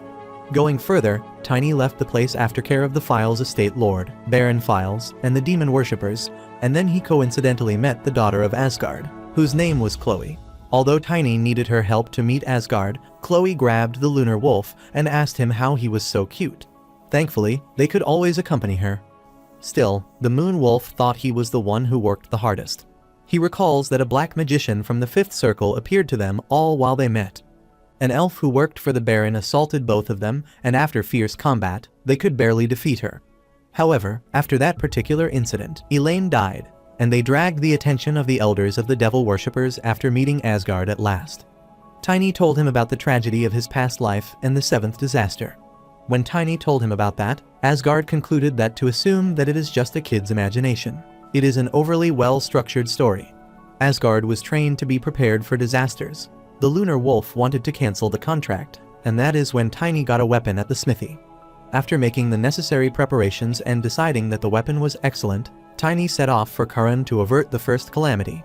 Seated atop a lunar wolf, he was told they would arrive in a week. However, they discovered that Gale Anderson, the sea wave magician meant to receive a recommendation letter, had vanished. After dealing with all of the devil worshippers hiding on the ship heading into the city, things had already started to go south. At the time, people were unsure if the devil worshippers were present. However, the king of Karan acknowledged Tiny and allowed him to prepare for the disaster at the palace. The king was impressed by Tiny and told him that he had already proven his worth as a knight. After some time, the king introduced the navigator Ritman to Tiny. Ritman was the sales expert, and his full name was Hustle Ritman. In reality, Ritman was a killer whale beast man who had taken the side of the worshippers of demons. A forgotten half-beast, he was the one who abducted the child of the ancient Kraken monster and locked away the lost magician. He was planning to lure Kraken to ruin Karan by using its child. Tiny cared for the devil worshippers who tried to steal the holy object and solved the misunderstanding with the Kraken. Tiny stopped the disaster of Karun, and then he got the nickname of Knight of Brilliance and grew a lot. After tackling one disaster, he did not know that another was waiting for him, which was the second disaster that was going to happen to the Imperial Palace, which was at the Crown Prince's wedding. At that time, the rival of Asgard and the future ally at the same time whose name was Greed. Here the name is changed from Sir Grid to Sir Greed. The weapon master, Greed, challenged Asgard to a duel. At that time, Asgard questioned Tiny if he really thought it was time for sparring to know who was more robust. They sparred, and Sir Greed lost the battle to Sir Asgard, the Duke of Valentia, who ordered him to stay at the capital of the Empire until the Crown Prince's wedding ended. Sir Greed remained in the capital of the Empire until the wedding ended as promised, and he was also informed about future disasters. At that time, a vast conspiracy was taking place in the Imperial Palace, which was the annihilation of the Imperial family. The Queen wanted to clean up the bloodline of the hateful Aslan, and she held hands with the demon worshippers. On the other hand, the king ordered the secret society, the Imperial Shadow Troops, to kill Asgard. The Imperial family gathered for the wedding a day before the wedding, the rehearsal, when the devil worshippers tried to break the Empire into pieces using explosions. Luna Morse, an Imperial Shadow Trooper, assaulted Tiny as he was getting ready for the impending catastrophe. Tiny thought he was doomed to the worst-case scenario when he saw Rapier, who is Luna, as he was unable to murder someone who would go on to become one of the 10 greatest knights in the future. He pretended to be from her family, so Luna hugged him, thinking he was her brother. Tiny was successfully able to get out of the situation in that way. Moving forward to the day of the catastrophe, Tiny did everything he could to put out the explosions. However, it was too late.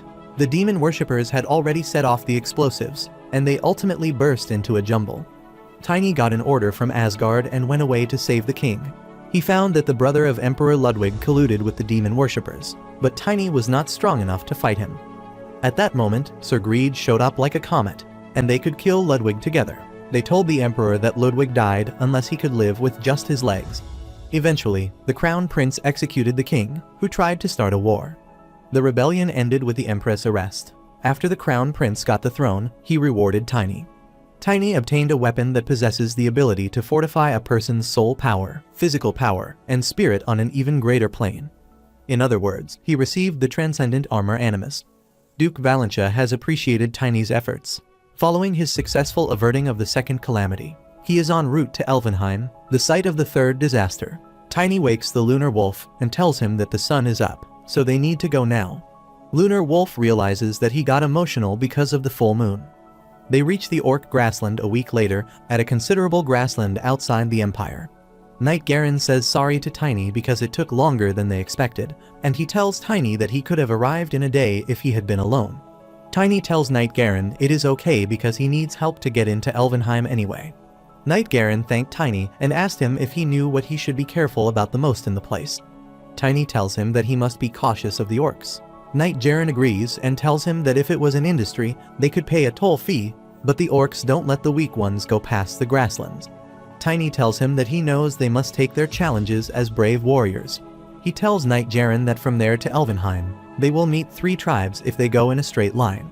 He also informs Knight Garen that they can get there fastest if they win all the battles, so they must hurry up. After hearing him, Knight Garen remembers what Duke Valentia instructed him back then. He told Knight Garen not to question Tiny and how he got to know things and acted on them, and he assured him that he would tell him the reason someday. So, he requested Knight Garen to support Tiny. Knight Garen promised to follow his orders, so he thought he should keep a secret as a friend. He also makes his horse run so they can go together. The scene shifts and Tiny fights with an orc. They are attacking each other. She tells Tiny to attack her again. The animals of both of them are also staring at each other. Tiny suggests she try swinging her sword harder. While sitting on his Lunar Wolf, he attacks the orc with his sword and wonders if the considerable sword she swung has this light in his past life, too. He realizes that he doesn't feel the sword's weight at all. Knight Garen is looking at Tiny with wonder. He wonders if it is because of the transcendent armor. He thinks that despite the size of Tiny, his strength and stamina are incomparable. He sees that Tiny has been recklessly charging forward tens of times, but the orc has gotten tired up before him. Tiny looks at the orc and realizes she is not giving up, so he asks her if she wants anything more. The orc clenches her teeth and tells him it is enough for now. Then, she gets into extreme aggression, calling Tiny an arrogant human. The red boar of her on which she is sitting looks at the Lunar Wolf and gets frightened. It bends down to see Lunar Wolf, and Tiny feels it is his turn to attack the orc. He is about to attack the orc immediately, but Knight Garen, in a loud voice, reminds Tiny that he should not kill her. Tiny attacks her, although he knows that he cannot kill her, and she falls to the ground. However, Tiny thinks that even if he trained a lot, the gap is still too big and that his fear is not of him, but, in fact, of the power of the Lunar Wolf. Tiny learns that elementalism has almost reached the next level and concludes that he was right to choose Animus. The orcs return from where they came. Knight Garen bids them goodbye. However, he tells Tiny that it is quite a dangerous thing to do. Tiny laughs and apologizes, telling him he got excited. Knight Garen informs him that they have now passed the second tribe and tells him that he has never seen orcs being so powerless. Tiny thinks it was easier than he expected, which is a shame. Knight Garen asks Tiny if they should head to the next tribe. Tiny tells Knight Garen that they can stop by jamming wood. Knight Garen looks at Tiny, who further informs him that it is a city of the Red Boar tribe they just beat. He tells him they can get there in 2 hours if they go west from here. Knight Garen asks him how he knew that. Tiny laughed and said he had just heard it somewhere. Knight Garen asks him if this matters. However, he believes Tiny has many secrets. Tiny goes ahead of Knight Garen on his Lunar Wolf, and they reach the jamming wood. Knight Garen looks at the place and thinks it must be the entrance. They are about to enter the place, but suddenly, they hear an orc who comes to them and stops them from entering. He tells them they both don't look like merchants.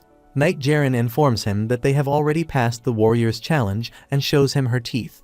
He allowed both of them to go. Knight Garen laughed and thanked him for allowing them to go. While inside, Tiny tells Knight Garen that the orcs are not as friendly as he expected. Knight Garen agrees with him and tells him that they had multiple wars in the past, and because of that reason, they are not friendly with the humans.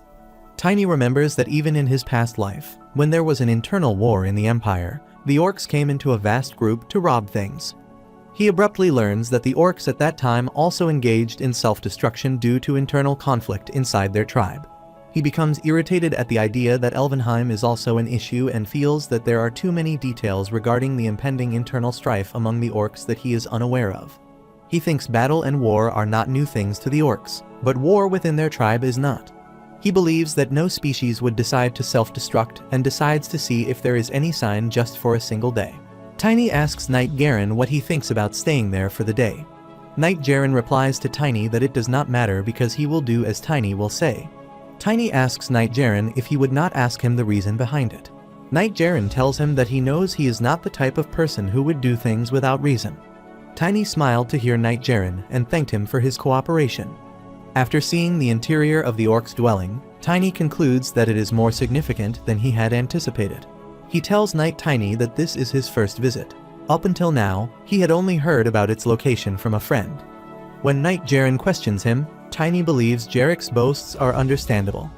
He doesn't understand that if jamming wood is this much, then how much would Batter, the capital city? He thinks that Jarek must be in Batter at the moment. Meanwhile, he hears an orc saying things are already compassionate, and a full-body armored human shows up. He asks Tiny what his business is in jamming wood. He is a giant orc. Tiny wonders if he is the chief and realizes he is also good at common language. Knight Garen informs the orc that they have just taken the warrior challenge and they just stopped by, so there is nothing he should be worried about. The orc approaches Tiny and begins examining his physique, questioning whether Tiny acted with his tiny body. What that means, Tiny thinks. The orc is informed by Knight Garen that although Knight Tiny is diminutive compared to other orcs, he is one of the finest minds in the Empire, and that his troops' battle was not humiliating. The orc asks Tiny if he can also show him his fighting talents what he got. Another orc reminds the chief of Batter that it is not the time for sparring. Tiny smirks and agrees to the offer of Chief Batter and tells him that they should then do it. He informs him they also have a schedule to follow, so they can't give them too much time. Knight Garen is surprised to hear Tiny that he has agreed to spar with Chief Batter. Chief Batter says something to other orcs in some other language and instructs Tiny to follow him as he will guide him himself. As they go to the place, the orcs look at them and talk about Tiny in another language. Chief Batter tells Tiny that many people have gathered and asks him if he is okay with that because it could be quite pressuring. Tiny laughs and tells the Chief Batter that it does not matter to him, but he worries that it could be rude. Chief Batter asks him what he means by saying rudely, and Tiny explains that he can beat him like a doll in front of his people. Chief Batter asks Eider Tiny if he really thinks that, and informs him that the orcs take away anything related to battle as an honor, so he suggests that Tiny not worry. Tiny ensures he won't refuse in that condition and takes off his armor. Chief Batter gets to see the transcendent armor of Tiny and asks him if it means that the rumor is correct. Tiny says that Chief Batter has recognized him before talking to him. Chief Batter laughs and tells Tiny he is a little dissatisfied, as he can't believe that the Knight of Brilliance is merely a Balder class. He holds his hammer in his hand. However, Tiny also picks up his weapon and tells the Chief Batter that he doesn't think that it is the class that could decide the results of their battle. Chief Batter likes the answer, Tiny, and says him to prove what he just said. He goes towards Tiny to attack him, and with that, he attacks Tiny with his hammer. Tiny fell on the ground by the attack of the Chief Batter. However, Tiny feels it is different without Animus and realizes that the Chief is more potent than his expectations. He gets happy to think it's been a while since he felt like this, and he feels like he is back in the past. He realizes that the Chief is more vital than he thought. He admits it has been a while since he felt like this, and he is back in the past. The Chief Batter hits Tiny with his weapon, but Tiny blocks his attack. Tiny feels so curious that he cannot help it because he wants to know how far his raw strength can take him. They both exert their forces. Tiny sees the orc's mana method and the tribe tattoo on him. Chief Batter asks Tiny why he is not using the transcendent armor. Tiny laughs and tells Chief Batter that his weapon would be enough for him. The Chief tells him not to disappoint him. Tiny is about to attack him and tells him he can have high expectations. They are attacking each other. Knight Garen sees the fight and realizes they are going this far. The Chief Batter is aggressive. He again attacks Tiny in rage. Tiny blocks his attack and feels that it is fascinating. And if it is, he thinks that the Chief is just like Jarek, who once told Tiny to fight like a man until he breaks or the enemy breaks. Tiny wonders if that is the warrior's path. He feels like a more robust power is for more strength. The Chief is still putting all his force while Tiny is blocking his attack and exerting all his power for that, and with that, the weapon breaks. All the orcs are surprised to see that scene. Chief Batter smirks and concludes that there is no doubt Tiny fought confidently. Tiny laughs and says that he also thinks the same for him. The chief laughs and grabs Tiny's arm. He tells him that it is enough to confirm the rumor and feels that, finally, he can be honest with him. Tiny doesn't understand what the orc is saying. However, he suggests Tiny follow him because he believes they should talk elsewhere. Tiny agrees. As they both get going, Knight Jaren, from the back, loudly reminds Tiny of him. The chief takes them inside. They sit at the table for food, and Chief Batter instructs them to eat as much as possible. He tells Tiny that because they fought hard, they should now eat. Knight Jaren laughs and thanks the chief for the food. Tiny informs the chief that the meal is delicious. Chief Batter sees that Tiny is eating very well. However, Knight Jaren, after seeing Tiny, wonders if he is a human or an orc. The chief tells them to hear him out while eating, and he tells them there is no reason why he brought them there.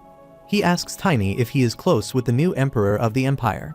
Tiny informs him that he cannot say they are close in public, but there was also a time when he slapped the crown prince.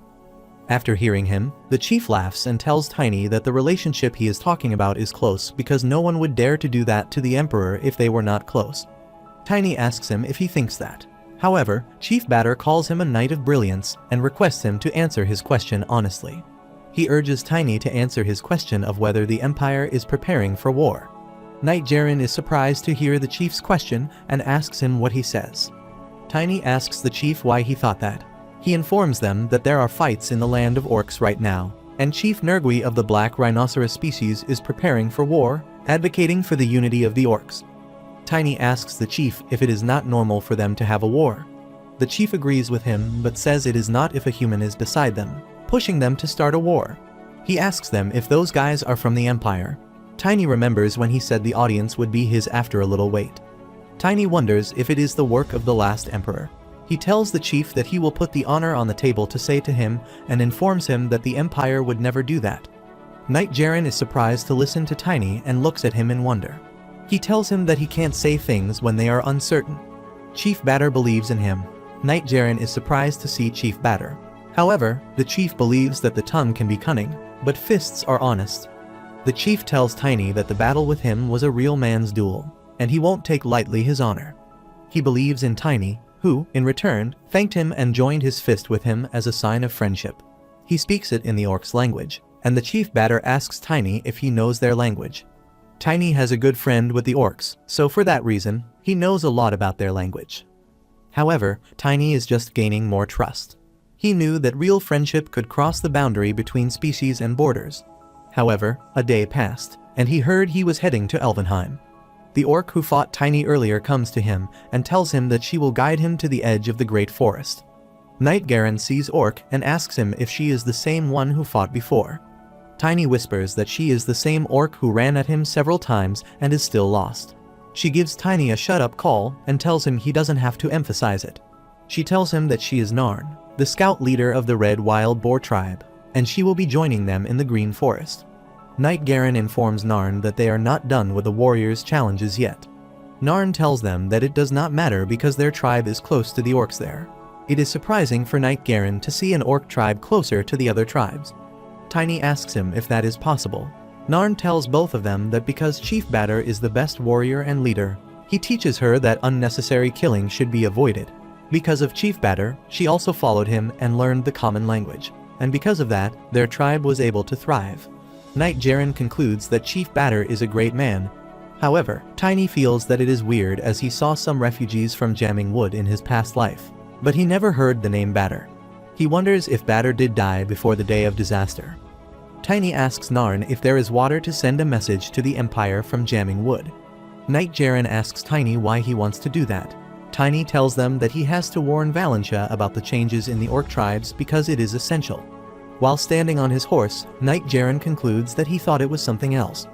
Knight Jaren tells Tiny not to worry because he has already told a friend in Jamming Wood to send a message about their conversation with the chief.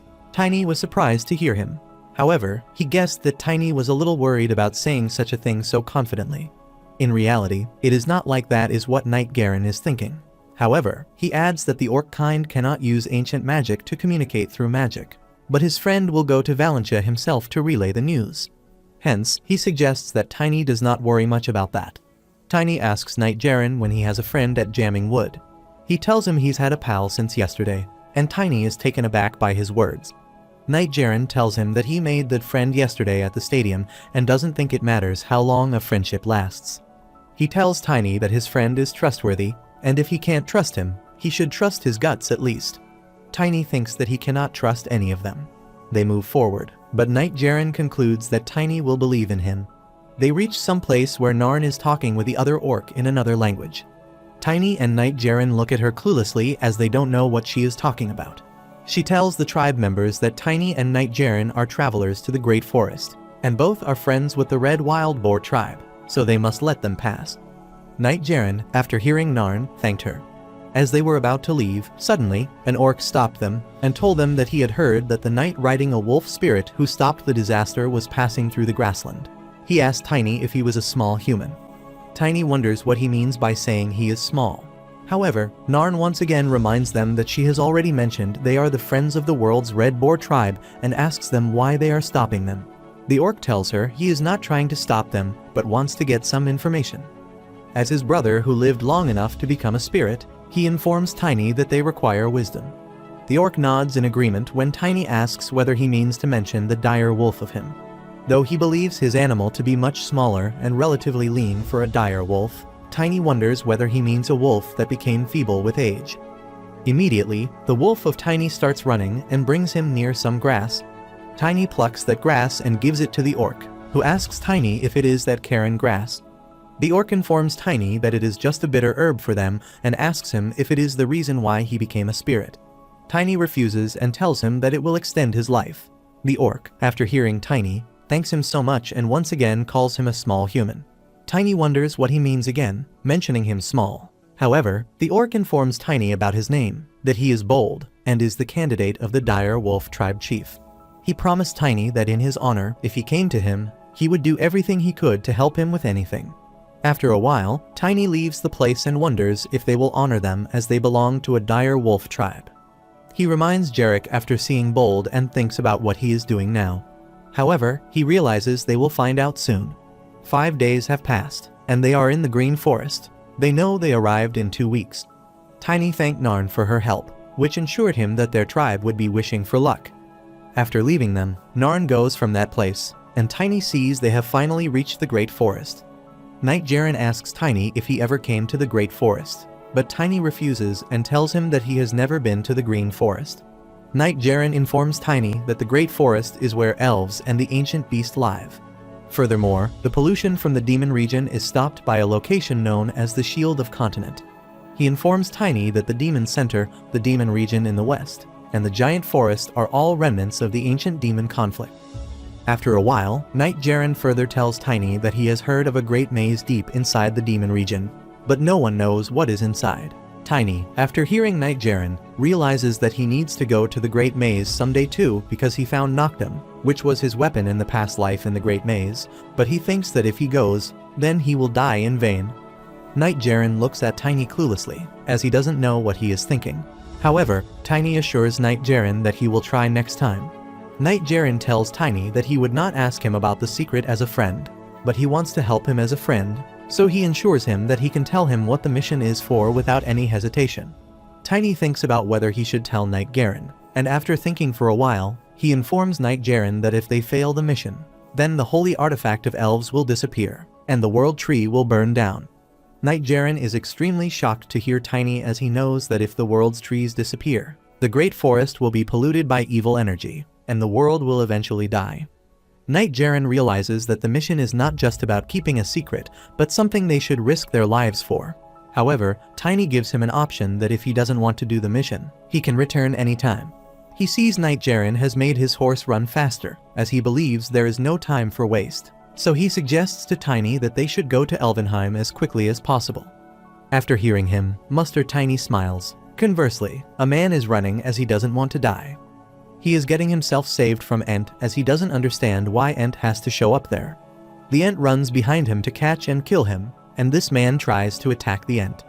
On the contrary, Knight Jaren has stopped and apologizes to Tiny as he doesn't think he can run faster anymore. Tiny tells him that he doesn't need to apologize because he has already used his mana to run for 6 hours straight, and he sees that they are close to the elf scouts area, so they have to slow down anyway. They decide to rest for a while there. Knight Jaren tells Tiny that they will not lighten up any fire because the great forest could catch fire. Tiny laughs at the sound of Knight Jaren, as he knows it already, and asks him what crazy guy would start a fire there. All of a sudden, they look back and see fire behind them. They also see a man running, and behind him, an ant is running to catch him. The man pleads with them to save him from the ant. They see a guy running and asking them for help. Tiny and Knight Jaren are shocked to see it, and wonder if he is a dwarf.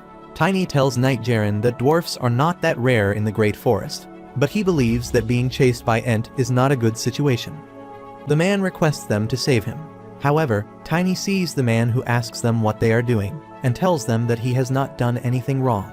When Tiny hears someone state that human elementalist, he thinks they can't be sure about it. When he looks up, he sees an elf standing there, asking them what would bring a man who is neither a hunter nor a traitor to the Great Forest. Tiny is thinking of an excuse. Suddenly, Knight Jaren suggests that he handle the situation. He tells the elf that he hopes for a favorable wind on her feet, like a bird leaving a branch. The elf starts thinking about what he means by saying that he hopes to see the end of the world, return to turn to dirt, and finally remain wise. Meanwhile, Knight Jaren adds more to that by saying he is glad to meet the child of the world tree. The elf is surprised to see that he is a human who knows the greetings of the prosecutor, which is reasonably expected. He tells the elf that it is all thanks to a friend who was an elf prosecutor. The elf jumps on the ground. He shows the elf the symbol of friendship, Harul's hair color. She sees that one of them is an elementary knight of wolf, and the other is a knight with a symbol of friendship, so she thinks there is no reason for them not to be welcomed here. She welcomes them to the Great Forest. Tiny whispers in the ear of Knight Jaren and asks him if she recognizes a person of hair color. He asks if they have magnifying glasses for eyes. Knight Jaren tells him that he has heard that the elves can differentiate them. The elf looks at the other guy present there and tells him that he can see that both of them are friends of an elf, so now it is his time to take responsibility. He apologizes to the elf, pleading with her for her forgiveness this once. She informs him that he has damaged their morale and their allies have also suffered. The guy tells the elf that she is also well aware of how frequently creatures appear in the Great Forest, adding that he genuinely did not know because he was only on the vigil and had a misunderstanding. Knight Jaren tells the guy that, after all these excuses, he cannot use an artifact that causes explosions. He gets in a rage and tells Knight Jaren that it is the only equipment he has for protecting himself, and he made it himself. Tiny asks him if he doesn't feel suspicious that a young dwarf is bringing such an artifact to the Great Forest and asks him if he is a dwarf. He looks at Tiny, notices a stamp, and asks him what the stamp is of. Tiny asks him what he is trying to say. He tells Tiny that his weapon bears a stamp and inquires whether he obtained it from his father's Rendal store. When Tiny realizes that he is claiming he brought it from Rendal's business, he questions the man about how he learned about it and whether he might be Rendal. He tells them that he is Rendal's son and his name is Grandal. He informs them that he is the one who made that hammer, so he asks them to help him. They think for a moment, and after a while, Knight Jaren tells the elf that it is a surprise for them. But they somehow know Grandal, so he requests the elf to forgive him. She decides to forgive him and tells them why she will let this slide just once because of the symbol of friendship. She tells Grandal that she is forgiving him because he will not use that weapon until he leaves the Great Forest. Grandal agrees and tells her that he only needs something from Elvenheim. The elf trusted him for now anyway. The Knight Jaren laughed and thanked her for understanding them. Suddenly, they hear someone searching for Grandal Nin. The man reaches there and asks Grandal if he is okay. He tells Grandal that the explosion surprised them and asks him if he has any problem with the elves. He tells him it is okay now because he luckily met a traveler who uses a weapon he forged. The man sees Knight Tiny and Knight Garen. They are both surprised to hear him and ask him if he knows about them. The man gets sad because they can't remember him and brings a badge to show them from his pocket. They see it and wonder if it is Jay. However, sometime later, they all sit near the bonfire. Tiny asks him if he did build an industry right after what happened in Karun. He urges Tiny if he does not hear about it because he thinks he knows. He even sent Jay ahead of him so that he could help and find him. Since they work in the industry, Tiny queries him about his ability to enter Elvenheim. He explains that although they can't in reality, they can sell goods, and elves also like the ordinary things that people use regularly. Tiny questions him about whether he is an informant and whether he is only there to sell. He informs Tiny that there are alternative means to obtain knowledge, and that, if they choose, they can see what is happening in their society. Tiny asks him if the dwarf is also the one who belongs to the Black Wing. He denies it, and tells him they met right before entering the Great Forest. He tells Tiny that he heard that the dwarf Grandal was gathering materials to make an ultimate weapon, so he could not ignore him for Rendal. Grandal gets up and tells them that it is his dream to create a better weapon than the transcendent weapon that their king made. Tiny asks him what materials they need from Elvenheim. He responds to Tiny with assurance, explaining that they require a piece of the World Tree. After being astonished by what he just said, he asks Grandal whether he indeed claims that he wants a branch from the elves, whose life mission is to protect the World Tree. Grandal is a dwarf. Grandal is aware that it might not make sense, but he feels that if he gives up, there will be nothing he can do. He informs them that he must attempt everything within his power, regardless of the opinions of others, as that is what they refer to as a dream. Tiny agrees and tells him he is right about that. Grandal is happy to hear him and tells him that he already knows he will help him. Tiny explains to him that he did not say that. Grandal starts crying and informs them that his father got kicked out of their hometown because of him, so now he wants to prove that a dwarf without a beard can also become a blacksmith master. Tiny immediately says sorry to him after hearing his reason. Grandal immediately asks Tiny if he is saying he would help him in that case. Tiny asks him if he wants to try making a weapon. Grandal agrees, and Tiny tells him to promise that if he makes something, he will be number one on his buyer's list. Grandal permits him, telling him he is responsible for everything. He also requests that Tiny keep his word and not forget it. But Tiny warns him that he might not be successful, so he advises him not to have too high of expectations. When Mr. J asks Tiny if he will give him the branch of the World Tree, he responds that he can try. He says to Tiny that he could just have refused, but Tiny thinks that no one knows if he could get something, and he believes that it is hard to ignore an idiot running towards his goal. Grandal is determined that he can do what he is dreaming of after 3 days. They reach their final destination. Knight Jaren realizes it took them a few days. Tiny thinks it is a day earlier than they first planned to do it, so he thinks it is perfect. Knight Jaren wonders if they are keeping up well. However, Tiny assures him that they will be all fine because of their way here. They took care of all the monsters on their way here. He thinks that meeting Jay was helpful because they got some supplies, too, and in addition to that, he also sent a message through Jay about the fights in the orc trees. They are standing at the entrance door, which opens, and an elf girl named Loodle introduces herself as Elvenheim's fence keeper. She tells them that the scout team member contacted her, and that she welcomed Wolf and Harul's friends. She tells them that she is the one who will guide them, so she requests them to follow her instructions as thoroughly as possible, even in Elvenheim. She takes both of them with her, and, on the way, informs them that if they have any business other than meeting Harul, then they must let her know that, too. Tiny looks at the sword of Loodle, which she is carrying with her. Loodle tells them that she will first escort them to the waiting room. They all step forward to the waiting room. Tiny and Knight Jaren see Elvenheim and are stunned to see the building. Knight Jaren wonders what a fantastic building is. However, Tiny thinks that it is no wonder elves can be frustrated when living in the buildings of humans. Knight Jaren asks Tiny if he also has a friend, and Tiny answers that he thinks he does. Knight Jaren needs to understand why it is in the past tense. However, Loodle instructs them that the waiting room is in the following direction. They start going after Loodle to the waiting room. As they reach the room, they are served tea called Elven tea by the outsiders, but she tells them that she does not know if they will like it or not. Knight Jaren tells her it's pretty opulent and thanks her for her concern. When Loodle notices that Tiny is lost in meditation, she asks him if anything is on his mind. He informs her that she has already surmised his motivation. He tells her she is touching her sword handle every time she sees him, and it has upset him ever since they walked through the castle gate. Loodle draws her sword, slamming it down on Tiny's throat. She screams at him, accusing him of being the same Knight Tiny from Brilliance who killed their sister Elaine. She tells him that she has been waiting for an opportunity like this to chop off his head ever since she learned that he is coming. Tiny does not say anything at that moment. However, Knight Jaren gets up and stops Loodle. He asks her why she is doing this.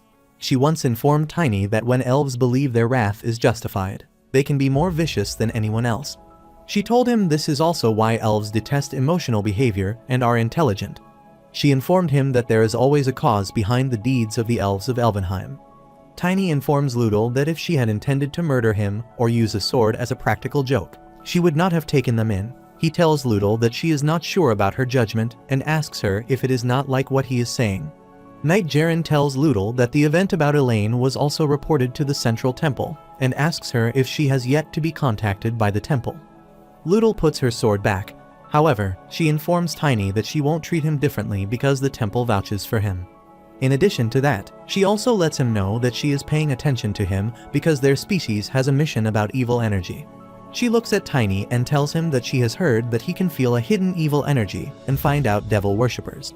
He tells him they will test his ability in the Elders' meeting and hopes the rumor is true.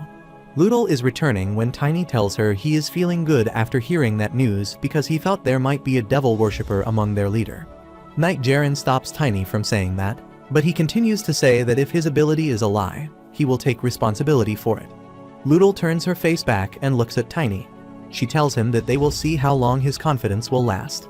She is about to go when Tiny tells her he does not see the Great Spirit Kylum, and Estina Nim won't join the Elders' meeting. Lutl is surprised to hear that Tiny knows that Kylum is the spirit of Estina Nim. She asks Tiny if he has seen Estina Nim, but Tiny refuses. However, Lutl turns her face and concludes that it is the business of elves, so she can't tell him, and also, there is no need for him to know. Tiny feels she is not present and concludes that Lutl is not good at lying. Knight Jaren stands up and asks Tiny if he intends to meet the World Tree Guardian by himself. Tiny replies that he thinks this is the best course of action for alerting them to the presence of devil worshippers. Knight Jaren informs Tiny that his acquaintance might know that situation.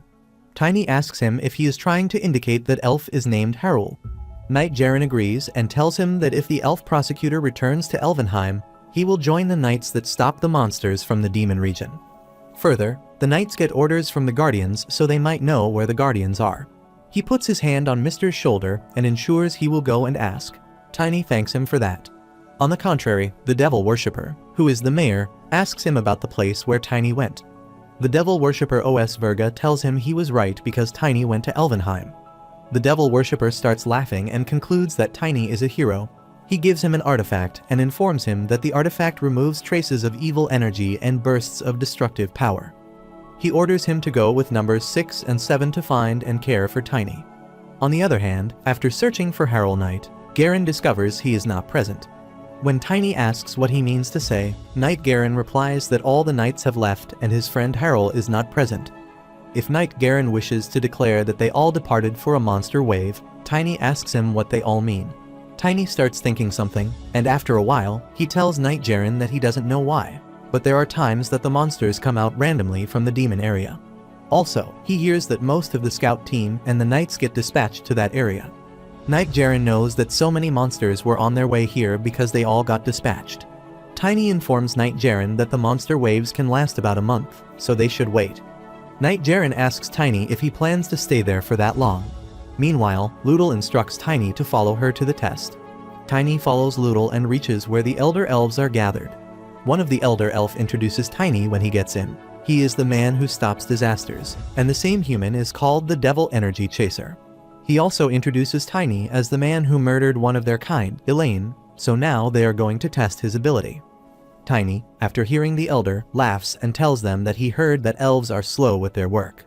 But the Elders have all gathered here. He tells them that it seems like they are all waiting for him. Urena Nim yells at Tiny and concludes that he is arrogant. She tells the Great Elder that there is no need for a test and that there is no conspiracy in what humankind does. She concludes that Elaine cannot be a black wizard. Another elf who is present there stops Urena from being too emotional and tells her that their elder is trying to be rational. The name of that elf is Darren. Urena tells Darren how dare he interrupt her, and he has just become an elder. The Great Elder stops both of them from fighting like that and tells Tiny that even among them, they have different opinions, so they need to test his abilities. Tiny judged by looking at how they fought in a common language instead of the Elven language. He believes that they wanted to show that situation. The Great Elder asks Tiny if he is right to think that he accepted their challenge. Tiny agrees with him. Meanwhile, the Great Elder gave the orders to bring them here. Tiny looks like some wolves are brought there, and he thinks, after seeing their looks, that the wolves are from the scout team. He wonders if those elves trapped the wolves. The Great Elder tells Tiny that one of their wolves got polluted by evil energy and that the wolf killed several other wolves of the scouts, and unfortunately, a young elf died. He asks Tiny if he can tell which one of those wolves did that. After hearing the Great Elder, Tiny immediately points towards a wolf and tells them that he is the one with the evil energy. The Great Elder asks him why he is so sure. He thinks the ability of the spirit who made a contract with him and tells the Great Elder that he can quickly feel evil energy. Tiny also informs them that the wolf is behaving aggressively because he can smell the blood of his kind from the other wolf. Urena is surprised to hear from Tiny. She is about to abuse him, but suddenly, she hears a great leader who concludes that it is more impressive than he expected. He tells everyone that Tiny immediately recognized evil energy, which they barely found after investigating for so long. Tiny interrupts and tells them all that there is something weird, and that is that the evil energy that the sacred wolf has seems like someone taught him to hide it on purpose. Maybe someone like the elf called Elaine. Urena gets aggressive to hear him and yells at him, asking him who he thinks he is bringing her up. Darren stops Urena and suggests she calm down. However, the Great Elder tells Tiny that those wolves are ranger wolves that their scout team handles. If his statement is true, then Elaine belongs to black magic. Urena starts yelling at Tiny and tells him that it is the kind of thing that only humans do. She yells at him, saying that she will never believe him. The Great Elder orders them to be silent. Urena argues with the Great Elder and tells him that if that happens, the honor or the poor kid Elaine will be hurt. Great Elder orders her to stop suspecting, and Urena accepts his order. The Great Elder addresses Tiny and asks him what he thinks is the reason for the wolf, which is why he hides his evil energy. Tiny looks at the wolf and informs the Great Elder that the wolf has already been polluted enough to mutate into a monster, but he is not showing any signs of it. Darren tells him about the tragic event that occurred a few days back, which he thinks is far from him trying to hide his evil energy. The Great Elder thinks and, after thinking, concludes that it was because of that incident that they found out about a monster that doesn't release evil energy. Because of that reason, they sent the scouts and knights to the demon area to find out the cause. The Great Elder asks Tiny to tell him about the number of people who know he is present at Elvenheim. Tiny thinks for a second and tells Great Elder that even the orcs knew he was coming, so he believes many people already knew about it. The Great Elder looks at Darren, who thinks they maybe knew Night Tiny would be coming, so they made a mess to get out. Great Elder asks Urena how they have been caring for the animals polluted with evil energy. She informs the Great Elder that they are taking care of those polluted animals by killing them right away. Tiny asks them why they did not kill the wolf he was shown. Great Elder informs him that it was the idea of the fence guard Loodle, so they spared the wolf to test his ability. Tiny remembers Loodle's words, telling him that the moment she heard, he was coming here. Since then, she was waiting for a moment like this to cut his head. Tiny realizes that Loodle had a plan at that time. Darren, nevertheless, informs them that he believes the devil worshippers might not have thought they had saved that wolf and had instead shown it to Tiny. Tiny understands that their goals were to stay as far away from Elvenheim as possible, while dodging him and gathering as much elven military might as possible. The elf wonders if they are after the world tree. They all think they immediately have to gather military power. Darren tells them they still have an army reserved in Elvenheim. Urena asks if he says there is a traitor in the knights and scouts. They all start fighting in some other language. Tiny smirked, realized they were fighting in the elf language, and whispered that they sounded like birds. In an aggressive tone, Great Elder orders everyone to keep quiet. When everyone gets silent, he says to Tiny, calling him Knight of Brilliance, that he would like to ask one more thing. He asks him to tell him, using his ability, if anyone in the palace has evil energy. Tiny starts noticing but cannot find anyone, so he tells the Great Elder that there is no one in the palace with evil energy. Great Elder gets relieved after hearing him and further asks the Knight of Brilliance and the Chaser of Evil Knights what he thinks is their enemy's goal. Tiny realizes that they should also know to be prepared. However, he informs them their enemy's goal is the holy object, Justita, and the world tree. They think that they should be prepared for it.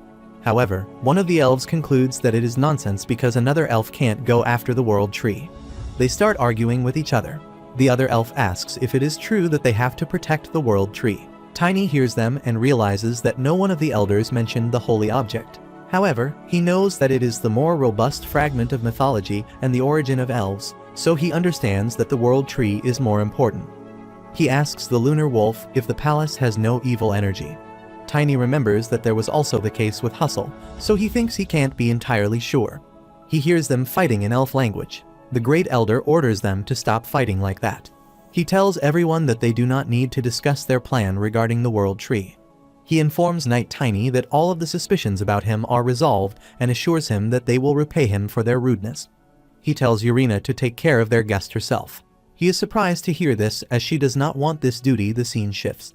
Sometime later, Tiny, who feels uncomfortable going with Urina, walks behind her.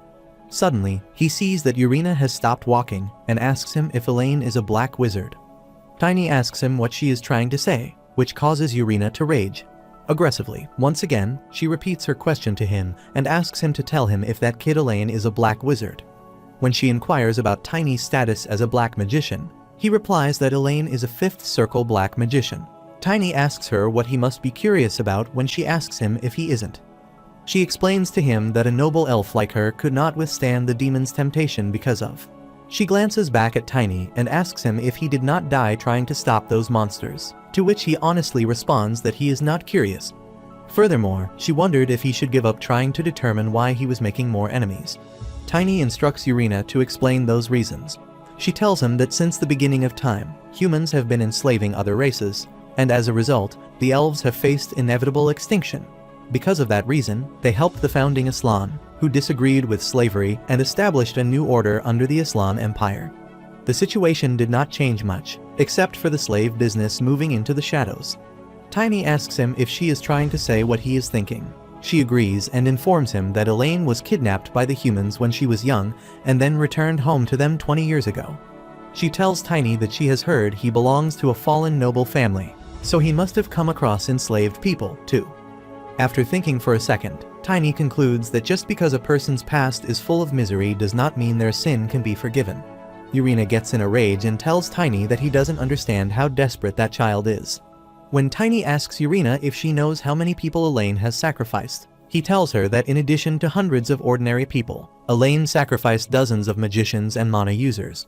Speaking loudly, he informs her that those individuals might have been her elfin allies or innocent bystanders. She yells at him, telling him to close his lips when he speaks. Tiny, however, thinks that not everyone with a lousy life suffers as much as she does, and that she decided to become a black magician on her own. He receives a stern warning from Urina that an elf's mind is not feeble. Tiny asks her if she still doesn't trust him after telling her that she is aware of everything he has done up to this point. She concludes that since incidents happen everywhere he goes, it would not be odd to suspect him of being the reason behind them all. Tiny tells Urina that she is exaggerating without a good reason, but she persists in believing that it is odd that the demon worshippers are still rising after he has stopped them twice.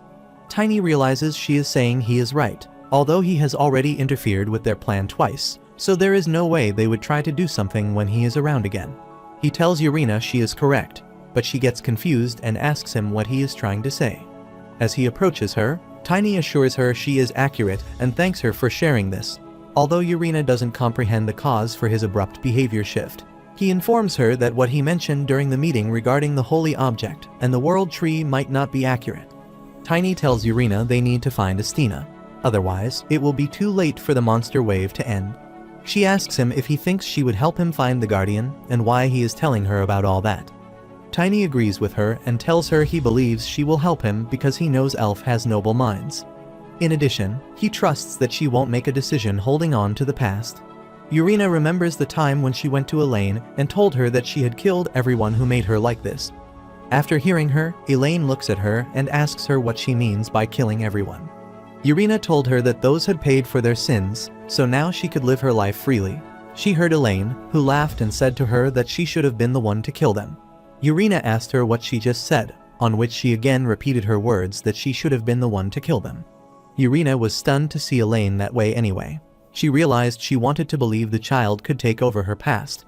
However, she realizes that someone has to pay for that child's sins after all. Tiny is happy to hear her and asks her if she will help him. She tells him she does not know anything, as the Guardian could be anywhere in the great forest bordering the demon territory. Tiny asks her if that is all and tells her that what she told him was not helpful. She asks Tiny if he has to meet the Guardian, and he asks her if she knows how to do that. She suggests that he could set his spirit free, and Tiny asks her what after setting the spirit free. She says that it is all, and, while going back, recommends that he do so in a higher place. As she leaves, she hopes Tiny is the hero the world has been waiting for. The scene switches to nighttime, when Tiny and Lunar Wolf are seated on the roof, gazing at the moon. Since it has been a long since they have relaxed in this manner, Tiny asks the wolf if he enjoys it or not. He feels like he has failed but realizes that nothing has happened for the previous 5 hours, so he asks the wolf if what he is experiencing is accurate. He feels it is okay if the lunar wolf has fun and decides to return to the elders if nothing happens. Suddenly, he sees a lunar wolf approaching him, so he asks the wolf what happened. He hears the lunar wolf approaching him and says he has done well coming here, child. Tiny is stunned to listen to it and asks him if he is the world tree. The wolf turns back as he sits and tells Tiny that he has heard that he was looking for him from another child. Tiny asks the world tree if he wants him to sit on his back. Tiny sits at the back of the lunar wolf, which starts flying. Tiny asks him where they are going. The wolf goes up and up in the sky. Tiny asks why they are just continuing to go up. He sees a barrier and starts requesting the wolf to hold on and wait as he thinks he might get hurt. But nothing happens, and they pass the barrier. He sees a giant tree and wonders if it is a world tree. They stop, and he gets off the back of the wolf. He looks at the world tree with wonder, wondering who would know that the world tree is hidden up in the sky, and no one can see it from below. He wonders if no one can see the world tree from below because a protective barrier surrounds it. He sees the wolf sitting under the tree, and the spirit asks Tiny why he has been looking for him. He asks the world tree if he happens to know about Astina's whereabouts because he needs to tell her something immediately. He urges Tiny if he is talking about the guardian, Astina, and asks him what he has to tell Astina. He tells the world tree that people in Elvenheim are after him and the holy object, so he needs Astina's help to stop them. The world tree in the lunar wolf body comes near Tiny. He looks into the eyes of the wolf and sees Astina.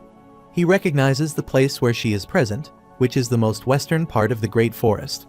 He thanked the world tree and also remembered to tell him something else. He informs the world tree that if someone brings a round object, he must be careful, especially when it is red and emits smoke. The world tree tells him not to worry because he has already seen it in his memories of him. He sits so that Tiny can sit on his back. He is about to take Tiny back from where he came. Suddenly, Tiny sees the holy object and learns it is hidden along with the world tree. If it is there, he believes the worshippers of demons should be unable to locate it.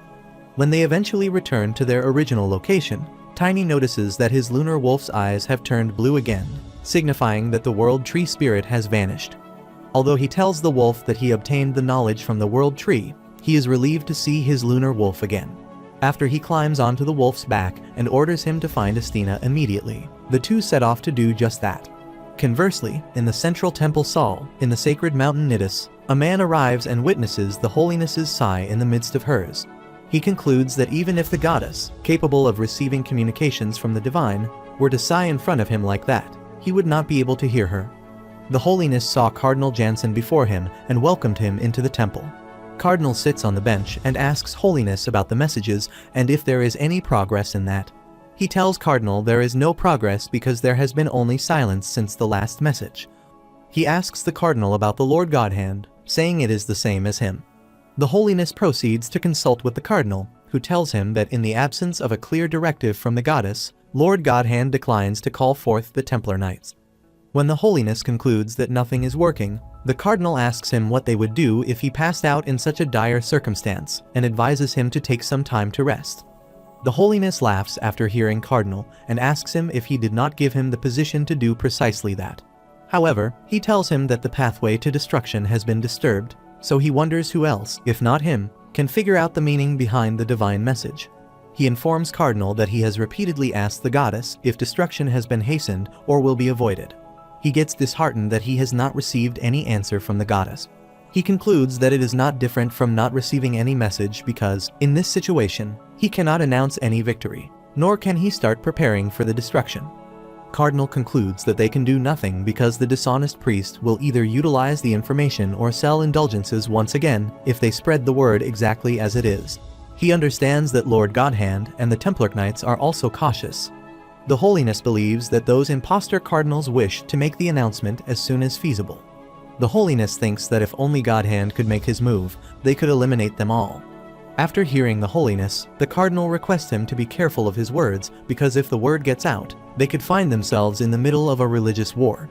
However, the Holiness asks him if there is any news from the outside. Cardinal informs him that it looks like the demon worshippers started to be active again recently. The holiness comes under significant stress after hearing about the demon worshippers. However, the cardinal suggests that he relax and calm down. He informs him that while there were some serious incidents, there seemed to be no severe consequences compared to the scale of the cases. The holiness asks the cardinal about what just happened. He informs the holiness that a mythical monster named Kraken appeared in the sea kingdom of Karun. In addition to that, it is also said that the emperor of the Aslan Empire was assassinated. After hearing that, the holiness is utterly shocked and asks the cardinal whether he still believes there are no grave problems. The cardinal says that, despite how absurd it may seem, a particular hero prevented the demon worshippers from achieving their objectives through these instances. When the holiness inquires about the identity of the lone individual, the cardinal replies that the person is known by the grand title of Knight of Brilliance and that further investigation is still ongoing. Is it feasible for the holiness to meet that Knight of Brilliance? The cardinal wonders. When the cardinal asks him what he means when he says that, the holiness responds that the pope should commend a hero of that stature. He suggests to the cardinal that they should support that Knight of Brilliance as much as possible because they never know if he is related to the divine message. Cardinal gets up and ensures the holiness that he understands that if that is what he wishes for, then he will have a report on the hero delivered to him soon. The holiness smiles and says thank you for that. On the other hand, in the demon territory near the borders of the Great Forest, Tiny is sitting on his lunar wolf, and they are flying. Tiny realizes it's been a while since he last saw a monster wave. He sees an army of monsters disregarding their enemies' ranks and race and unthinkingly attacking around. He takes his weapon and believes it is time to join the brawl. He attacks those with his weapon, telling them to die. After killing them, he feels like they have gone much better. He looks there and concludes that one thing is for sure. Their scale of attack is unprecedented, but the fact that the Great Forest is safe matters. He realizes that even the Elven Knights have been doing better. As he stands there, suddenly, a monster tries to attack him from behind, but he has activated his iron body, so he does not receive any harm from the monster. He swings his weapon and kills those monsters, and after killing them, he goes with Lunar Wolf. He sits on the wolf and tells those monsters to come at him immediately because he must see Estina. Tiny sees all around and discovers that there are so many monsters that there is no end to them. Suddenly, a spirit-type monster comes from behind and is about to attack Tiny, but Tiny turns back immediately and kills that spirit-type monster. He knows that usually, only aura can harm spirit-type monsters, but the power of his soul he has is also capable of doing that. Tiny goes to the corner and sees that the place is very crowded. The Lunar Wolf also sees that place and thinks the same. However, Tiny realizes it is finally here. The twin-headed troll suddenly appears there. Tiny sees the twin-headed troll and concludes that he came on an excellent time because there is something that he wanted to test. The twin-headed troll is about to attack Mr. Tiny when he sees he has activated his iron body. After the attack of that twin-headed monster, it is the turn of Tiny, so now he attacks the monster. The monster blows up above. However, Tiny thinks that the credit goes to Animus, and because of that, he can now use the iron body at its maximum output several times consecutively. In the past, Tiny had a hard time dealing with monsters like the twin-headed one, though he guessed that the power of destruction became as strong as the power of the soul. He realizes they will pass it because he still can't control it. Seeing the monsters approaching him, he gears up and grabs his weapon, thinking he can do it now. He enables the Tiny-style combat technique and uses the second move. As soon as he attacked those monsters, they all blew up because of his strong swing attack. After looking at them, Tiny starts laughing. Suddenly, he notices a thing flying up in the sky. He notices carefully and realizes it is Estina, so he immediately sits on his lunar wolf and orders him to follow Estina. Estina is seated on her eagle and whistles. Because of her whistle, some more eagles emerge from the spirit wave, and they all attack the monster. The eagles attack those monsters, and with their attack, all the monsters get killed. He remembers that she said the spirit wave is a skill specially made to face the monster waves. He looks around and knows that the spirit wave just targeted the monster in that place. He wonders how he did Estina do that. He remembers that he was told in detail about the technique of releasing spirit with the help of aura. He asked her if she meant to say she makes a spirit out of aura. He wondered if she meant to say she has so much excessive aura that she can make 5 spirits as big as the eagle sitting there. When he questioned her if she intended to add that she also uses them to attack the monsters, Estina grinned. She admitted to Tiny that she did run out of aura after over-rebounding once with the spirit wave skill. She knew that if she worked at it long enough, she might develop into an aura master capable of using all 7 relics. Grinning, she informed Tiny that it was a belief she had kept to herself for 50 years. After remembering the words she had told him in the past, Tiny now understands them because he has now tamed a spirit. He knows that Estina is the closest to becoming an aura master of all of them. He believes that if he could only learn that from her, he could be one step closer to becoming an aura master. He orders his lunar wolf to go now and follow Estina. On the other hand, the elves are attacking the monsters with their arrows. After killing all those monsters, Estina sits down, feeling so much pain. The other elves ask Estina if she is having an overrebound. Meanwhile, Tiny happens to come there. They ask Tiny who he is and instruct him to reveal himself. Tiny is about to introduce himself, but suddenly, a knight wonders and asks if he is a spirit. After listening to him, Tiny informs them that he came from Elvenheim to look for someone called Estina. They ask him if he is a human spirit tamer. Tiny agrees and tells them that there is something that he needs to tell Estina immediately. But Tiny senses the demonic aura from those elves standing with Estina and realizes they are worshippers of the demon after glancing at them. He tosses his weapon in their direction and gives a loud voice for everyone to be on the lookout, wondering if they are all trying to harm Estina. They all get cautious with that weapon and realize it suddenly came flying this way. They don't understand what is happening. They were about to leave when Lunar Wolf bit Uriel. He tells them that they are enemies. They wonder what Tiny means. They put their weapon towards Tiny, who laughs and says he surrenders. After some time, Estina was brought to the camp, though she was feeling deficient. The elf Ramuel asks Estina how she feels right now, and Estina asks about the captives. She tells Estina that they are keeping an eye on the human, but Estina tells her that she is not asking about him. She is asking about the other 3 elves. She tells her that if she is talking about Liling, Esna, and Uriel, she informs her that Liling and Esna have been tied up and guarded. About Uriel, she tells Estina that she is currently being treated. She asks Estina if she believes the words of that human.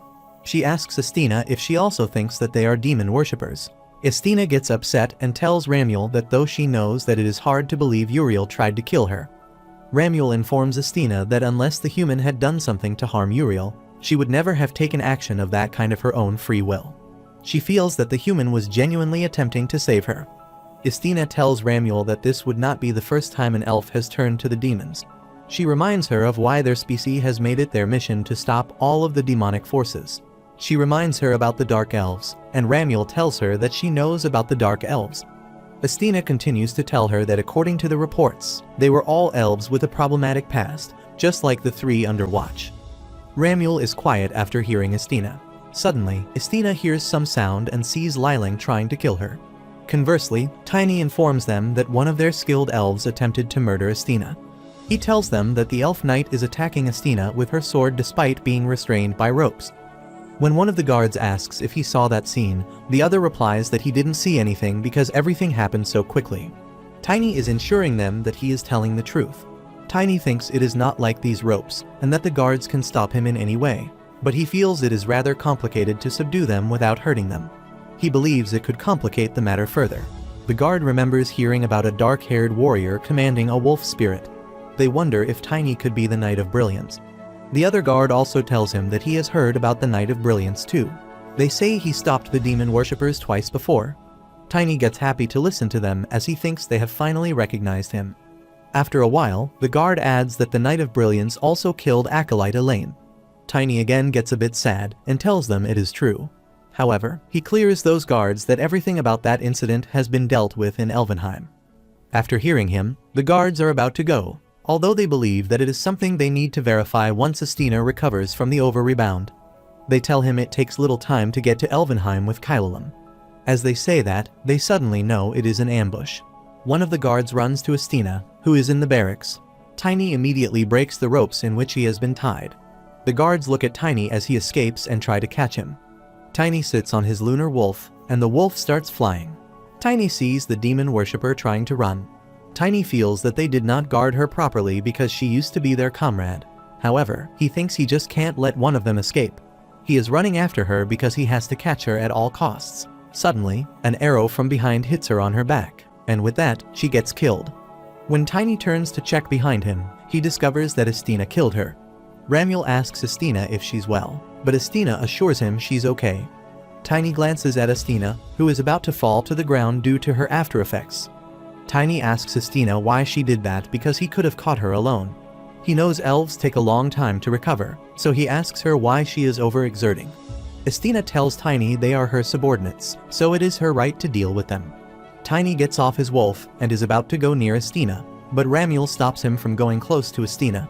She stops Tiny, warning him to step back because she believes it is a matter of the elves. Tiny asks her what she is talking about and calls her a fool, and he tells her that the level of over-rebound can't be treated with divine power or herbs.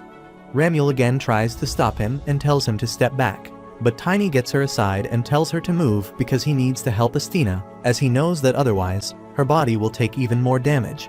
Ramiel puts her hand on Tiny's shoulder and asks her how she can trust him. With a backward glance, Tiny asks her whether she wants Estina to live with these consequences forever. They all feel stretched, and Tiny discovers that Esna also worships demons. Nevertheless, Estina tells Ramiel to give Tiny the freedom to do as he pleases, adding that she is crying.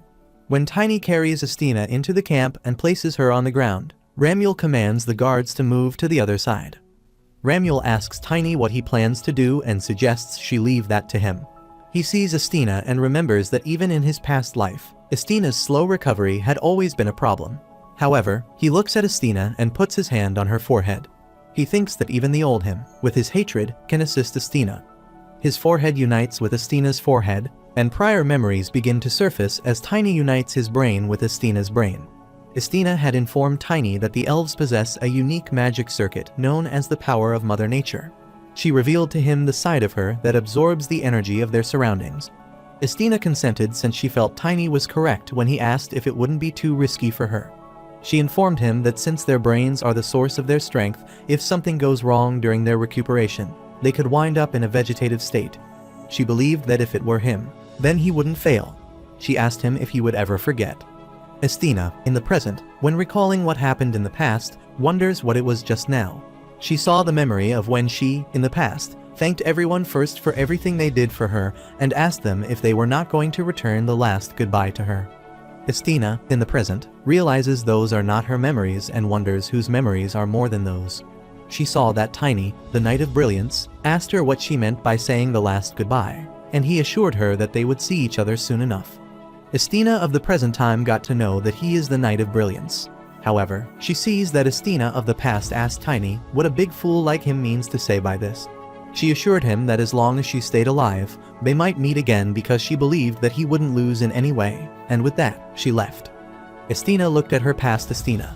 With the meteor shower, she got the memory and heard the words that it had finally become much quieter now, so he was going to die as well. She sees the memory of the Knight of Brilliance's last moments, who got to know that he lacks mana. Tiny questioned himself if it was a hopeless endeavor from the very start. He believed that the end would have been different if he had correctly trained from the beginning. She saw Tiny dying out of his mana.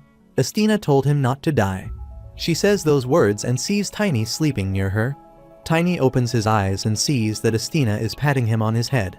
He looks at Estina, who smiles and says, "Long time no see." Tiny assures Estina that everything is well in the camp, but she informs him that something is wrong. She proposes that he take a month-long break and asks him if he knows he is here in place of her. As he informs her that a half day would be plenty, Estina smacks him, interrupting him to inquire what she thinks of him. Estina decides that Tiny is only aggravating his wounds after slapping him and then lying on the bed. She informs him that he always acts in that way and merely bluffs to avoid appearing weak. Estina is asked by Tiny when her response becomes so instinctive, even though it still feels normal to her. Estina informs him that although she doesn't understand it, she believes she remembers how she felt about him in the past. She asks Tiny what about him and how he do that. Tiny thinks that it all happened maybe by sharing his memories. He looked at Animus and thanked it as he believed it was possible because she was an elf and the mana circuit was in her head. She asks Tiny if he also saw her memories. Tiny remembers that he saw those horrible memories of Estina. She was calling her mom and dad and was told that she killed her parents for publicity and was asked to do her duty as much as she felt guilty. Tiny tells Estina that he saw her memories. Estina also tells him that she saw his memories related to his sister. Tiny is surprised to hear that she also saw his memories. Estina concludes that now they know more about each other than their past selves. Tiny guessed she was saying right. Estina tells Tiny he was given a second chance, and she moves her hand towards Tiny, telling him she is looking forward to working with him. Tiny shakes his hands with Estina and looks forward to working with her. The scene changes, and now Estina is going with Ramuel, who asks her about the situation with the monster wave while Tiny and she are unconscious. She informs Estina that there was a battle, but there wasn't much damage as she had already chipped away their number. Estina asks Ramuel about the one she ordered. She informs Estina that it is ready now. Estina goes to Uriel, who is tied in ropes, and tells her that it is her last chance because if she tells them about the traitors, she will spare her. After listening to Estina, Uriel asks her if she ever doubted why they should live fighting the dirty monsters for humans, orcs, and dwarfs. Estina answers her that it is their duty for the sins of their ancestors. After hearing her, Uriel asks her if the Dark Elves are the only reason for that. She tells her that they are the descendants of the ones who fought alongside their kind, not the devil, but she asks her what sin they have. She asks them if they are not tired of the life of bleeding in the forest for hundreds and thousands of years. She asks Estina if she ever thought about why their proud elven knights should die at the hands of those monsters. Estina asks Uriel if she wants to get out. Uriel doesn't understand what she is asking about. Estina repeats her words and asks Uriel if she wants to get out. She tells Uriel she is yearning for a bigger world based on her knowledge. She asks everyone if they agree with Uriel and questions them if they want to abandon them and their duty and get freedom. She informs everyone that she will continue if someone wants to be a wanderer without a family or a hometown. She tells everyone to remember that their land has been suppressing evil energy and protecting the world since it was created. Uriel disagrees with her and tells her that they are just using them. Estina tells her that if she ever knew where their roots started, she would know their role. Uriel asks her if the world tree is that important and concludes that she has been just fooled. Estina takes out her sword and tells Uriel that they are not fighting for someone else, but that they are the roots that support the world, and their retreat means the end of the world. She realizes that she is finally able to make up her mind. Uriel was about to say something, but Estina killed her with her sword by taking off her head. The head of Uriel falls to the ground, and the evil energy is released. She orders everyone to keep the thing that just happened today a secret until the monster wave ends. She orders them to gather all the elven knights and scouts scattered around when the wave ends because they will find the traitors then. After a while, Estina sits in her camp when Tiny comes to her and asks her if she is alright. She tells him that she is a bit upset and a little disturbed. She tells Tiny that she discovered he was interested in developing spirits because of what happened yesterday, so she was planning to teach him how to create, too. Tiny asks her how he could do that. Estina questions him why he doesn't plan to live with the families of scout wolves because his spirit is a wolf. Tiny is surprised to hear this and asks her how long he needs to live with wolves. She tells him that he needs to live with wolves until he understands his wolf and asks him what he thinks about this idea. Tiny feels about it and tells Estina he is in a hurry. She tells Tiny that he can't use mana and can do nothing now. She asks him if he doesn't think he is just a junk of muscles and if he will stop the wave and catch a traitor. She asks him what will happen to his goals if he dies here and tells him that maybe the world can end here. After hearing her, Tiny puts his hand on his ears, screams, and tells her to stop. The scene changes, and now they go to a family of wolves. Tiny and Estina are sitting between them. He asks Estina if this will work, and she informs him that it is the training technique of the elf elementalist. She tells him that it drags out the potential through his understanding of the spirit and ensures that it is an excellent way to become a level 4 elementalist. Tiny asks her if it is the only way to do that. She instructs him to stop complaining and suggests he call the wolf. She informs Tiny that he doesn't have to summon him physically and instructs Tiny to focus on understanding him. Tiny understands what she is saying, and he takes out his wolf spirit. He tells Estina that he will finish this quickly, and taking out the spirit, he asks her to tell him what he should do next. Estina smiles and tells him to bark. Tiny gets confused when he hears her and thinks he has heard her wrong. He requests her to say that again, which Estina repeats and tells him to bark. The scene shifts to a week later, where Tiny asks whether he truly has to go this far. It is not as though he is about to become a wolf or anything. He recalls Estina asking what he is so worried about. Even raw meat would not pose a problem for his stomach. By now, he must be aware that the best way to become an aura master is to grow together with the soul of the spirit. He asks whether she has seen that memory as well, and while recalling that, she tells him he must first understand his spirit. He must go and return only after comprehending the nature of his wolf spirit. He begins eating chicken and mutters that he still does not understand. At that moment, the lunar wolf and another wolf arrive. Tiny asks whether it is the boss. He stands at the edge of a mountain and looks down, where several animals are seen fleeing. He asks if this is boar hunting. He questions the boss about the reason behind showing him this and wonders what he is trying to convey. He asks whether the boss wants him to participate, but assumes the hunt must have already ended. Suddenly, more wild boars appeared, and he asked what those were, but there seemed to be even more of them. The lunar wolf speaks to him again, and Tiny asks whether it wants him to deal with them. He then turns to the boss and asks whether that is the task. If so, it would be far too easy. Declaring his arrival, he shouts for the boars to stop and charges toward them. As he leaps onto a boar, he asks how it dares to attack his allies, even though he is currently unable to use mana. Tiny says he will not have any problem handling them. Tonight's dinner is boar meat, and he launches an attack on another boar. He remarks that this pig bone proves quite useful, and declares his unique battle style: pig bone throw, lightning throw, just throwing. He continues with exclusive throws and manages to knock them all out using only the pig bone.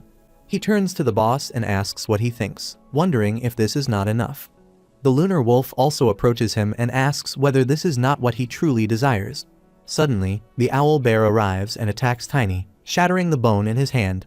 He realizes the situation has become dire. He has left the stamp in the cave and, as a result, cannot use mana. As he falls, he calls for the lunar wolf to manifest in physical form. The boss also rushes forward to confront the owl bear. Tiny urges him to wait, insisting that he cannot handle this alone. At that moment, several other wolves arrive to assist Tiny. He asks why they have come. The owlbear strikes the boss and throws him aside, but the other wolves leap at it, biting into its body. Tiny asks whether they have subdued the owlbear as the creature is finally knocked out. The boss walks toward Tiny, who asks whether this is how wolves hunt.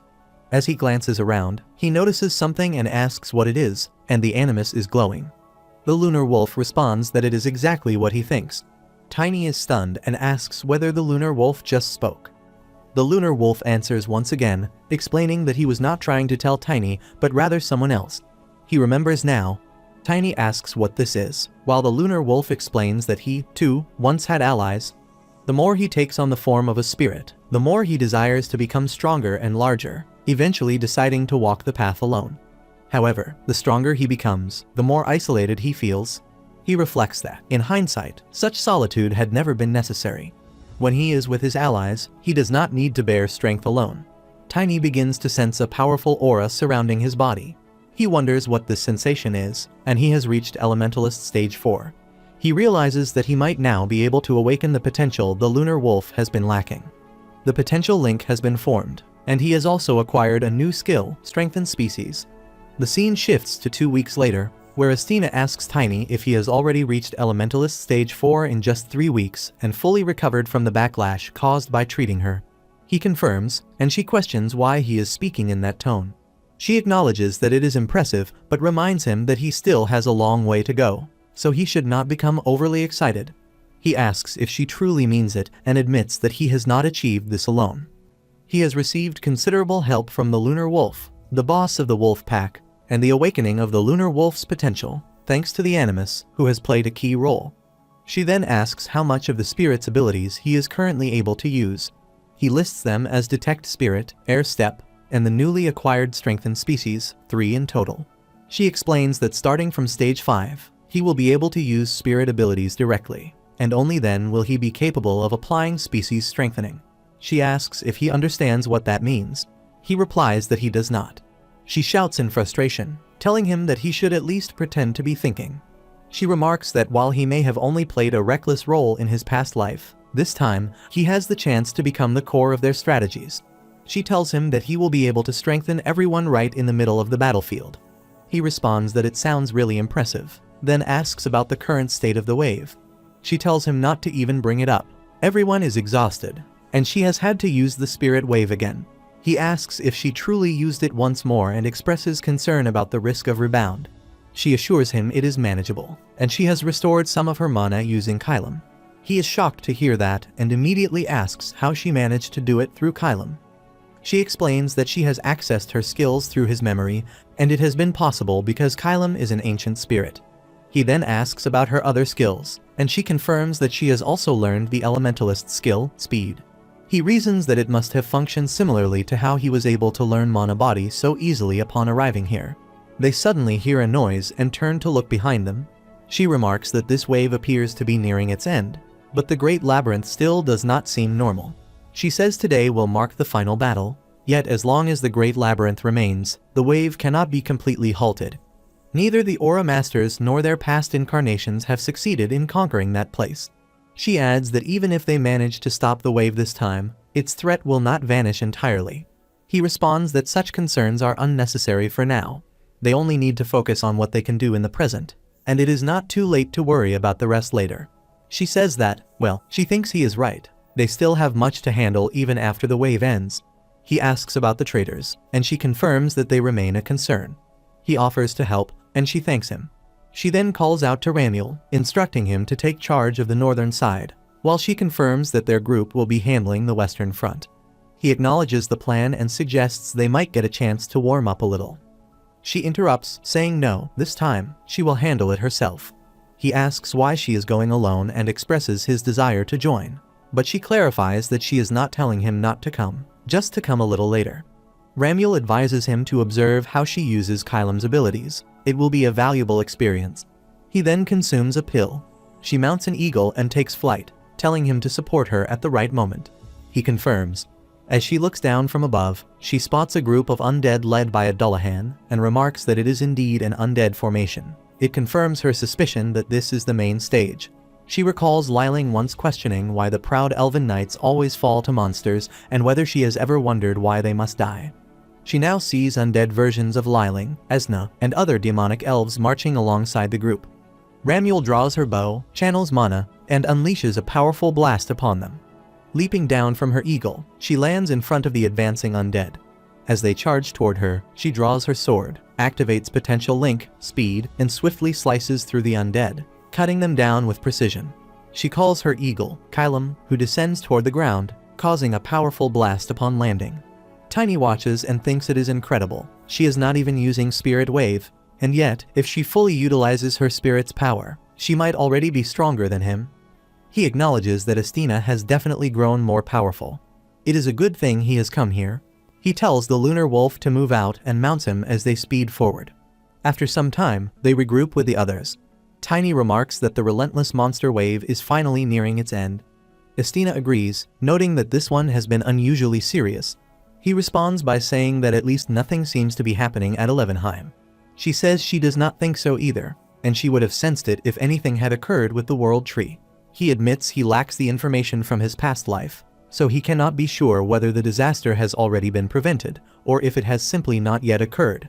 She reminds him to focus on what they can do now, asking whether he has already forgotten his own advice. He confirms, and she replies that they are even now. He reflects on her words and wonders silently whether Estina has always been this bright. In their past life, she had always carried a bitter smile.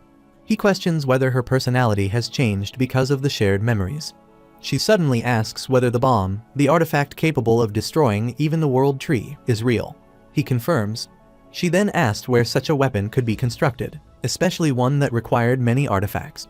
Wouldn't it demand a massive facility? He pauses and thinks to himself, why had he never considered that before? Estina asks where those bombs could possibly be manufactured, and Tiny responds with a thoughtful tone, acknowledging that he hadn't considered it before. He wonders aloud why he hadn't thought of it earlier.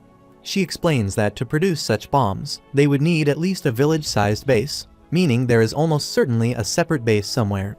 Tiny admits that he only knew the demon worshippers were scattered across the world and had not thought about their need for a dedicated facility. He considers whether they should inform the Sword Emperor about this, recalling the old man's words praising his excellent work and assuring him that Black Wing would immediately begin an investigation. Tiny asks, somewhat skeptically, if the Sword Emperor is likely to be thrilled about this, and Estina answers that if it is indeed the Sword Emperor, he has probably already started investigating the matter. She adds that he is not someone who would overlook something so significant. Tiny recalls the old man's response, where he assured him that, of course, the Sword Emperor had been looking into the situation for some time. He concludes that he might as well remain silent for now. Estina reminds him that their task is to root out the demon worshippers in Elvenheim. Tiny agrees and asks if it would be possible for him to obtain a branch of the world tree. She asks him why he specifically wants a branch. At that moment, they both drift into a shared memory. In it, Tiny asks a dwarf what materials he requires from Elvenheim. The dwarf responds that a branch of the world tree is necessary. Tiny mentions that he knows a dwarf who promised to help him out, and that he wants to create the masterpiece of his life. She asks if he is Grandal, recalling that she had seen him in her memories. She assures him that she will try to get the branch, and since it is his request, she will make sure to fulfill it. He thanks her and wonders how much of her memory has been shared with her. After a while, they arrive at a library, where an elf asks what she is saying, as there seems to be nothing. Estina confirms that there is indeed nothing, and the elf then asks if she has 3 squads. She affirms that she did, explaining that they have thoroughly checked all the elven knights and patrol squads over the past few days, but not a single one has appeared. The elf then asks if she is implying there were only 3 traitors in her squad. Estina acknowledges that there might be more, though she is unsure of the reason. The elf, frustrated, shouts that they should check again. Estina calmly responded that they had already checked 3 times, and no traitors had been found in the other units. Tiny turns to the lunar wolf and asks if he is sure that there are no others. At that moment, Garen speaks up, mentioning that he had heard from Harul that even after a monster wave ends, patrol squads continue to operate. He suggests that perhaps the traitors may have slipped away during that time. Estina replies that the patrol squads rotate according to a set schedule, making it unlikely that any would have been missed upon their return. Garen acknowledges that this is true, noting that the Imperial Knights often swap shifts among themselves without reporting to their superiors. He wonders if the elves might do the same. At that moment, another elf calls out to Estina, stating that he will inform the High Elder herself. Estina agrees, instructing them to mobilize the main force and capture everyone currently on patrol. She adds that anyone who resists should be executed on the spot, and confirms that her orders stand. After a while, Tiny and Garen descend the stairs. Garen expresses his hope that he has been of some help. Tiny assures him that, thanks to him, they have found a way forward. Garen then notices Harul walking toward them and becomes excited. Harul, equally thrilled, greets him and mentions that he has been searching for him everywhere. Tiny wonders if this is the same Harul, the elf who had given Garen the token, and ponders how they became friends. Garen introduces Harul as the friend he had mentioned earlier. Tiny greets him, and Harul responds, stating that it is a pleasure to meet him. He mentions that he has heard of Tiny's impressive deeds in the Great Forest. Harul and Garen begin to dance together while Tiny watches them. He thinks to himself that he now understands how they became friends. Garen asks what brings Harul here all of a sudden, and Harul explains that his human friend outside urgently asked him to pass on a message. He then hands a letter to Garen.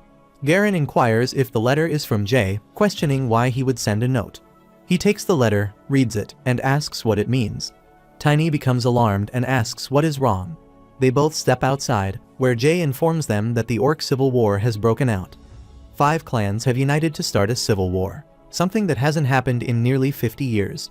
He explains that there hasn't been internal conflict among the clans during this time, and the Empire sees this as an opportunity. Tiny asks what the opportunity is, while Garen explains that orcs are a threatening force. If their numbers decrease due to infighting, the threat to the west will also lessen. He adds that it was bound to happen eventually, though he believes the orcs have just been quiet until now. Tiny asks why the conflict has started now, of all times. Jay responds that the Duke has already begun to respond to the situation. Tiny asks what Jay means by that and how the Duke is involved. Jay explains that, apparently, an orc came to deliver the news. Garen then turns to Hazel, asking if he remembers the friend he made in Jammingwood. He looks at Hazel, acknowledging that he kept his promise, and thinks to himself that he is indeed a trustworthy friend. Tiny reflects that what Jay has said is indeed true, while Jay continues, stating that the Duke has requested mediation from His Majesty, the Emperor. Garen asks what will happen if that request is granted. Tiny inquires about the issue at hand, and Garen explains that this request goes against the Empire's interests. Jay adds that public opinion regarding the Valentia family is worsening, yet it seems His Excellency is determined to mediate, even if it requires using all of the Imperial family's power. Garen asks for clarification on what Jay means by that, while Tiny considers the possibility that this may not be the late Emperor's scheme. He wonders if the next disaster might occur not here, but with the orcs. Jay acknowledges that Tiny seems to know something, asking if he is correct. Tiny denies this, explaining that he only considered the possibility that the demon worshippers might somehow be involved. Garen asks if Tiny is suggesting that the demon worshippers are also tangled up in the orc civil war. Jay then asks Tiny why he believes this, and Tiny responds by asking why Jay is inquiring. Jay replies that based on what Tiny just said, he thought Tiny might have a reliable source. Tiny contemplates briefly before recalling the words of an old man who had warned him to keep the fact that he had traveled back in time a secret, known only to a select few. The old man had emphasized the importance of secrecy, particularly from the temple, as it would be considered blasphemy if they found out. He had warned that if the temple learned of it, Tiny would be burned at the stake, and he should always keep that in mind. Tiny then shouts that there is a traitor among the elves. Jay asks if the traitor has been interrogated. Tiny confirms that she was a traitor from the Elven Knights and mentions that she had said something suspicious. Jay acknowledges that this is indeed something to be suspicious about. Tiny laughs, agreeing, and thinks to himself that, in any case, no one else knows the truth except for him. Jay suggests that if given the chance, Tiny should meet the traitor, as there might be more information to uncover. Tiny exclaims how he could do that, to which Jay responds, suggesting that elves are secretive. But there are ways, especially since Tiny is currently in Elvenheim. Tiny clarifies that he doesn't mean that, explaining that she is dead, having been executed on the spot. He reassures Jay that this much is certain. Jay expresses regret, saying that it is unfortunate since she could have had valuable information. Tiny thinks to himself, thank goodness. Jay then remarks that he doesn't believe His Majesty, the Emperor, will take any action. He states that the Valentia family cannot officially get involved due to their position in the Empire, even though the Duke may have suggested otherwise. He concludes that there seems to be no way to stop the war. Tiny disagrees, saying that there is a way. Jay asks if he has a plan. Tiny replies that it isn't certain, but they need to head to Bader. Ludel arrives and, upon hearing the conversation, interjects that Bader is the sacred land of the orcs and excuses himself for a moment. Garen, looking at Ludel, asks why he is here. Ludel informs them that a human is looking for Tiny at the castle gate, claiming to be a paladin from the temple. Tiny, surprised, asks why a paladin would be looking for him. Ludel informs them that the Pope wishes to meet Tiny personally. Tiny is shocked to hear this and asks why, in the world, the Pope would want to see him, recalling the old man's warning about blasphemy. Ludel admits that he has no idea, while Tiny begins to imagine the worst. He envisions the Pope shouting that to go against time is to go against the will of the gods, and the blasphemer should be offered to the goddess. Tiny imagines trembling as he hears. He has defiled the goddess, so kill him. Ludel, unaware of Tiny's internal turmoil, states that he will bring the paladin to Tiny. As he turns to leave, Tiny stops him, telling him to inform the paladin that he is not there. Ludel asks if Tiny doesn't want to meet with him, to which Tiny replies that he most certainly does not. He then informs Jay and Garen that he is leaving today. Jay asks if he is leaving right now, and Garen inquires what will happen to him, wondering if Tiny is simply going to abandon him. Ludel responds that they should wait a moment, as he had promised to help them root out the traitors in the patrol squads. Tiny acknowledges that this is true, but stresses that the orc civil war is more urgent. He suggests that they lock the traitors up for now and then flee. The three of them look at him in surprise. Meanwhile, in the woods, a group of masked men arrives. One of them confirms that everything is set, and another one tells the group to go hide in their designated positions. They will wait for the signal. The first masked man looks at the stick in his hand and asks what it is. The second masked man replies that it is something the first elder gave him, an artifact known as Os Virga, which erases traces of dark magic and amplifies its power. With this, they will be able to strike him hard. The first masked man notes that considering the level of power demonstrated in the demonic territory, they cannot be too sure. At that moment, the third masked man arrives and mentions that they have also prepared a last resort, though he is not eager to use it. Meanwhile, Tiny is riding on Lunar Wolf and mentions that if they continue at this pace, they will arrive in 3 days. He expresses concern that he wasn't able to explain everything properly to Estina, as he had left in such a rush. He recalls her reaction when she said, "So he just left." He regrets not being able to finish helping with the traitor investigation and wonders if she is angry with him. However, he realizes that if he gets involved with the paladin, it could raise suspicions, so he has no choice but to leave. He understands that there is much to explain, but decides to focus on dealing with the orc problem first. Suddenly, something binds Lunar Wolf, causing it to scream. Tiny is startled and almost falls off, asking what is happening. As he falls, Lunar Wolf disappears, and Tiny quickly pulls out his ice shield to protect himself. A giant demon runs toward Tiny to attack. He asks what is going on and attempts to escape the oncoming strike. Realizing it is a demon, he draws his weapon to counterattack, shouting for it to get away. More demons arrive, and Tiny wonders why so many are appearing. The masked man then appears, commanding the demons to attack him all at once. Tiny realizes that the ambush has been set up along the path he was taking. It becomes clear to him that the orc civil war was orchestrated by the masked man. The demons charge toward him, and Tiny prepares for the battle. He notices that he cannot sense any demonic energy and wonders why Lunar Wolf has not appeared. He questions if the masked man really believes he can win and looks at him intently. The masked man asks what Tiny means by that. Tiny then uses his tiny combat technique, second style, Storm Sweep, attacking all the demons in one powerful move and sending them flying. The masked man asks one of the demons if it couldn't even withstand such an attack. Tiny walks toward the masked man, stating that the situation has worked out better than expected, as he will now need to bring their heads as proof to Jarek. The masked man retorts that he won't go down so easily and launches an attack using black magic. Tiny asks if it is black magic, to which the masked man confirms and intensifies his assault. Tiny curses under his breath, realizing there are more of them. Other masked men emerge and use Os Virga's magic to capture Tiny. The first masked man declares that this is for the new world and creates a blast. The second masked man comments that they have done it, that they have killed him. He praises the power of 100 bombs, claiming Tiny is definitely dead. Tiny emerges from the fire and asks if he has been used as bait as well. The masked men are shocked to see him, and one of them asks in disbelief how he is still alive. Tiny calls them trash and declares that they are all dead meat. He thinks that if his strength control had been off by even a little, he would have died. He barely managed to neutralize the powerful explosion by absorbing the damage with his stamp, which took a heavy toll. He realizes that he needs to end this quickly. The masked man states that they have no choice but to hurry and proceed with their next move. Tiny wonders what they are planning. The second masked man curses and says that he doesn't want to resort to this. He removes his gown and shirt, revealing a black magic circle, and stabs himself with a spear. He declares that they have no choice but to summon a real monster now. Tiny exclaims, "Darn it, stop," as the masked men gather their powers and unleash a powerful attack on him. Tiny quickly runs to avoid the blast. He looks back at the masked man's body, which is now enveloped in black magic smoke.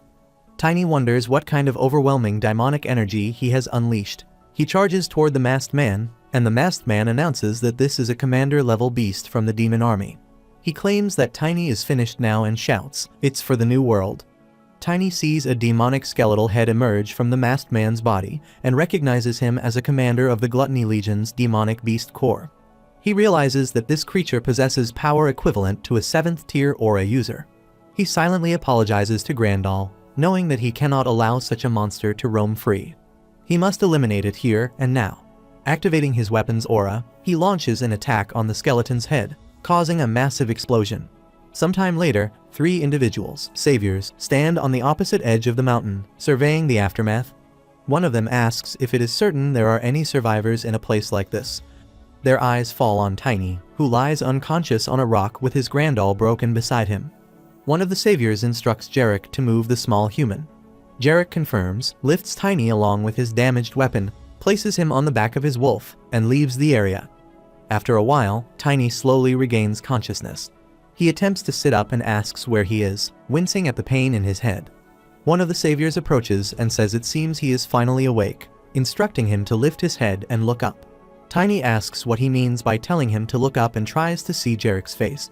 Jarek grabs his chin and lifts his head, saying he cannot even raise it on his own, and now he should see clearly. Tiny recognizes him and, surprised, asks if Jarek has become a woman. Meanwhile, an old man slams his hand on the table in anger and demands an explanation for the failure. He asks how, despite using a valuable artifact, explosives, and even the combined ambush of the 3 elders, the mission could still have failed. Number 1 responds that they witnessed 2 massive explosions in the Great Forest. A third person questions him, asking what he means by failure. Number 1 explains that when he arrived, the elders had already been killed. Later, Number 1 walks down a long hallway, stops in front of a door, opens it, and enters. Skeleton King inside asks what is going on. Number 1 bows and reports that he has come to deliver an update on recent events. Skeleton King tells him to come closer, saying he has completed the grand technique just in time. Number 1 approaches and bows again, offering congratulations on successfully completing the grand technique. Skeleton King acknowledges it and then asks about the mission he had entrusted to him. As Number 1 hesitates to respond, Skeleton King notes that his expression suggests something has gone wrong. With a trembling voice, Number 1 pleads for forgiveness, admitting that he used every method available, but the target was far stronger than they had anticipated. Skeleton King says that after failing his mission, he dares to stand before him and offer congratulations on completing his grand technique. Number 1 quickly responds that it is not his intention. Skeleton King replies that it is fine. Now that he has completed the grand technique, he possesses both the means and the power. As he speaks, he appears before Number 1. Number 1 becomes shocked and stares at him in disbelief. Skeleton King announces that he has become a lick by the grace of the Great Ones, and he intends to bestow that same power upon him. Such strength will be necessary to deal with their enemy. He then summons Death Knights. Number 1 immediately recognizes them and says they are Death Knights. Skeleton King responds that he will grant him 2 of them. Number 1 bows deeply, thanking him with sincerity. Skeleton King continues, stating that the other one is his doppelganger, who will possess the same power as himself. Now, Number 1 must handle the Morse boy personally. This is his final opportunity. Number 1 replies with determination, saying he understands and will not disappoint him. Skeleton King scoffs, calling it pathetic, and declares that it is time to begin moving. He must prepare for the next phase. Meanwhile, in the city, Tiny asks if she is Jarek's sister. Jarek confirms that and adds that she is also their mother. Their mother, the leader of the direwolf tribe, says that Byril, Bold, and Salki all claim they owe Tiny a great debt and express their gratitude. She recalls Jarek asking whether this could be the secret behind Hyung becoming a spirit. He remembers his last encounter with Tiny, who had ridden away on his lunar wolf. Another orc had sworn on his honor that he would offer his help. The scene shifts back to the present, where Tiny says that since it has come to this, he will give him a chance to repay his debt. He must help him persuade Jarek. Byril introduces herself as the leader of the dire wolf tribe, explaining that Bold and Salki have said they owe him a great debt. She considers him one of their own. She adds that Salki has recovered and regained his strength. Another orc mentions that Salki no longer falls behind the youngest and is now the healthiest among their tribe, expressing deep gratitude. Tiny responds that it was all thanks to the lunar wolf, who had acted out of concern for his people. As the lunar wolf appears on his shoulder and makes a sound, Tiny wonders how he ended up here, recalling that he had fallen unconscious. Byril asks if he believes in prophecies, to which Tiny inquires about their meaning. She explains that, from time to time, their sorcerers receive visions, and occasionally, those visions come true. Another orc asks whether the vision has proven accurate this time. She denies it, saying she only saw a bright flash of light in the forest the previous night and suspected something was happening. The other orc thinks to himself that it does not sound like a prophecy, more like a gut feeling. Byril then asks if he would be willing to share his story and the reason he has come. She summarizes that the demon worshippers have tried to alter the fate of the orcs, and, in short, he seeks their help to persuade her brother to stop the war. Tiny confirms that she is correct. She replies that she has brought something along just in case and reveals a black magic artifact to him.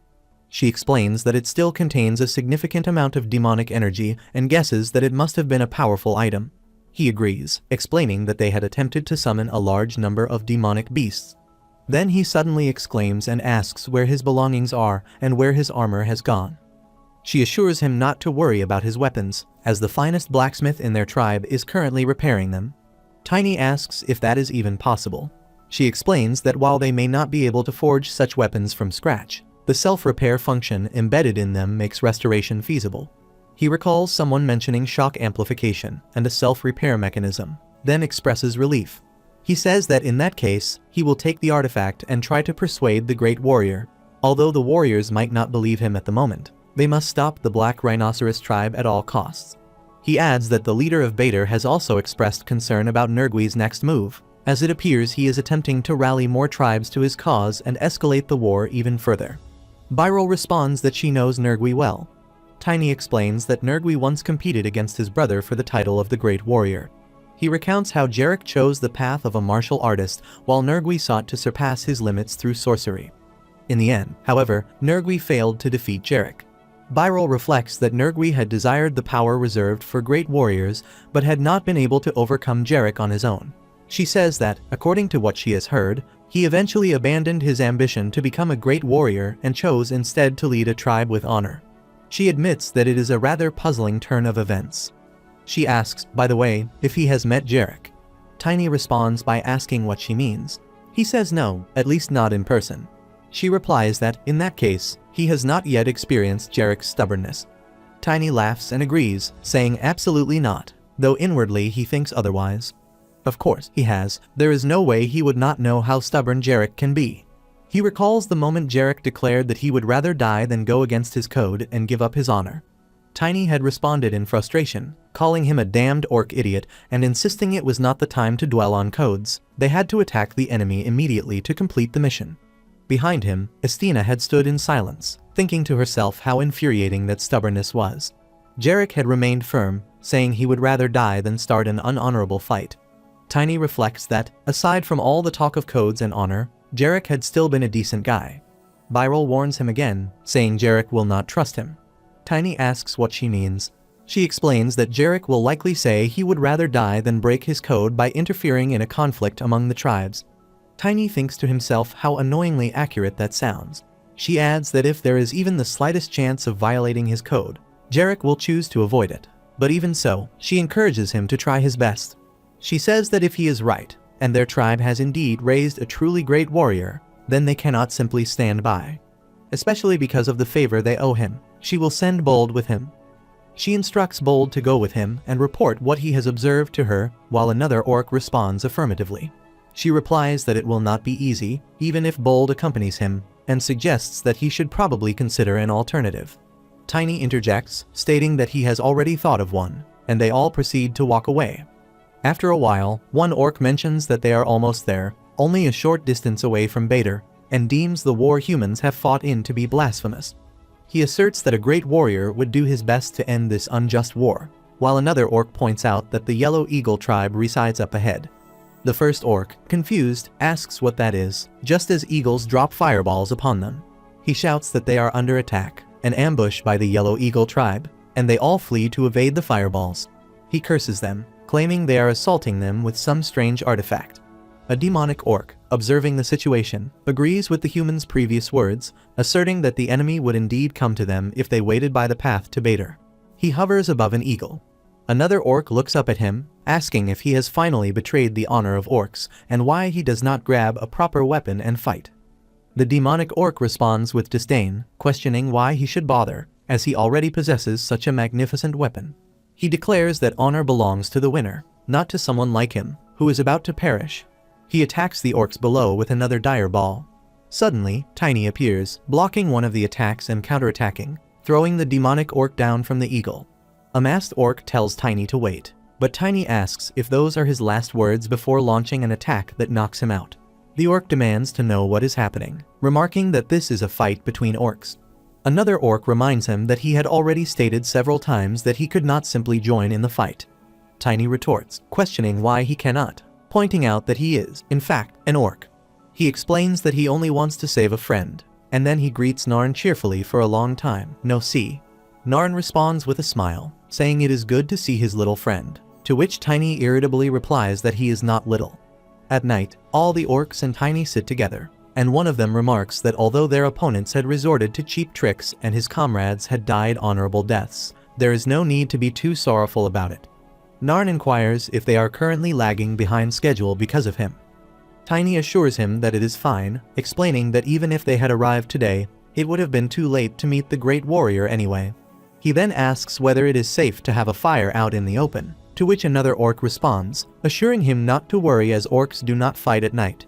It is considered dishonorable, but things have changed now, with humans on their side who orchestrated the ambush. He suspects that they are also responsible for their war strategies. Another orc asks if he should put the fire out, to which Narn responds that it would be impossible to return here quickly if they did. Jionsgu asks why, and Narn explains that the nearest battlefield is the Ludens River, where he had been, but they are far from that location, and the Eagle tribe's base is even farther, so they likely wouldn't risk another attack. Another orc questions why Narn is heading to Bader. Narn declares that he aims to stop the path that goes against all laws and codes, and he is on his way to meet the Great Warrior. Another orc asks who the Great Warrior is just as Narn runs away. Tiny explains that some time ago, the Black Rhinoceros tribe and the White Rhinoceros tribe, in alliance with the Yellow Eagle tribe, the Blue Raptor tribe, and the Blue Hippopotamus tribe, initiated a war of conquest. He states that their tribe has opposed this war, and alongside the Red Lizard tribe and the Blue Lion tribe, they have resisted the invasion. During the conflict, they encountered a human, and he says that a human has been captured in the process. Meanwhile, an injured orc manages to reach the other orcs. One of them raises his weapon and demands to know why a human is participating in a war among orcs. The injured orc responds that it is to bring about a new world. Elsewhere, Narn observes that the explosion has been massive, but fortunately, tribe leader Batter remains unharmed. He reflects that in his previous life, Batter had died in this very war, as far as he remembers. Narn adds that something strange has occurred. The remains of the human have started to rot. Tiny questions what he means by rotted, and Narn explains that the body has begun to decay and emit a foul odor. He then asks Tiny if he has already known about this. Tiny replies that he wishes to speak to the Great Warrior for that very reason, and he becomes convinced that the demon worshippers are indeed planning something involving the orcs. He believes he must determine the location of the orc's relic as quickly as possible, and to achieve that, he must first convince Jarek. Tiny suggests that since things have turned out this way, they should go and speak to Jarek together, as they outnumber him. However, Bold refuses and tells Narn that he should return and receive treatment. He assures Narn that they will speak to the Great Warrior themselves. Narn dismisses the idea, insisting that he will definitely fulfill Batter's command. Bold then questions him about the boar, pointing out that its wounds are rather deep and asking what would happen if his soul animal were to die. Narn, irritated, shouts that Yarltai will not die from mere scratches, though he cannot say the same for the other's old soul animal. Bold asks what he means, asserting that Salki is strong, stronger than Narn's boar, and questions why Narn keeps calling Yarltai for emergency food. Tiny comments that at least Narn has given him a decent name, and then jokingly addresses the lunar wolf, who answers him. Narn explains that he has brought something with him just in case it might be useful, and he pulls an object from his pocket. Tiny, shocked to see it, exclaims that they are fragments from a depth charge and confirms that they are certainly valuable. Narn asks what a depth charge is and whether Tiny knows about this artifact. Tiny replies that these were used during the rebellion in the Empire, and if they explain to the Great Warrior that such artifacts have been employed, it will undoubtedly help convince him. The scene shifts to Bader Castle, where Tiny arrives and asks whether there have always been so many humans inside this orcish stronghold. Bold explains that he heard many humans took shelter there after the war began. Not only is this place considered a neutral zone, but any discussion of the war is strictly prohibited. Tiny questions why that is the case, and Bold replies that the Orc Lord Bader, who once united all the orcs, is buried here, and the laws of this place simply declare it so. Tiny then asks whether those laws do not apply to them as well. Narn responds that they have not come to debate the war, but to expose the enemy's deceit and hidden plans. As they all stand in a queue, someone suggests that perhaps they could be allowed to enter first, given the urgency of their mission. Bold firmly refuses, stating that the code instructs them to wait in order. He bitterly reflects that they are all going to die because of that cursed code and thinks to himself that even Jarek has ultimately gone against it. The scene then transitions into a flashback, where Bold asserts that the code is merely a tool designed to shackle and suppress the orc's natural instincts. Tiny, surprised, asks whether he is truly saying that the very code he once tried so hard to uphold is nothing more than a restraint, and whether it is acceptable for a great warrior to make such a claim. Bold calmly responds that he is simply stating the truth. He adds that orcs heavily rely on their overwhelming urge to fight and their primal instincts, and without the code, they are no different from wild beasts. Tiny asks if that is the reason the beast tribes value the code so deeply, to which Bold responds with irritation, warning that if Tiny compares them to beasts one more time, he will tear his head off. He continues, saying there is no point in criticizing the code now, as nothing remains to return to. Bold then questions whether Tiny is trying to correct him, the protector of the code. Another orc quickly clarified that he was not, and that he only wanted a clear answer. At that moment, a great warrior arrives and strikes the orc with a powerful blow, declaring that if Nergui wishes to justify the war, he should never have broken the code to begin with. Narn observes that judging by the tattoo, the man is a shaman from the Black Rhinoceros tribe. It seems he has been sent as Nertwe's messenger, and the Yellow Eagle tribe must have blocked their path so this messenger could reach the Great Warrior first. Tiny remarks that the messenger no longer appears to be in any condition to deliver the Great Warrior's message. He wonders aloud what exactly the man had said to deserve being struck with a baton. Bold states that the important thing is that the outcome does not look favorable. As they move further inside, someone greets them, saying, "Welcome, Narn of the Red Boar tribe, Bold of the Dire Wolf tribe, and a small human." Tiny says he greets the great warrior of the orcs, Jarek. He introduces himself as Tiny and wonders why they all keep calling him small. Jarek tells him to speak of what has brought him here, while Tiny responds that it is none other than, then suddenly notices a familiar glow and thinks to himself what that shine could be. It is the relic. That fool is using the relic as a lamp. Jarek asks what is wrong, but Tiny replies that it is nothing and thinks that at least now he knows the location of the relic. He assumes it is safer for the relic to remain by Jarek's side. Narn addresses Jarek as the Great Warrior, stating that the ongoing war is not one of honor, and begs him to bring it to an end. Jarek asks if he is referring to the current war before him. Narn clarifies that he is not. This war began because of the demon worshippers, therefore, it has never been under the protection of the code. Jarek demands evidence. Narn explains that they were attacked by orcs who were supported by the demon worshippers, and that fool was taken captive after the battle, though he eventually exploded. Jarek replies that spoken words are not sufficient proof and demands that evidence be shown. Narn presents an artifact and says it was used during the attack. Jarek admits it is intriguing but still finds it insufficient. Bold then steps forward and presents another artifact, insisting that it too was used and that traces of demonic energy remain. He asks Jarek to examine it.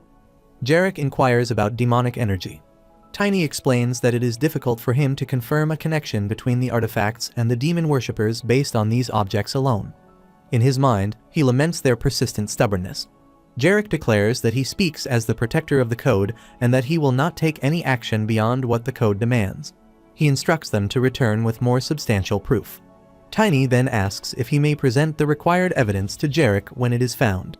Jarek asks if he has heard correctly that his name is Tiny and whether he possesses the evidence. Tiny replies that he does not have it with him. However, he adds that if he were to visit the Black Rhinoceros tribe, the evidence would certainly be found.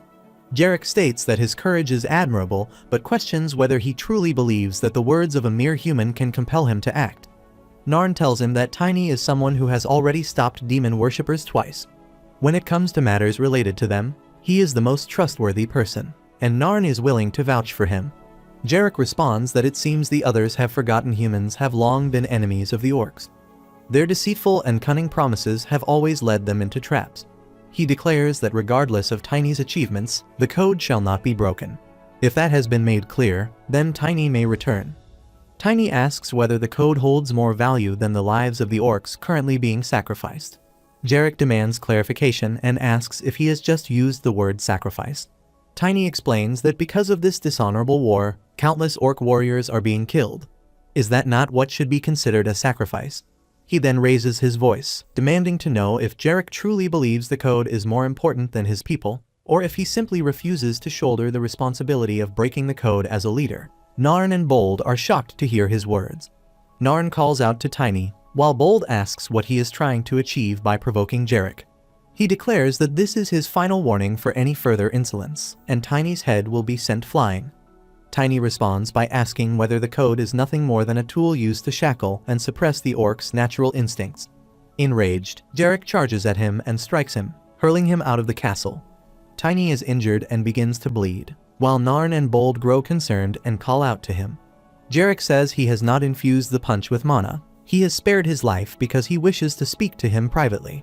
Tiny, as a human, should consider himself fortunate. Jarek then announces that there is something he needs to confirm and instructs everyone else to leave and wait outside. Narn tries to speak, but Bold interrupts, saying that while Tiny may be reckless with his words, he is not a bad person. Tiny reassures them not to worry. He will make sure to convince the Great Warrior. Jarek returns to his seat on the throne and asks whether the words Tiny spoke earlier were truly his own thoughts.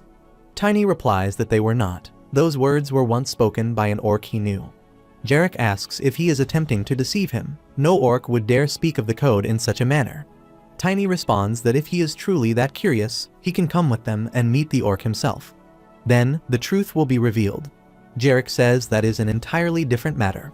Tiny asserts that it is the same matter. The demon worshippers took everything from the very orc who said those words. Jarek responds, telling him not to try to deceive him, as he will never trust a human. Tiny then asks if he would believe him if he wagered his life on it. Jarek replies that the life of a human without honesty and honor holds no value to him. As such, a person would go back on their word as soon as circumstances change. Tiny eagerly asks if that is truly the case. Then how about this? What if they use the Dagger of Oaths? Jarek, shocked, asks how he knows about it and thinks to himself about the Dagger of Oaths. It is a dagger that channels the power of the soul, known as the warrior's soul, and is an artifact that takes the life of anyone who breaks their oath. The dagger's existence is unknown to most, as it is passed down only from one great warrior to the next. Tiny asks if, with the Dagger of Oaths, the great warrior would be unable to back down. Jarek inquires about the identity of the orc who spoke those words. Tiny replies that he will tell him once the war is over. Meanwhile, an old man sits with Majesty, who remarks that it is rather bothersome that he keeps showing up so frequently, even for something as simple as drinking a cup of tea in his office, as it is frowned upon by many. The old man acknowledges this, and Majesty asks if he has come today to ask him to intervene in the orc matter again. The old man confirms that this is the case, stating that demon worshippers are involved with the orcs. Majesty then asks if the old man has proof, as, from his perspective, the orcs, who are the enemies of their empire, are steadily diminishing in number. He says that, according to Duke Rochester, he is the one being accused of provoking the orcs in an attempt to overthrow the royal family. The old man declares that such a claim is nonsense. There is no possibility he would do such a thing, and states that unless the demon worshippers are stopped, not only the empire but also the royal family will be placed in grave danger. He responds by asking if that is Tiny's opinion he is hearing, to which the old man replies that it is also his own. His Majesty says he supposes he does owe Tiny a favor. Although there will be no change to his official response, the imperial shadows will be lent to him. The old man confirms that the shadows will be lent, and His Majesty adds that he assumes the old man understands why shadows are being sent instead of regular troops. The old man rises and affirms that he does, expressing his gratitude for the difficult decision His Majesty has made. Meanwhile, Tiny turns to Bold and says he must ask a favor. When Bold inquires about it, Tiny requests that he inform Duke Valentia of Aslan to send reinforcements to Harharan as soon as possible. Bold asks if he means the village of the Black Rhinoceros tribe. Tiny confirms this and instructs him to make it clear that the Duke's life could be at risk if the situation escalates. When Bold asks why, Tiny simply tells him to say it is because Jarek insisted on going there alone. Bold asks what would happen if he had to face an entire army alone there. Tiny replies that this is exactly why he is requesting the favor. He will also attempt to delay his own arrival for as long as possible. Bold acknowledges the message, while Tiny points to Narn, who nods and gives him permission to proceed. Tiny instructs him to return to the Ludens River and inform Batter that he will handle convincing Jarek. Batter must avoid an all-out battle and conserve strength until then. Narn questions whether Jarek can truly be persuaded. Tiny responds with certainty, believing that Jarek had sworn upon the Dagger of Oaths and thus must uphold his word. He recalls Jarek declaring that if his words prove true, the dagger will glow with warmth. Tiny believes that once Jarek sees Nergui, he will understand. Jarek asks whether Tiny is ready, to which Tiny confidently affirms. He warns that if they arrive and find nothing, he will blow Tiny's head off, so fleeing must not even cross his mind. Tiny mounts the lunar wolf and replies that he has already said he will not run, silently thinking the warrior is excessively obsessed. Jarek reminds him that matching his speed will be impossible and advises him to try keeping up, crouching low as if ready to sprint. Tiny reassures him not to worry, for he has the lunar wolf. They both set off at a run. Jarek challenges him to keep pace while Tiny urges the lunar wolf to move. Bold and Narn watch them depart. Bold remarks that Tiny claimed he would delay their arrival. Narn responds that he must have a plan. Meanwhile, Number 1 observes the scene and remarks that Tiny has succeeded in persuading Jarek. He notes that they are only helping accelerate their plans, then instructs his crow to deliver a message to Nergui. Jarek and that Morse fool are on their way to Harharan. As they race, Tiny pushes himself to keep up with Jarek. At night, Jarek and Tiny are seated together, cooking and eating pork. Tiny remarks that he would say he has won that little race. While Jarek asks what he is referring to, he only tells him to keep up. A race had never been agreed upon. Tiny thinks he remembers Jarek putting in every effort to stay ahead and responds that even so, he must have used a considerable amount of energy chasing him, so he should eat well. Jarek dismisses it as nonsense, saying he has not exerted that much energy. It was merely a practice round. He suggests having a proper race the next day. Tiny replies that they can certainly do that and thinks that by doing so, he can wear Jarek out and force him to take long breaks, thereby buying them some time. He reflects that Jarek's personality remains exactly the same as in his previous life, and everything is proceeding according to plan. Jarek warns him to brace himself, as he will no longer go easy on him. Tiny responds that he understands and thinks it is no easy task to match Jarek's speed. The lunar wolf is performing exceptionally well, and he reflects that perhaps it is not entirely a bad thing after all. Jarek became stronger like this in his past life as well. The scene transitions to a flashback, where Jarek wonders what might have happened if he had met Tiny earlier. Only after encountering him had he learned to control his aggression and become an aura exceeder. Tiny asks what has become of the code Jarek kept preaching about, while Jarek replies that the code is not omnipotent. Until now, no one has ever taught him the meaning of defeat, so he has been consumed by pride. Tiny responds by asking if Jarek is admitting to having learned something by losing to him. He then remarks on Jarek's arrogance, claiming he is certain he holds more victories than Jarek does, and suggests that it is Jarek who is in need of some education. Jarek shouts in response, demanding how Tiny feels now, calling him a human idiot with a sudden growth spurt. Tiny yells back, challenging him to settle it through combat, and insults him as a foul-smelling orc. Estina, who is seated with them, stands and shouts for them to stop immediately. If they have that much energy left, they should go and kill some demonic beasts instead. Jarek concedes reluctantly, while Tiny responds affirmatively as well. The scene shifts to the city, where Estina is heard questioning what has been said, and Tiny leaves to stop the orcs' war. She wonders in disbelief whether this implies that the demon worshippers are also influencing the orcs. Ludel informs her that after Tiny's departure, a massive explosion has occurred in the great forest within the orc territory. Estina considers the possibility that it might have been an ambush. At that moment, Garen arrives and calls out to Estina. She turns to look at him and asks if he is Garen. She asks where he has come from in such a hurry as he dismounts his horse and explains that he went to the area where the explosion occurred since Tiny had been heading in that direction. Estina questions what explosion he is referring to and what has happened to Tiny. He replies that when he arrived at the scene, all that remained was a massive crater. Everything had been obliterated without leaving a single trace. She grows visibly concerned and asks again what has become of Tiny. He explains that he searched the surrounding area in a panic and eventually ended up near the border of the orcs' territory. Garen continues rambling, saying that while wandering around that region, he happened to encounter dire wolf scouts by chance. Estina interrupts him again, shouting and demanding to know what happened to Tiny. He finally reassures her that Tiny is safe. He is currently on his way to the Black Rhinoceros tribe alongside the Great Warrior. She wonders why he did not say that from the beginning and questions how he managed to obtain such information since the orcs would not have shared it easily. Garen answers that if one truly believes in genuine friendship, it becomes possible to befriend anyone. Ludel then informs Estina that all the scouts have been imprisoned and asks how they should proceed. He adds that they must identify which among them are demon worshippers, but without Tiny, it becomes more difficult. Garen interjects, stating that although Tiny is not present, he has shared a method for uncovering the truth. He explains that during such a critical time when a wolf hiding demonic energy has appeared, any act of changing the watch shifts without permission constitutes a direct violation of their code. After a while, Estina reaches the prison, surveys the prisoners, and informs them that she is speaking as both their guardian and their leader. She declares that the punishment for violating these rules is death. However, she adds that anyone who reveals the location where the demon worshippers are creating their artifacts will be given a chance to save their life. One of the prisoners protests loudly, claiming that the situation is unjust. In response, Estina attacks them and states that her actions are for the new world. She proceeds to strike and eliminate all of them. Outside, Garen senses her mana, covers his nose, and comments that it smells unpleasant. As Estina exits, he asks how it went. She replies that they are all demon worshippers. She then thinks about Tiny, hoping that everything is going well with Jarek. Her thoughts shift to a memory of Tiny and Jarek, where Jarek grabs Tiny's hand to help him up and assures him that he will open the way for him.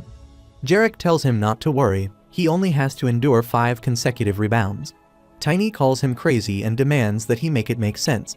Jarek responds that Estina and Hyman fought to the death, doing their part, and now it is his turn. Tiny attempts to say something, but Jarek interrupts, explaining that he should not misunderstand. His fighting style is simply suited for dealing with multiple enemies at once. He suggests that they have another duel when they return, then quickly runs away. Tiny calls out to him from behind and attempts to stop him. Jarek lies down at a distance while Tiny declares that this time, he will ensure Jarek stays alive. As some demonic orcs approach them, one of them orders his comrades to move faster. He thinks that Jarek's decision to come to Harharan without any troops is foolish, and that their ill-fated relationship will soon come to an end. The scene shifts to the present, where, in the morning, Tiny rides the lunar wolf, racing alongside Jarek. Tiny mentions that he has heard Nergui used to be his rival. Jarek confirms this, stating that although he did win in the end, Nergui later gave up his goal of becoming Jarek. He adds that he heard Nergui became a respected leader, admired by his tribe. Jarek expresses that it is difficult to believe the sudden rumors about demon worshippers. Tiny responds that he also wishes it were not true, but the situation speaks for itself. They arrive at the gates of a city, where a guard announces the great warrior Jarek's arrival, and the gates are opened. Tiny feels a strange aura surrounding his eyes and asks what it is, thinking to himself that there are not just one or two demonic energies emanating from this place. The guard orc asks Jarek what brings him to this place. Jarek replies that he has come to meet Nergui. The guard informs him that if he means their tribe leader, Nergui, he is not here at the moment. Jarek acknowledges that it would indeed be unusual for him to be here during a war and suggests they take a look around. Tiny refuses and states that there is no need for that, as he has already found the evidence. It is inside that house. Jarek's dagger begins to shine, and he wonders if that means Tiny is telling the truth. He orders the guard to call for his judge and have him join the search. Tiny proceeds inside and urges everyone to follow. Tiny uses his mana glasses to examine the surroundings and points out the location, telling the guard orc to go down the ladder to the secret room. Meanwhile, Tiny and Jarek also follow him, and Jarek kicks over a door, revealing several orcs tied up, along with wolves locked in cages. Tiny thinks to himself that these creatures are in a similar state to the wolves in Elvenheim. Guard orc exclaims in disbelief, questioning why the warriors who fell in battle are here. Jarek responds by verbally abusing Nergui. Meanwhile, Nergui commands his people to listen carefully, instructing them to defeat the cowardly enemies who invaded their village while they were away and to restore the honor of their tribe. Jarek calls out to Nergui, stating that he can be punished for breaking the code. A masked orc asks if that is not the enemy but, in fact, Jarek. Another orc questions what they have done wrong to deserve punishment and what the code has to do with it. Nergui shouts in response, accusing Jarek of making him laugh. He asks if Jarek is using his power as Jarek to prevent them from obtaining justice, and whether he has chosen to stand by their enemy's side. Jarek calls Nergui a shameless idiot, still attempting to avoid the consequences, and asks if this is the war he is referring to. He then calls out to some demonic orcs. The masked orcs begin to wonder what is going on, with one of them recognizing Kamuk, Zaki, and Kucheski among them, all of whom are warriors who went missing during battles. Nergui arrives at the scene when one of the orcs declares that Nergui is no longer the tribe leader, but someone who has sacrificed his own tribesmen to the devil. Nergui reflects on how they discovered this, as he is the only one who knew of their location. In anger, he places his weapon on the ground, and the orcs all look at him in shock. Jarek declares that Nergui is guilty of betraying his tribe and tarnishing the name of a sacred war. He announces that Nergui will be executed immediately. Tiny tells him to hold on, explaining that since they have found the evidence, they must first stop this meaningless war. He insists they return to Bader and mobilize the troops to fight. Jarek responds that as the guardian of the code, he cannot stand by any longer after confirming Nergui's guilt. Tiny thinks to himself that in his past life, everything only worsened whenever he acted in this manner. Jarek addresses the warriors of the Black Rhinoceros tribe, stating that the leader of their tribe has allied with the demon worshippers and broken the holy code. As Jarek, he orders them to arrest the traitor immediately. The warriors are shocked and respond with anger, shouting that they cannot believe Nergui has betrayed them and dishonored the name of war. They demand that the traitor, who has endangered their tribe, be caught right now. The warriors then charge toward Nergui with spears raised. Tiny watches this unfold and thinks to himself that something is wrong. Suddenly, Nergui transforms into a demonic form and declares that the title of Great Warrior is nothing more than a name to boast about. He releases his demonic energy, using it to kill all the other orcs. Tiny runs toward him to stop him, realizing that the demonic energy emanating from Nergui means he has truly sold his soul. Jarek quickly crosses in front of Tiny and charges forward. Tiny mutters that Jarek, who he will gladly tear to pieces for tarnishing the honor of the orcs, roars like a lion and runs toward Nergui. Nergui, now ready for a counterattack, commands his fellow orcs, who have also become demonic, to kill Jarek. They all rush to attack him. Tiny watches the scene unfold and acknowledges that it is too late to stop them now. He orders Lunar Wolf to move out as well. Jarek shouts for Tiny to stop being a coward and face his end like a true warrior, charging at the demonic orcs and knocking them out with a single strike. Nergui orders Tiny to die and prepares to strike. Jarek attacks Nergui, but Nergui blocks the strike and says it has always been him, always standing in his way. The two warriors clash, each trying to defeat the other. Meanwhile, Tiny rushes toward them. Nergui speaks of Hunderjul, a transcendent weapon passed down only to Jarek, claiming it should have been his as well. Jarek scolds Nergui, who responds that Jarek will never be able to stop him.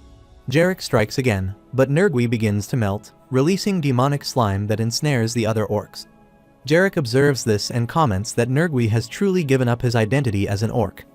Tiny watches this unfold, then warns Jarek to step back, pointing out that the slime is emitting an abnormal amount of demonic energy. Nergui declares that Jarek will become his prey. Jarek asks Nergui if he has truly given up his honor. Nergui replies that Jarek does not understand the sacrifices he had to make to become a great warrior.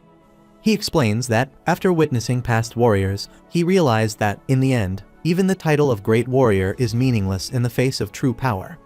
Nergui asserts that rules, honor, and the title of Great Warrior are all pointless. They only serve to weaken their kind, and all they truly need is power. As he speaks, he traps them all in his demonic slime, and they scream in distress. Nergui declares that he knows better than anyone that striving for more power is the true nature of their kind. He then transforms into a massive, monstrous form. Both Tiny and Jarek are shocked by his transformation.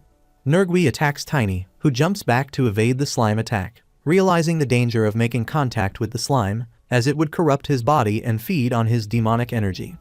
Tiny shouts that the slime will devour them if they do not avoid it. He urges Lunar Wolf to move swiftly. As demonic hands try to capture him, Tiny blocks them with his weapon, yelling at them to leave him alone. He then executes Tiny's style technique number 2, the Whirlwind Strike, using it to block both the slime attack and the demonic hands reaching for him. Jarek asks him what that is, while Tiny warns him not to touch it, as its dark aura corrupts mana. Jarek remarks that Nergui is problematic to the end, stating that he sacrificed their kind, and all he has received is filthy demonic energy. Nergui retorts to shut up, declaring he will destroy the rules and Jarek, untie the orcs, and lead them to a new world as the Orc Lord. Jarek charges to attack, telling Nergui to shut his mouth. Nergui scoffs, calling him pathetic, and claims that such an attack is useless against him. He has been waiting for this moment ever since he was humiliated in Jarek's battle, a day he will never forget. Jarek dismisses it, stating enough with Nergui's side story. Tiny then uses Lightning Wallop to strike him, commenting that the soul power still works against him. Jarek praises the attack, while Tiny urges him to use his warrior's soul. Jarek acknowledges the suggestion and employs his Raging Axe technique with a crescent slash to strike Nergui. However, they are both shocked when Death Knights suddenly arrive. Tiny asks how the Death Knights are here. Jarek asks if he knows them, to which Tiny responds that they are the elites of the Demon Realm, the 5th Division. He wonders how they are out here, as demons of that caliber cannot normally be summoned. Jarek asks what Tiny means by that. Tiny wonders if this is related to that incident, thinking that he and Jarek are not enough to stop them. Meanwhile, Nergui roars as he continues to regain his powers. The Lunar Wolf also warns Tiny, who asks what that is, wondering if it is another demonic energy. Nergui, not wanting to be forgotten, reveals that some demonic slime warriors are advancing toward them. Tiny asks what they are, while the Great Warrior states that they are approaching. Tiny responds that he will take care of the slimes and charges toward them, while Jarek says that he will handle Nergui and rushes to attack him. Tiny also battles with the Death Knights, who push him back. Jarek asks if Tiny is okay, and Tiny, struggling to get up, replies that they are still coming and urges him to prepare. Tiny then calls out to Jarek, asking if he remembers when they fought against the cavalry. Jarek wonders why Tiny is calling him by name now. He asks what Tiny means by that, and Tiny simply says, "Let's go." Jarek, hearing this, asks how Tiny knew and rushes to assist him. A Death Knight then attacks Tiny with his spear, but Tiny swiftly retreats to avoid the strike. He counters by attacking the Death Knight's horse from below, unbalancing it and causing the knight to fall. Jarek, confused, asks how Tiny knew about that, and Tiny responds that it is because Jarek had told him. Jarek denies ever having shared such information and demands the truth. Jarek insists that Tiny will hear the truth after the battle, warning him not to lie, or he will smash his head. The Lunar Wolf warns Tiny, who asks if there is another one, sensing that something is off. He realizes he needs to figure it out and tells Jarek to buy some time for him. Jarek asks if Tiny is running away, and Tiny assures him that he is not. Two Death Knights approach Jarek, who declares that he will take them all on. Tiny then uses his mana glasses again, noticing that the Death Knight's reactions are unusually slow. He deduces that they are not normal and observes that they only move when they sense demonic energy from a distance. Tiny scans his surroundings, searching for something, and finally exclaims that he has found it. A slime warrior appears and attempts to attack Tiny, who quickly slashes it with his sword. He wonders why they continue to spawn out of nowhere and urges the Lunar Wolf to hurry. One Death Knight watches him, realizing that Tiny has distracted them to avoid being noticed. Unfortunately for him, Tiny has already figured out his plan. Meanwhile, Number 1 secretly creates a black magic circle to attack Tiny, who notices him and concludes that he is done for. Tiny reaches behind him, catching Number 1 off guard. Number 1, shocked, asks how Tiny found him, lamenting that if only he had OS Virga, he could have hidden himself. He then attempts to strike Tiny, but Tiny counters with his own technique, Tiny-style technique Number 1. At the same time, a Death Knight attacks Jarek, who tries to evade the strike. Another Death Knight attacks him from behind, prompting Jarek to ask if both are attacking him from behind. The two knights strike simultaneously, but Jarek manages to escape their assault and uses Lightning Wallop to counterattack. On the other side, Tiny also strikes at Number 1, resulting in a powerful blast. One of the Death Knights observes the situation and commands, "No, Commander. Execute the final orders. Command Number 1 to kill the Great Warrior." The second knight responds that Number 2 is to kill the Disruptor. Nergui watches everything unfold and thinks that Tiny is just a human who only knows how to use magic, making him weak. Therefore, he decides to change his plans and uses self-immolation, transforming once again into his slime form. Jarek and Tiny are shocked to see him in this new form, with Tiny noting that he has grown even larger. Jarek asks what these warriors are as many slime warriors suddenly appear. Nergui declares that he is now blocking them from both sides. Tiny wonders why the Death Knights are still moving after he had stopped the caster, and even Nergui's energy feels overwhelmingly strong. Nergui proudly announces that these are his faithful clones and commands them to devour him, sending all his warriors toward Tiny and Jarek to attack. He then prepares a powerful assault, stating that Tiny won't be able to dodge this one. At that moment, Luna arrives and attacks Nergui, declaring that he is wrong. Jarek, trying to confront them as well, looks at Luna and asks if she is another human. Tiny, excited, looks at her and calls her by name. She calls him brother and points toward an approaching army. Tiny then observes the army and identifies them as Gina's, the Blue Wing Knights, and the Shadow Clan. Nergui, confused and enraged, asks if Tiny has brought humans into this. Jarek asks what Nergui is whining about while Nergui calls them insects, vowing to deal with them all first. The slime warriors roar as Tiny and his soldiers prepare to attack. Gina's commands the Blue Wing Knights to advance, and Luna orders the Shadow Clan to take charge. They all charge forward to engage the slime warriors. Jarek and Tiny also join the fight, effortlessly slicing through the slime knights, which surprises Nergui. Gina's informs Tiny that they are almost there when a Death Knight leaps to strike her, hitting her horse and causing her to fall. Tiny calls out to her worriedly as she falls, her necklace breaking in the process. The Death Knight then charges toward Tiny, who is enraged. He demands to know how dare he do that and strikes at the Death Knight to protect Gina's. The Death Knight coldly states that the second command is to kill the Disruptor. The Death Knight charges toward Tiny, who attempts to block the incoming attack, while Luna also moves in to assist from behind. She tries to stab the Death Knight, but he grabs her wrist to block her strike, then twists her arm and throws her aside. Tiny shouts in distress and charges again, activating his Iron God armor to strike. The Death Knight senses a demonic aura on his face and attempts to rid himself of it. Tiny quickly rushes to Luna's side, asking if she is alright as her hand begins to bleed. He examines her injury and realizes that the energy of the demonic beasts has a destructive effect, weakening normal mana. He urgently tells Luna to stay back, thinking he has no choice but to use destructive mana himself to defeat the Death Knight. He is uncertain if his stamp will be able to withstand it, but he knows it is the only way. Tiny charges forward again, announcing that he will use gravity manipulation, applying a 1/16 gravity reversal 16-fold. At the same time, he activates his Tiny-style combat technique with Lightning Wallop, aiming at the Death Knight. Tiny realizes the Death Knight is not attempting to block the attack, and he understands now that this must have been the Death Knight's plan all along. Tiny attempts to grab the Death Knight's hand, but the Knight has already stabbed him. He acknowledges that he has been hit. Tiny retaliates, attacking the Death Knight and stepping back as Gina's and Lunar rush to grab him. Tiny reassures them, saying the wound is not fatal, and reflects that he deliberately took the attack head-on to inject the Death Knight's demonic energy into him. He then mentions that they still have Jarek and Gina's, so there is hope. Luna notices something and points out that Nergui has transformed back into his slime form. Tiny realizes that if Nergui completes its resurrection, they will no longer be able to handle the situation. He urges Luna to take Gina's and flee as far as possible. Luna hesitates, asking what will happen to him. Tiny assures her that he will send Nergui to hell. He then thinks that this may be their last chance, that it is still unstable, but that he must try. With that, he activates his soul weapon and prepares to attack Nergui. Meanwhile, Jarek continues to battle the Death Knight, who manages to cut his arm. Jarek feels the demonic energy seeping into his body, corrupting his mana and making it harder for him to focus. He is already overwhelmed, struggling to defend against the Knight's relentless attacks. Jarek strikes at the Death Knight, who declares that the Death Knight is destroyed, labeling Jarek a small human and reassessing the situation, stating that the priority target has now shifted. Jarek thinks that first it was the man with the knife, and now this Nergui is not someone he can simply look down on. Nergui declares that everything is meaningless, including rules, honor, and even the title of the Great Warrior. Jarek wonders if the title of the Great Warrior is truly so laughable and questions if Nergui became weak after sitting on his throne.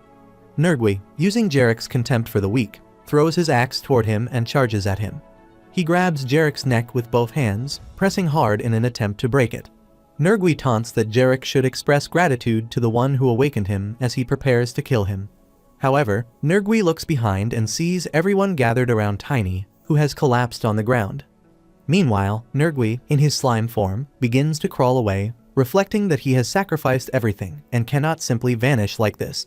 He spots Genus's mana necklace and thinks that he could heal himself using its power, potentially becoming the Orc Lord and starting a new life. As Nergui contemplates this, Jarek arrives and smashes him with his giant axe.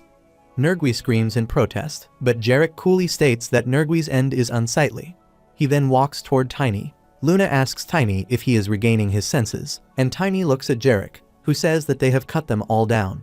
Tiny responds that they have prevented the disaster. Meanwhile, a Death Knight approaches the city, eyeing random people. The Death Knight comes down from his horse, attacks the orcs, kills them, and walks toward the palace. The door is opened, and a mana stone is seen at the entrance. Meanwhile, Tiny opens his eyes as Luna asks if he is awake. He asks where he is. She tells him he is in Harhurin, in a peasant's home. He quickly gets up and asks if she is the Grim Reaper. She asks what he means by that and explains that she is not the Grim Reaper, he is not dead. He responds, saying, "Right, Luna, no," he means, wait, he has no. First of all, he tries to speak, but she grabs his face and calls him brother. He asks what she is doing. She holds his face for a few seconds and says, "Good now, start again." He asks why she is there. She says he has kept his promise to the Emperor, and now that she has finished helping him, they are both free. He replies that he understands and thinks to himself that it seems his business with the Shadow is over. She tells him he is free to do whatever he wants now, such as rebuilding his family. He asks what she means by that. She says it is a man's duty to have a family, to marry, and to have children. He shouts, demanding what nonsense she is talking about, and says that before anything else, there is something he wants to tell her. Jarek, who is also sitting there, remarks that he knew it. Of course, Tiny would want to speak to him first. Tiny becomes surprised to see him and shouts his name, while Jarek slams his fist on the table and says he knows everything. He recalls how Tiny once asked whether the code was merely a tool used to shackle and suppress the orcs' natural instincts and how they would use the Dagger of Oaths. He recounts Tiny's thoughts about the code, the existence and power of the Dagger of Oaths, his unconventional tactics with cavalry, and, in the end, how he truly did it. He remembers the moment when Tiny was injured and fell to the ground, and he said no, this time, he would make sure that Tiny would survive. Jarek then says, never mind that he demands to know who Tiny really is. Tiny asks Genas if he minds waiting outside, saying there is something he needs to tell the two of them. Genas asks if it is about that, isn't it? Tiny tells him to hold on. Genas replies that he has already heard it from His Majesty, so Tiny can speak freely, and he walks out. Tiny takes a deep breath and says he had planned to explain it a bit later, but since it has already come to this, Jarek must know. He says he knows it will be difficult to believe, but he asks him to listen because it concerns their future. They discuss it for the entire day. Then, at night, Jarek says all of them are killed while fighting the Demon King in the future, and somehow, Tiny returns to the past, intending to change what is to come. Tiny confirms it, saying yes, that is roughly the truth, and he is hoping Jarek will believe him. Jarek says that humans have truly mastered the art of lying, and that there is no evidence to support Tiny's claims. Tiny asks what evidence even means in the face of walking straight into death with such a mindset and demands whether Jarek will finally come to his senses. Jarek responds that, nevertheless, these are the claims of a friend who has fought alongside him in battle, so they must be trusted. He says Tiny has risked his life to warn him of the danger his people are in, and he has also saved his life. He adds that he does not need any memories from the future because, from this moment on, they are friends. They both clasp each other's hands, while Luna says that although it is difficult for him to fully understand everything, he believes Tiny as well. Tiny tells her that what he says is real, true, and honest. At that moment, Narn shouts Tiny's name from outside and bursts through the door. Tiny recognizes the voice and says it is Narn. Narn enters and asks if Tiny is really there. Tiny asks Narn about the war and whether he has already returned. Narn says yes, he ran over as soon as he delivered the message to Batter. He then asks what happened to Nergui and the Great Warrior. Jarek replies that Nergui is dead, and as Narn can see, he himself is fine. Narn refers to him as a great warrior and says that's a relief. Tiny tells Jarek to hold on. Now that Narn is here, he wants to know what happened at the Battle of the Ludens River. Jarek asks whether the battle did not end with Nergui's death. Tiny curses the orcs, while Jarek says that yes, he may be an orc. What is Tiny even shouting about? The scene shifts to the other side, where a hippo swims in the river and looks toward the city. There, the Blue Lion tribe leader, Fenja, asks whether demon worshippers are involved in the war. The Red Boar tribe leader, Batter, confirms it. His tribe's warriors have fallen to the power of a mysterious artifact. Fenja asks if that means the humans are demon worshippers. In response, the Red Lizard tribe leader, Nudarga, slams his fist on the table in anger and shouts, "What does it mean to resort to such artifacts? Wasn't Nergui an honorable warrior who once competed for the title of Great Warrior?" Batter replies that he believed so at first as well, but a trustworthy human has explained everything to him. Fenja then asks when humans have become beings worthy of trust. Batter says that, according to Narn, a human is currently heading for Harharan with the Great Warrior himself. Fenja questions whether the Great Warrior would truly do such a thing, and Nudarga remarks that this must be the reason Nergui has left the battlefield. Batter says that any further losses on their side would be meaningless, so they must avoid unnecessary conflict and focus on defense. Outside, an orc army emerges from the river, riding on hippos. Meanwhile, Nudarga insists that even so, they cannot keep running away like cowards. Suddenly, someone shouts from outside that they are under attack. The enemy has arrived. The three leaders are shocked upon hearing this and ask what is happening. Another voice shouts that it is the Blue Hippo tribe, and everyone is ordered to grab their weapons. They emerge from the building, and Batter asks what in the world is happening when an enemy prepares to strike him from behind, telling him to die. Fenja arrives just in time to help him and asks if he is alright. Nudarga also charges toward the enemies, shouting at the cowards for daring to attack in the middle of the night, and orders the Red Lizard tribe to mount their lizards. Batter calls out to him, asking him to wait, while Fenja calls to Batter, saying they must gather their tribesmen immediately, placing a hand on his shoulder. Batter replies that he doesn't have a good feeling about this, sensing that there must be a reason they are resorting to arson rather than attacking properly. Nudarga, mounted on his horse, orders his warriors to follow him as they retreat, commanding them to destroy the cowards. Batter says no, but Nudarga insists that they are escaping toward the canyon, urging them to follow and kill them. As they pursue, the enemies launch an attack, and a blast erupts nearby. Batter and Fenja worryingly call out to Nudarga, with Fenja asking what just happened. Batter asks if Fenja saw that, noting that this is no longer a simple war for them. Their enemies' weapons and tactics are no longer in line with the code. Fenja acknowledges that this is the human way of war and orders everyone to retreat. Fenja again orders everyone to retreat as they continue attacking their enemies, trying to knock them out. Just then, Jarek arrives and commands them to stop, addressing them as honorable orc warriors. Nudarga asks what the great warrior is doing there, while another one questions why this makes no sense. A third asks what Jarek is holding in his hand. Jarek explains that Nergui had colluded with the demon worshippers, and he executed him according to the code, with the great warrior and Harharan's judge as his witnesses. He declares that this war is no longer protected by the code. As the great warrior, he commands them to put their weapons down. Should they refuse, he warns that he will run to attack, and he breaks a rock between them, declaring they will end up buried under the debris. This statement leaves them all in shock. After a while, they all sit together. Batter speaks, saying that although the war may not have lasted much longer, the damages were significant nonetheless. He notes that despite their warriors' struggles, the situation was dire, and the wounded could not be adequately protected. Jarek asks how many casualties there have been. Batter responds that, in total, about half of the orc warriors were killed, both on their side and the enemies. Tiny, in shock, asks what Batter means by half of the warriors being lost. Batter explains that their side suffered heavy casualties due to the explosion. He adds that, despite the enemy's numerical advantage, they still resorted to using explosives, though it did not spare their own troops either. Jarek says he has heard that their warriors have been sacrificed in surprise attacks and reckless charges, and the truth is that their entire race has suffered. He explains that this is how the demon worshippers have orchestrated everything. The war was never initiated with the intention of victory. Tiny shouts for him to hold on. He is claiming that the warriors have followed such meaningless orders. Batter adds that Wuharak mentioned this the moment they began speaking with the enemy. They all felt dizzy and experienced severe headaches. Jarek explains that demonic energy has been used to awaken their aggressiveness and primal instincts. Although the warriors have not been fully corrupted, the influence of that energy has been sufficient to serve its purpose. Tiny says he believed he had managed to prevent the ruin of the orcs, but to think that half of them have had to be sacrificed. Jarek replies that now is not the time to grieve for those lost. Thanks to Tiny, half of their warriors have survived. He urges him to be grateful for those who remain, then taps him on the shoulder and walks away. Batter adds that he was told they have been able to stop Nergui because of Tiny.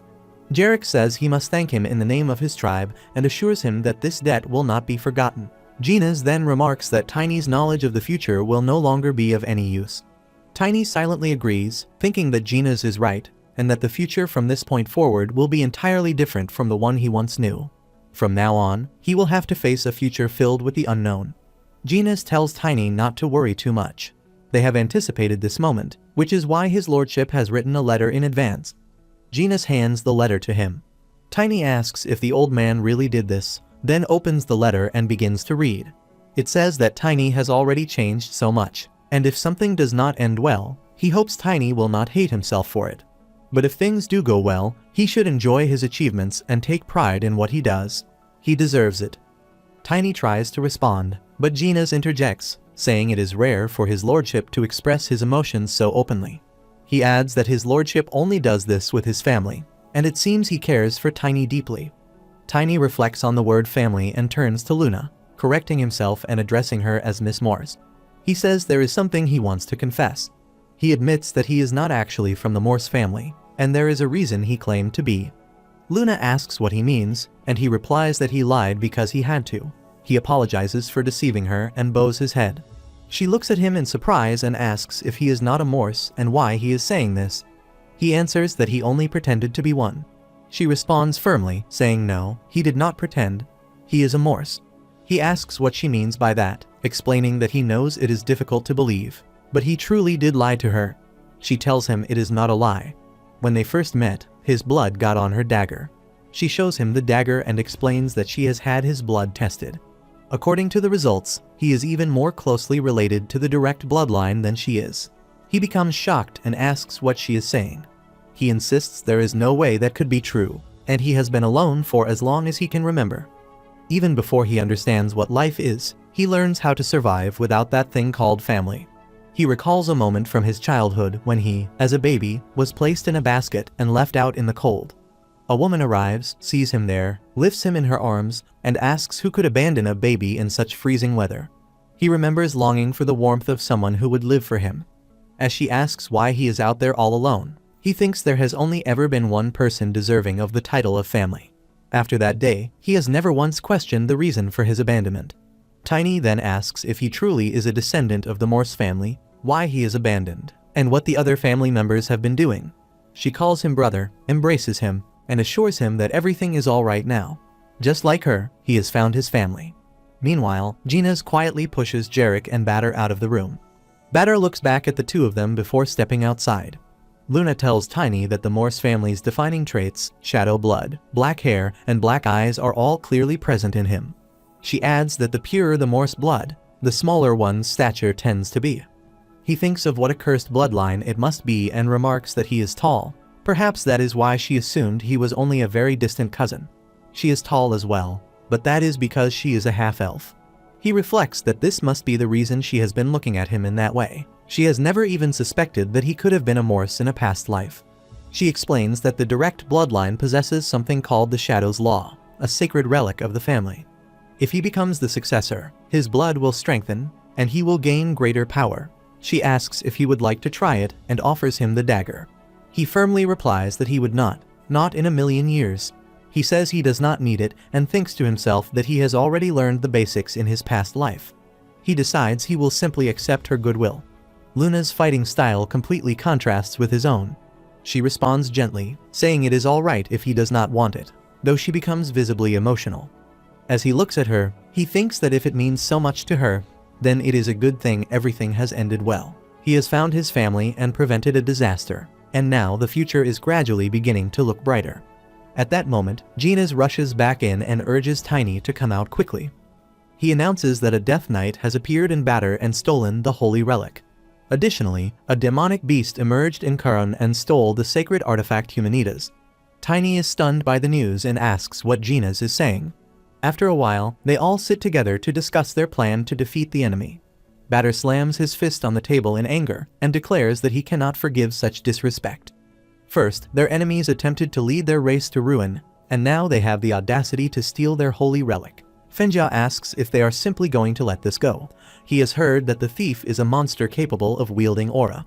Nudarga confirms it and states that they must unite and defeat their enemies once and for all.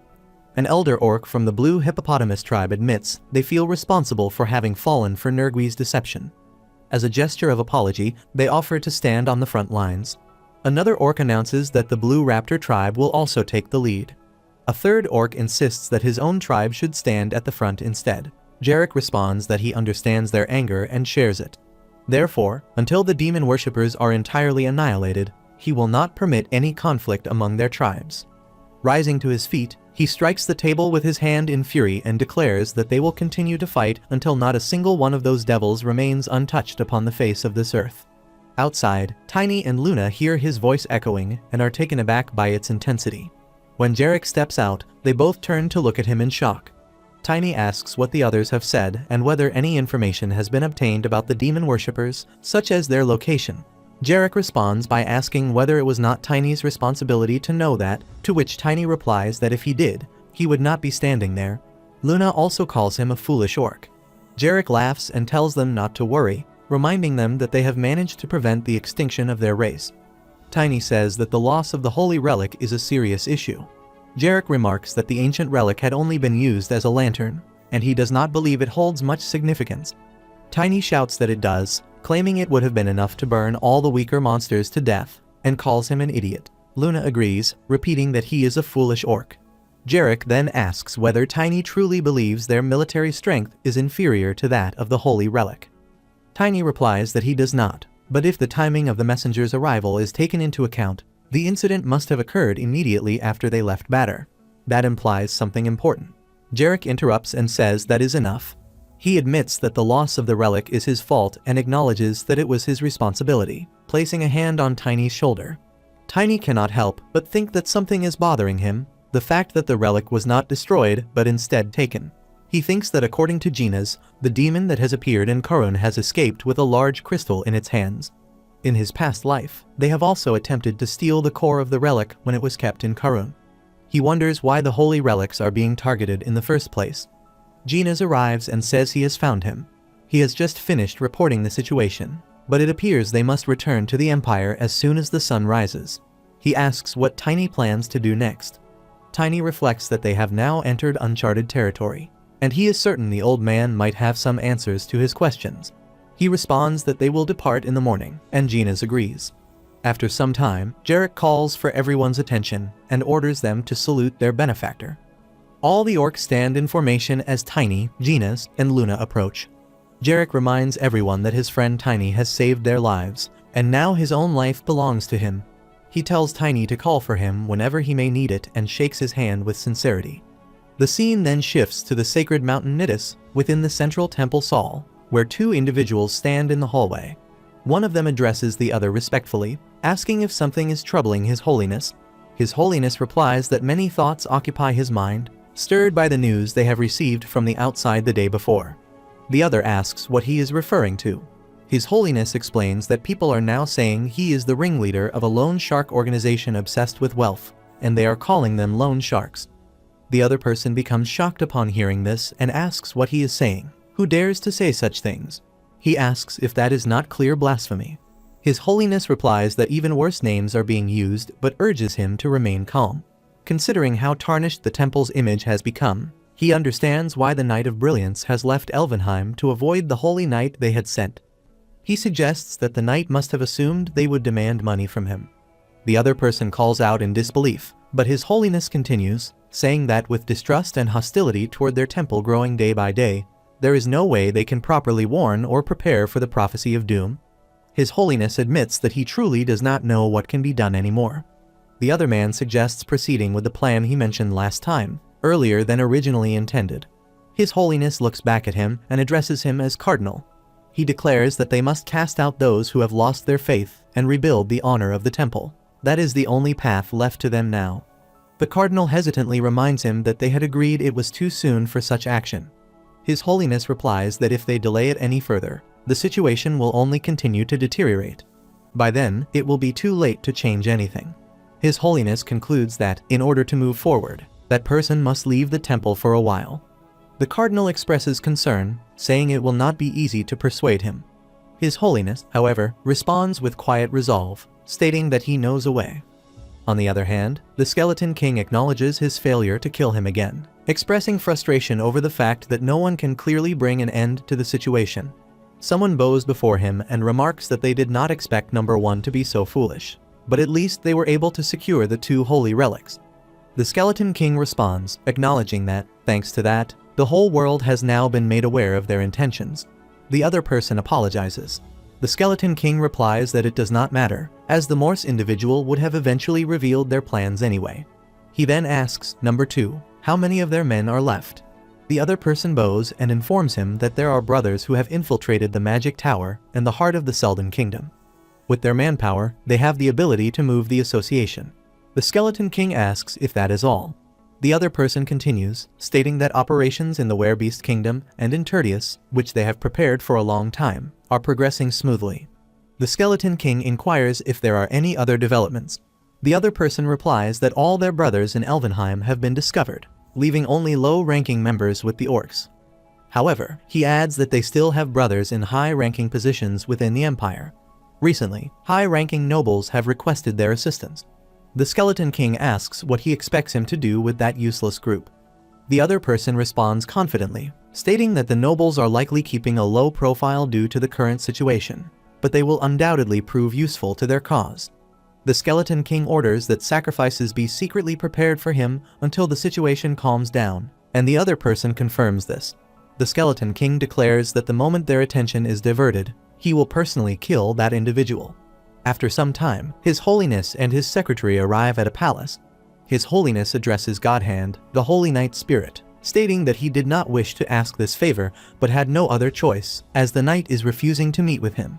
He asks if Godhand believes that the recent events are linked to the prophecy of doom. He explains that the holy relics in Bader and Curran have been stolen, and both locations were protected by a knight named Tiny, who has prevented multiple disasters.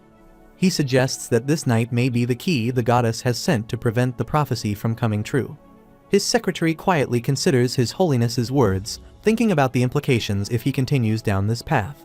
Godhand, however, asks if this aligns with the goddess's will. As she wishes is his reply. Meanwhile, Tiny rides on his lunar wolf, and Gina's rides alongside his horse as they make their way through the forest. Gina's inquires where Luna is, and Tiny responds that she is not far behind them. The scene shifts back to the previous night, where Tiny and Luna sit near a fire. Tiny is eating meat, and Luna asks if all of that truly fits into his stomach. Tiny confirms, stating that it is nothing at all, and that his technique allows him to grow stronger in proportion to the amount he eats. Luna exclaims that it is incredible and offers to teach him their family's secret technique, claiming it is the world's best stealth technique. She rises while he continues eating, marveling at the law of the shadows, saying it remains fascinating no matter how many times she sees it. As he rides on his lunar wolf, he remarks that she is a friend and that she should not try to get rid of her. Luna calls him brother and asks if he truly does not want her to teach him the law of the shadows. He declines, reminding her that it is the opposite technique of his own. She insists that he is still of the Morse family line and must continue their heritage, leaving no room for argument.